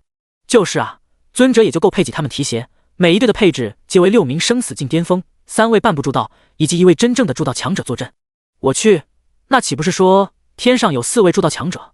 今天还真是开眼了呀！筑道境作为大陆上最顶尖的修士，寻常人一生都难得一见，如今同时见到3位，不少人都觉得人生圆满了。而在下方伏龙仙宫的队伍内，莫尘雨面露杀意，正与面前一位黑衣老者交谈着。你们这部分在外等候的人都做好十足的准备，待到本少探索完圣人之墓出来后，便率你们一同奔袭古道天宗。届时务必配合老公主，一同将古道天宗夷平，并将诸葛志和他那2个徒弟活捉回来。闻言，黑衣老者点了点头道：谨遵少公主吩咐。见状，莫尘雨满脸笑容，心想：诸葛志啊，诸葛志，我们很快就可以算总账了。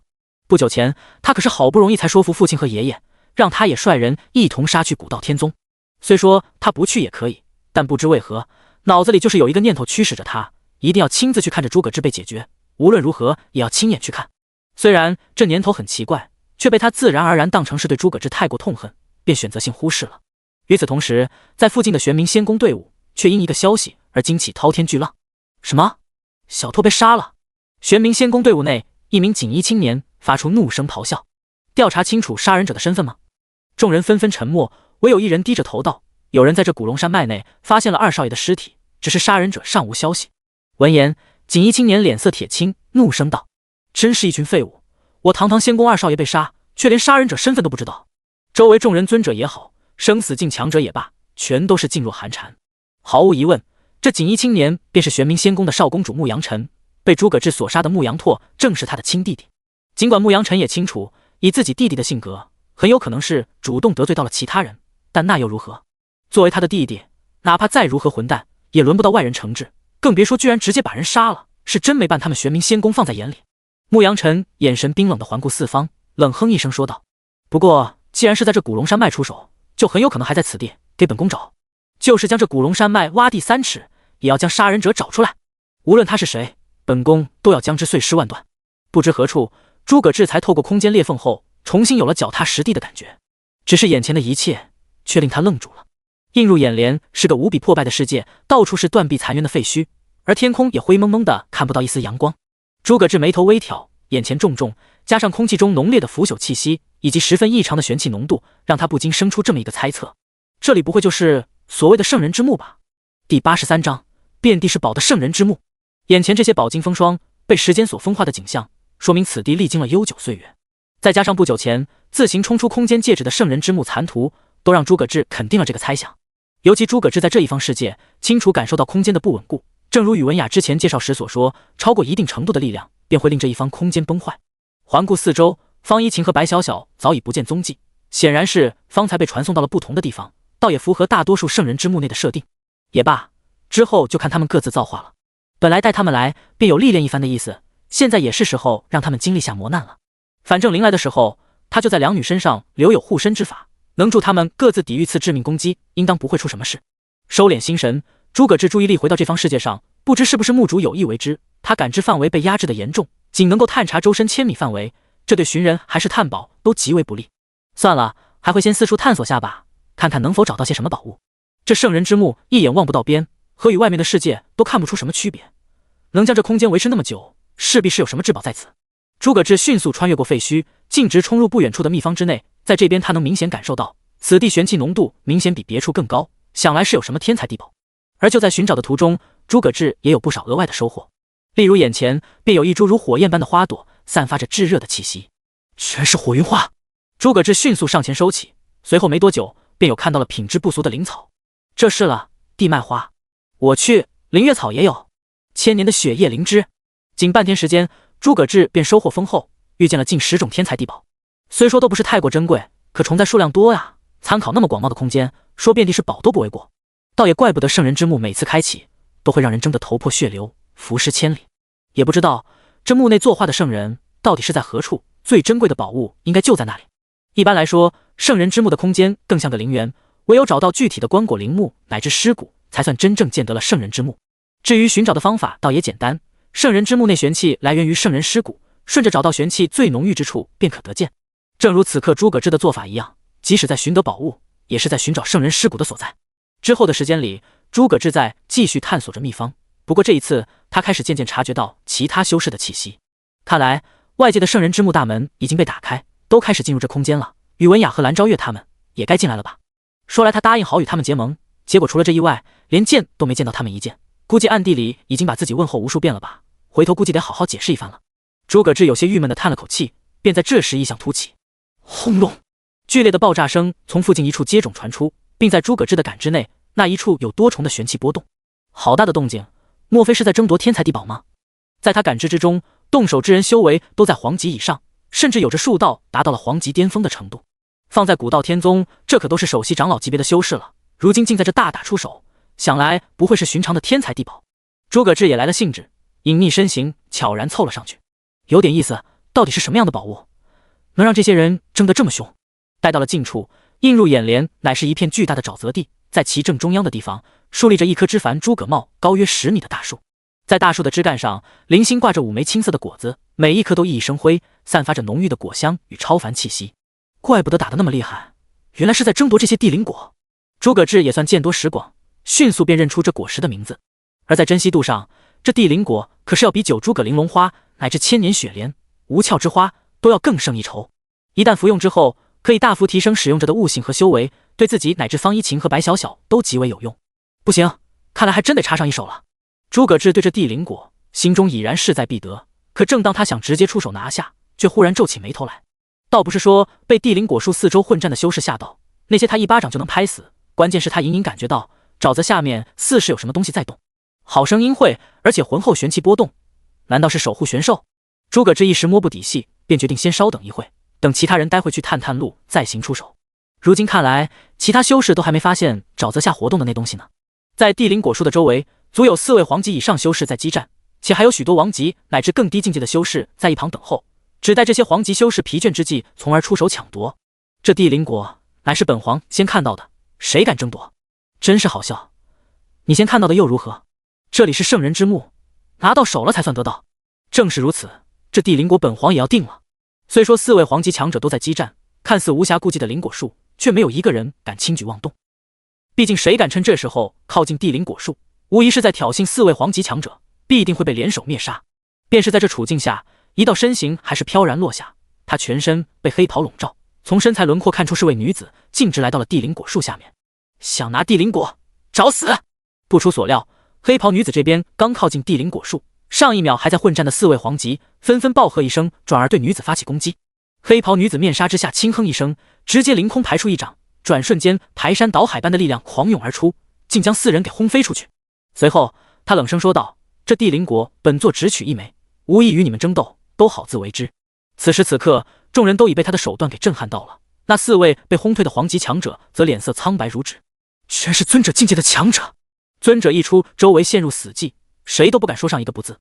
就以他这修为，哪怕将地灵果全拿走，他们都无话可说，更别说仅仅要拿走一个。见众人沉默，黑袍女子收敛目光，转而望向身前的地灵果树，不禁松了口气。这么快便有此收获，也不枉我从妖域来此了。他随即准备摘下地灵果，可就在踏出2步之后，周围确实异变突起。第84章一剑斩蛟龙。本是平静的沼泽，突兀开始剧烈震颤，似是地震了一般，沼泽表面犹如沸腾了，开始冒着泡泡。我去，发生什么事了？沼泽上的众人脸色齐刷刷的变了，纷纷向着脚下看去。这可是圣人之墓，谁也说不好到底会有何种变故出现。正处在地灵果树前的黑袍女子见状，面纱下的俏脸也为之变色，似是感受到了什么，暗道一声不妙。怪不得没人拿下这地灵果树，原来是这样。黑袍女子恍然大悟，可惜已经太迟了。那地下的家伙似是盯上了她，径直从地下向她靠近。转瞬之间，沸腾的沼泽表面便涌出一只黑色生物。它身体细长，看似像条大蛇，足有近100米长的身体，加上身上坚实的鳞片，乃至头顶2个尖锐的犄角，和那若有若无的先天威压，无不说明这家伙的身份。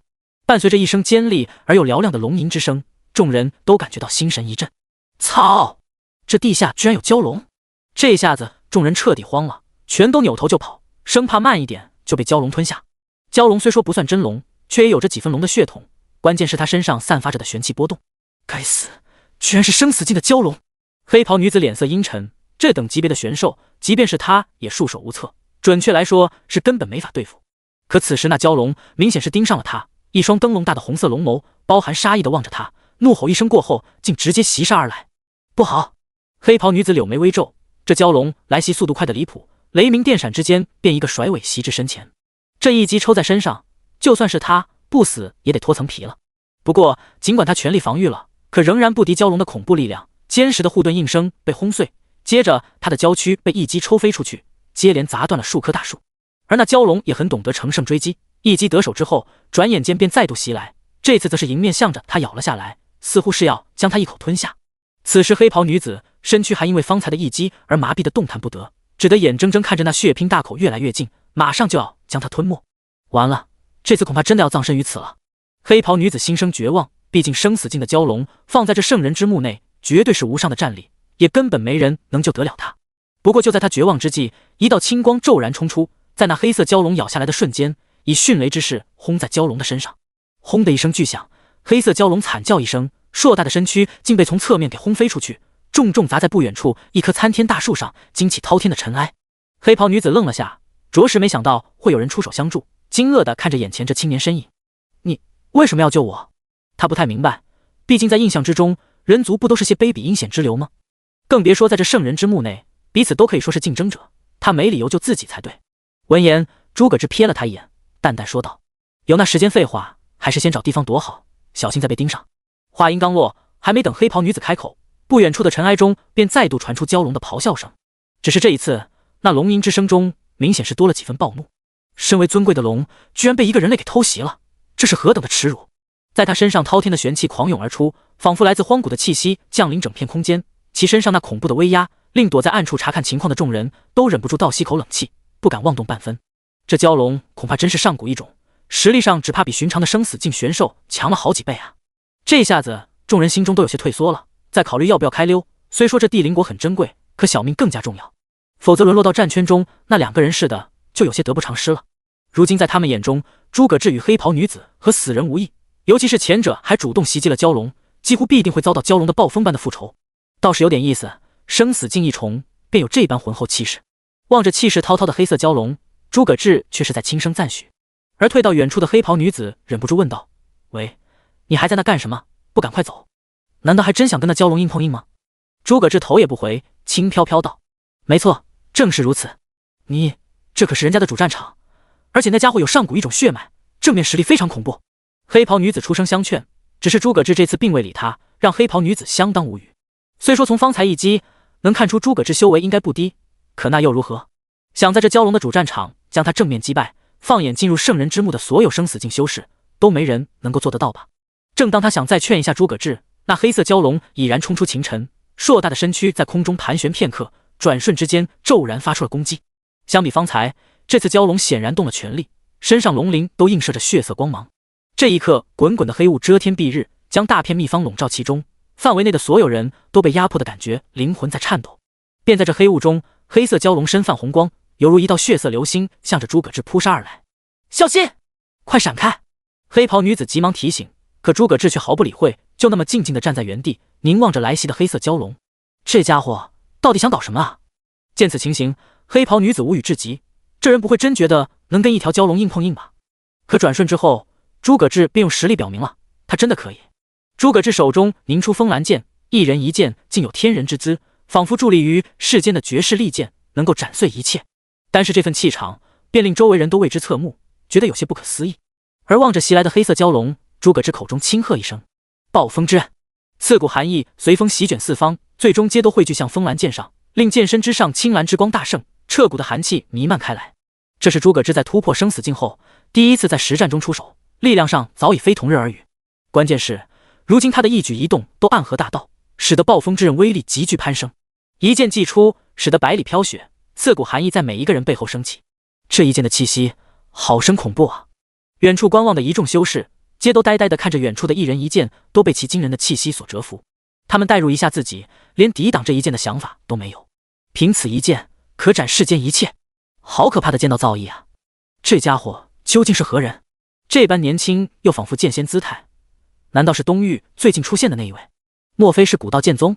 此时此刻，连黑袍女子也不由得痴痴看着诸葛志。这个人类好像真的有点不简单啊！便在此刻，风兰剑上气势也达到了顶点，飘荡的雪花似是要落在每个人的心中。杀！诸葛志眼中寒芒一闪，身形如风般掠出，风兰剑迎着黑色蛟龙横扫斩出。这一剑竟如曙光一般，刹那间将黑暗斩碎。浓郁的黑雾在这剑光下瞬间被展开，接着青蓝色的剑芒席卷一切，径直斩向黑色蛟龙。一剑一斩，就是这么简单的一击，却仿佛蕴含天地至理，大道规则。似乎也是感受到诸葛志的可怕，那黑色蛟龙双眼在最后闪过恐惧，可已经太迟了。随着一声惨嚎，黑色蛟龙被风兰剑斩下，庞大而坚实的身躯被瞬间展开，猩红的血雨伴随着雪花倾泻而下。第85章修为大增，新的徒弟。这一剑落下，直接将蛟龙半截身子都给斩去。不过玄兽终归是玄兽，更何况还是条蛟龙，生命力极为顽强。在被近乎腰斩后，他并没有直接死去，在空中接连翻滚几圈后，周身开始狂涌起黑雾，将其包裹。诸葛志眉头微挑，凌空又是一剑斩去。可当陈黑雾被展开后，并没有见到蛟龙的身影了。倒不愧有龙的血脉，逃跑的手段还挺厉害。不过蛟龙死没死都无所谓，诸葛志本来也就只是想得到地灵果罢了。而其他人则都震惊得无以复加，居然一剑就把一条蛟龙给打得狼狈逃走了。诸葛长老的实力未免也太变态了吧？这算什么？你们难道忘了，诸葛长老那可是打赢过生死境五重的恐怖存在。虽说这蛟龙是龙，可论起实力，比之生死境五重还弱了不少，又怎是诸葛志的对手？古道剑宗诸葛志，传说那可是领悟了超阶剑意的巅峰剑修，今日得见倒真是如传说一样恐怖。而诸葛志则摇了摇头后，径直朝着地灵果树走了过去，将树上的果实一一取了下来。整个过程中，周围偷偷观望的修士，谁也不敢多说半个不字。毕竟诸葛志的实力他们都见到了，连生死境的守护蛟龙都差点被砍死，更别说他们这些人了。正当诸葛志收下地灵果，打算起身离去时，身后传来黑袍女子的声音：“前辈，还请留步。”“你还有事吗？”诸葛志转身望了眼黑袍女子，语气十分平淡，却有一种难以言喻的压迫感。在他看来，这地灵果树能拿下，完全是他一人的功劳，便也就没有让与他人的想法。黑袍女子深吸口气，强装镇定地说道：“前辈，这地灵果可否交易给晚辈一枚？对于地灵果，他必须得到一枚。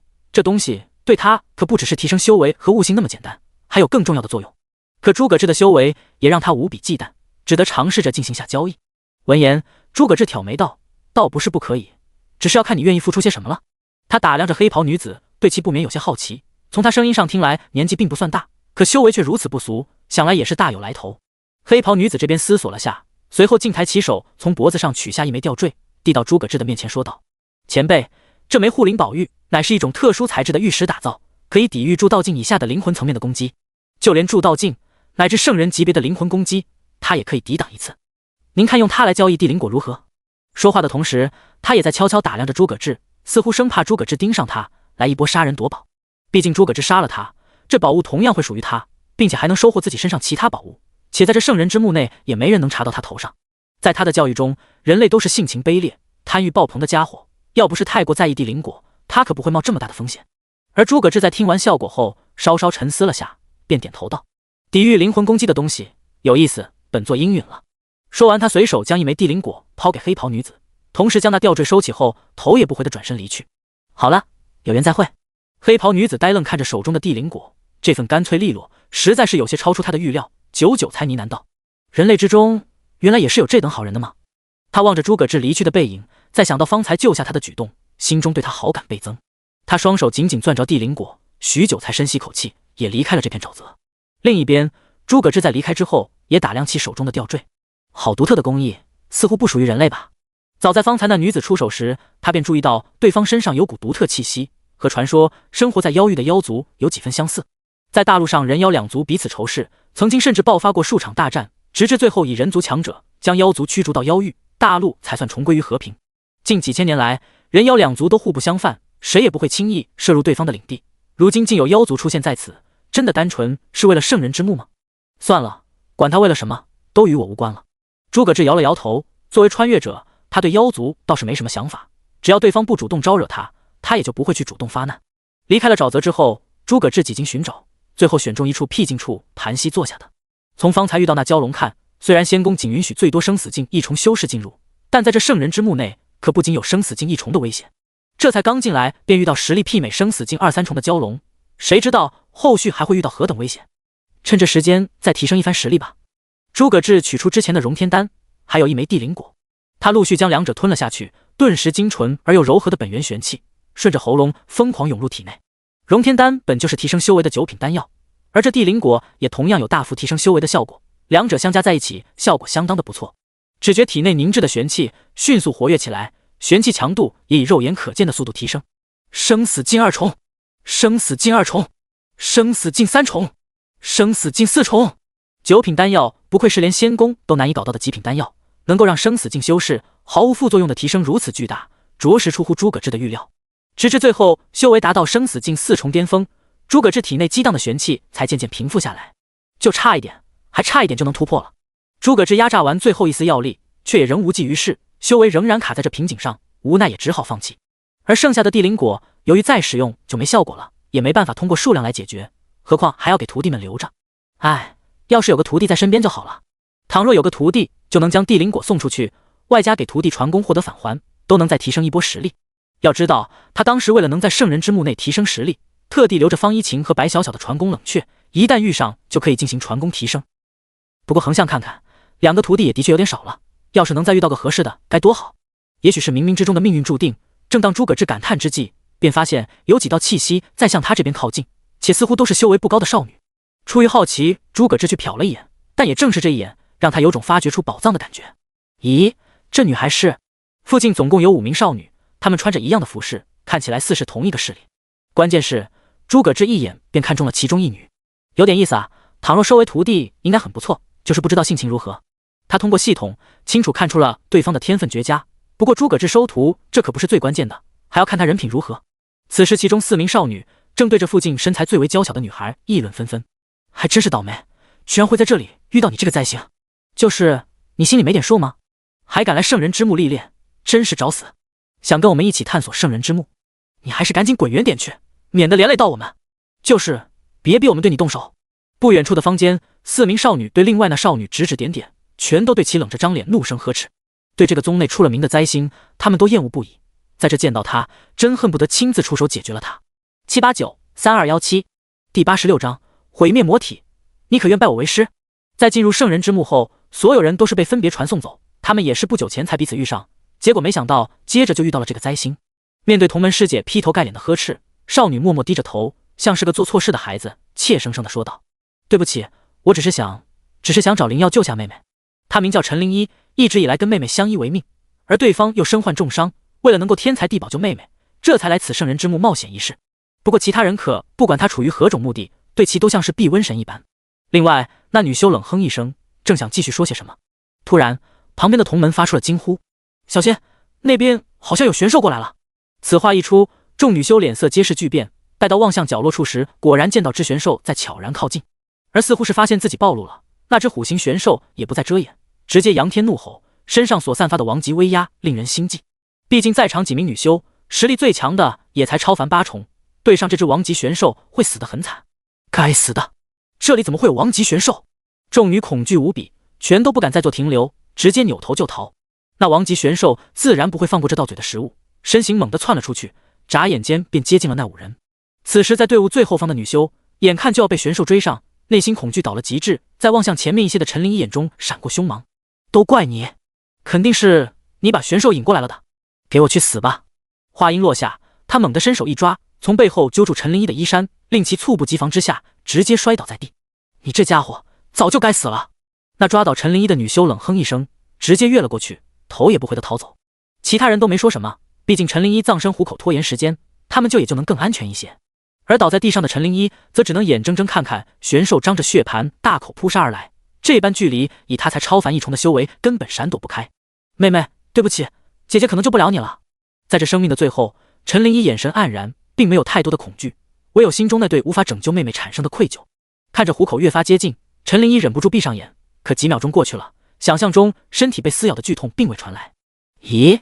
陈灵一疑惑睁开眼，却发现那玄兽在他身前停下，或者说是整个悬在了半空。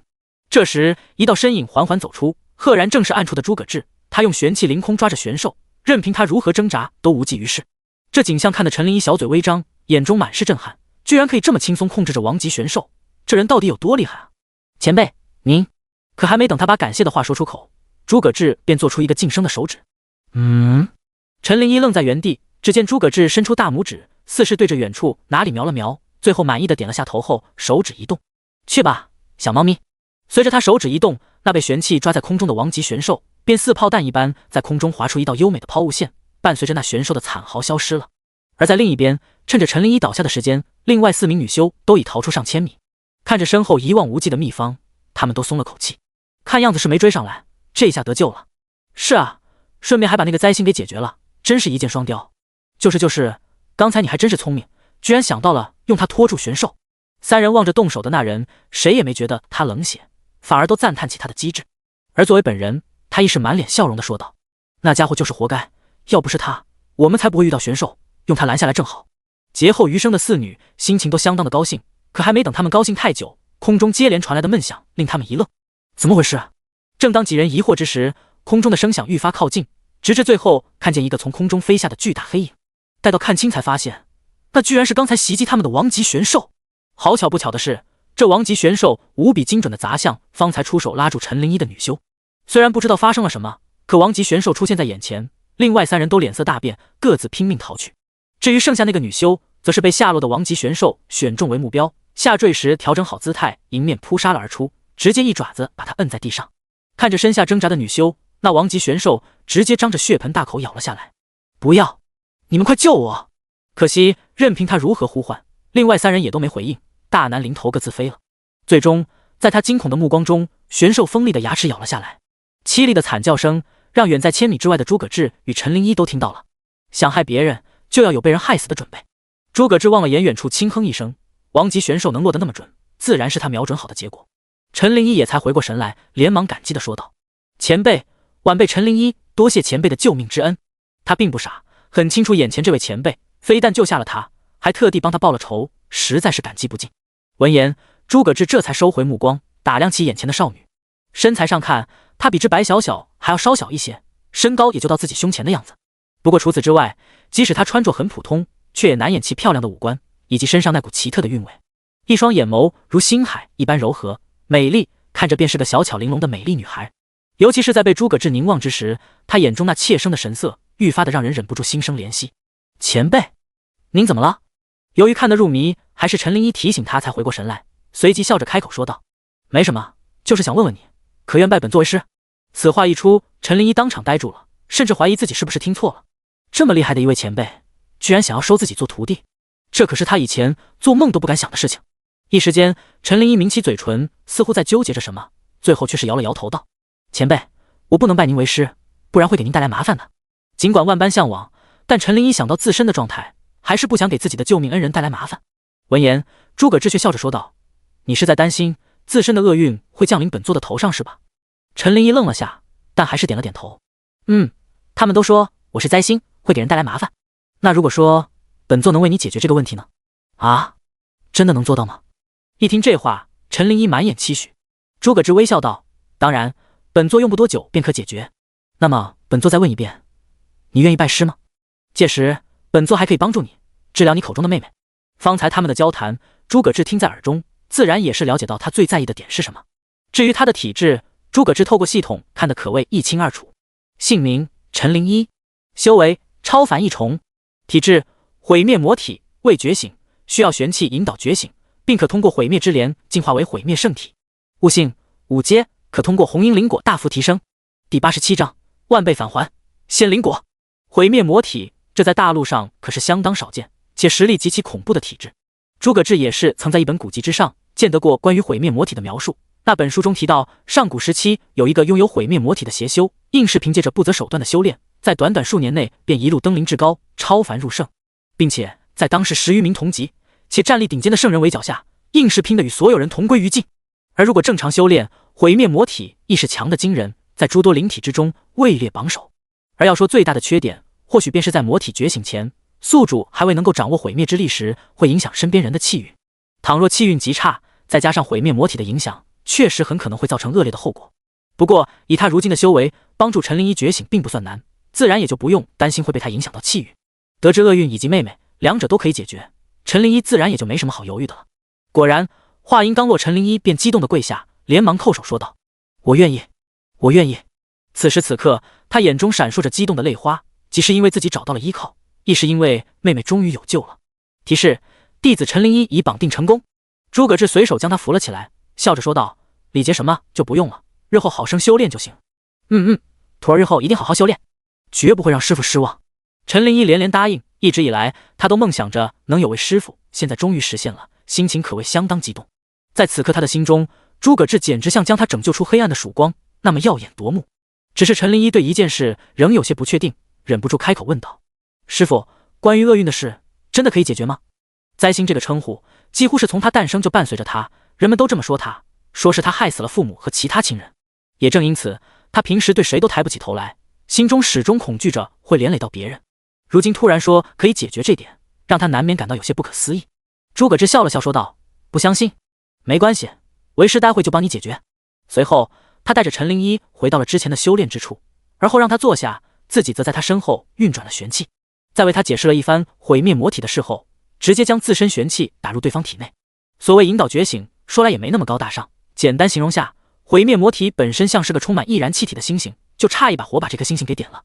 他所需要做的便是将陈灵一体内的毁灭魔体给点燃起来。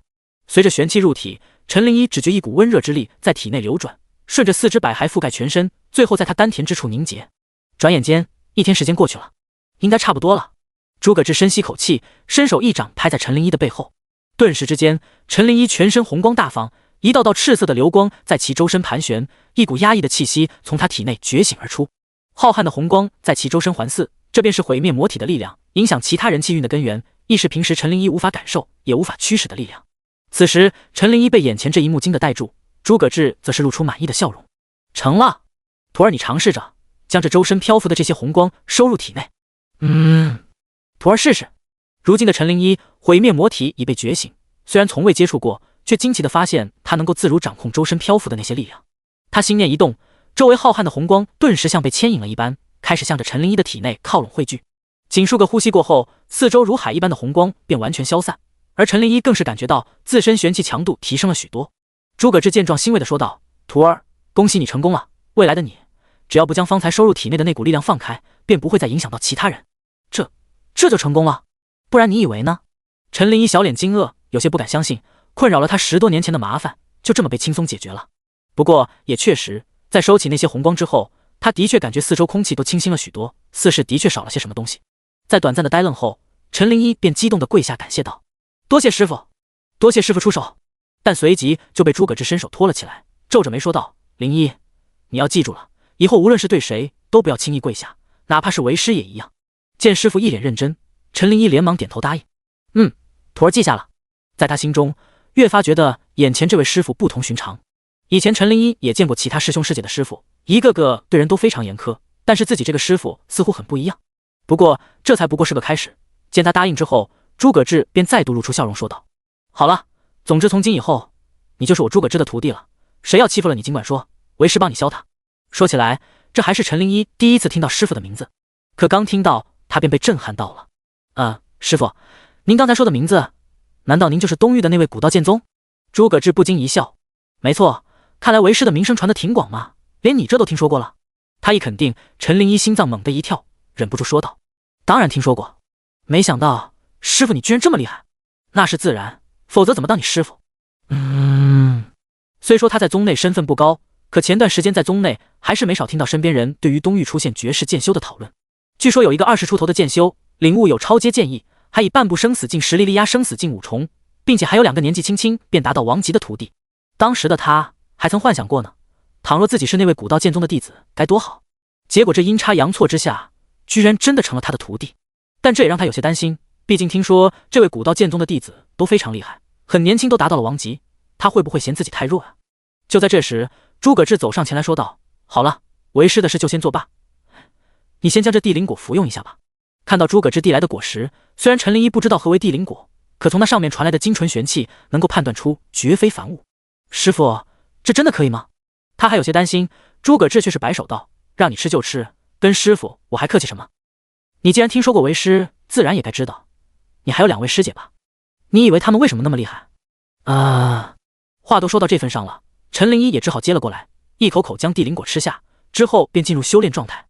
而诸葛志这边则是听到了系统提示：“您授予徒弟地灵果，恭喜您激活万倍返还，获得仙灵果。”上来就是万倍返还，让诸葛志兴奋不已。再看向修炼中的陈灵一，脸上满是笑意：“什么灾星？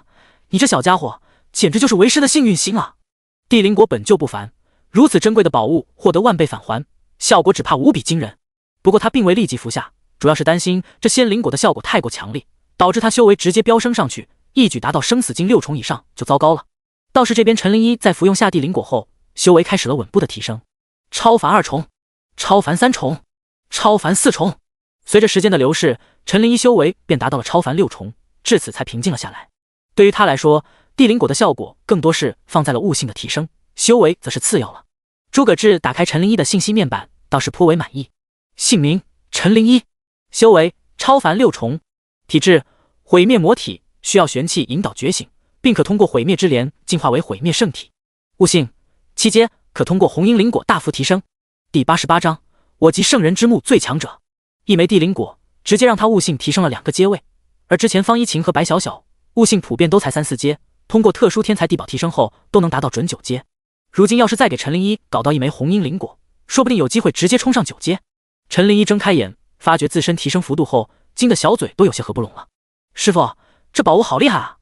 他正要起身，诸葛志却突然说道：“先等等，还有件很重要的事，为师没做。”啊！陈灵一歪了歪头，疑惑望着他。只见诸葛志再度来到他身后坐了下来，温热的手掌轻抚在自己背上。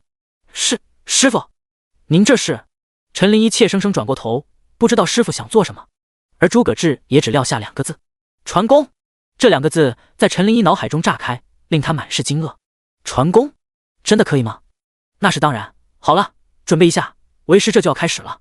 诸葛志微笑示意，身前的陈灵一虽是震惊，但也还是照做了。而陈灵一本身在毁灭魔体觉醒前，修炼天赋就还可以，因此一些修炼基础就无需多言。诸葛志直接运转力量笼罩陈灵一。当感受到陈灵一体内充斥着毁灭气息的玄气时，诸葛志还是不由暗惊，不愧是最强的灵体，单单这气息就十分可怕。倘若成长起来，必定是一尊绝世强者了。诸葛志暗自感叹一声，而后神情正色起来，开始为陈灵一体内传输本源玄气。陈灵一也顿时感受到一股澎湃的力量涌入体内，在他娇小的身躯内肆意冲击。最开始还未习惯的时候，可谓痛苦万分。师傅的力量好厉害，不过他到底还是非常坚强，强忍着初期身体的疼痛，直至那力量渐渐的柔和下来，全身像被暖玉包裹一样舒服。而陈灵一的修为也在水涨船高，以极快的速度提升起来。超凡7重，超凡8重，超凡9重，超凡巅峰，半步王级。有些可惜的是，他修为最终卡在了半步王级，终归没能真正冲入王级。这也没办法，陈灵一刚用地灵果大幅提升了修为，如今传功提升就要控制下了，以免过度传功伤到他的根基。然而仅是这一番传功提升，就让陈灵一震撼得无以复加，心中仿佛明白为何自己那2位师姐年纪轻轻便达到王级，随随便便就传功，师傅还真厉害啊。只是这样不会影响到他修炼吗？传功虽好，对传功之人的损伤也很巨大。想到这，转身看去，正想好好感谢下师傅，却见他正闭着眼睛，似是心有所悟。师傅怎么了？他眨巴着大眼睛，心中满是疑惑。可诸葛志倒是惊喜不已。您授予徒弟100日修为，恭喜您激活30倍返还，获得3000日修为。诸葛志身上气势陡增，修为境界猛地向上一窜，直接破开了生死境4重巅峰的瓶颈。骤然激荡出的玄气余波将陈灵一吓了一跳，呆呆看着眼前的气势暴增的师傅。师傅居然突破了，好厉害！都说传功有害，可师傅竟能从中寻得了突破契机，简直太厉害了。一时之间，他对师傅的敬仰那真是如滔滔江水般不绝于胸。实则诸葛志的修为的确窜了一窜，生死境5重，生死境6重。这次提升并不算太大，毕竟以他生死境的修为，正常修炼不到10年，差不多也就能突破2个境界。生死境修士1天才提升2重境界，说出去估计要气死人。待到他长舒口气睁开眼时，顿时看见一张近在咫尺的俏脸。师傅，恭喜您突破了。原来不知何时，陈灵一小脸凑在他眼前，露出甜甜的笑容。离近些看去，这女孩颜值依然极高，加上精美标致的五官与小巧玲珑的身材，看着属于身娇体弱易推倒的典范。看着近在眼前的少女，诸葛志佯装镇定，轻咳一声道：运气好罢了，恰巧心有所悟。随便扯了个谎后，诸葛志站起身来，直接将话题扯开，说道：对了，灵一，你之前说的妹妹是怎么回事？一提到妹妹，上一秒还高兴的陈灵一脸色顿时阴郁了下来，随后为诸葛志简述了一下。陈灵一姐妹生在西域，大致便是她从小父母双亡，从小与比自己小2岁的妹妹相依为命。后来她加入到玄冥仙宫下属宗门飞剑宗，生活还算过得可以。直至2年前，她与妹妹一同出去时被个邪修盯上，尽管最后逃过一劫，可妹妹却因保护她而身中剧毒，这2年一直在勉强吊着命。医师说妹妹她的伤势需要很珍贵的解毒丹药或天材地宝才能恢复，所以我就来了这里。诸葛志基本是明白了事情起末，点了点头笑道：原来如此，小事一桩，待到出去之后，你将妹妹接过来，为师亲自为她驱毒疗伤。谢谢师傅。在这件事上，陈灵一便没有再客气了。这2年他刻苦修炼，四处寻得机缘，就是纯粹为了能够为妹妹解毒。他望着诸葛志，抿了抿嘴道：师傅，能遇到您，真是灵一这一生最大的幸运。闻言，诸葛志面露微笑道：要谢就谢你自己吧，是你的善良打动了为师。若非是他之前表露出妹妹的事情，诸葛志或许还真没那么干脆将她收下。说完，他摆了摆手道：好了，在这停留了那么久，也该继续出发了。随为师一起带你去找这圣人之墓的宝藏。找宝藏，找宝藏。听到宝藏2字，陈灵一似乎很兴奋，心情也雀跃起来。而后诸葛志带着新收下的陈灵一，继续向着玄气更加浓郁的方向而去。如今的诸葛志修为已达到生死境6重，对周围一切感知的也更加清晰，能更加容易的洞察玄气流向，找到圣人尸骨的所在。但相对的，或许是修为提升太高，诸葛志在这方面空间越发感到压抑，似乎只要他心念一动，这方圣人之墓就会土崩瓦解。看来生死境6重真是上限，再高的话恐怕就会将这空间震碎了。不过换言之说，诸葛志眼下即是这方空间最强者了，无需再担心会遇到什么麻烦，就连4大仙宫的人在这里也奈何不了他。诸葛志这边在认真寻觅圣人尸骨，同时收集着沿途遇到的天才地宝。而在某处废墟之上，上百名修士聚集于此，正与此地众多守护玄兽进行着一场旷世的人兽大战。其中强者有皇级乃至尊者，弱一些的则是王级或者超凡之境。而方一晴和白小小两女赫然就在其列，他们在不久前相遇上，并且见到这边似是在争夺什么宝物，后来白小小就被宝物给吸引上了。在不远处的地面上正竖立着一株白花，它身泛柔和的青白色光芒，看似美丽娇艳，却又散发着彻骨的寒意，甚至令100米内的地面都凝结成冰。它便是众人动手的理由，一种名为黄泉冰花的顶级天才地宝。方一晴看着被杀得越来越少的守护玄兽，不由提醒起身边的师妹小小，待会解决了这些玄兽，怕是还有场修士间的血战，以我们的修为就先暂避锋芒。白小小点点头，他也清楚王级修为在这不算什么，若非感觉那黄泉冰花对他有种特别的吸引力，他甚至都没有争夺的念头。而在附近还有许多熟人，像是金涛天宗的武天狂和武川2人，以及几位金涛天宗天才弟子。此外还有独行的韩子墨也在不远处等候机会，不过他更多是在关注方一晴与白小小，看向2人的眼神中满是杀意。自上次4宗大会一别，他一蹶不振了许久，直至近段时间心境才恢复少许，便在宗主建议下来这圣人之墓历练，没想到会在这遇上他们。不过谁都不会想到，空中还有个一道身影在观望着，赫然是九幽魔宗的星武。第89章卑鄙无耻韩子墨。虚空之上，星武倚在随身带着的沙发上，一边垂眸看着下方的事情发展。反正他此行想要的东西并不急着得到，期间能看些有趣的事也挺好，例如其他人之间的杀戮就是一件非常愉悦的事情。至于说以他生死境6重的修为是如何跨过几大仙宫封锁进入，那就是另一个故事了。战圈之内，众人在联手之下，没多时便将玄兽一一斩杀。至此真正的对峙才真正开始，该由谁得到这黄泉冰花，势必要由彼此间的厮杀来决定。所有人都严阵以待，尤其是在场几位尊者修士都彼此盯着对方动作，生怕有谁抢先一步将黄泉冰花拿到手。这时方一晴笑着对身边的白小小说道：师妹你放心，师姐会拼尽全力帮你得到这黄泉冰花的。多谢师姐。白小小点了点头，虽说有师父在的时候他们彼此都喜欢争宠，但在大是大非上彼此关系还是很好的。一时间众人之间氛围愈发紧张，听见动静靠过来的人越发增多，可谁也不敢先行动手，生怕遭到其余强者的围攻。便在这紧张氛围下，一个冷漠的声音从远处响起：都不必争了，这朵黄泉冰花我要下了。此话一出，一名黄级巅峰强者下意识冷喝道：谁他妈在这放屁呢？你以为你是谁？说要就要下了。然而下一瞬，便见一道厉芒掠过空间，转眼间便袭至那黄者修士的身前，毫无悬念洞穿他的要害，鲜血狂洒。临死之前，他双目圆睁，目光死死望向一处，脸上露出后悔的表情。这血腥而干脆的袭杀让众人都寒毛一竖，忍不住都抬头望去。当看清来人后，个个脸色都变了。我是谁？吾乃玄冥仙宫少公主。随着话音落下，牧羊尘的身影浮现出来，在他身边赫然跟着10名生死境强者，每一位都是生死境1重巅峰的定格修为。各大仙宫内强者间都有彼此间的方位指引，想找到队友并不难。而牧羊尘如今所带的这支队伍，无疑是整个圣人之墓内最为强大的几支队伍之一。牧羊尘在空中俯瞰着众人，面无表情的冷声道：本宫再说一遍，这黄泉冰花我要了，你们谁还有意见吗？一语出，全场死寂。面对牧羊尘这恐怖的队伍，谁敢说上一个不字啊？见无人应声，牧羊尘这才轻哼一声，让身边的禁卫去将黄泉冰花取了下来。其他人则面面相觑，尽管对牧羊尘这半路截胡极为不爽，可却没人敢上前阻拦，只能眼睁睁看着他将黄泉冰花拿去。事已至此，所有人都无能为力，不少人都叹息着离去。方一晴也叹了口气说道：不好意思啊师妹，这下黄泉冰花恐怕是得不到了。没事，谁能想到玄冥仙宫的人会在附近呢？白小小也轻叹一声，有种错过大机缘的感觉，可师父不在身边，凭他们可没法跟仙宫抗衡。看了眼天上的牧羊尘，白小小压低声音道：算了，我们还是赶快离开吧，免得被发现什么。毕竟牧羊拓就死在师父手中，而这牧羊尘又是牧羊拓的哥哥，他们2人独自遇上相当危险。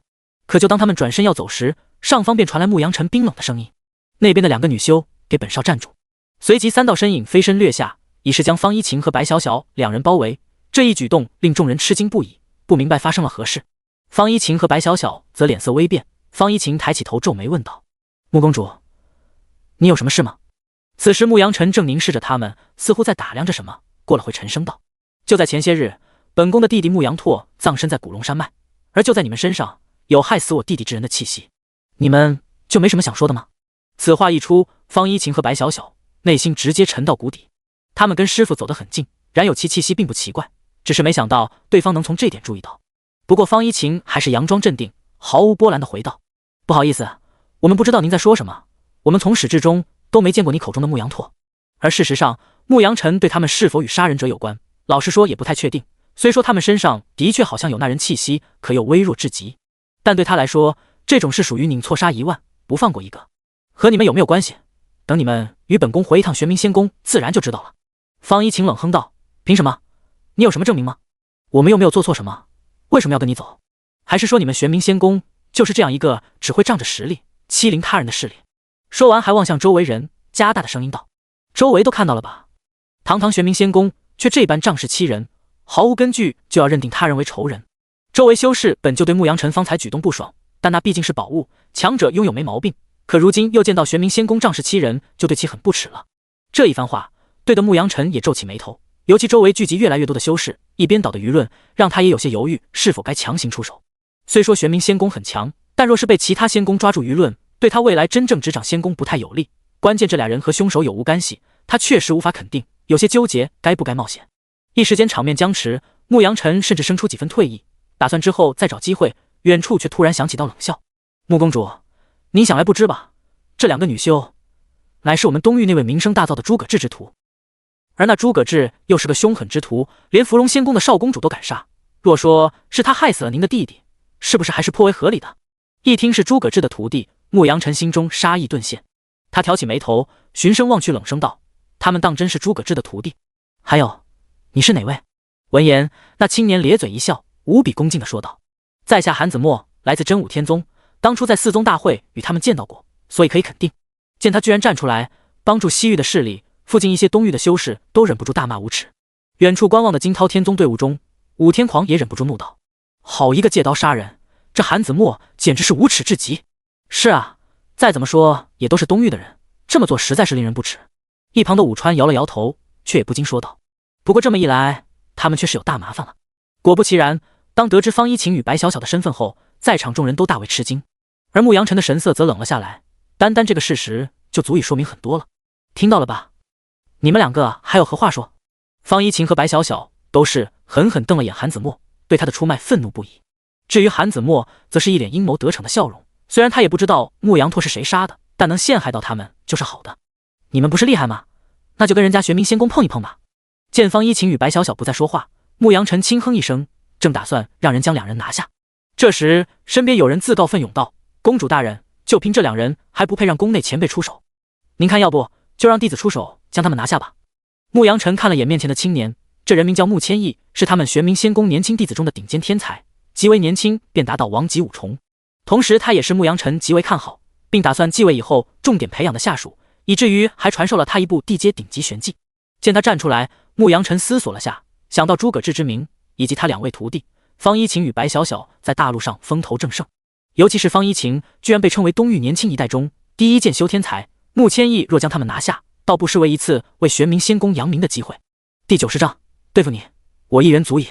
牧羊尘点了点头道：“那好，就由你来出手，将他们两个拿下。多谢公主大人成全。”穆千亿连忙行礼感谢。早在之前听闻诸葛志那两个徒弟多么厉害时，他相当的不爽了，就恨不得去打一场。在他看来，东域那4宗大会不过是小孩子的玩笑，人们却都这么吹嘘他们，实在是有些不可理喻。倘若换成自己的话，打赢他们还不是轻轻松松？这便是他作为玄冥仙宫青年第一天才应有的傲气。随后牧羊尘望向方一晴和白小小，冷笑一声说道：“本宫一直听说你们两个实力不俗，是东域顶级天才，那么就这么办吧。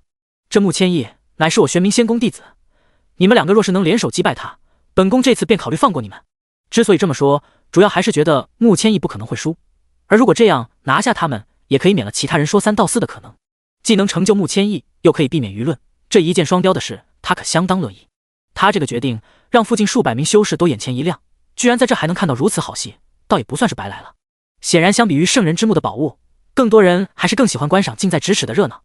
闻言，方一晴和白小小都是一愣，随即对视了眼，都露出了笑容。毕竟要是同级交手，那可正合他们心意。没问题，如果我们输了，可以跟你们走。毕竟事已至此，除了答应他们，也别无选择。随即穆千亿便飞出人群，双手各自凝出一柄短刀，风骚的在掌中盘旋一圈。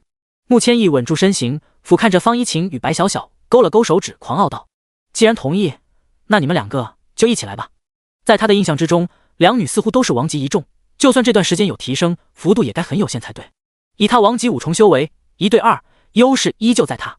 见此，方一晴娇哼一声，正欲出手，却被白小小给拦下了。“师姐，你在这里等着就行，这次就让我来试一下吧。”“这也行吧，那你注意安全。”见白小小一脸战意，方一晴思索了下，还是答应了。对师妹的实力他也有数，比之4宗大会那会可强了很多。天空中的穆千意嗤笑道：“怎么，你们两个不一起来吗？”闻言，白小小抬头冷冷道：“拜你，我一人足矣。”他自信的姿态让穆千意心中极为不悦，本想1打2好好装波逼，看来这下只能一个个击败了。我倒要看看你有何嚣张的资本。穆千意冷哼一声，身形骤然迎风而下，手中双刀在空中划出2道利芒，交叉着向白小小袭杀而去。他也不愧是仙宫天才，一出手便是极其刁钻的攻击，速度上快如疾风，两人间那上百米的距离转眼间便被拉近无数倍。远处的武天狂见方一晴真的无动于衷，不禁皱起眉头，这家伙真觉得白小小一人能拿下穆千意吗？通过之前的4宗大会不难看出，方一晴在实力上比白小小高出许多，眼下在这关键时刻却让白小小对敌，实在是不可理喻。然而他这想法没持续多久，便意识到不对劲了。面对穆千意疾风般袭击，白小小神情平静，身后骤然浮现出一双晶莹剔透的冰之翼，接着振翼而出，一飞冲天。这速度之快，瞬间便摆脱穆千意的攻击，同时在他周身凝出一道道寒气所凝结的冰晶，而其身上所散发出的玄气波动，赫然是王级4重。这股玄气波动惊得武天狂差点一口气没上来。操，这女人这么变态的吗？居然王级4重了！才没多久时间，就算是服用了当时的速玄丹，也不该提升那么大吧？当初白小小才王级1重，实力就相当不俗，如今王级4重，没准还真能跟穆千意一战。倒是长老武川并不太看好，光有修为没用，还要看修炼的玄技。这穆千意来自于仙宫，修炼的玄技品质恐怕都是白小小难以企及的。的确，正常情况下是这样的，可这是诸葛之的徒弟啊！在闪避过攻击，白小小手指微动，所凝聚出的漫天冰晶向着下方的穆千意击射而去。密集的冰锥倾泻而下，令穆千意脸色微变，赶忙全力运转玄气，不断闪避，同时不断同双刀来斩碎那些无法避开的冰锥。按说对付白小小，最好是要拉近距离，让其无法再凝聚玄气攻击，倒是有些厉害，不过也只是有些而已。看我抓住你！穆千意一咬牙，在抵御过一波冰锥，便施展身法，接连向着白小小突袭而去。在空中的白小小就如一只血之精灵，每当他感觉到要抓住白小小了，他身形便会飘然消失，了无踪迹。两人身形在空中不断闪烁，穆千意的数次突袭皆以失败告终，全然被白小小给当成风筝放着。长老，你确定穆千意修炼的玄技都比白小小要好？武天狂愣愣看着，一脸狐疑的望向身后的长老武川。这不应该啊！眼看身法之上，穆千意完全被吊打，武川也有些懵逼了。明明上次见他时，对方身法还很普通啊，这才半个月时间，变化也太大了吧？其他人也都看得一脸惊诧，心想这白小小有点东西啊，虽说修为不算太高，可这身法当真是玄妙万千。至于穆千意本人，则被白小小快溜的自闭。该死的，这家伙到底修炼的什么身法？穆千意脸色阴沉，以他地阶中级的身法，竟然摸不到白小小分毫。不行，不能再这么打下去了。本以为这两女也就方一晴能给他些威胁，但到现在他不得不承认，自己对这白小小的实力有严重的误判。接连几次强突失败，已然让战局对他极为不利。再不找个合适机会反扑，这一局战斗恐怕真的要输。没多时，穆千意似乎也看清局势了，干脆不跟白小小拼身法了。挺能躲是吧？那下面这一招，我让你躲。穆千意发出一声冷笑，身上升腾起血色的光芒，双刀之上更是凝出近乎实质的血色锋刃。在这红光出现后，穆千意气势开始陡增，能感受到其战力在节节攀升。随着眼中红光微闪，穆千意冷喝一声：“血域杀阵！”转瞬之间，浩瀚的红光激荡开来，将直径100米的空间包裹起来。白小小也正在其中。白小小意识到不对，发现他竟无法直接冲出红光，就连用冰锥也都无法刺穿。不用浪费精力，这血域杀阵能锁住我实力差距1倍以内的任何人，你逃不出去的。穆千意还不忘为他解释一番。而在他周身也凝聚出数十道红光化作的短刀，每一把都散发着嗜血的气息。好了，下面就是我的回合，不会再让你躲开了。穆千意冷笑一声，身形瞬间爆射而出，身上惊天的杀气令人心悸，以碾压之势向白小小袭去。一道道凌厉的刀光也几乎在白小小周身同步浮现，每一道都仿佛能展开空间，且全部锁定着白小小的要害，是一点没留手。而白小小也的确没什么近战手段，分形穿云梭也无法使用，更别说他还没学会用。白小小眉头微皱，只好选择转攻为守，将寒气收拢在周身，才看看抵挡下穆千亿这一波疾风骤雨的进攻。顿时局势完全逆转，在失去身法这一优势下，穆千亿全方位压制住白小小。什么东域天才，不能躲之后也不过如此吗？穆千亿掌控局势过后，着实感觉出了口恶气，便叫嚣了起来。就连远处观战的牧羊尘，原本紧绷的神色也都舒展开来，露出了淡淡的笑容。终究是小地方的修士罢了，一旦逆势就没有反击的能力了。唯有跟白小小真正交手过的方一晴，在见到他的一些举动时，才不禁笑着摇了摇头。这家伙看来是要用那招了。第91章天阶玄技冰神之剑。曾经的他就有一次和白小小切磋时出现过类似的战况，凭借地形优势一边倒的压制着白小小，结果就当他以为胜券在握，一切要结束的时候，直接被一招解决了。场中就算被全方位压制住，白小小也都未曾露出慌张之色，反而一直在不断闪躲，尽可能让自身不受到伤害。这在穆千亿乃至其他人看来，都属于是垂死挣扎的行径。然而对白小小来说，他是在铺垫后续的攻击，看似杂乱无序的闪避，都是在做特定的布置。时间一点点过去，表面上看起来穆千亿已然彻底掌控了局势，根本就是他一边倒的刀法秀。随着战斗进行，穆千亿不断压缩着白小小的闪避空间，最后感觉差不多了，是时候终结掉白小小。在这之后，还有一个方一晴要对付呢。眼看在将白小小彻底压制到血域杀阵的角落，他露出一抹残酷的笑容。好了，追捕游戏现在结束了。此刻白小小在血域杀阵角落，已经再无躲避的可能，下面需要做的只有一件事，就让你感受一下我的全力一击吧。话音落下，穆千亿嘴角微扬，直接将双刀合一，化作一柄长刀，刀锋之上升腾起耀眼的刀光，在其周身血光伴随着刀气缭绕盘旋，皆都向着他手中的刀锋汇聚。这一刀是激发了他全身玄气，且拥有着血域杀阵的增幅，属于是他最强的正面攻击。穆千亿双手紧抓刀柄，此时的长刀上所蕴含的力量，仿佛有击破苍穹之威。这一幕看得众人倒吸冷气，无比震撼。此等恐怖气息，真的是一位王级武重发出的吗？这气息绝对是地阶顶级玄技才有的。看来战斗是要结束了，这一击实在是太恐怖了些。虽然看着白小小表现的也很优秀，但更多似乎是依靠灵敏作战，如今正面迎击这绝杀的一击，恐怕是有些乏力了。事实也的确如此，倘若在不久之前面对此等玄技，白小小确实只能败下阵来。但现在嘛，就不一样了。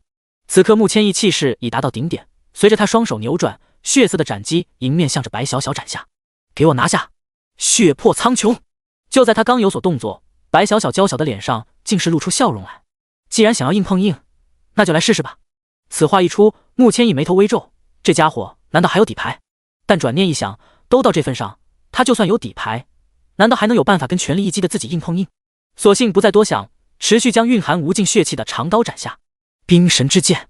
同一时刻，白小小娇喝一声，便在这一瞬间，被血光笼罩的100米空间内，骤然浮现出无数星光般的光点。每一道光点之内，都凝聚着凌冽寒意，一瞬间出现那么多，直接让血域杀阵温度骤降无数倍。同时，光点之内浩瀚的寒气急速向着白小小身前汇聚，转瞬之间便凝作一柄散发着极致寒气的冰之大剑。此剑名为冰神。白小小小手抓住剑柄，此刻的他俨然像是一尊冰之剑仙，双眸如冰一般望着穆千亿，径直将冰神之剑斩出。那剑身之上流转着近乎实质的寒气，骤然卷起滔天的寒流，仿佛能够冻结所接触到的一切，令每一个人感受到的人都瞪大了眼睛。卧槽，这是什么力量？众人目瞪口呆，穆千亿那血破苍穹的力量就已十分惊人，可白小小眼下所释放的力量可比他要高出数倍，说是根本不在一个层次都不为过。这到底是何等层次的玄技，方才有如此的威力？而穆千亿也是瞳孔微缩，这一击要在平时他能轻松躲开，可他此刻已是放手一搏，根本无法不可能再闪避，只得硬着头皮往上冲。如此一来，结果就不需多言了。一刀一剑彼此落下，血色与银白色交织在一起，激荡而出的力量转眼间便撕碎血域杀阵。本来本封锁在血域杀阵内的凌冽寒流，此刻向周围倾泻而出，令人脊背发寒。且在同时，天空中爆开的玄气光华之中，一道身影如流星般砸在地上，赫然是狼狈无比的穆千亿。他全身冒着寒气，像是刚从冰箱里拿出来一样，一对短刀被冻成冰块摔在附近。反观白小小，依旧伫立在天上，似乎并没有受伤。我去，居然真打赢了！真不愧是诸葛前辈的徒弟啊，真他妈牛逼！操！刚才那最后一击真的是地阶玄技能达到的吗？怎么可能？老子拿命根子打赌，那威力绝对是天阶玄技。天宗弟子越级战胜仙宫第一天才，对众人来说无疑是无比劲爆的消息。牧羊尘本想借着他们的名气将穆千亿给推上去，可现在看来，反倒是穆千亿被白小小给当成踏板，彻底声名远扬了，以至于牧羊尘脸色阴沉如水，连杀人的心都有了。这时，白小小看了眼已无战斗能力的穆千亿后，对牧羊尘冷冷道：“结束了，我们赢了，现在可以离开了吧？”牧羊尘冷着张脸并未开口，而来到下方查看了一番穆千亿的伤势后，表情愈发难看。事实上，他倒不觉得是穆千亿弱，方才白小小那最后一击他看得很清楚，天阶玄技，这白小小居然修炼了天阶玄技，至于来历想都不用想，必定是诸葛志给的，这可让他冷静不下来了。要说不顾一切为弟弟报仇，私心可能还比较大，但见到天阶玄技后，性质可就不同了。突然，他望向白小小，声音冰冷地说道：“等等。”白小小皱了皱眉道：“怎么？难道你要说话不算数？一码归一码，说好的切磋，你将我仙宫天才伤成这样，还想就这么离开？”牧羊尘眼中闪过厉芒，下一瞬间，身形竟猛然冲出，直接对白小小出手了。他修为高达尊者，速度何其之快，几乎瞬间便到了白小小身前。这一幕让所有人都惊呆了，谁能想到这家伙非但不讲信用，而且还亲自出手了。方一晴连提醒的话都来不及说，拳风就已经到了白小小身前。便在千钧一发之际，白小小根本来不及调动玄气防御，而要是挨上不死，也要脱层皮了。万般无奈之下，他只得将那分形穿云梭祭出，向着牧羊尘迎面袭去。分形穿云梭，也就在这一瞬，牧羊尘目光巨震。第92章，本座最讨厌叛徒了。分形穿云梭虽是强大的法宝，可白小小修为实在太低，根本无法发挥出完整威力，更别说对手是牧羊尘。对于分形穿云梭的袭击，牧羊尘径直一拳轰在上面，将其猛地轰飞，反倒是重重砸在白小小的身上。再加上被牧羊尘凌厉的拳风卷到，白小小脸色一白，娇躯被震得倒飞出去，直至砸在地上。仅是这一击，便将白小小受了严重的内伤，嘴里一口血吐了出来，小脸苍白的躺着。这分形穿云梭都在你们手上，还有什么话说吗？牧羊尘瞥了眼白小小，冰冷的目光随后落在方一晴的身上。此时方一晴已经跑到白小小身边，查看起师妹的伤势，最后不仅皱起了眉头，这伤势可有些严重了。赶忙为他服了一枚疗伤丹后，他抬头望向牧羊尘，事已至此，干脆沉声说道：“牧羊拓的确是我们师父所杀，但那是他先行要抢夺，并且想杀我们在先。”得到他的确定后，众人都暗自心惊，真不愧是无所畏惧诸葛前辈啊！之前对伏龙仙宫少公主狠下杀手，如今居然又杀了玄冥仙宫二少爷。但是这份胆量来说，实在是令人服气。可问题是，这两个徒弟就遭殃了。面对方一晴辩解的话语，牧羊尘当即冷哼道：“不必废话，等杀了你们之后，去下面跟他慢慢解释吧。既然身份确定，那他也没必要再将人带回去，直接杀意尽显。”见此情形，方一晴抿了抿嘴，内心也不免有些绝望了。以他的实力，面对玄冥仙宫这些强者，根本毫无胜算，逃跑的机会都没有。而远处的韩子墨则笑得兴奋无比，天赋厉害又如何？现在还不是要陨落了？牧羊尘身上玄气翻涌，神色如鹰隼般盯着方一晴，掌中凝聚的力量足以将两人轻松灭杀。只是还没等他出手，一道女子的声音凌空传来：“差不多得了，说好放人家走，就要说话算数。”牧羊尘脸色微沉，厉声道：“本宫行事，何人敢在此放肆？”众人循声望去，便见一道紫色倩影飘然落下，来到方一晴和白小小身旁。看清来人之后，方一晴也都愣住了：“怎么是你？”在他想象之中，这时候就算真有人救他们，那也该是师傅才对，或是雨落仙宫与玲珑仙宫的人，可出现的却是这人，实在令他诧异。远处惊涛天宗几人看得表情古怪，武天狂一脸懵逼道：“这家伙不是跟诸葛长老不对付吗？怎么站出来帮他徒弟说话了？”这一旁武川也一脸茫然，似乎也不明白到底发生了什么。毫无疑问，这出现之人正是新武，不过在场认识他的比较少，在众人看来就是个突然冒出来的家伙，居然敢当面插手仙宫的事，令人吃惊不已。牧羊尘亦是如此，但很快便冷声道：“你是什么人？胆敢插手我玄冥仙宫的事？”新武依旧是那副标志性的平静微笑：“本座是谁不重要，总之你们可以走了，他们两个对本座还有些用处。”他声音不急不缓，仿佛在说一件很平常的事，这目空无人的姿态令牧羊尘愤怒不已。狂妄的家伙，那本宫就先杀了你！说罢，他凝聚全力的一拳迎面向着新武轰了过去，结果只到他身前1米，便被一道无形的屏障所拦下，任凭他如何爆发力量都无法再进分毫。新武平静地打了个响指，顿时不知从何处甩出一道细长黑影，瞬间便将牧羊尘给抽飞出去。少公主！一众禁卫脸色大变，有人连忙上去查看牧羊尘的情况，剩余一些人则包围了新武，其中一人厉声道：“胆敢对少公主出手，找死！”他当即凝出兵刃，生死境一重巅峰的气势爆发而出，直接对辛武发动了攻击，其他人则在等待出手机会。眼看生死境修士出手，辛武眼中目光微冷，径直向身前伸出手去。还没等那生死境修士靠近，便在他周身凝现出数道黑光，转瞬间便被数道薄布似的细长锋刃交叉捅穿，当场被插成了马蜂窝，很快便丧失声息，摔向地面。这秒杀了！周围人满是震惊，生死境修士居然被秒杀了，这女人到底有多强啊？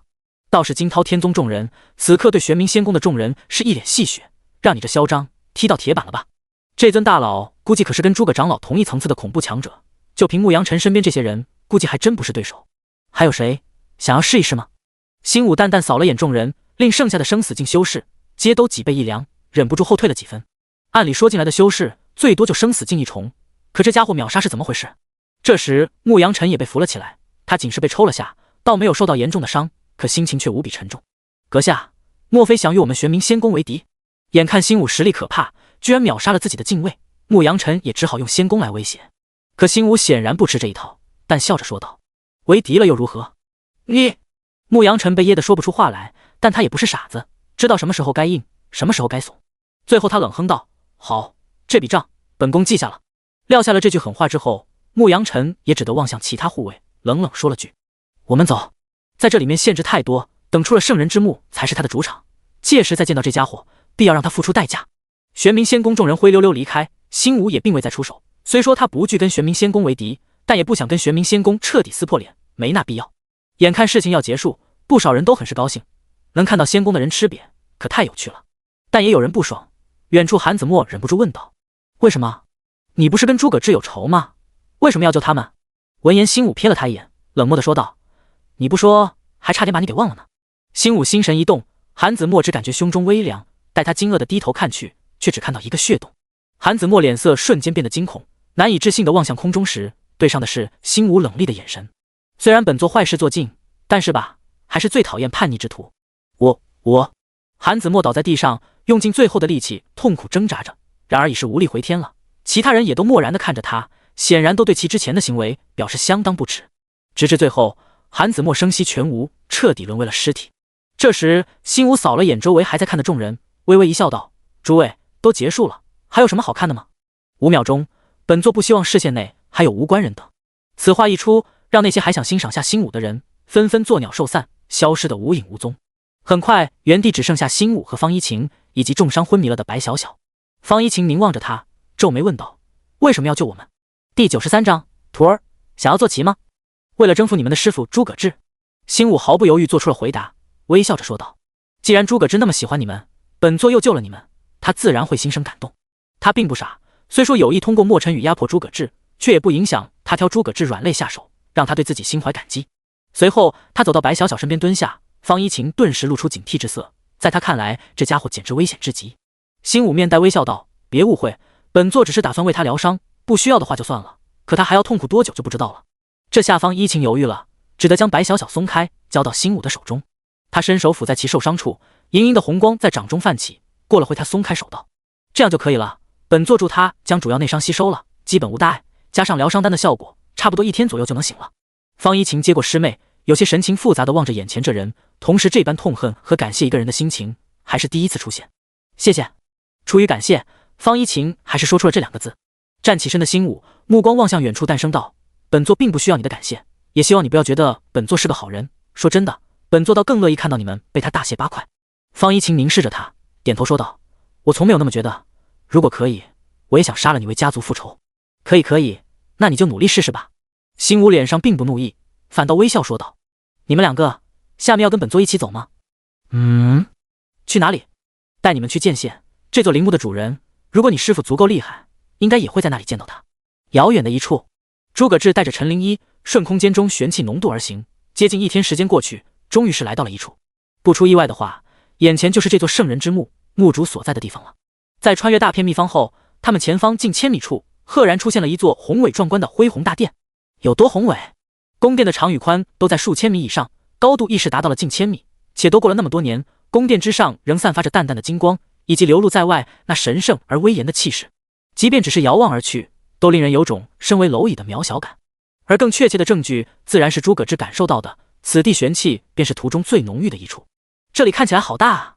陈灵一目不转睛地望着金色宫殿，小心灵被震撼得不轻。诸葛志笑了笑说道：“是啊，都很难想象是如何建造出的。远远看去，这宫殿可不只是大，在其表面之上，明显还镌刻有无数玄妙符文，不知是作何用途。”一番感叹过后，诸葛志将视线望向周围，发现也有不少人候在此地，可却都没有靠近那金色宫殿，不免有些奇怪了。正疑惑着，突然诸葛志似是注意到什么，目光落在了一处，露出一抹笑容。看来是没遇到什么麻烦，居然比我还先到了一步。在他目光中，赫然是一支20多人组成的队伍，其中绝大多数修士皆为生死境一重，不用想也知道这些是仙宫之人。诸葛志带陈灵一凑了上去，走近了些后，笑着说道：“两位公主，好久不见。”他所看到的正是宇文雅与蓝昭月两方队伍，他们方才聚集在这里，不知在议论些什么。当听到诸葛志的声音后，宇文雅和蓝昭月都是一愣，当即循声望来，看到居然真是诸葛志，两女神色顿时都精彩起来。蓝昭月当即瞪了他一眼，没好气地说道：“你这家伙还知道过来啊？老实交代，到底怎么回事？明明约好了在圣人之墓前集合，你这家伙居然偷跑了。”在不久前蓝昭业集合时，他就将诸葛志的事讲了一遍，不过他知道的事情也有限，只知道诸葛志似乎在拿出什么残图后就被空间裂缝吸了进去。蓝昭月当初也参加过拍卖，自然记得诸葛志有张圣人残图，一听到蓝昭业提到残图，就联想到了之前的圣人之墓残图。见蓝昭月与宇文雅一脸狐疑看着自己，诸葛志只得将此前残图异动解释了遍，最终摊了摊手道：“本座确实不知那圣人残图会与这座圣人之墓有关，况且我也是被其强行拉进来的。”两女面面相觑，倒是队伍中的蓝昭业当场路兴奋地冲上前来，一把抱住诸葛志大腿说道：“诸葛哥，我就知道会再见到您，往后的路您可一定要照着咱啊！”被胖乎乎的蓝昭业抱着，诸葛志脸上满是黑线，嘴角抽了抽道：“你再这么抱着，信不信待会找机会把你给卖了？”闻言，蓝昭业这才悻悻松开，挠了挠头道：“诸葛哥别生气嘛，咱这不是再见到您太高兴了吗？毕竟像您这般霸气侧路的年轻强者，那可是前无古人啊！”这人如此滑头，令诸葛志有些无奈。都说伸手不打笑脸人，可这家伙是真欠揍。其他人也都一脸无语，没看出来啊，三少爷居然也有这么舔狗的一面。宇文雅叹了口气道：“也罢，总之既然会合了就好，之前也没遇到什么危险。而这圣人之墓，估计也是眼下才算真正开始。”诸葛志点了下头，随后有些疑惑问道：“说起来，你们这些人都在这等着干什么？既然找到了这座宫殿，还不尽快进去探索一番？”这金色宫殿的独特性，稍微有点眼力便能看出，乃是此圣人之墓的核心所在。他们既然都找到了，却都在这里停留着，实在是有点令人奇怪。闻言，蓝昭月轻哼一声道：“你当我们愿意啊？要不是宫殿附近盘踞着一条强大蛟龙，我们早就冲进去了。”哦，蛟龙？听到这个词，诸葛志不禁来了兴致，毕竟刚在不久前砍伤一条蛟龙，这么快就又碰上一条。宇文雅则点头道：“是一条拥有上古血脉的蛟龙，其修为虽在生死境一重，实力却相当厉害，堪比生死境3重以上。听说是不久前出现在附近的，且专门吞噬靠近那座宫殿的修士。我们方才便是在讨论该如何解决那条蛟龙进入宫殿，结果便看到你来了。”这番形容让诸葛志越听越觉得熟悉。生死境一重，实力堪比生死境3重，还是不久前出现的？好家伙，怎么越听越像是之前自己打走的那条呢？不会真是他逃到这里来了吧？这时蓝昭月盯着他道：“反正那家伙挺厉害，但你不是能越级战斗吗？再加上我们帮你掩护，对付他的话应该不会太难才对。”他正说着，旁边宇文雅声音低沉道：“快看那边，那盘旋着的就是蛟龙。”闻言，诸葛志当即抬头望去，这一看直接乐了，还真是这家伙啊！只见在那恢宏的金色宫殿附近，一条长约100米的蛟龙环伺着宫殿飞过，赫然就是诸葛志在之前砍过的那条。不过他似乎是在借助宫殿散发的浓郁玄气，将伤势恢复了，从气息上和之前巅峰状态差不多。原来就是他啊！诸葛志若有所思，一旁宇文雅见他在大量蛟龙，忍不住问道：“如何，有打赢他的信心吗？”“自然是能。”诸葛志回答的干脆利落，随即沉吟道：“本座在想的是另一件事。”“什么意思啊？”宇文雅露出疑惑的表情，诸葛志却望向了身后的陈灵一道：“灵一，你看那边飞着的蛟龙模样帅不帅气？”突然的询问让陈灵一不由一愣，但还是点了点头道：“很帅气。那想要他来做你的坐骑吗？”“想啊！”前一个字完全是陈灵一下意识说的，反应过来就懵了。第94章手撕蛟龙，这特么是人？真的可以把他当做坐骑吗？虽说在他的审美中，前方的蛟龙确实很威武帅气，但那可是蛟龙啊，再怎么说也是龙，修为还那么高，想驯服难度可高了。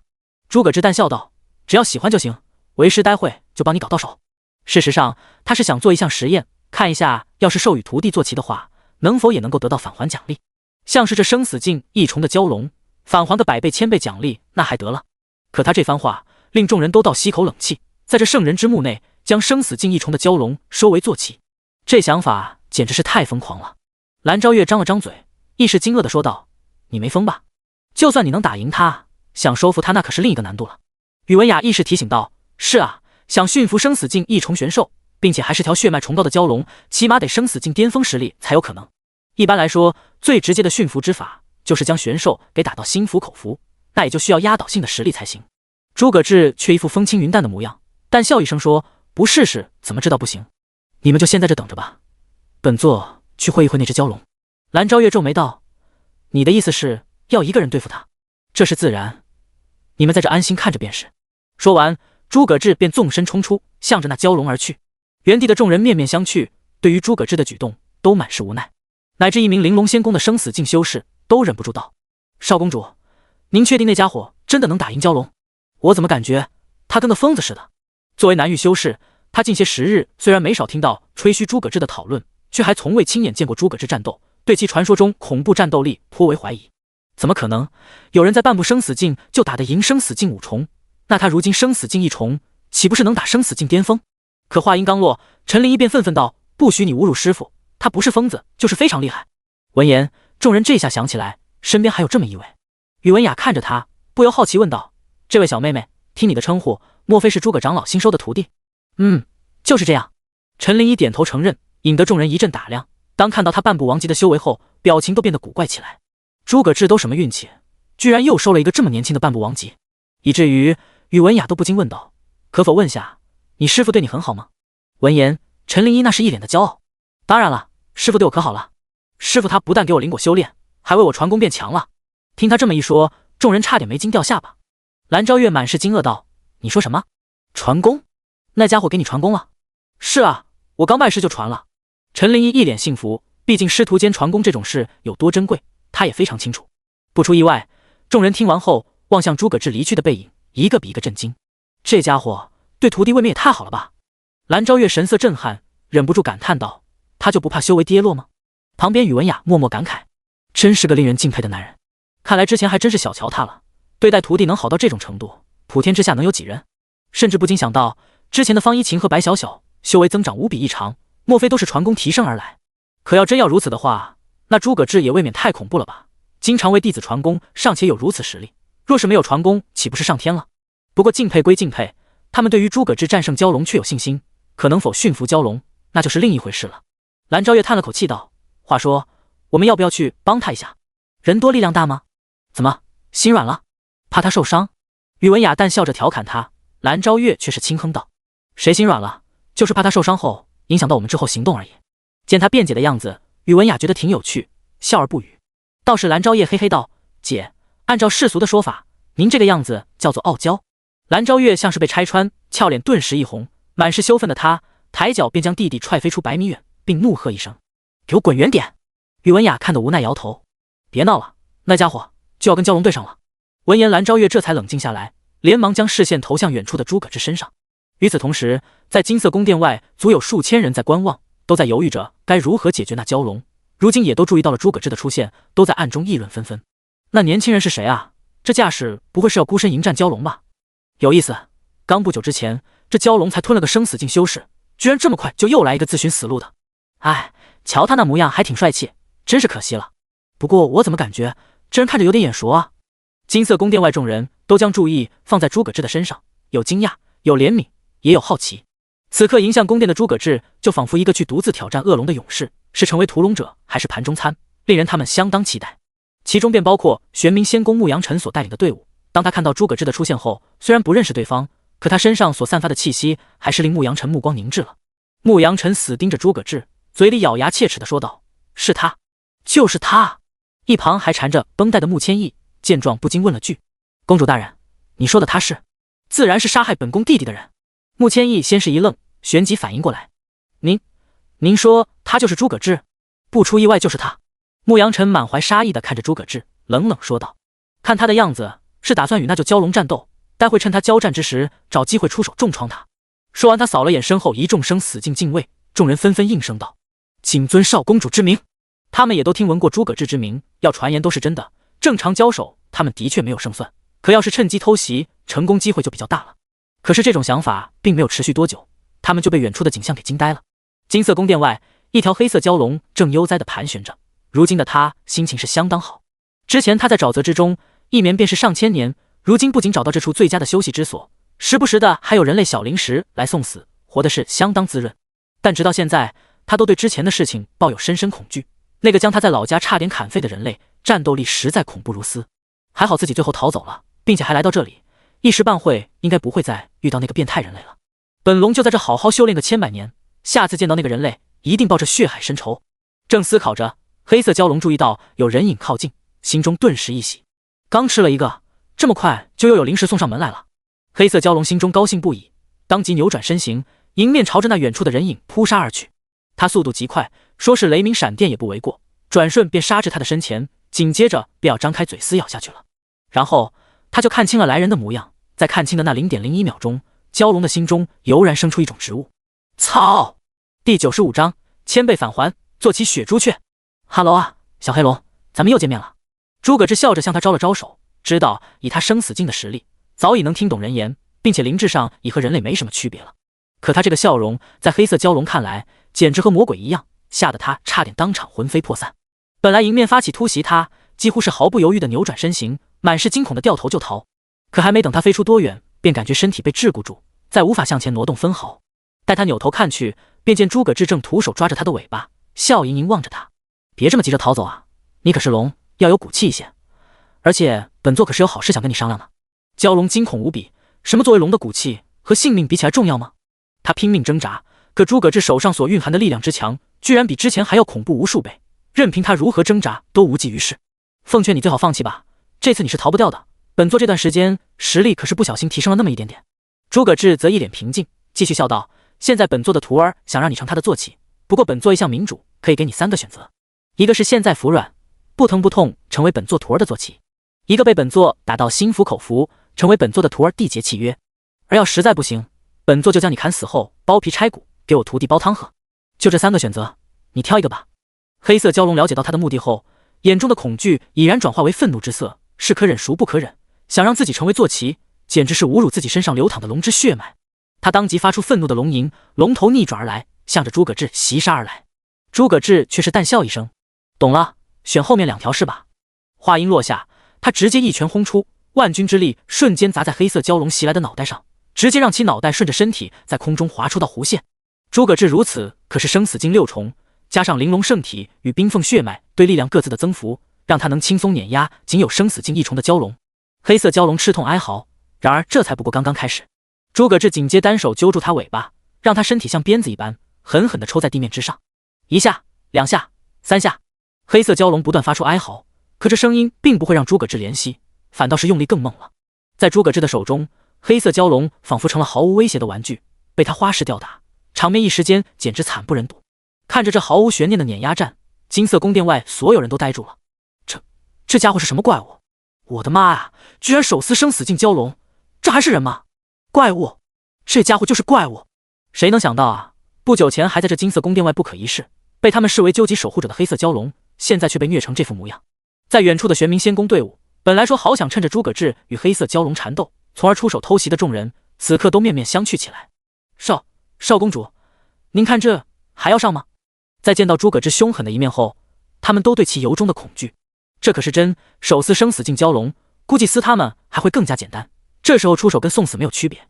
牧羊城看得脸色阴沉，凝望着战圈中的诸葛志，许久才蹦出这么一句话：小不忍则乱大谋，外面才是本宫的主场，待到出去之后，有的是办法解决他。虽然说的是颇为自信，可弦外之意也是在恐惧诸葛志此时的战力。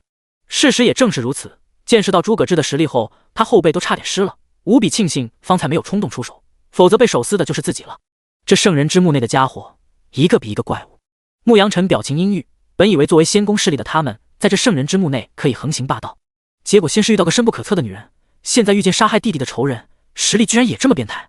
另一边战圈中，在诸葛志一顿暴抽之下，黑色蛟龙早已伤痕累累。诸葛志还是比较克制的，几乎都是挑着让他痛苦而不伤及根本的方式吊打。这一虐就足足是半个时辰。眼看诸葛志下手越来越狠，黑色蛟龙似乎也真遭不住，生怕对方真把他一拳打死，然后剥皮拆骨煲汤喝。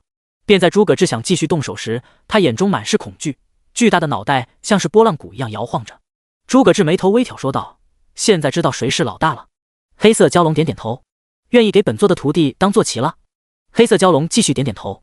见此，诸葛志方才满意，冷哼一声道：早这样不久好了，非得被打一顿才服软。随后他跳上蛟龙头顶，望向一处淡淡道：走吧，去本座徒弟那缔结契约。待他真的骑着蛟龙回来，雨落仙宫以及玲珑仙宫的众人都看直了，尤其是方才那怀疑过诸葛志实力的，此刻简直和黑色蛟龙一样，对诸葛志心服口服了。徒手制服生死境蛟龙，并且将其打到服，在这圣人之墓内，还有谁能做到？由于诸葛志全程都未动用玄气，他们甚至都不知道诸葛志现在为何等境界，只知道其恐怖如斯。徒儿，还不快上来！诸葛志望向下方的陈灵一，笑着叫道。后者这才回过神来，但仍无比震惊看着眼前的蛟龙。师父，他居然真的做到了！在诸葛志又催了一下，他这才跳上龙首。师父，您真是太厉害了！上来之后，陈灵一两眼放光地看着诸葛志，崇拜之色溢于言表。诸葛志摸了摸他的头，淡笑说道：先别吹嘘为师了，赶快跟这蛟龙缔结契约吧。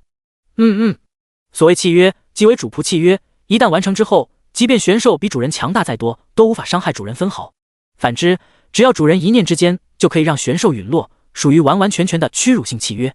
要说玄兽唯一的好处，或许便是本身会受到主人天赋与实力的附加好处。主人天赋越高，实力越强，他作为契约玄兽亦会得到不俗的好处。唉，与这么一个小女孩缔结契约，以后的人生，哦不，龙生一片灰暗啊！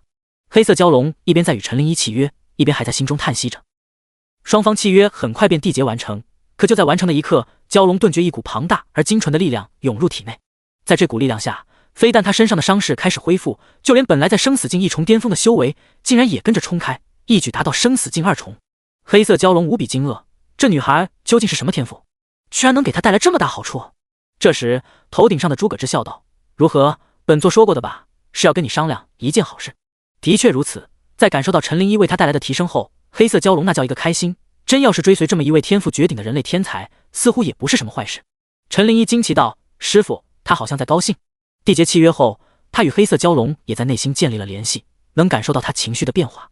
诸葛志笑了笑道：那是当然，咱们家灵一可是未来的超级强者，能追随你是他的荣幸。他这么一夸，倒是让陈灵一满脸羞红。还是要谢谢师父送给徒儿这么厉害的坐骑。放眼大陆上，能有多少人在超凡境界时便拥有了一只生死境的坐骑，而且还是拥有着上古血脉的蛟龙。倘若培养得当的话，未来这可是有机会化作真龙的。诸葛志笑了笑，正要说什么，脑海中便传来系统的声音：您授予徒弟生死境一重坐骑，恭喜您激活千倍返还，获得铸道境坐骑血朱雀。血朱雀存于玄天大陆神话中的圣兽之一，拥有转化人形的能力，掌握着冰雪的大道之力。提示：当前空间不稳定，已为您将坐骑暂时收入系统空间，可随时放出。第96章，您确定给我同等境界打铸道境坐骑？当诸葛志听到这奖励之时，差点没绷住。本来也就想尝试下能否成功，结果上来就是一份大礼啊！纵观如今的玄天大陆，可还从没有人能拥有铸道境的玄兽坐骑。这下还担心各批的仙宫。诸葛志内心狂喜不已，而且从系统显示的内容来看，这血朱雀还明显不是一般的玄兽。上古血脉，传说中的圣兽，想来就算是在铸道境之中，也是战力绝佳的佼佼者。关键是居然还可以化作人形，这可就有点意思了。唯一可惜的就是在这圣人之墓内，碍于空间因素，没办法直接放出来了。也罢，等出去之后再看吧。一旁陈灵一见师父在那泛着嘀咕，表情似乎又是狂喜，又是纠结，又是郁闷的，有些不知所措的问道：师父，您怎么了？听到他的话，诸葛志这才回过神来，再看到面前的陈灵一，他抑制不住欣喜，在徒弟头顶很如啊了一番后，满是笑意的说道：灵一啊灵一，为师就说你是一颗幸运星。虽然不知道师父在说什么，但见他这般高兴，而且还很喜欢自己，陈灵一也一脸满足，同时不禁感慨师父的手法好舒服，好熟练的样子。在师父之前还从没有人摸过他的头，着实没想到能舒服到这种程度。相比于之前白小小，陈灵一更偏向是一个性情柔和的小猫，言行举止间都不禁让人心生怜惜。亲热了一番后，当诸葛志再度来到下面，重新见到宇文雅和蓝昭月等人的时候，才发现他们正一脸古怪地看着他。怎么？干嘛这副表情看着我？众人一阵沉默，尤其是当看着那面前已被训得服服帖帖的黑色蛟龙，一个个眼神各异。过了许久，蓝昭月才忍不住说了一句：“你这家伙真是个怪物，实力也太生猛了吧？”诸葛志耸了耸肩道：“运气好罢了，在不久前不小心突破了一点，要不然对付这蛟龙还真没那么简单。”一点？蓝昭月一阵无语，这确定是一点，不是一点点。一旁的蓝昭烨则是无比羡慕地望着陈灵一和黑色蛟龙，随后满是满眼乞求地望着他道：“诸葛哥，呸！诸葛前辈，要不您看，您也收我为徒吧。”陈灵一这才拜师多久，又是传功，又是送坐骑的，简直是他眼中的完美师傅。关键是诸葛志实力还这么强悍，未来前途势必不可限量，甚至说不定有机会成为数千年来飞升的第一人啊！诸葛志白了他一眼道：“拜师？还是算了吧。”为什么啊？蓝昭烨两眼汪汪地看着他，加上那副体型，多少有点让人反胃。难道说诸葛前辈您其实有那方面的癖好，所以只收女徒弟？结果话音刚落，就被诸葛志一脚踹飞出去，比蓝昭烨方才的距离还要远。诸葛志此时满脸黑线，这家伙确实有点欠揍。随后他对蓝昭烨歉意道：“不好意思，蓝公主，实在没忍住。”“没事，那家伙3天不打上房揭瓦，多挨几顿就知道了。”蓝昭烨丝毫没有可怜弟弟的意思，反倒是觉得用力还不够猛，属于是轻解了事。一旁的宇文雅无奈摇头道：“别闹了都，既然蛟龙的问题解决了，也该进去探个究竟了。”他目光望着远处宏伟的金色宫殿，深吸口气道：“此前在外面都没有见到太过珍贵的宝物，想来真正珍贵的东西都在这里面了。”诸葛志也微微点头道：“的确，而且墓主人特地建造了这座宫殿，想来也是为了迎接我们这些后人。那还等什么？赶紧进去吧。”蓝昭月早就等得迫不及待了，催促着众人赶紧进去。不过在走之前，诸葛志是让徒弟先将蛟龙收入主仆契约特有的特殊空间中，否则带这么一个大家伙进去，说不准会出什么意外。这金色宫殿共有4道大门，每一道门的外面都有着不俗的防御，不过在诸葛志的带领下，也没费多少功夫便轰开了。眼看着他们消失在金色宫殿外，远处玄冥仙宫的队伍中，牧羊尘却紧皱着眉头。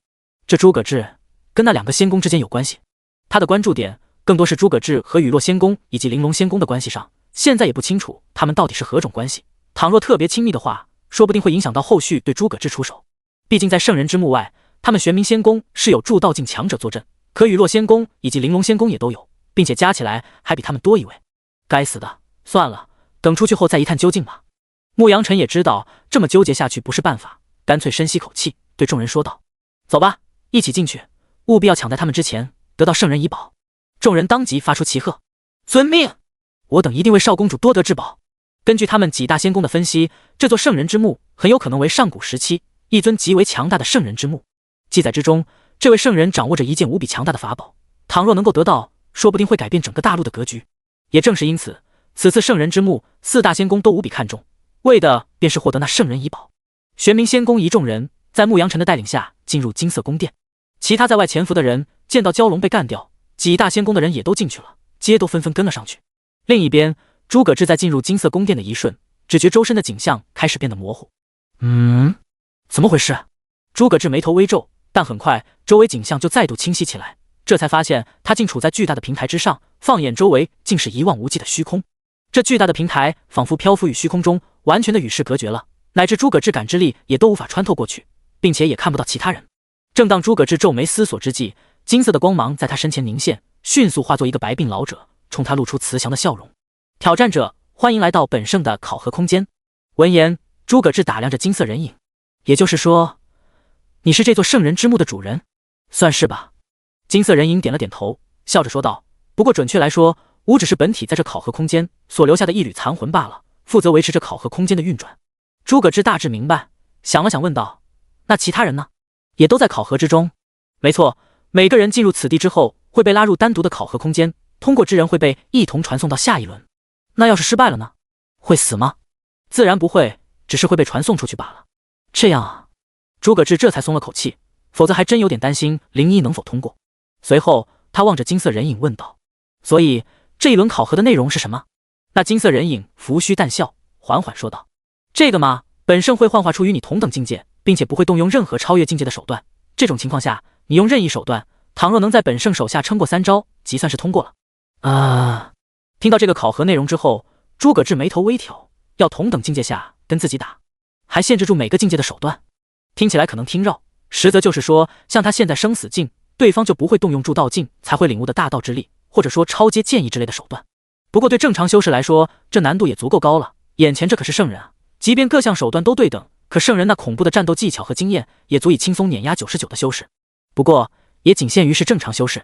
诸葛志在听完后都忍不住轻咳一声道：“您确定？晚辈实力有点强，您确定仅动用于我境界想对的手段？”第97章，诸葛哥，你撑了几招？闻言，金色人影拂须笑道：“怎么，还担心本圣打不过你？”诸葛志点了点头道：“要按照规则的话，实在是有点欺负您。倒不是他觉得简单点不好，而是好不容易能得到与上古圣人交战的机会，倘若能酣畅淋漓的打一场，对他绝对受益良多。可要是按照对方的规则来进行，那打起来很可能是一边倒。可他这番话倒是惹得金色人影不悦了，当即吹胡子瞪眼的说道：“好小子，你还真是本圣所见最狂妄的家伙！以你这番年纪达到生死境确实不俗，可你知不知道本圣乃是何人？纵观本圣一生，还从未在同境界交手中败过。身为上古圣人，即便放在当初那个时代，他也是绝顶天才的存在，本身战斗力就属于同境界中的佼佼者。更不要说如今是以圣人的战斗经验来跟生死境的修士同级交手，哪怕诸葛志再厉害，能够跟自己打成平手都很不可思议了。至于说战胜自己，实在是有点可笑了。既然如此，那晚辈就不客气了。”见他这般坚持，诸葛志无奈地叹了口气，答应下来，感觉再不同意会被面前的这位给丢出去。这时金色人影身上玄气波动也提升起来，迅速突破超凡、王级、皇级、尊者，直至生死境6重。与此同时，在他手中也凝出一柄金色剑影，而后望着诸葛志轻哼道：“小子，看你的样子似乎是剑修，下面就亮剑吧。”以他圣人的眼光，能感受到诸葛志身上那独属于剑修的气场，恰好自己亦是一名剑修。闻言，诸葛志点了下头，紧接着风兰剑凝在手中，看得金色人影眉头一跳：“有点意思，这等修为居然拥有灵兵，怪不得敢那般嚣张。只是武器的好坏，可没法完全决定实力。”诸葛志一语不发，在面对圣人强者，他也没有拖大，直接将自身的手段全都陆续施展开了。正当金色人影打算出手，轰的一声，诸葛志身上瞬间狂涌出浩瀚的剑之极意，转瞬之间便充斥这一方虚空之中。这是超阶剑意。感受到这熟悉的超阶剑意，金色人影眼皮都忍不住一跳。好家伙，自己这是陨落了多少年？现在这个时代，生死境都能领悟超阶剑意了吗？遥想当初的他，被誉为大陆第一天才剑修，也是在半步铸道时方才领悟超阶剑意。可眼前的家伙分明才生死境6重啊！小子，倒是本圣小看你了。如果拥有超阶剑意的话，的确有机会跟本圣一战。那么就开始吧。前辈请稍等。诸葛志打住了他的话，金色人影有些疑惑：“怎么？你还有什么手段要出来？”“算是吧，既然对付前辈，那自然是要全力以赴。”诸葛志淡淡一笑，下一瞬双眸之中散发出金色的光芒，周身的气势开始节节攀升。本来以他生死境6重实力，是不能在圣人之墓内实力全开，可这方空间明显不同他处，简直和外界一样的稳定，倒也不用担心会因为自身力量给撑爆了。转瞬之间，一股神妙的气息便将诸葛志笼罩其中，令他气势上犹如一介在世剑仙，或者说杀神，源源不断向着周围释放着恐怖的威压。他所领悟的杀戮剑道，听名字就知道，乃是以杀伐为主，气势上相对于寻常大道之力更具压迫性，足以令一些胆小之人站都站不稳。彼时这空间之内的大道之力被诸葛志尽数调动，此刻的他就如同这一方世界的掌控者，威震天下。现在的诸葛志即为他最为巅峰的状态，随后望向金色人影，伸出手，微笑说道：“前辈，请。”看着现在诸葛志这威势惊天的模样，那金色人影表情相当的精彩。这是大道之力。诸葛志点了点头道：“前辈好眼力，没错，这正是晚辈不久前所领悟的大道杀戮剑道。”“不错。”金色人影默默点了下头，而在内心简直都骂开了：“这家伙根本就不讲武德，来骗，来偷袭自己这几千岁的老圣人，哪有人以生死境的实力就领悟超阶剑意还有大道之力的？这家伙怕不是来找茬的吧？”以至于他看了看自己犹如烧火棍似的金色剑影，忍不住说了句：“那个呀，小子，实力很不错嘛，本圣甚是欣慰啊，玄天大陆剑道一图后继有人了。然后呢，以你这表现出的实力，足以免除战力考核了，本圣还是直接把你送到下一轮吧。”金色人影收起了剑影，一副高人模样的望着诸葛志，满是慈祥的说着。可诸葛志不甘心，赶忙说道：“别呀，您就陪我打一场吧，或者说我让您只用超阶剑意，或者只有大道之力也行。好不容易实力全开一次，想要拿圣人练练手，结果是把人吓跑了。而他的话也听得金色人影嘴角微抽，让自己怎么越听越不对头，搞得跟他在考核自己一样。也就得亏他是个能量体，否则这时候脸色绝对精彩。不了，你看咱们这时间宝贵，本圣恰好还有点事，等之后通过下一轮后再见吧。话音落下，他身形瞬间消失，根本不等诸葛志有说话的机会，而后周围的一切也都开始消失。看这样，还真的要将他直接传送到下一轮。诸葛志一时无奈，早知道就不用全力了，光施展出一个超阶剑意就差不多了，用上大道之力的确有一点点欺负人。真是可惜了，能够和圣人一战的机会，这对其他人都是无比头疼的考核，对他来说却根本就是个可有可无的事情。而在虚空之中，金色人影再度凝结，望着被传送走的诸葛志，不禁长舒了口气。还好本圣跑得快，这小子简直是个怪物啊！饶是他再如何自信，在生死境面对拥有超阶剑意乃至大道之力的对手，也几乎没有胜算。更何况以对方这妖孽的天赋，自身战斗技巧估计也不会差到哪里去。他身为圣人兼主考官，可不想被一介晚辈吊打。不过通过其他人的考核，他倒也看出来了，并非是时代变了，单纯是那家伙天赋太过逆天，逆天到连他这尊上古圣人都不得不心生感慨，后生可畏的程度。而在震惊之余，他也不禁想到另一件事，暗自感慨一声：倘若是他的话，或许真的可以飞升天域，改变现有的规则。任何时候，一个时代的终结都需要像诸葛志那种天才的出现才行。唯一遗憾的是，他没机会亲眼见到天域被颠覆的一刻了。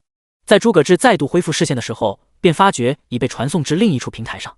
巨大的平台中央竖立着两样东西，一座刻满玄妙符文的巨型石碑，一座巨大的古钟。不出意外的话，这就是第二轮考核所在。就在前方石碑和古钟的附近，聚集了一大堆周围观望的人。诸葛哥，这边，你终于来了！一听到这欠揍的声音，诸葛志便知道是谁。抬头望去，果然是蓝昭烨那个家伙。除了他之外，还有宇文雅、蓝昭烨，乃至个别仙宫的生死境修士。不错嘛，你们这是都通过第一轮考核了？诸葛志笑着走了过去。老实说，宇文雅和蓝昭烨通过他一点不吃惊，就是蓝昭烨这活宝也能通过，着实有点东西了。见到他出现，宇文雅淡笑道：是啊，倒是没想到此生竟有与上古圣人切磋的机会，可惜没能坚持几招便败了。蓝昭烨也点了点头说道：那圣人前辈确实厉害，我这用尽手段也才坚持了7、8招就被击败，相对于那位圣人的要求而言，他们这成绩倒也确实挺好了。这时候蓝昭烨笑着凑上来问道：对了呀，诸葛哥，你撑了多少招？第98章要考核本座的悟性。他这一问也瞬间勾起了其他人的好奇，都纷纷投来了视线。蓝昭烨也紧接着问道：说起来，以你这家伙变态的越级战斗能力，估计得接下几十招，甚至是打得有来有回吧。尽管平日经常跟诸葛志拌嘴，但他也不得不承认诸葛志在战力上确实强得逆天。见众人一脸期许地看着自己，诸葛志无奈地挠了挠头道：恐怕要让你们失望了，我跟那圣人前辈一招也没打。啊！蓝昭烨柳眉微皱，忍不住道：这怎么可能？没打你是怎么过来的？不是说通过的人才能过来吗？诸葛志耸了耸肩解释道：是这样的，本座刚实力全开，前辈就说有事先走了，就直接让我过来了。待他解释完过后，众人早已目瞪口呆。什么叫有事先走了？这种连假条都开不出的借口，实在是有点荒唐。那么结果就只有一个了，也就是说，即便那位圣人前辈在同等境界之下都没有战胜诸葛志的机会，干脆就直接跑路了。你这还真是，诸葛哥真牛逼，连圣人都吓跑了。顶级诸葛志吹顿时发话了。不过这次的话也确实说到众人心坎上了。宇文雅都不禁扶额道：诸葛长老，您这还真是厉害了，居然能有人逆天到连圣人都阻拦不住的程度，实在是不可思议。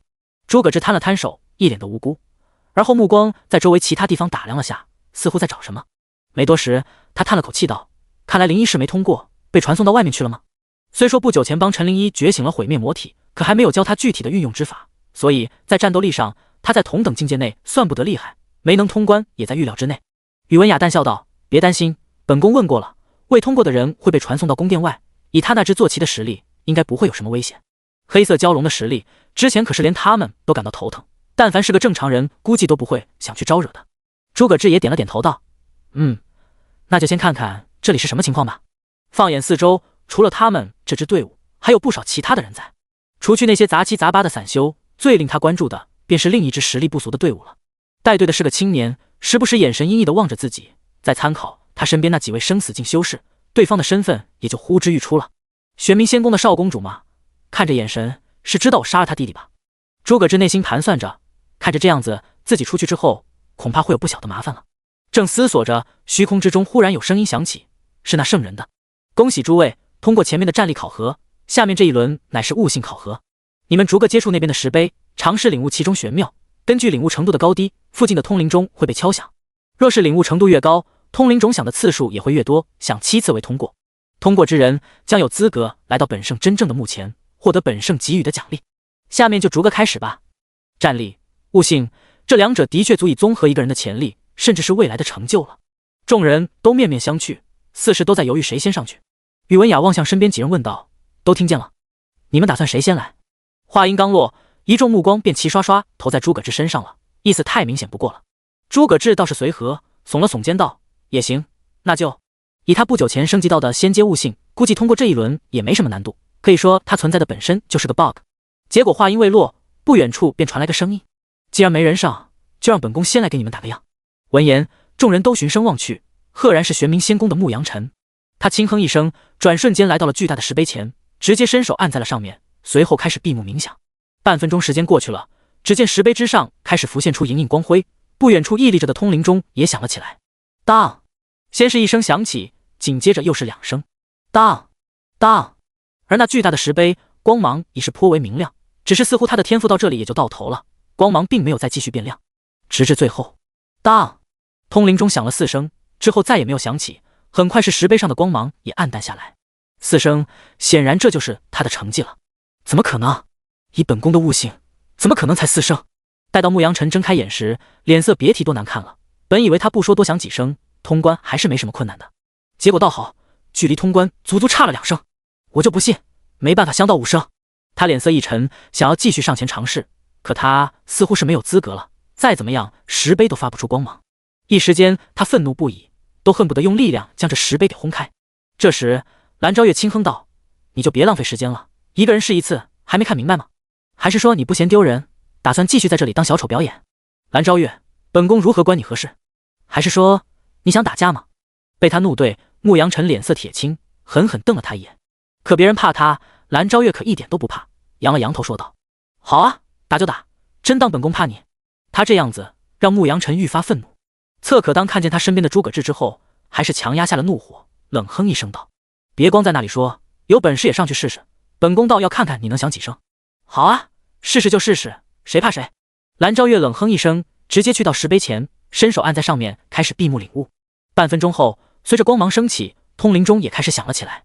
当当当当当。至此，光芒渐渐暗淡下去。蓝昭月眉头微皱，5声。很显然，就连他也没有通过，不禁有些郁闷。该死的，难度居然这么高，这有谁能想到7次啊？一直以来，他也是被仙宫内誉为第一天才，悟性上不说旷古烁今，但在当时也算得上1等1了，结果也是没能通过。于是乎，干脆将不爽发泄到了牧羊尘身上。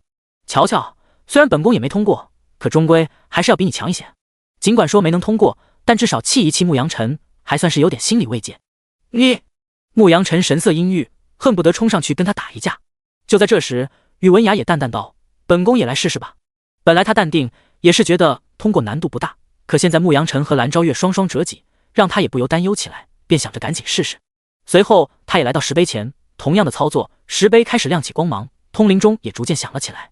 当当当当当当，总共6声，响完之后就再无动静，令宇文雅柳眉紧皱，最后不禁叹了口气：“本宫也不行吗？虽然只是差一点，可没过就是没过。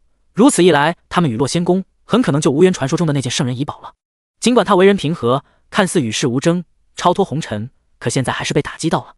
也不知道那个诸葛志换作是他，能够敲响几声。第99章，当当当当当当。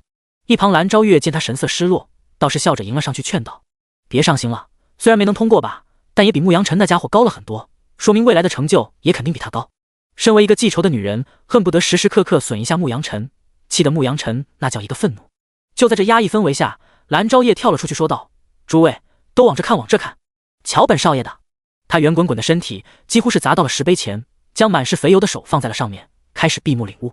光芒浮现，钟声响起，当当当当，总共4声，距离通过还是差了不少。可他倒是一点都没有失望的样子，反倒是笑嘻嘻的回到蓝昭月身边说道：“姐，我这响了4声啊，居然和牧羊尘一样。”说完还特地瞟了眼不远处的牧羊尘，悠悠地说道：“这岂不是说，咱要是在玄冥仙宫，也是少公主级别的天才？”蓝昭月赞许地拍了拍他肩膀道：“这是自然，真不愧是本宫的弟弟，小叶真厉害。”那是，蓝昭叶自豪笑着，一副姐弟情深的样子。而这一幕对牧羊尘来说，属于是杀人诛心了。毕竟就在不久前，他弟弟牧羊拓才被诸葛志杀了，现在杀弟仇人就在眼前，他却不能动手，还要被人秀一脸。牧羊尘冷哼一声，却也没再说什么。而其他散修眼看这几位绝世天骄也才响了4、5、6声，心都凉了半截。结果也不出意外，在这之后，其他人也都陆续上前尝试，可却连一个响起3声的都没有。显然这通灵钟响起的难度比他们预料的要高得多，就连各个仙宫的生死境修士也差不多就能响2、3次。我说诸葛哥，你等什么呢？还不赶紧上去试试？这时蓝昭叶看向正盯着石碑发呆的诸葛志，忍不住开口提醒，眼下其他人都快测完了，就等看看自己诸葛哥的表现了。其他人也都看了过来，蓝昭月也催促道：“就是在那愣什么呢？赶快去看看能不能通过。”知道了，知道了，这就来。诸葛志收回目光，笑着答应。刚才是看着石碑上的铭文看得出神了，也没注意这边的情况。眼看其他人都测得成绩不佳，诸葛志倒也好奇走上前去，想看看这钟声到底是有多难敲响。众人视线也都落在他身上，即便牧羊尘也不免盯着他看，想见识下这个被吹嘘成大陆古今第一剑修天才到底有几分悟性。石碑前，诸葛志将手轻轻放上，待他闭上的眼的那一刻，顿时感觉到无数玄妙的符文疯狂涌入脑海。这是……诸葛志心中极为吃惊，因为这些乍一看彼此毫无关联的符文，事实上竟是一篇顶级的天阶玄技单章。天阶顶级玄技天魔变，这是部分修炼之法吗？由于这些内容被藏匿得太过深奥，其实乍一看就算是理解其中部分内容，也根本无法看出这是一部玄技的修炼之法。也正如那位圣人前辈所说，需要看个人的悟性才能辨识出其中部分内容。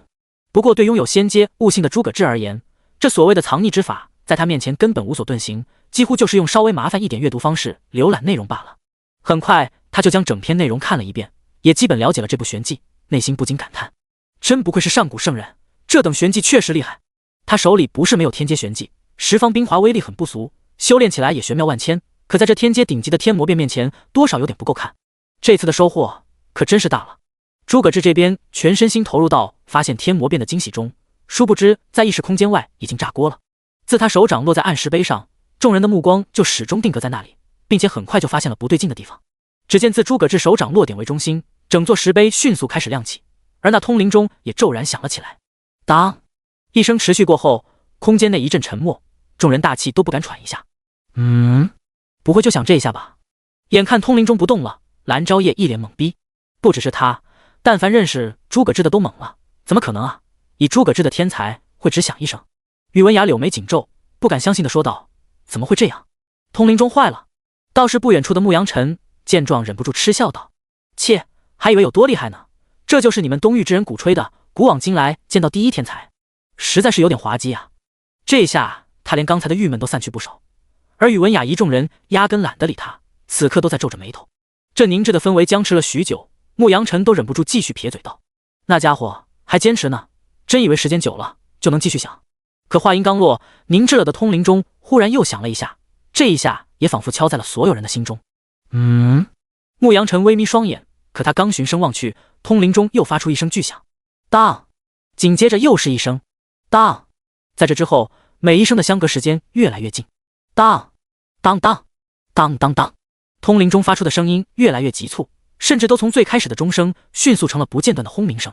与此同时，诸葛志所接触着的巨大石碑，原本温润的光芒也骤然变得刺眼，瞬间像是一轮太阳伫立在那。白色的光芒剥夺视野，整个空间内到处都在回荡着震耳欲聋的钟声，令不少人都忍不住护住耳朵，否则耳膜都要被震碎了。这混乱不堪的景象引得不少人都脸色苍白，忍不住爆起了粗口。操，用得着这么响吗？这混乱交加持续了10多秒钟，直至咔嚓一声玻璃碎裂的声音传出，空间内的动静才骤然停下。石碑刺眼的光芒渐渐褪去，通灵钟的声音也消失了。当一切恢复如初，他们也终于看清眼前的景象。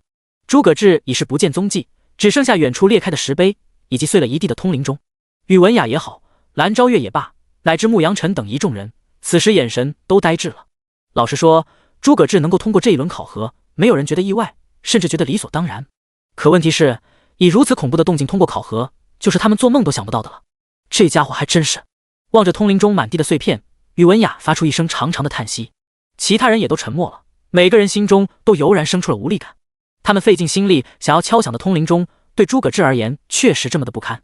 蓝昭月也不由感叹道：“真是厉害的家伙，看来圣人遗宝妥妥属于他的了。”是啊，白费心力了。宇文雅不由苦笑。而不远处的牧羊尘在从震撼中回过神来后，表情亦是相当的难看。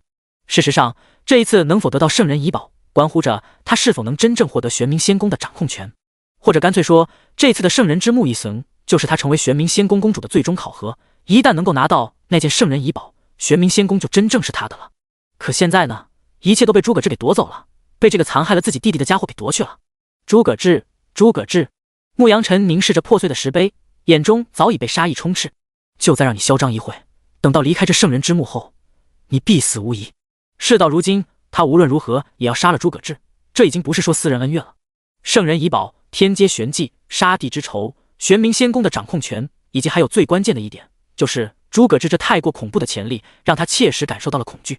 绝不能让这样一个有机会登临至高的家伙成长起来，否则未来他们玄冥仙宫可就要多一个劲敌了。第100章，玄天大陆禁止飞升。而在白光中消失的诸葛志，此时已出现在一处圆形的大殿之内。大殿四周金碧辉煌，从这里才看得出正置身在外面所看到的金色宫殿内，而非别处的空间。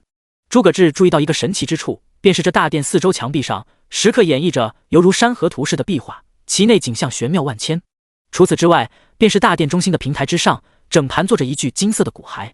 看来这就是那圣人的尸骨了，还真是相当不凡。诸葛志缓缓走上前去，目光定定看着圣人尸骨，发现即使过了成千上万年，这骨头之上仍然盈盈发光，道韵流转。而对方的身份，诸葛志亦是有所了解，飞跃剑圣许月眠。正当他打量着，金色的光芒从尸骨上传出，随后在他身前凝出一道金色人影。小子，我们又见面了。这金色人影毫无疑问正是此圣人之墓的墓主许月眠。许月眠笑盈盈望着他，不由感叹道：“方才的悟性测试，你可当真吓本圣一跳，居然可以将通灵钟都给震碎了。想来你的悟性级别已达到超越9阶的程度了吧？”这一点他倒是没有说错。诸葛志耸了耸肩道：“差不多吧，就是运气好了一点罢了。”这一点他同样没说谎，毕竟运气不好也返还不到太豪华的奖励，而迄今为止他的运气显然是优秀的。不过在许月眠看来，他这就是再谦虚了，不过也并没有细问。罢了，本圣时间有限，就不跟你浪费时间了。许月眠凝望着诸葛志，缓缓说道：“小子，你可曾听闻过天域的事情？”这突然的话题让诸葛志微愣，不过很快点了下头，肯定道：“自然是听说过传说中的飞升之地，不过好像一直不确定到底存不存在。”果然是这样吗？许月眠不知想到了什么，忍不住叹了口气。倒是诸葛志来了兴致，反过来问道：“对了，以前辈您的天赋和实力，飞升应该是没问题吧？为何没听闻您尝试飞升？古今万年，大陆上天骄诞生过天骄无数，便在这其中，飞跃剑圣许月眠都算得上最巅峰的一撮。在诸葛志的想法中，这种层次的天才怎么也不可能都没法飞升才对，除非是天域真的不存在。”话说至此，许月眠表情变得难看起来，沉声说道：“本圣自然尝试过飞升，然而飞升对我们玄天大陆的修士而言，根本是死路一条。”看得出他无比愤恨，说话都是咬牙切齿的。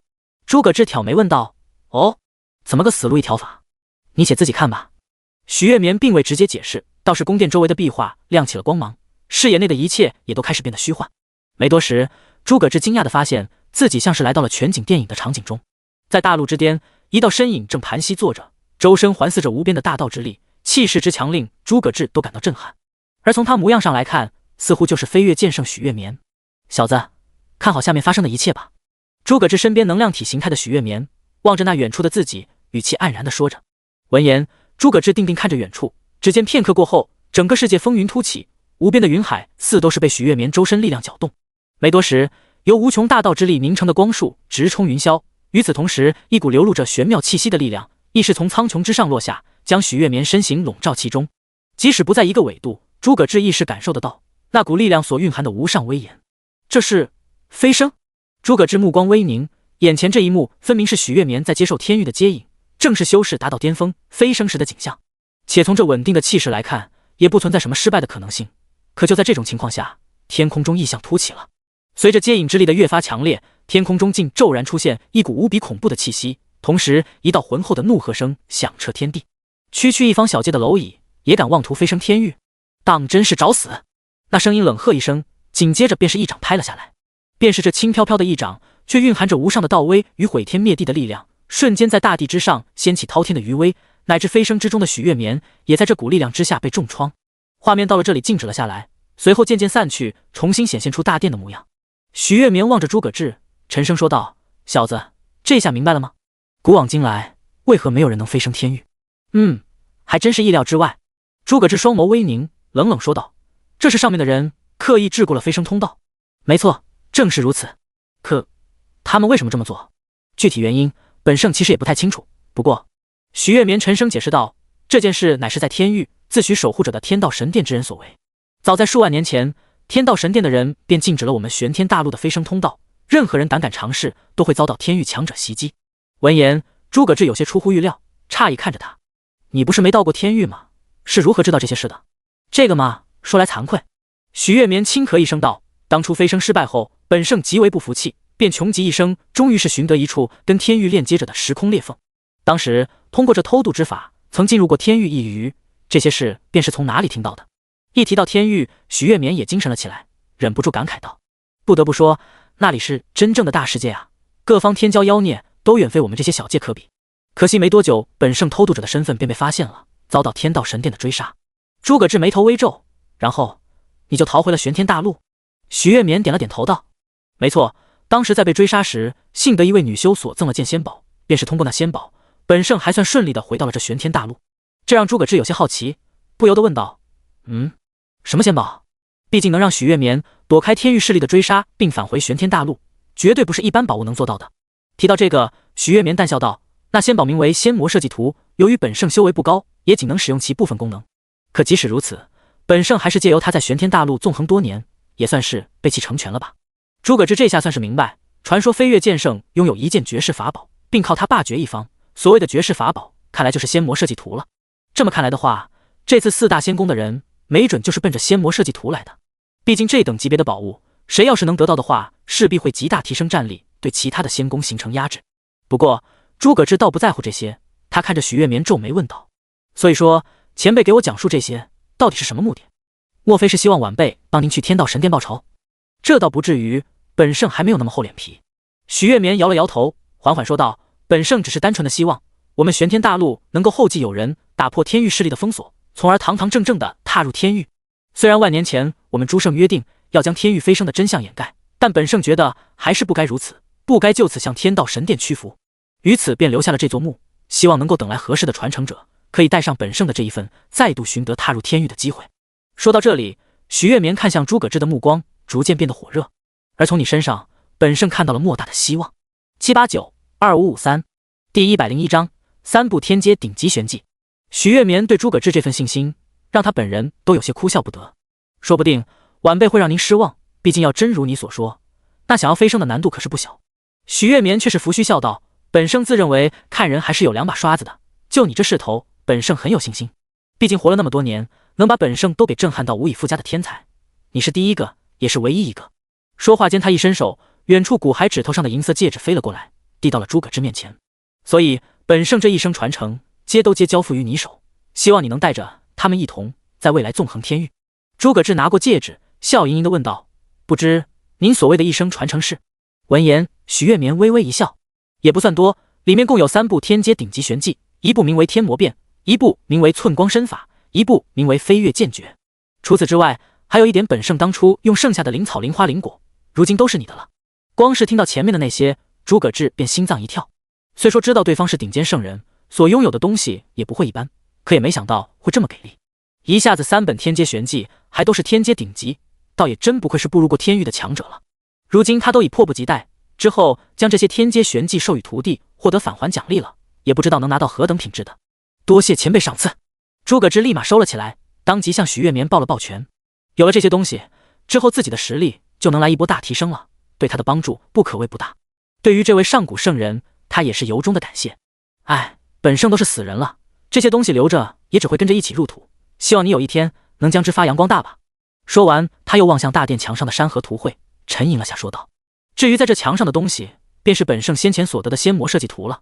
只是此等仙宝，必须要你与其认主，才能发挥作用。只是本圣也一直没彻底搞懂，当初那位前辈也只是暂给了我使用权，所以还得你自己研究一下，看看能否认主了。”果然不出所料，诸葛志刚刚就在想，周围这东西不同寻常，居然就是所谓的仙宝。没问题，我之后便研究一下。诸葛志点了点头，倘若真能得到这仙宝，底牌也就又多了一种。总之就是这些事情了。徐月眠长叹了口气，凝望着诸葛志缓缓说道：希望你的未来不要和本圣一样，作为一介天骄，却只能在这方凡尘之中作画，可悲，可悲啊！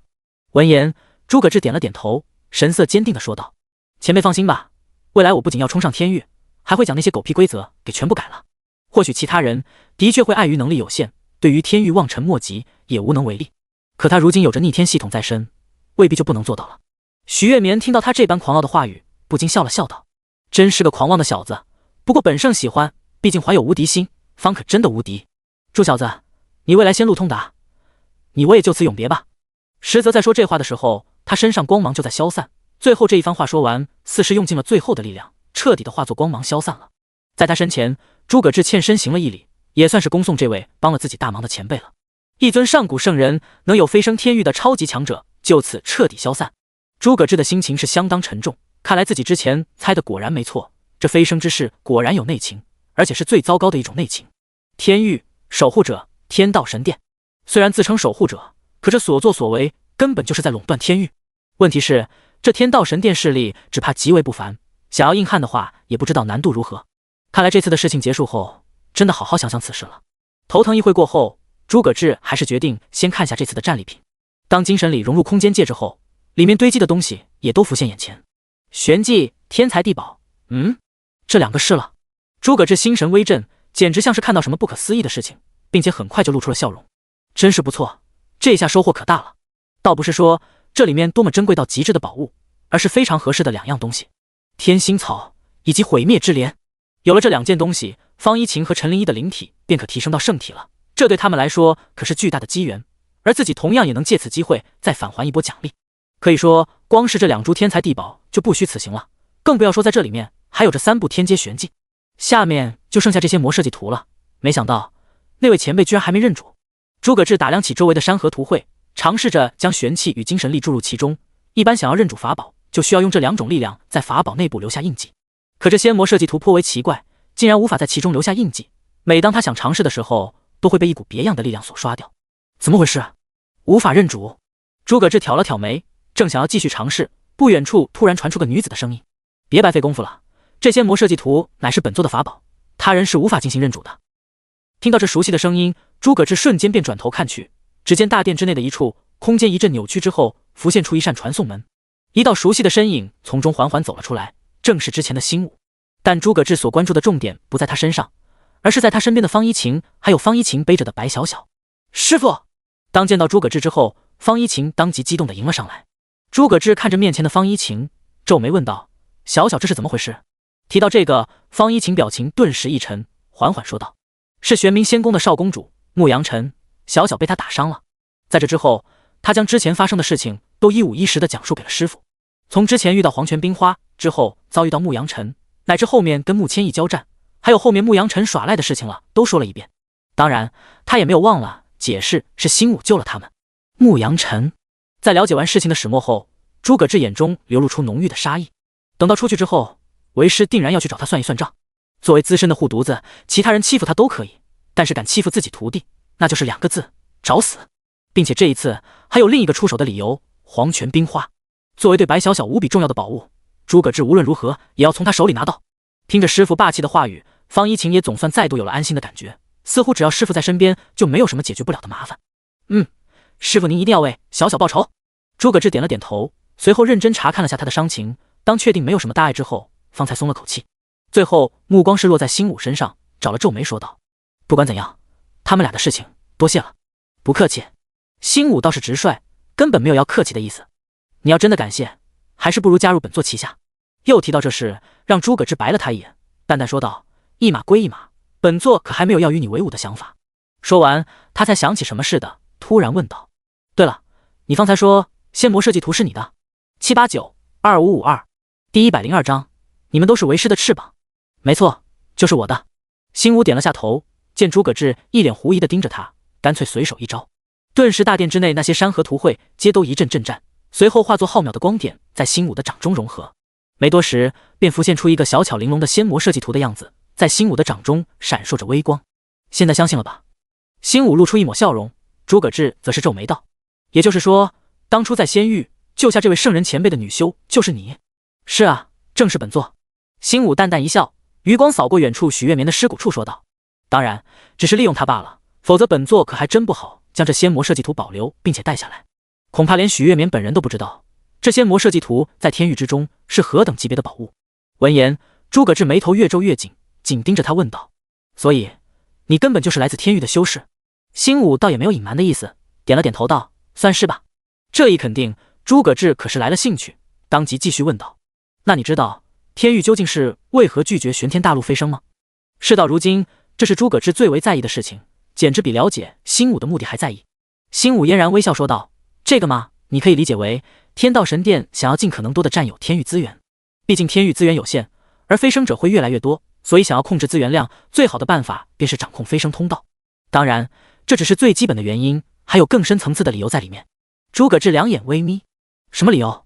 结果新武直接莞尔一笑道：“这是个秘密。”诸葛志一阵无语，过了会又问道：“那你这个天域强者降临我们这下界，又有何目的证？”“这同样是个秘密，暂时是无法让你知道。”新武满脸笑容，可却让诸葛志有点想打人。随后他话锋一转，笑着说道：“当然，如果你宣誓臣服于本座，这些都是可以详细聊聊。”此刻他的样子活生生像是一个用糖果引诱小孩子的怪姐姐。诸葛志又是一阵沉默，随后直接转身蹲下，开始为白小小继续疗伤。真当自己是小孩，用这种东西来勾？新武见状倒也不恼，摇了摇头道：“同不同意随你，本座就先走一步了，咱们待会再见。”说完，他掌中仙魔设计图光芒微闪，瞬间便在身前撕开一道空间裂缝，他半只脚已经踏入其中。临走之前，不忘转头看了眼诸葛志，笑盈盈说道：“希望你待会在面对玄冥仙宫乃至伏龙仙宫的时候，还能保持这么硬气的态度。”话音落下，他的倩影也消失，那空间裂缝也迅速消失，如他来的时候一样悄无踪迹。待他消失在大殿内，诸葛志不由叹了口气。随着了解这新武越来越多，他对其也愈发的忌惮起来。这家伙确实很不简单，关键是诸葛志一时间也分辨不好他到底是善事还是说真的是率性而为。不管怎么说，之后都得小心防备着他一些。虽说在修为上，诸葛志现在自信胜过他，可谁知道他还有多少神妙手段？就如这次居然能直接带着方一晴和昏迷的白小小来到这里，就十分的神奇。一边感叹着，他手上的动作也没停下，细心为白小小恢复着伤势了。新武虽帮他止住了伤势，却也没有太过细微治疗，想要恢复还得一段时间，诸葛志便是在无限加快这个过程。没多时，白小小在诸葛志玄气的帮助下，缓缓睁开双眼。“是父。”他恍惚睁开眼，似是还有些不确定，心想自己不会是在梦里，或者说已经死了吧。这时，诸葛志柔声笑道：“正是为师，你终于醒了。”诸葛志的声音对白小小就仿佛有某种魔力一般，令他猛地清醒过来。“真的是你，师父？”白小小小嘴微张，诸葛志则点了点头：“没错，是为师。”顿时白小小起身扑向诸葛志，娇小的身躯深深埋在师父怀中。“师父！”他紧紧抓着诸葛志，娇躯紧贴在他的身上，恨不得要跟诸葛志融为一体似的。可他此时根本没想别的，内心只有一件事：居然还能再见到师父，太好了，真是太好了。在这之前遭遇到牧羊尘袭击之时，他都觉得这辈子恐怕都没机会再见到师父了。如今师父就在眼前，就在怀中，他觉得就算是现在再死也无妨了。诸葛志微笑看着他，手掌轻抚着他，温柔道：“没事了，有为师在，一切都没事了。”白小小应了一声，但随后就想起件事，猛然坐起身来，紧张地看向周围道：“对了，牧羊尘他。”可当他看向周围之时，却没看到有其他人在，不禁愣住了。这是哪里？这里是圣人之墓，墓主的所在地。我们当时……一旁方一晴为他将之前的事情解释了一遍。当得知居然是新武救了他们，白小小脸上满是震惊，不过随后就看向方一晴，不禁问道：“那师姐，你对他？”闻言，连诸葛志也都看向了他。方一晴稍稍沉默了下，但很快便笑道：“用师父的话来说，一码归一码，他救了我们，我的确很感谢他。同样的，只要以后有机会，我还是会向他复仇，乃至九幽魔宗，我一定要将之覆灭。”见此，白小小才松了口气，只要师姐不会因此事而纠结，他就放心了。诸葛志也笑了笑道：“不错，这个思维才是正确的，报恩归报恩，复仇归复仇。”方一晴点点头，认同师父所说的话。随后，诸葛志望向他们，微笑说道：“这次圣人之墓一行就算到此结束。有件事，觉得还是得先给你们说一下。为师不久前又收了一个徒弟，你们有后辈了，开心吗？”话音刚落，却见两女都瞬间盯着他，几乎异口同声地问了出来：“师弟还是师妹？”这无疑是他们最为关心的事情。诸葛志顿了顿说道：“是师妹。”两女一阵沉默，随后白小小愤愤地说道：“师傅，难道人家还不够可爱吗？师傅居然还要找其他的女孩了？”方一晴也抓着他的手臂，一脸不甘地说道：“师傅要找新欢了吗？”两女的话语听得诸葛志满脸黑线，没好气道：“什么新欢？你们这小脑袋瓜里都是装的些什么？”他无奈地叹了口气，明明是收了2个徒弟，怎么硬是有种收了2个老婆的感觉？更让他苦笑不得的是，方一晴用力摇晃着他的手臂，一副哀怜的表情。总之师傅，你可不能有了新的徒弟就不要人家了，人家什么都可以做的，只要别不要人家了。一旁白小小也小鸡啄米似的点着头，用力认同着师姐的话。两女这副样子让诸葛志摇了摇头，一手一个摸着他们的头顶上笑道：“想什么呢？有你们这么可爱的徒弟，为师怎么舍得放弃？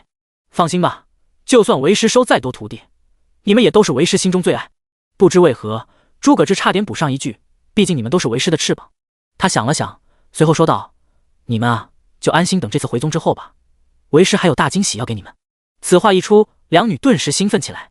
惊喜？什么惊喜？7892551第103章，仙宫集结，只为诸葛志。每次师傅说惊喜，那对他们而言可都是巨大的机缘。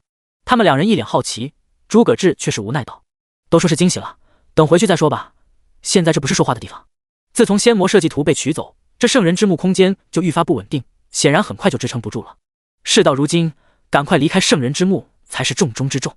诸葛志带起两女，临别前最后望了眼许月眠的骨骸，点了点头说道：“前辈，永别了。”话音落下，他脚下的风兰剑爆射而出，径直冲出了大殿之内。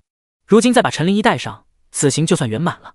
不过当他出现在外面之时，却发现整个圣人之墓内都没有人影了，仅有四周的世界愈发残缺，甚至都有些地方已经开始崩坏。这就是一方世界的落幕了，倒是颇为壮观。看来是都被传送出去了，倒也可以。反正有宇文雅和蓝昭月他们在，陈灵一就算到了外面，牧阳城应该也不会出手。一晴、小小，坐稳了，为师带你们冲出这里。在诸葛志身边，两女都紧紧抓着师傅。而后随着诸葛志一剑斩出，这一剑蕴含天地之力，瞬间便撕开这破碎不堪的空间。诸葛志踏着风兰剑，化作青芒，一举冲了进去。时间倒退3分钟，圣人之墓入口处，在4位筑道及一众顶尖强者的镇守下，本来此地十分平静。可随着一股激荡的空间之力浮现后，无数的身影骤然出现在大地之上，数量上足有几十万。这下子，寂静的大门外瞬间炸锅了。怎么回事？我不是在圣人之墓内吗？怎么出来了？是啊，我刚要得到一株灵草呢，怎么出来了？谁知道到底发生什么事了？鬼知道啊！看这样子，似乎都被踢出来了。漫山遍野的修士议论纷纷，他们不少人本来都要得到机缘了，结果居然被踢出来了。而由于太过拥挤了，众人很快都四散开来，有的上天，有的远遁。在这之中，也就进入过金色宫殿的人，大致猜到发生什么事了。看样子，诸葛志那家伙是真的见到圣人了。人群中，牧阳晨脸色阴沉，瞬间施展气息感知，却没有从周围发现诸葛志。按理说，出口只有这一个，这么说的话，他还没出来。他当机立断，冲上天空一处，冲着手中的联络符箓厉声道：“玄冥仙宫修士，全部集合，本公主有重要命令。”话音落下，所有处在门外的玄冥仙宫修士皆都心中一惊，连忙向着牧阳晨所在的位置而出。连在圣人之墓大门周围的筑道境强者见此都皱了皱眉，过后望向其他人道：“走吧，少公主有新的命令了。”另外3支队伍都愣了下，但很快也都接到了各自少公主的吩咐。雨落仙宫修士来这边集合，本公主有事宣布。玲珑仙宫修士都赶紧过来，本宫要宣布大事。芙蓉仙宫所属全体集合。转瞬之间，镇守门外的4支巅峰强者队伍皆都各自归位，回到了所属的仙宫大部队。玄冥仙宫这边，那位筑道境强者返回后，直接找上了牧阳晨，沉声问道：“少公主，发生什么事了？为何这般着急将我等唤回？还有，您这怎么出来了？圣人遗宝已经得到了。”事实上，他们此次行动乃是以仙宫的名义，除非事关仙宫本身，或是有大事，否则他们并不受牧阳晨指挥。面对这位筑道境强者连珠炮的询问，牧阳晨冷声说道：“不出意外的话，不久后，那个东域的诸葛志会从门内出来。之前小拓被杀，便是他做的。除此之外，他手里还有一部来历不明的天阶玄技，并且他在圣人给予的考核中表现出了恐怖至极的天赋，并且这次的圣人遗宝也全都被他拿下来了。话说至此，他神色冰冷地望着那位铸道境强者。慕寒夜前辈，现在明白本宫召集您的理由了吧？眼前这位乃是他们玄冥仙宫太上长老之一，一位曾经威震大陆的铸道境强者，论其地位比他现在还要高一些，所以该解释的事情都必须讲清楚了。而听完他的讲述，周围一众仙宫强者皆都心中一凛。要真如少公主所说，只要杀了诸葛炽，对他们玄冥仙宫的好处可不是一点两点。慕寒夜眼中更是泛起凛冽的杀意。明白，本座必定拿下诸葛炽。牧阳晨点点头。那么待会就看前辈您的了。说完，他望向圣人之墓的大门，神色也冰冷无比。诸葛炽啊，诸葛炽，在圣人之墓内你能嚣张？看你出来之后还拿什么嚣张？不过在等候诸葛炽出来的也不止他一方。在不远处，雨落仙宫和玲珑仙宫两座仙宫的巅峰强者都聚在了一起。在为下面的人简述完事情经过后，蓝昭月望向宇文雅，皱眉道：“喂，你这什么打算？看那边牧阳晨都准备起来了，另外的莫晨宇估计也在观望。待会诸葛炽要出来了，你打算怎么办？”闻言，宇文雅几乎瞬间做出回答：“自然是看能不能帮他一下。且不说他是我东域的修士，就算不是，也绝不……”蓝昭月点头笑道：“到时候帮他一下，等事后就能去敲诈他一笔，也不算亏。有道理，那就这么做。那就静候他出来吧。”宇文雅笑了笑，以诸葛炽的为人，帮了他之后再敲竹杠，应该并不难搞。而在附近，陈灵一正被他们保护着，在听说了这边的事情后，不由得对师父担心起来。毕竟有两大仙宫都要对师父出手，虽然也有另外两大仙宫想要帮他，可也说不准会不会出意外。师父，在不远处的伏龙仙宫也都在行动着，事实上他们还是慢一拍。莫晨宇由于在圣人之墓内瞎晃了几圈，并没有赶上金色宫殿，便被传送出来了。虽然不知道发生了什么，但当莫晨宇听到另外的仙宫在讨论诸葛炽这两个字后，一切就都恍然大悟。真是冤家路窄啊！诸葛炽那家伙居然也来了，而且还得到了圣人遗宝。他冷哼一声，也直接开始安排起伏龙仙宫的队伍。而在杂乱的人群中，黑袍女子望着天空中形迹异常的四大仙宫，不由皱起眉头。这些人类到底在搞什么鬼？本来他是打算尽快离开，以免被发现自己妖族的身份，死无葬身之地。可这里的异样还是让他不由得停下，打算先看看情况再走。最后则是心悟，他从戒指中取出了沙发套装，倚在上面遥望着远处四大仙宫的动静，嘴角勾起一抹笑容。诸葛炽啊，诸葛炽，这次看你还能应对得下去吗？虽说有雨落仙宫和玲珑仙宫撑腰，可他们更多是趋于利益考量，但伏龙仙宫和玄冥仙宫不同，如今这两边跟诸葛炽可是有血海深仇，宇文雅和蓝昭月未必会帮到底。与此同时，其他一些小势力或者干脆说是散修，虽然不清楚发生了什么，但也都感受到了此刻圣人之墓外的气氛诡异。明明所有人都出来了，可那四大仙宫的队伍却都围在了圣人之墓大门前，看着似乎是在等候什么人的出现一样。到底是什么人能够引得四大仙宫如此对待？正当他们疑惑之际，只见那圣人之墓的大门一阵颤抖，接着空间硬生生被撕开个口子，转瞬间从中飞掠出一道青色剑影，上面站着三道身影，赫然是诸葛炽、方一晴以及白小小。789-2039第104章，对付他们，我一人足矣。风兰剑上，诸葛炽还正端着一卷玄技迅速翻读着，正是之前得到的天阶顶级飞跃剑诀。这部剑诀在玄天大陆可以说是最顶级的玄技，威力自然是极其恐怖。因此诸葛炽便打算用自己逆天的悟性，在这超短的时间内将飞跃剑诀学上一些，以作杀招备着。事实证明，他还真能够学会，通过穿梭空间这1-2分钟的时间，便将飞跃剑诀的基础剑招学会了。诸葛炽，你总算是出来了，本宫可是好等啊。诸葛炽这边刚从圣人之墓中出来，阴翳的声音便从远处传来，赫然是玄冥仙宫的牧阳晨。与此同时，早就做好准备的玄冥仙宫众修士也都在同一时间围了上来。6位生死境巅峰，3位半步铸道，以及那1位铸道境强者。玄冥仙宫的队伍率先迎上前来，牧阳晨目光阴冷地望着诸葛炽，杀意几乎溢于言表了。想不到吧，我们又见面了。诸葛炽瞥了他一眼，淡淡道：“巧了，本座也正好想找你呢。”玄冥仙宫少公主牧阳晨。两人这边的对峙可以说是牵一发而动全身，其他仙宫的队伍也都行动了起来。伏龙仙宫众修士亦是围了上来，与玄冥仙宫一同形成了合围之势，似是要将诸葛炽给毒死在其中。此外，宇文雅与蓝昭月也紧跟着带队伍靠了过来，打算看看玄冥仙宫与伏龙仙宫的举动。天空之上，这骤然爆发的围堵让其他不知情的人都惊呆了。我说，天上那人是谁啊？居然能引得四大仙宫这般？没听人说吗？那位是诸葛炽啊，东域那位古道剑宗。我去，他居然也在，看这架势，莫非是他将圣人的宝物给得到了？谁知道啊，反正这次诸葛长老恐怕是有大麻烦了，被这么多仙宫的盯上了。在场众人也都不傻，在这处境下，能够引得四大仙宫如此动静，很大可能跟此次圣人之墓内的宝物有关。看着周围的动静，诸葛志不由啧啧道：“还真是盛大的欢迎仪式呢。”他之前没来过，所以也没真这洞见到四大仙宫的队伍。如今看着场面，还真有点震撼。在他手边，方一晴和白小小都有些紧张地抓着他，似乎也都被这场面给镇住了。这时，牧羊尘冷哼道：“少废话！不久之前，本宫的弟弟葬身于古龙山脉，可是你做的。”他倒是聪明，知道以抢夺宝物之名行事不好听，也师出无名，索性便直接将牧羊拓的事情搬了出来。闻言，诸葛志也很干脆，挑了下眉道：“你是说，那个想要抢夺本座佩剑的强盗？那家伙的话，死了也是活该。那种人活在世上，就是浪费空气罢了。”诸葛志，你找死！弟弟被当众侮辱，令牧羊尘眼中杀意愈发强烈。诸葛志则是毫无畏惧，早就做好了动手的打算。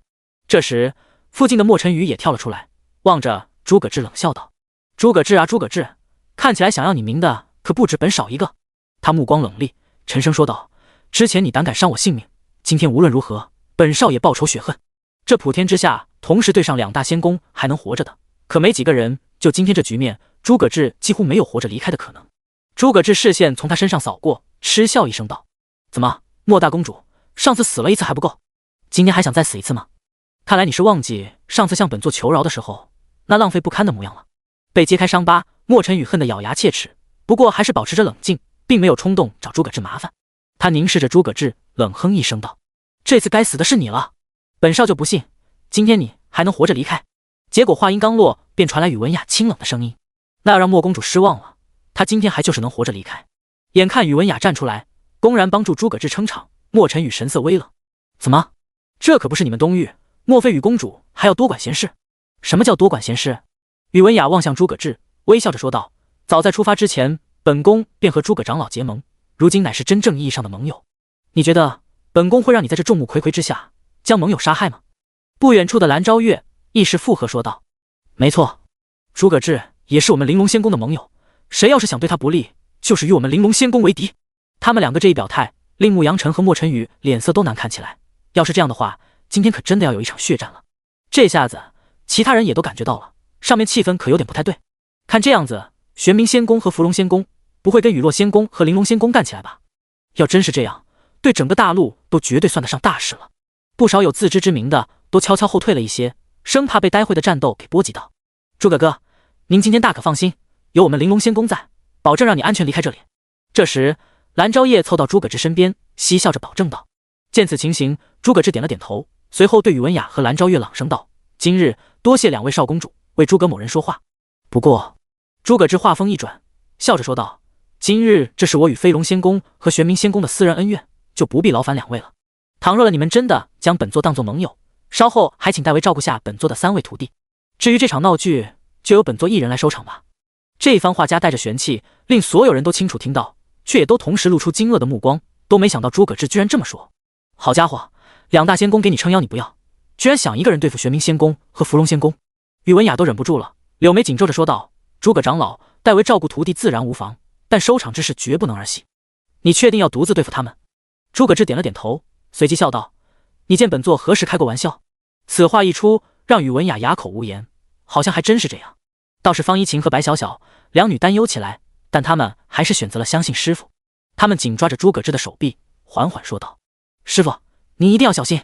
放心吧，为师可没那么容易出事。”诸葛志笑了笑，随后便将他们送入宇文雅那边的队伍中，随后则转回头来朗声道：“好了，宇公主、蓝公主，诸位且先退后，免得待会误伤到了你们就不好了。”得到诸葛志的提醒，众人纷纷向后撤去。待到拉开足够的安全距离后，宇文雅一众人仍紧盯着诸葛志，担忧2字都写在脸上了。尤其是蓝昭月柳眉都皱成了川字。诸葛志他这是不是太冒险了？宇文雅轻叹了口气道：“罢了，就相信他吧，毕竟这么久以来，他为我们带来的惊讶还少吗？”倒也是。这番话蓝昭月倒是认同，目光回到诸葛志身上。789-2038第105章风雪中的主宰雪朱雀。此时空中便只剩下牧羊尘以及莫尘羽所带的队伍，两边一左一右将诸葛志包围其中。牧羊尘瞥了眼远处宇文雅，收回目光后戏谑道：“还以为你要吃软饭呢，倒是没想到还算有机会鼓气。”诸葛志耸了耸肩，但笑着回应：“自己足以解决，自然不用劳烦别人了。毕竟宇文雅和蓝昭月他们打的什么主意，诸葛志心里还是有点数的，因此除非万不得已，否则是不想借助他们的力量。包括那新武估计也一样，正在某处看着，等着自己向他求援呢。只是求人永远不如求己，何况还没到最坏的情况。见他这般自信，牧阳晨冷哼一声，目光看向了莫晨宇，传音说道：莫公主，要不你我双方联手，先一举拿下诸葛志，免得宇文雅和蓝昭月插手。莫晨宇看了他一眼，点了点头，传音道：可以，一起上。随着双方下达命令，一众仙宫修士都以蓄势待发，每一位身上都萦绕着浩瀚的玄气。这里每一位放到大陆上都是能霸绝一方的强大存在，如今一同出手只为诸葛志，结果似乎已没有悬念。所有人都屏息凝神看着，静候着这一触即发的激战，或者可能是一边倒的战斗。那2名铸道境强者此刻都紧盯着诸葛志，不出手则已，出手即是雷霆一击。慕寒夜举剑冷声说道：近些日一直听闻你的剑术水平逆天，本座今日倒要好好讨教一二。闻言，诸葛志依然泰然自若，看了他一眼说道：可惜，那真要让你失望了，毕竟你的对手可不是本座。慕寒夜眼睛微眯，轻哼道：怎么？你觉得这里还有其他人能拦得住本座？不，人或许不行，可别的就不一定了。比如……诸葛志笑了笑，轻轻打了个响指道：来吧，就决定是你了，雪朱雀。话音未落，汹涌的冰蓝色星光便在诸葛志身前凭空而出，飞速凝结。同时，一片片雪花从空中飘落，从稀疏的几片到几秒钟之后，竟掀起了暴雪。可以说，在这短短片刻间，此方天地便风霜骤起，万里飘雪。这一刻，所有人的目光都被诸葛志身前凝现的冰蓝色光芒所吸引，他便是万里雪豹的中心，彻骨的寒意也在这时浮现在每一个人的背后。不论修为高低，不论实力强弱，在这股寒流面前，都不由自主地打了个哆嗦。干，这是什么鬼东西？好寒冷的气息！是啊，感觉都灵魂都要被冻结了。操，赶快后退！已经有人被冻成冰块了。不少距离比较近且修为又不高的，竟在相隔千米之外被悄无声息地冻成冰块了。这恐怖的一幕令其他人都汗毛倒竖，全都争先恐后的往后逃，生怕被这股寒气所波及到。远处蓝昭月呆呆看着那冰蓝色光芒，不禁吞了吞口水道：诸葛志那家伙到底弄出了个什么恐怖东西？怪不得说要让他们后退，否则要是在近处的话，就连他也撑不了多久。而将诸葛志包围的那一众仙宫强者所承受的寒风侵蚀自然更为强烈，好在他们修为都比较高，一时半会还都能够承受。然而还没等他们松口气，便见那冰蓝色星光竟化作一只体型巨大的鸟形玄兽。它通体生长着宛如冰晶一般的羽毛，脑海之上似是带着冰冠一般。它从一出现便似乎是风暴中的主宰，屹立于暴雪之中的它，散发着令所有人都心惊胆寒的威压。这便是玄天大陆神话中的圣兽之一雪朱雀。在远处的空中，新武本来正抿着杯中的新鲜血液，打算好好欣赏一下诸葛志挣扎的样子，可没想到迎接他的是这么一只圣兽雪朱雀。由于事发突然，搞得他刚喝下去的一小口茶全给喷了出来。下面某个路人满是疑惑地抬头望去，下雨了吗？天空中，新武猛地坐了起来，死死盯着诸葛志身前的雪朱雀。这怎么可能？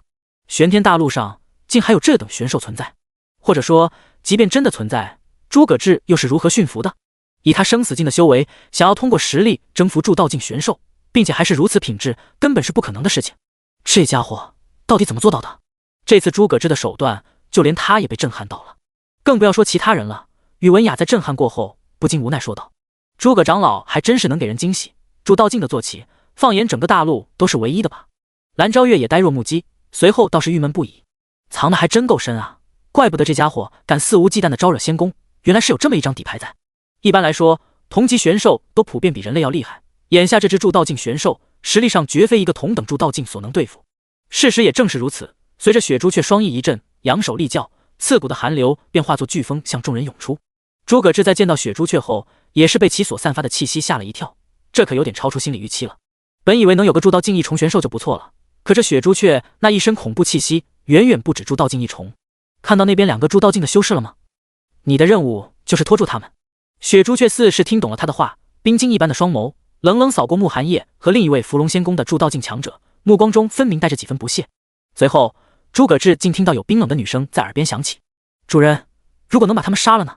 诸葛志先是一愣，心想不愧是系统奖励啊，这就是不一般，居然还能口吐人言。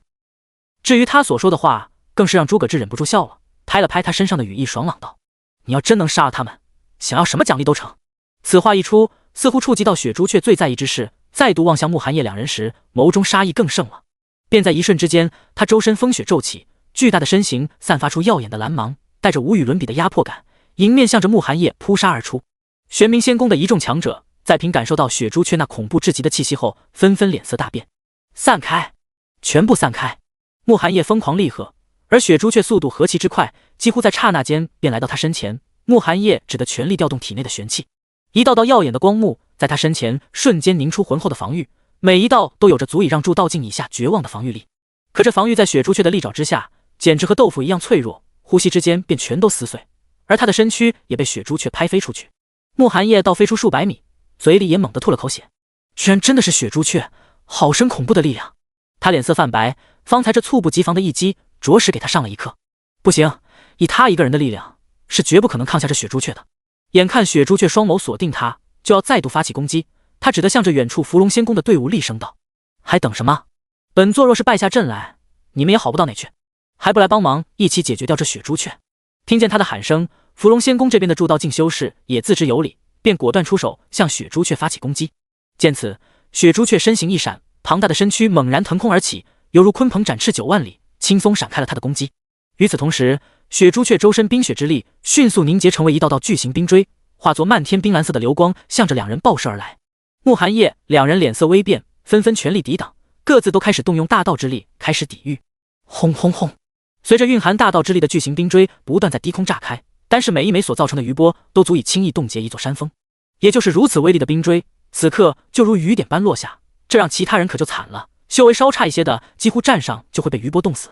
顷刻之间，整个圣人之墓大门外简直成了冰雪的炼狱，着实应了那句神仙打架凡人遭殃，所有人都疯了似的向外逃去。诸葛志都看得啧舌，我去，这威力确实有点霸道了。7891817第106章，诸葛志哪来的大道之力？在神话传说中，雪朱雀乃是极北之地，风雪中的主宰者，战力恐怖倒也正常，并且这也是诸葛志第一次看到筑道境修士的战斗的威力比他预想中要大太多了。也得亏雪朱雀与他存在契约，否则连他这个主人估计都得脱层皮。好了，别在下面打了，把战场拉高一点，免得伤到自己人。诸葛志只得开口提醒，随后雪朱雀再度阵翼腾飞而起，径直冲入了云海之中。见状，慕寒夜两人对视了眼，都点点头迎了上去。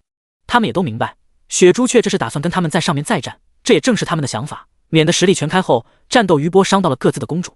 一旦完全动用大道之力开战，说是打到天翻地覆的程度都不为过。也正因此，各家的筑道境都默认不会轻易出手。当然，这次就彻底属于是例外情况了。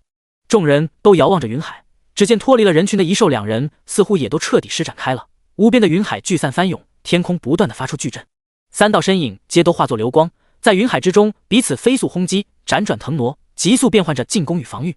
即便已是相隔数公里，众人仍能时不时感受到一股18级的飓风夹杂着暴雪袭下来，可见雪朱雀到底恐怖到何种程度。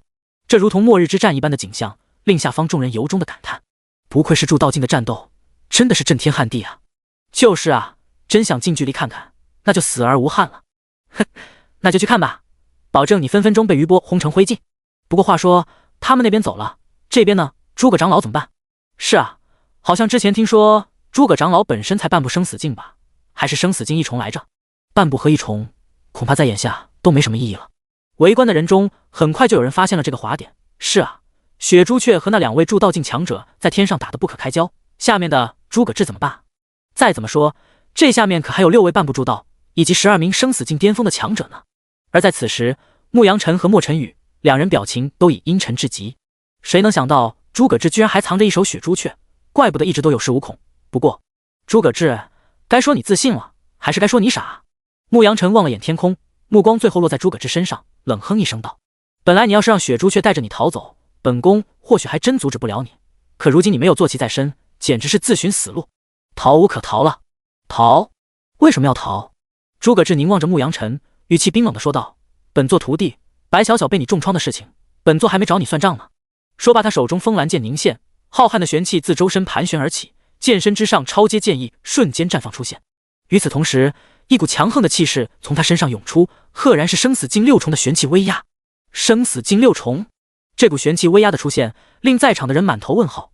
不是说诸葛志顶多刚进入生死境吗？怎么这就生死境6重了？玲珑仙宫这边，蓝昭月表情有几分精彩，毕竟他在不久前确实见过诸葛志的确才刚进入生死境而已。结果现在这，真不愧是他，这提升速度太恐怖了吧！旁边的蓝昭烨点了点头道：“就是，不愧是我诸葛哥，就是牛逼。”而方一晴和白小小也都一脸的膜拜之色。倒是陈琳有些奇怪，毕竟在他印象中，师傅好像一直那么强，这些人至于那么震惊吗？感受到诸葛志此刻的威压，牧阳辰不由心中一震，这家伙不行，杀了他，一定要杀了他！活了那么多年，牧阳辰头一次如此畏惧一个人的天赋。明明不久前才步入生死境，这才不到1个月，居然就飙升到了生死境6重，再让他成长下去，估计用不了多久就真的能杀上玄冥仙宫了。都愣着干什么？给本宫动手！杀了他！赶紧杀了他！事到如今，他也顾不上什么天阶玄技了，或者说活捉诸葛志，只要能把诸葛志杀了，什么他都可以妥协。闻言，玄冥仙宫余下的众多强者纷纷提着兵刃，向着诸葛志冲了过去。惊天刀光、无边剑芒，乃至炸裂的拳风，各种攻击都朝着诸葛志招呼了过来。远处莫尘羽也回过神来，连忙厉声道：“一起上，给本少不顾一切杀了他！”紧接着，伏龙仙宫众修士也都出手，近20名顶尖强者几乎在同一时间对诸葛志发起攻击。玄冥仙宫这边领队的名为穆青，而另一边伏龙仙宫领队的名为莫正平。他们2个也都算老牌强者了，皆都步入半步筑道境多年，战力上也都极为不俗。此时2人皆都全力出手，加上其他人的玄技，仅是诸多玄气所引发的威压，都令寻常修士不敢靠近过来，否则会被瞬间压成肉饼。面对众强者的攻击，诸葛志面色不改，转瞬之间身形如雪花般飘散。穆青眉头微皱，诸葛志身法的水平令他有些惊诧。待到四下扫了一眼，顿时发现诸葛志已出现在不远处一位生死境巅峰处，竟是迎着那人反手发起攻击。找死！那生死境巅峰眼看诸葛志非但不躲，竟还敢主动向自己出手，不禁冷哼一声。他双手之上的长枪骤然如游龙一般袭杀而出，枪尖之上闪烁着利芒，所过之处空间皆裂开一道痕迹。眼看诸葛志愈发的靠近，他眼中满是惊喜，看来也不过是生死境6重罢了，就要轻松拿下了。便在枪尖落下的前一刻，诸葛志也已是挥剑而来。这时众人目光都在此凝滞，生死境6重硬汉生死境巅峰，孰胜孰败？轰！刹那间的功夫，空间为之巨震，暴虐的玄气再从交手处骤然席卷而出。便也在同一时刻，令人意想不到的事情发生了。只见枪尖对剑刃交接之后，生死境巅峰竟像是被山岳般的力量命中，身形如炮弹般被轰得倒飞出去。这怎么可能？在这一刻，几乎所有人心中都浮现出这个想法。堂堂一个生死境巅峰，竟然在正面交锋中被一个生死境6重给压倒性的轰飞了。即便是有着超阶剑意的加持，那也顶多有一小部分优势，不可能产生出次大的差距。这次连在场的4位少公主也都看不懂了，诸葛志在修为被压制的情况下，如何做到一击碾压生死境巅峰的？一个诸葛志怎么就那么难搞？观战的牧阳辰简直要疯了，自己堂堂一座仙宫未来的主人，今天居然都没法搞定一个区生死境的诸葛志，这简直是莫大的耻辱啊！他忍不住向那边厉喝：“愣什么呢你们？还不赶紧继续上！”此刻的他多少有点歇斯底里，恨不得现在就让诸葛志碎尸万段。不过远处仙宫的强者没人去理会他，都皱眉盯着诸葛志。这家伙到底怎么做到的？穆青神色微凝，显然是被惊得不轻。而在不远处，莫正平靠近了过来，脸色难看的说道：“还没看明白吗？那家伙方才用的是大道之力所凝出的攻击。大道之力？他不是生死境修士吗？哪来的大道之力？”穆青简直傻眼了。虽说筑道境以下也能动用些大道之力，可要说利用大道之力进行攻击，像是方才雪朱雀融合了冰雪大道之力的冰锥，那是必须完全掌握大道之力才能做到。而在不远处，一击得手的诸葛志抚摸着手中的风兰剑，笑盈盈说道：“诸位，怎么了？刚才不是都争着出手吗？现在怎么一个个都淹了？但既然你们的回合过去了，那该轮到本座出手，没意见吧？”话音落下，诸葛志也不再遮掩了，一股森冷的杀戮气息犹如无边之海涌向四方，将周围每一个修士都淹没其中。789 1816第107章生死境巅峰，一击必杀。杀戮剑道全开，诸葛志仿佛化身一尊自炼狱中走出的杀神一般，其身上所散发的杀戮气息令在场这些战斗经验丰富的强者们也都不由打了个激灵。诸葛志身上隐隐泛起嗜血的红光，手中风兰剑上玄气狂涌而出，化作近乎实质的剑气，在他的挥舞之间横扫八方。给本座死！诸葛志眼中杀意闪动，身形犹如飘雪般再次悄然出现在另一位生死境巅峰修士的近处，剑锋横贯长虹。在超阶剑意与杀戮剑道的双重加持之下，诸葛志每一剑都蕴含着大道之力、天地之威。对于未能掌控大道之力的修士而言，即便对方是生死境巅峰，也一样是降维打击。残云剑诀加雪上无踪，呼吸之间再度命中一人，纵然那修士已然全力抵挡，可仍然被诸葛志硬生生用压倒性的力量给镇压。噌的一声，便在一刹之间，风兰剑那剑锋便撕开他的身体，直接将其一分为二。同时，剑上所蕴含的杀戮剑道，直接将其五脏六腑乃至经脉搅得粉碎，直接向着地面散落下去，当场殒命。在杀一人后，诸葛志目光望向他人，冷冷说道：“下一个，谁来？”诸葛志斩杀2人后，或许正是契合了杀戮剑道，身上所散发的气息也更加恐怖了。眼看诸葛志横扫仙宫修士，远处一些憧憬诸葛志的人，一个个都激动不已。诸葛长老霸气！诸葛长老加油啊！把他们全都砍翻！诸葛长老，我爱你啊呀！这杀戮现场简直就要成了某些人追星的现场。诸葛志每杀一个，他们都会兴奋不已。然而感受着杀戮剑道的气息，穆青可绷不住了，他忍不住深吸口气，心中震撼的无以复加。要说刚才的时候，他还有点怀疑诸葛志掌握了大道之力，可现在他也只能选择相信了。这家伙居然真的领悟了大道，怪不得少公主无论如何也要杀了他。穆青心情差极了，怎么也想不到会对上诸葛志这么一个怪物。可是到如今，他们也再无退路，今天无论如何也要解决掉诸葛志，否则以他这恐怖天赋，用不了多久就能横扫玄冥仙宫了。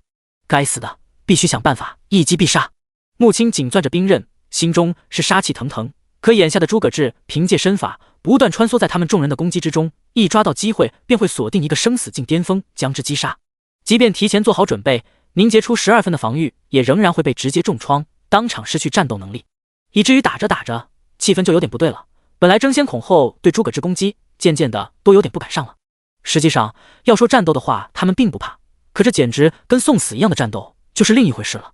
虽说生死境生命灵顽强，可在诸葛志大道之力的恐怖威力下，简直就约等于没有，几乎都是触之即死。好在穆青以及莫正平都不傻，眼看诸葛志砍生死境巅峰，已是一见一个小朋友的感觉，当即沉声喝道：“生死境的全部撤退，不要给他机会！再这么下去，就算拿下诸葛志，他们也得元气大伤，毕竟培养一个生死巅峰也很费劲，总不能给诸葛志随便砍死。”闻言，一众生死境修士顾不上脸面了，扭头就逃，个个都有种劫后余生的感觉，实在是被诸葛志给吓到了。而眼看诸葛志竟真的凭借一人之力，硬生生将2大仙宫的生死境巅峰杀得不得不撤退，这在宇文雅等人看来简直是个奇迹。在他身边助道境的强者不禁感叹道：“少公主，您当真是没有看错人。以这诸葛志的天赋，一旦成长起来后，绝对是霸绝大陆的存在。生死境修为，领悟这等强横的大道之力，万古都未有一人啊！”他是毫不吝啬对于诸葛志的称赞。宇文雅点头笑道：“是啊，真是个谜一样的恐怖家伙。这么久以来，诸葛志不论是修为、玄技，乃至进入坐骑，还有大道之力，都是充满谜团。事到如今，他自认为做的最正确的事情，便是在当初没有与诸葛志为敌，反倒是各种对他照顾有加。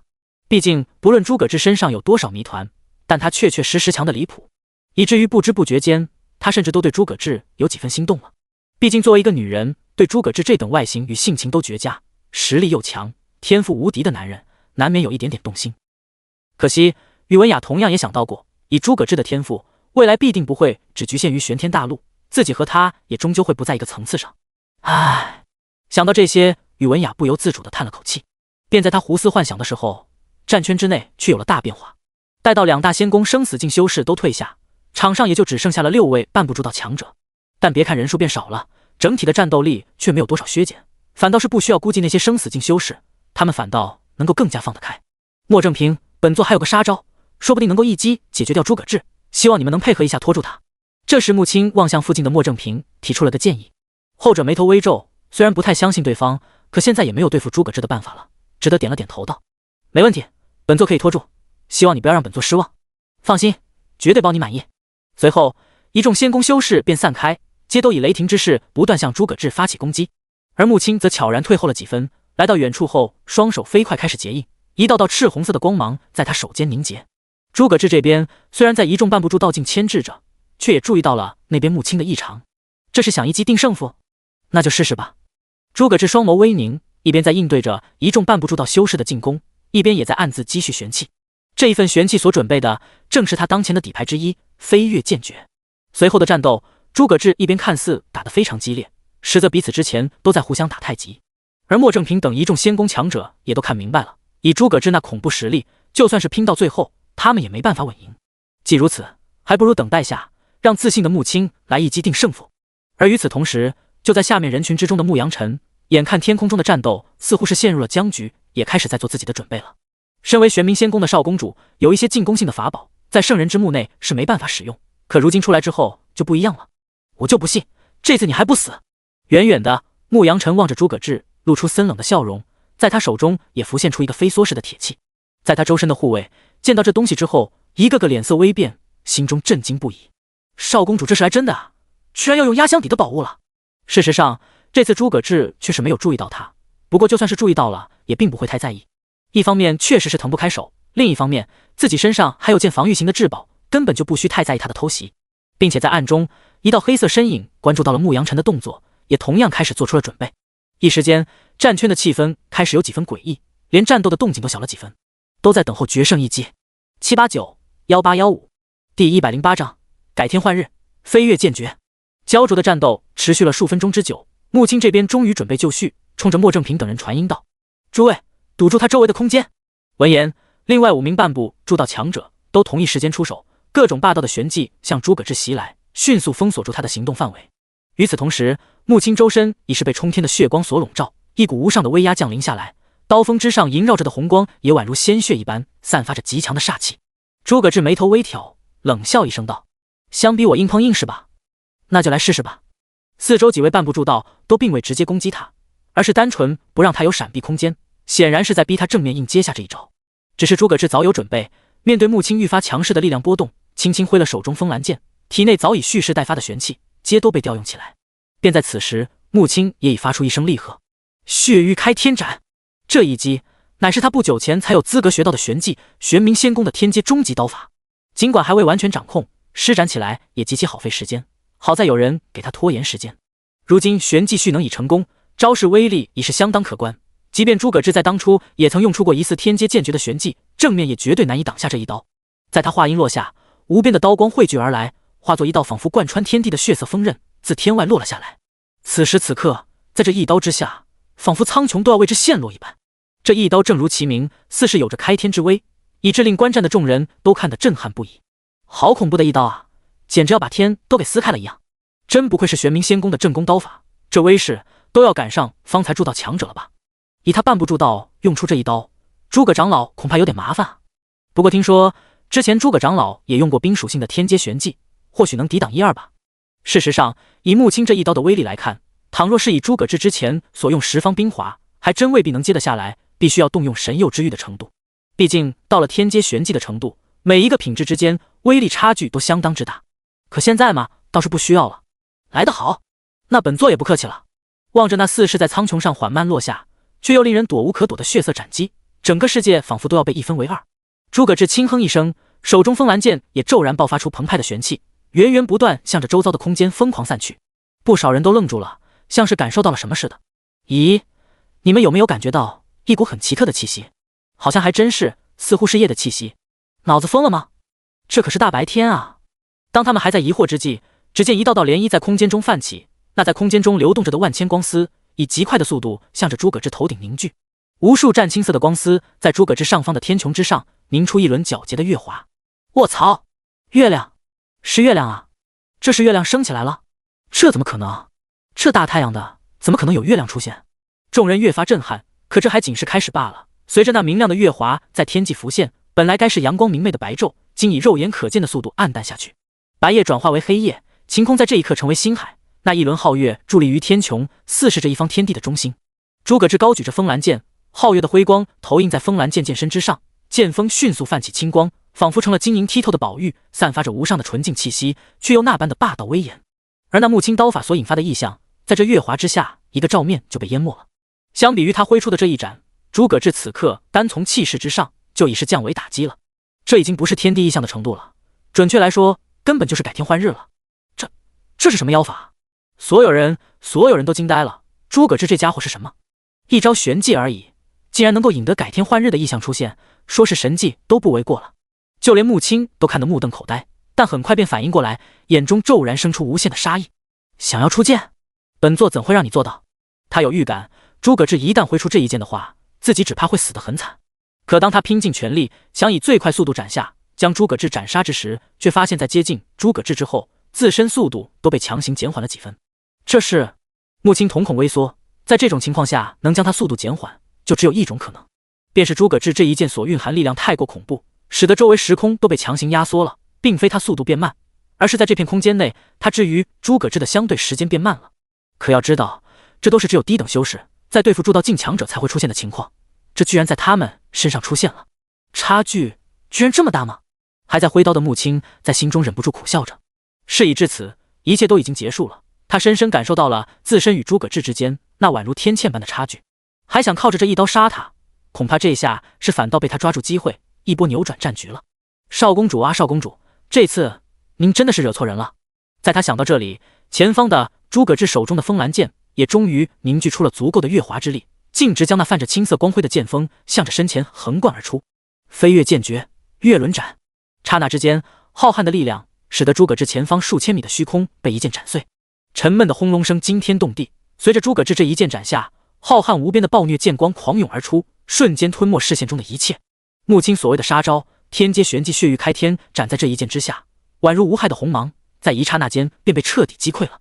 乃至距离诸葛志较近的一众半步铸道修士，在生命的最后，眼中便只剩下这无垠的月之光辉，一个个都面色无比恐惧，想不明白诸葛志是如何做到的这一切。足足半分钟后，一切余波尽散，天穹之上便只剩下诸葛志一人一剑，以及渐渐褪去的月夜。789-1814第109章，这个女人本座饱了。这一剑凝结了超阶剑意、杀戮剑道乃至冰封血脉的寒气之威，在多重加成之下，使得本就威力恐怖的飞跃剑诀直接达到了一个崭新的高度。全灭！天空之上，诸葛志那一人一剑的飘然的身影，还有那在渐渐愈合的空间裂缝，看得人目瞪口呆。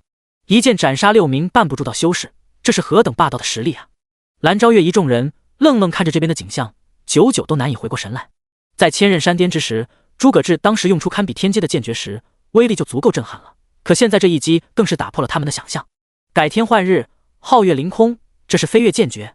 其中宇文雅在见到诸葛志搞出的动静后，很快便猜到了这一剑的来历了。毕竟诸葛志很可能得到了圣人传承，所获得的宝物有几样还是能猜出来的。而要是那部传说的天阶顶级剑诀有这等威力，倒也算正常。问题在于，诸葛志竟然能在这么短的时间内将飞跃剑诀学会并且使用出来，属实是有点逆天了。可想到诸葛志之前在通灵钟前的表现，好像也都解释得通。唉，这下真的没什么能挡得住他了。宇文雅苦笑一声，在场半步铸道修士皆死，而铸道境强者还在空中激战者，彻底没人是诸葛志的对手了。就在这时，却是异变突起。在空中，诸葛志刚释放完飞跃剑诀，玄气大幅度消耗，算是正值虚弱期。便在这时，却见一道银色流光从远处的空中爆射而来。待到看清之后，才发现那是类似于分形穿云梭的银色飞梭，速度与力量之强，竟疯狂压缩着周遭的空间，发出刺耳的声音。诸葛志，死去吧！只见人群中，牧羊尘神色疯狂地看着他。毫无疑问，那银梭正是他释放出的杀神梭，乃是玄冥仙宫炼制的一次性法宝，进攻性相当之强，正面命中足以灭杀铸道境以下任何人。事实上，他挑选的释放时机很漂亮，恰好是在诸葛志释放完飞跃剑诀后，短时间内无法再凝聚防御之时。可惜他不会想到，诸葛志身上还有一枚神佑之玉，乃至于他的打算也早被另一处的某人给发现了。诸葛志瞥了眼杀神梭，便要动用神佑之玉的防御来抵挡下这一击致命攻击。没想到，在他出手之前，一道黑色身影抢先一步飞掠到他身前。妖神领域，伴随着女子的冷喝声，黑袍女子出现在他身前，在他脖颈之上是早已蓄能完成的法宝。之前面对蛟龙时，根本没时间让他积蓄玄气，可这次却是时间充足。刹那间，一股强横的妖力自吊坠式的法宝中冲出，于身前凝出一道黑色的屏障。随即，杀神梭便落在那黑色屏障之上。杀神梭之中所蕴含的强横玄气，硬是顶得黑色屏障一阵巨震。而黑袍女子也似是遭到反噬般，面纱之下滴落着鲜血。可不论怎么说，这杀神梭还是被拦了下来。随着力量宣泄完，杀神梭迅速崩解消散，而黑袍女子也是娇躯一颤，剧烈的喘息着。看得出挡下这一击，她也费了番大力气。是你？诸葛志看着出现在眼前的女子，不由十分诧异，这不是当初顺手救下的那个妖族女子吗？闻言，黑袍女子转过身来，勉强平复了下呼吸，望着他缓缓道：“之前在沼泽，你救我一命，现在两清了。”诸葛志挑了下眉，倒是没看出来，这妖族之人挺讲道义嘛。不过他这讲道义，自身可就有点麻烦了。方才挡下杀神梭之时，身上所爆发出的浩瀚妖力非同寻常，令在场一众人类修士皆都露出阴沉的目光。尤其是雨落仙宫和玲珑仙宫，两大仙宫的强者都围了上来。宇文雅迅速迎上前来，皱眉望着他道：“妖族的人来我们人族的领地，想做什么？”纵然面对两大仙宫的强者，黑袍女子倒依然很平静的淡声说道：“圣人之墓现世，自然是来寻宝的。不论如何，这是我们人族的宝物，可还轮不到你们来寻。”宇文雅少有露出厉色，这也是诸葛志第一次见到，不过却也理解。早在上万年前，最初秩序诞生前，有过一段妖族入侵人族并奴役人族的历史。虽说后来人族颠覆了妖族统治，还将妖族赶回了妖域，可这份血仇还是保留了千年万年。因此直至现在，一见到妖族之人，人族也都普遍抱有敌意，更别说还是出现在这等人类先辈的墓前。眼看彼此间一副要打起来的样子，诸葛志叹了口气道：“我说，都冷静一下。”他先是望向黑袍女子道：“不管怎样，方才多谢出手相救，这份恩情本座记下了。”随后则是对宇文雅与蓝昭月道：“两位也看到了，他方才是为救本座才暴露自己，所以这个女人本座无论如何也要保了。若是可以，还望二位卖本座个薄面，这次就先放过他吧。”闻言，两女皱了皱眉头，毕竟这么多人看着呢，他们两大仙宫公然放过妖族之人，传出去也不太好听。诸葛志这时微笑说道：“待到过会，本座还打算与二位聊聊圣人所留宝物之事呢。”话音落下，两人表情皆是一变，宇文雅直接点头道：“既然诸葛长老都开口了，这次放过他倒也无妨。”蓝昭月也轻咳道：“不怎么说，他也是为了救人，恩将仇报的事本宫不会做，这次本宫就当没看见了。多谢二位了。”诸葛志笑了笑，随后望向黑袍女子道：“阁下先请退下吧，待本座先解决这边的事，再与你聊两句。”“正合我意，我也正好有重要的事想和你聊聊。”黑袍女子点了点头，随后便退到一旁。事到如今，现场已成残局，也是时候最后收拾下了。诸葛志冰冷的目光蓦然落在了慕阳辰的身上。“穆公主，倒还真没想到，你留了这一手，倒真是给了本座一个惊喜啊。”慕阳辰的表情早已凝固，怎么也想不到，自认为足以致命的一击，居然没能伤到诸葛志，这下可麻烦大了。看着诸葛志提着剑，一步步向着他凌空走来，想到方才那些被秒杀的生死境强者，慕阳辰着实被吓得不轻。你想干什么？干什么？当然是杀你了。诸葛志笑盈盈望着他，手中风兰剑泛起了青光，只需一剑便可让他脑袋搬家。保护好本宫，都给我保护好本宫！慕阳辰冲着周围一众修士怒喝，可却根本没人敢靠近过来，他们可都还不想死呢。极端恐惧之下，他甚至忍不住仰天叫道：“寒夜前辈，救我！”事到如今，他也只能祈祷慕寒夜能救下来救他，即使诸葛志再厉害，也不可能是铸道境强者的对手。转瞬间，天空中再度传来一声巨响，接着慕寒夜的身影竟真的飞掠而下。然而此刻的他已然全身被冻得结结实实，犹如陨石一般重重砸在地上，炸为漫天的冰屑散去。在这之后片刻的功夫，又一道流星落了下来，这次俨然就是伏龙仙宫那位铸道境修士，竟也被冻在冰块中，在落下之后摔得粉碎。伏龙仙宫的众修士乃至莫尘雨都呆呆地看着这一幕，前辈他居然就这么死了。而后那熟悉而又令人绝望的冰蓝色影子自风雪中飘然飞下，乖巧地落在了诸葛志的身边，在他身上竟没看到半点伤痕。干得漂亮！诸葛志赞许地看了眼雪朱雀，他也没想到这雪朱雀解决起铸道境修士竟然也这么轻松。似是听懂了他的夸奖，雪朱雀扬了扬脑袋，似是在说那是也不看看自己是谁。诸葛志笑了笑，随后神色冰冷地望向慕阳辰：“好了，穆公主，这下彻底将军了。”慕阳辰吞了吞口水，满是恐惧地望着他道：“你若是敢杀本宫，玄冥仙宫绝对会与你不死不休的。我说能换一句吗？这话本座都不知道听几百回了。”诸葛志摇了摇头，而后像是想到什么似的，嘴角莫名露出一抹邪笑，随后望着他开口说道：“之前你是不是得到过一株黄泉冰花？倘若交出来，本座可以不杀你。7891813第110章，我不杀你，有说过他不杀吗？”当听到诸葛志这番话，慕阳辰像是抓住最后一根救命稻草，连连点头答应道：“没问题，给你便是。”他迫不及待地将黄泉冰花取了出来，随后让人交给了诸葛志。看着手中的泛着荧光的黄泉冰花，诸葛志不禁露出一抹笑容，果然就是这东西。这时前方的慕阳辰声音有几分颤抖地问道：“东西都给你了，现在可以放过我了吧？”“当然，本座说不杀你就不杀你。”诸葛志脸上写满和善，见状慕阳辰顿时狂喜：“多谢诸葛长老，那我这就先走了。”慕阳辰扭头就逃，心中确实颇为不屑，心想着诸葛志也不过如此嘛，居然这般心底仁慈，嚣张慢逆。等这次回去之后，绝对将这里的一切禀报给父亲，今日在此所受到的屈辱，他也要10倍奉还。可还没等回到玄冥仙宫大部队呢，便发觉胸口一疼，透心凉的感觉迅速传遍全身。慕阳辰愕然的低头一看，便见胸口之上正插着一块冰锥，他难以置信地转过头：“诸葛志，你……”然而诸葛志摊了摊手，笑盈盈地说道：“本座只是说我不会动手杀你，可从来没说过其他的不会。”随后微笑拍了拍身边的雪朱雀：“你说是吧，小朱雀？”雪朱雀点了点头，双眼满是蔑视地看着牧羊尘。方才的冰锥正是他释放出的，令他连反应的机会都没有。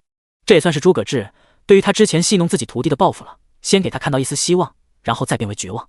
眼看被诸葛志耍了，并且身体也被冰块渐渐冻结，在生命的最后，牧羊尘愤怒无比，神色狰狞地望着他道：“诸葛志，我不会放过你的，看着吧，我一定要亲手杀了你，还有和你有关的所有人。”毕竟有着最强的保命手段在身，在他看来，这次是死不了的，前面也只是不希望损失掉这条命罢了。很快，他身体就要被彻底冻结。诸葛志冷笑一声道：“想要通过重塑肉身的方法逃走，那恐怕你是没有机会活着回去了。”什么？在被冻结前，牧羊尘被诸葛志的话给吓到，可转瞬之后，身体就已被彻底冻成冰块。随着冰块炸裂之后，诸葛志看着那漫天的冰屑冷笑道：“还想报仇？那也要问问本座同不同意。”吃过一次亏后，诸葛志怎么会没有相应的准备？况且现在身边还有一只强大的雪朱雀呢。感受到他的气息了吗？见雪朱雀点点头，诸葛志神色阴沉下来说道：“很好，那就彻底抹杀掉他。”雪朱雀再度点了点头，而后他腾飞而起，冰晶一般的双眸望着某个方向，而后冰雪之力开始在他身前急速凝结，恐怖的寒流令人心悸。片刻过后，在他身前凝出一道圆形光阵，随着雪朱雀一声长啸，自那冰蓝色的阵法之中骤然射出一道散发着暴虐气息的寒流，瞬间划破空间，犹如极光一把向着远处激射而去。与此同时，在与圣人之墓相隔百里的某处，重塑出肉身的牧羊尘正喘息着，似是还没从刚才死亡的阴影中走出。该死的诸葛志，等到下次再见，本宫一定要把你碎尸万段，千刀万剐！活了这么多年，他还从没有经历过像今日这般的耻辱，心中只剩下杀了诸葛志这件事。最后，他想到方才被杀之前，诸葛志跟他讲述的话语，不禁冷哼一声道：“真是装模作样！本宫有这等逆天的保命手段在，还想彻底抹杀掉本宫，真是痴人说梦！”一直以来，他也正是靠着这保命手段，在外面嚣张跋扈，无所顾忌。毕竟相当于有2条命在身上，形式上自然不会担心。显然，相比于莫尘雨，他提前知道自己有2条命，也还是有不好之处。罢了，还是赶去回仙宫吧。待到回去之后，一定要将那家伙的事情全都给讲述一遍。不知道是不是错觉，牧羊尘在这总有种不祥的预感，便想着赶快离开这里。正要动身离去，却似是感受到了什么似的，蓦然转头看去，这一看可把他给惊呆了。只见在远处的天空中，一道冰蓝色的光束接连震荡着空间，径直向他所在的位置袭来。这怎么可能？牧羊尘瞳孔微缩，那光束袭来的速度实在是太快了，就连他想要出手防御都来不及。他只能眼睁睁地看着视野内的一切都被白色所淹没，身躯也在瞬间失去了感知。不，在最后时刻，他发出撕心裂肺的叫声，可惜已经没有人能够听得到了。圣人之墓门前，所有人目瞪口呆地望着远处，在雪朱雀轰击的方向，缓缓升起一个白色的蘑菇云。自远处激荡而来的寒流，在这里竟都感知到几分，充分说明这一击威力究竟有多么恐怖。真是漂亮，这下应该炸得连渣都不剩了吧？诸葛志脸上露出满意的笑容，手掌轻抚了下雪朱雀，后者则似乎也很享受主人的夸奖，眼中满是骄傲之色。牧羊尘的死，或者说他的彻底陨落，深深震撼到了在场的每一个人。在这之前，他们对于诸葛志不把伏龙仙宫放在眼里，斩杀莫尘雨之事还有些怀疑，可现在他们不信也得信了。原来诸葛志是真的敢杀仙宫继承人，且真的毫不忌惮仙宫的实力。好了，下面该轮到你了，莫公主。诸葛志望向莫尘雨，眼中闪烁着杀意，这可吓坏了莫尘雨。事到如今，伏龙仙宫强者尽灭，就连可以重塑肉身的牧羊尘都被诸葛志给彻底抹杀了，更别说已经技穷的了自己。你对视着诸葛志杀意凌冽的眼神，莫尘雨恐惧的说不出话来，而诸葛志倒也懒得跟他废话，抬手便是一剑斩出。凌厉的剑芒刹那间袭至莫尘雨的身前，后者惊恐地看着这一幕，身躯却像是被定在原地，动弹不得。只是没想到，还没等剑芒将他绞杀，在其周身骤然萦绕起点点星芒，莫尘雨竟凭空消失了。这一下可让看热闹的众人惊呆了，都没看懂莫尘雨是如何逃走的，就连雨落仙宫与玲珑仙宫的铸道修士也都一脸诧异。唯有在之前感受过这股气息的诸葛志，瞬间猜到了出手之人的身份，神色冰冷地望向一处道：“既然如此，他的命便本座卖给你。你我之间恩怨也就两清了。”这一番话，没人知道他是在和谁说的。诸葛志收回视线，便也没有再追杀的打算。反正今日他杀了伏龙仙宫的铸道修士，乃至一众半步铸道和生死境巅峰，彼此之间早就结下了不死不休的血仇。即使杀不杀莫尘羽，伏龙仙宫都会不择一切手段杀自己，而待到他有了实力，也终会杀上伏龙仙宫。眼下莫尘羽的命对他已是无关紧要。在这之后，他目光落在伏龙仙宫与玲珑仙宫的队伍上，后者眼看少公主陨落，两大仙宫的修士也都顾不上别的了，全都疯了似的四散而逃。主人，需要追杀吗？雪朱雀环顾着逃窜的仙宫修士，对诸葛志发出询问。诸葛志摆了摆手道：“没那个必要了，这2万多修士大多是无辜之人，没必要全杀了。毕竟两大仙宫和黑魔门不同，严格来说都是名门正派，其中之人也大多是正常修士。这种情况下肆意滥杀也不是他的作风。当然了，倘若在之后他们还不脱离各自的仙宫，待到自己杀过去之时，他可就不会再留什么情面了。”随着两大仙宫的修士蜂拥而逃，其他势力的修士乃至散修都一副看神明似的望着诸葛志。一人一兽，居然真的将两大仙宫给杀得丢盔卸甲，诸葛长老可真是给我们东域长脸啊！可不是，从今以后本王修炼都不拜先生了，直接拜诸葛长老。哈，感觉诸葛长老这么一折腾，整个大陆恐怕都要变天了。很有道理，诸葛长老还真是无所畏惧，直接彻底将伏龙仙宫和玄冥仙宫得罪死了，估计很快就又有大战了。789-1812第111章。那么诸葛志代价是什么呢？人群中都在激烈的议论着，不少人都感叹自己的运气好，能够与诸葛志同处一个时代，可以见证大陆的巨变。这时诸葛志这边刚收起风兰剑，一旁宇文雅感叹的声音便传了过来：“诸葛长老，你这还真是敢做呀！”宇文雅叹了口气道：“估计今天之后，玄冥仙宫和伏龙仙宫都会想尽一切办法杀了你。无所谓了，大不了兵来将挡，水来土掩。”诸葛志望着他笑了笑道：“况且本座今日所为之事，只怕与公主高兴还来不及吧？平白无故两大仙宫各自陨落一位铸道境强者，乃至其他顶尖强者，玄冥仙宫更是损失一位少公主，这对你们两大仙宫而言，可绝对是个天大的好消息吧？”闻言，宇文雅倒也够坦诚，直接点了下头，微笑道：“你说的没错，本宫确实很乐意看到这局面。”说完，他话锋一转，叹了口气道：“不过说真的，本宫也由衷不希望你出什么意外。以你的天赋，若是能成长下去，成就必然不可限量。”诸葛之淡笑道：“这你大可放心，本座也很爱惜自己的性命，不到万不得已也不会置身险境。”他这话让其他人一阵无语。好家伙，合着现在这局面对你而言还不算是险境是吧？宇文雅也是无奈一笑道：“也罢，只要诸葛长老心中有数即可。那么下面我们是不是也可以聊聊圣人遗宝的事情了？如今这才是他最为关心的事情。方才诸葛志将圣人的宝物提出来，绝不只是为了让他放过妖族之人。事实上，诸葛志似乎也很在意，当即点了下头道：“可以，但这不是说话的地，换个安全点的地方吧。”闻言，宇文雅看了看周围还没离去的数十万名观众，好像也确实不适合在这聊。而后宇文雅和蓝昭月和下面交代了一番后，便只带了少数人与诸葛志一同来到处无人之地。即使如此，两女还是让各自所率的铸道境强者在附近守着，以免有人接近。好了，诸葛长老，现在可以说一下圣人遗宝的事了吧？宇文雅与蓝昭月都一脸认真地看着他，等待着他下面的话。见状，诸葛志点了点头道：“不过首先得说清楚一件事，你们心目中的圣人遗宝，也就是仙魔设计图，如今他其实是在九幽魔宗星武的手里。”什么？此话一出，两女都惊了，满是错愕地看着他道：“怎么会被他拿去？通过考核的不是只有你一个人吗？”诸葛志无奈地摇了一下头道：“本座也很奇怪，他是如何进入那处空间的，但他的确带着依琴和小小出现在了那，并且轻易收走了仙魔设计图。”宇文雅紧皱着眉头道：“那你就眼睁睁看着他带走了仙魔设计图？”诸葛志摊了摊手道：“没办法，谁让那东西本来就是他的。”啊，他的？那家伙自己说的，他来自天域，这仙魔设计图便是他当初交与飞跃剑圣保命的。诸葛志简单将始末说了一遍，就连天域之事也都透露了出来，并且丝毫没有为星武身份保密的意思。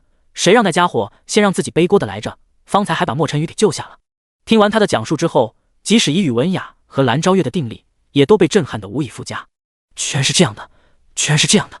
宇文雅忍不住苦笑一声，长叹说道：“怪不得从古至今都未曾有飞升之事的消息，背后竟有这般隐情。禁止飞升，天道神殿，还真是。”这一番信息对他冲击太大了。作为雨落仙宫中被誉为有望超凡入圣，乃至飞升天域的千年第一天才，这些事对他来说无异于是天大的打击，相当于直接告诉他，你以后最多也就是圣人，不要妄想飞升了。什么狗屁天道神殿，真是蛮横霸道。蓝昭月脾气暴躁，当即厉声怒斥：“凭什么他想要资源，就不让我们玄天大陆的人飞升？天域是他们开的吗？”然而愤怒归愤怒，却也都很清楚，这个世界本就是弱肉强食，即便他们在痛骂天域天道神殿的不公，也改变不了他们连天域都进不去的事实。诸葛志摇了摇头道：“天域的事情对我们而言还太遥远，相比之下，以后都着重提防一下新武才是重点。那家伙来自于天域，眼下又不知道在盘算些什么，还是要注意下为好。”你说有道理。宇文雅叹了口气，随即想了下，皱眉道：“不过，既然你说仙魔设计图在他手里，那你叫我们过来是为了……本来他们是奔着仙魔设计图来的，现在诸葛志手里压根没有，这就没什么好谈的了。”蓝昭月也回过身来，连声说道：“是啊，还以为你要将仙魔设计图让给我们呢，害得我白高兴一场。”见两人一脸失望，诸葛志却笑着说道：“仙魔设计图是没有，可我这里有玄技啊！天阶顶级飞跃剑诀，天阶顶级寸光身法，天阶顶级天魔变，皆是飞跃剑圣出品，两位小姐应该也会很感兴趣吧？”我去，你这家伙这是发达了呀！蓝昭月听完后，眼睛里都冒光了。毕竟对于任何一方势力而言，玄技都是发展的根本，拥有玄技的好坏，多少直接影响着势力能走多远，发展多大。而由于许多历史因素，他们四大仙宫之内，镇宫之宝级别的玄技也才天阶高级，且几乎都只有1、2部。眼下一下听闻3部天阶顶级玄技，能不激动吗？这要全部得到了，功劳可不比拿到仙魔设计图差。直说吧，等到回宗之后，这3部玄技本作都可以分别拓印一份给你们。真的？自然是真的。这……蓝昭月听得呆住，内心激动的简直要抱着诸葛志亲几下。这家伙实在是太令人喜欢了。这下子看仙宫之内还有谁敢对他当公主这件事有意见？别说3部天阶顶级玄技，就是1部都足以把他们嘴给塞住了。倒是宇文雅还算冷静，忍着兴奋，一脸严肃地看着他。那么诸葛志代价是什么呢？以他对诸葛志的了解，并不认为诸葛志是个老好人，会这般随意就将3部天阶玄技送给他们。果不其然，诸葛志沉吟了下，缓缓说道：“代价吗？倒也算不上代价。”可他越是这么说，宇文雅反倒有点紧张了，感觉诸葛志可能会提出一些比较离谱的要求。便在这时，诸葛志说话了：“第一，你们雨落仙宫和玲珑仙宫要与古道天宗建立合作，帮助天宗以最快速度发展起来，并且保证古道天宗不会被外敌入侵，哪怕对方是玄冥仙宫和芙蓉仙宫。”闻言，宇文雅皱起柳眉问道：“那你呢？也需要保护吗？”“这倒不用，本座的安全就不用你们操心了。本座只希望在外面的时候，后院别被人给袭击了。若是这样的话，那就没问题了。”之所以这么问，是诸葛志得罪的人太多，真要需要保护他，不随时派2名以上的筑道修士都没法保证安全，对仙宫压力就太大。既然不需要，那就好办了。诸葛志笑了笑道：“然后是第二点，本座以后或许要找一些天才地宝，到那时希望你们2大仙宫可以配合着寻找一下。”“没问题。”这一点宇文雅也答应得很爽快。蓝昭月也点点头道：“我这边也没问题。”“很好，那就这么样吧。”“宇文雅和蓝昭月刚应了下，旋即都一脸惊愕地看着诸葛志。“就这些？”诸葛志看着两女，淡然说道：“不然呢？还是说让你们以身相许才算代价？7891811第112章妖族的入侵计划。”老实说，诸葛志就算真的提出让他们以身相许，他们反倒也不会太惊愕。现在反倒是太简单，让他们有些不敢相信了。“诸葛长老，您确定就这么2条要求？”宇文雅试图再度确定，诸葛志毫不犹豫地点头道：“没错，要是觉得心中不安，那在与古道天宗合作之时，多提供一些好处吧。”“没问题，那就这么说定了。”宇文雅当即答应，似乎生怕待会诸葛志突然反悔了。蓝昭月也连连点头答应道：“我也是，同意你的条件。但就前面那2个条件，几乎是等于将天阶玄技白送给他们，这当然是兴奋不已。那么就预祝我们合作愉快了。”诸葛志面带微笑，逐个与宇文雅和蓝昭月握了下手。当然，诸葛志自己也很清楚，他开出的条件对两女很有利，但这都不重要了。他之所以这么大方，主要是为了减少压力，否则都知道他得到圣人的宝物，非但其他势力会惦记，就连雨落仙宫和玲珑仙宫也都难免会觊觎。最好的办法便是将这玄技抛出来，反正对他来说，这天阶玄技不过是拿到系统奖励的引子，能顺道让2大仙宫感激自己，拿来卖个人情还是相当不错的。在与宇文雅两女聊完合作事宜后，诸葛志正打算离去时，宇文雅想起件事，突然喊住了他：“等等，诸葛长老。”“还有何事吗？”“没什么事，只是有些好奇，在知道天域的事情后，您打算怎么办？”在宇文雅看来，诸葛志必定能达到飞升的实力，相比于他，估计对天域的封锁更加绝望吧。然而诸葛志耸了耸肩，淡定自若地说道：“还能怎么样？当然是硬冲上去，将一切阻拦飞升之人都给灭了。敢阻止本座上去，就该做好付出代价的准备。”声音不大，所蕴含的自信却是令宇文雅一呆，以至于最后都苦笑一声。这想法真不愧是您。蓝昭月则是轻笑道：“是啊，真是自信的要命。不过本宫喜欢，那就祝您未来一切顺利，能为我等玄天大陆修士清除出一条飞升之路了。”这是自然。诸葛志淡淡一笑，即便不为了大陆，也要为自己徒弟以后的飞升铺平道路。闲聊了会后，两女便各自离去了。诸葛志本想着去找徒弟，倒是有个人先单独找上了他。诸葛长老，倒真是没想到，你在人族之中居然那么有名。映入眼帘的是，之前那黑袍女子不久前也跟着一同过来了。闻言，诸葛志打量了他一眼，淡笑道：“虚名罢了，倒是阁下从方才用出的手段来看，只怕不是一般的妖族吧？以尊者修为，能够动用出媲美半步筑道乃至筑道境界的防御，放在人族中都得是仙宫少公主才有本事做到了。”黑袍女子笑了笑，随后将头上的黑袍以及脸上的面纱摘了下来，露出那瀑布般的赤红色长发以及一副绝美的面孔。不过最不同寻常的还是她转为暗红色的双眸，此时凝望着诸葛志，淡淡笑道：“自我介绍一下，我是妖族长公主红菱。”妖族长公主，倒是怪不得。诸葛志听得有些诧异，对方的身份倒是比他预料的还要高。不过在吃惊之后，他便挑眉说道：“所以你就堂而皇之暴露身份了，就不怕本座将你抓起来卖给仙宫？以你这身份，恐怕觊觎你的人族绝对不会少了。”红菱却是淡笑道：“我相信诸葛长老不会是那种人，否则也不会找你了。”闻言，诸葛志无奈摇了摇头道：“你倒是聪明罢了，直接说吧。先前说有重要的事找本座谈，到底是什么事？”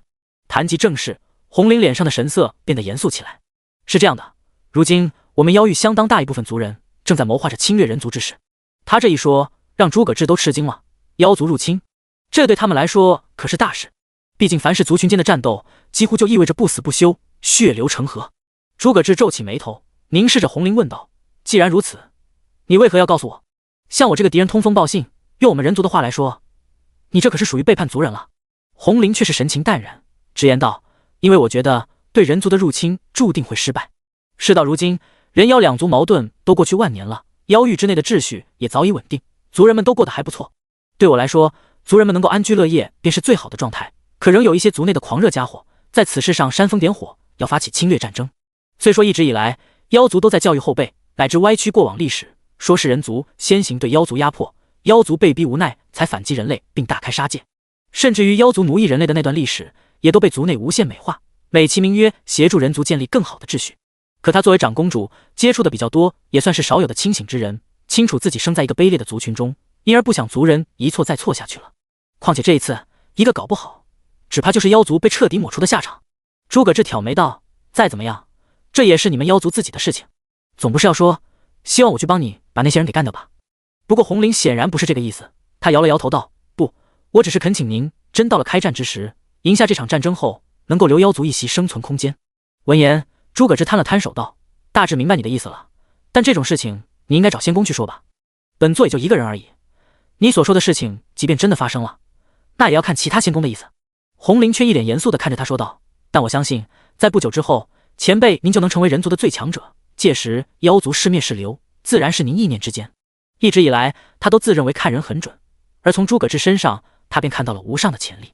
本来就认为妖族必败的他，在见到诸葛志之后，便更加确信了这一点，所以急着要为族人找一条后路了。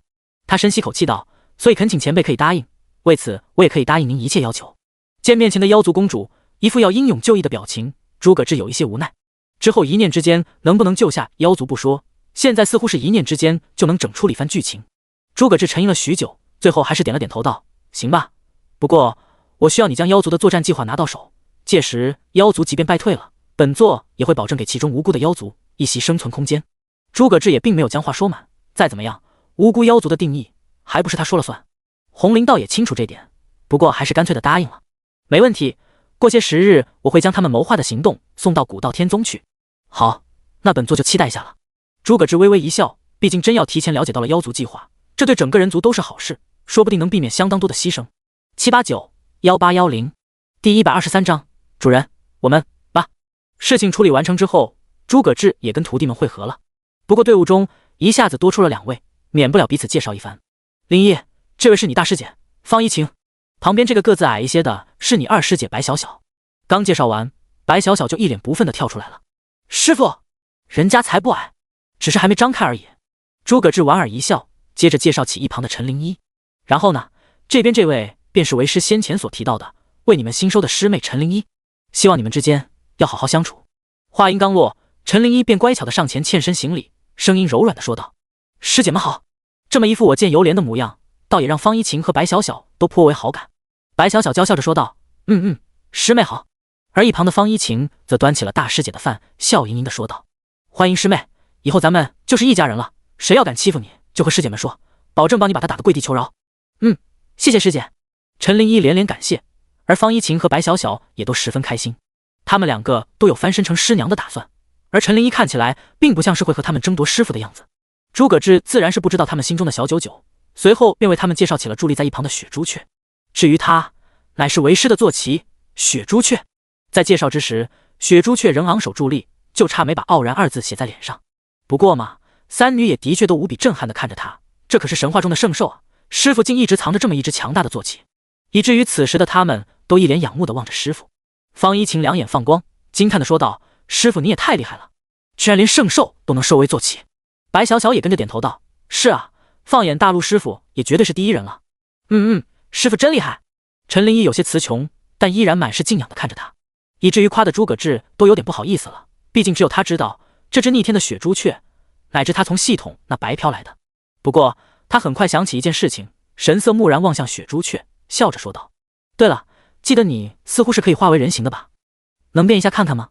之前交流的时候听声音是个女生，想来这雪朱雀应当是雌性，如此一来幻化成人形也该是女性才对。作为一个取向正常的男人，诸葛志难免还是会有一点点好奇，雪朱雀会幻化成什么样子。一听他能化形，连旁边三位少女也都兴奋了，皆都满怀期待地盯着雪朱雀，殊不知等待着他们的是上位路上最大的阻碍。在听到诸葛志的话语后，雪朱雀点了下头，接着巨大的身躯泛起无数星光散去，很快在原地显现出一道倩影。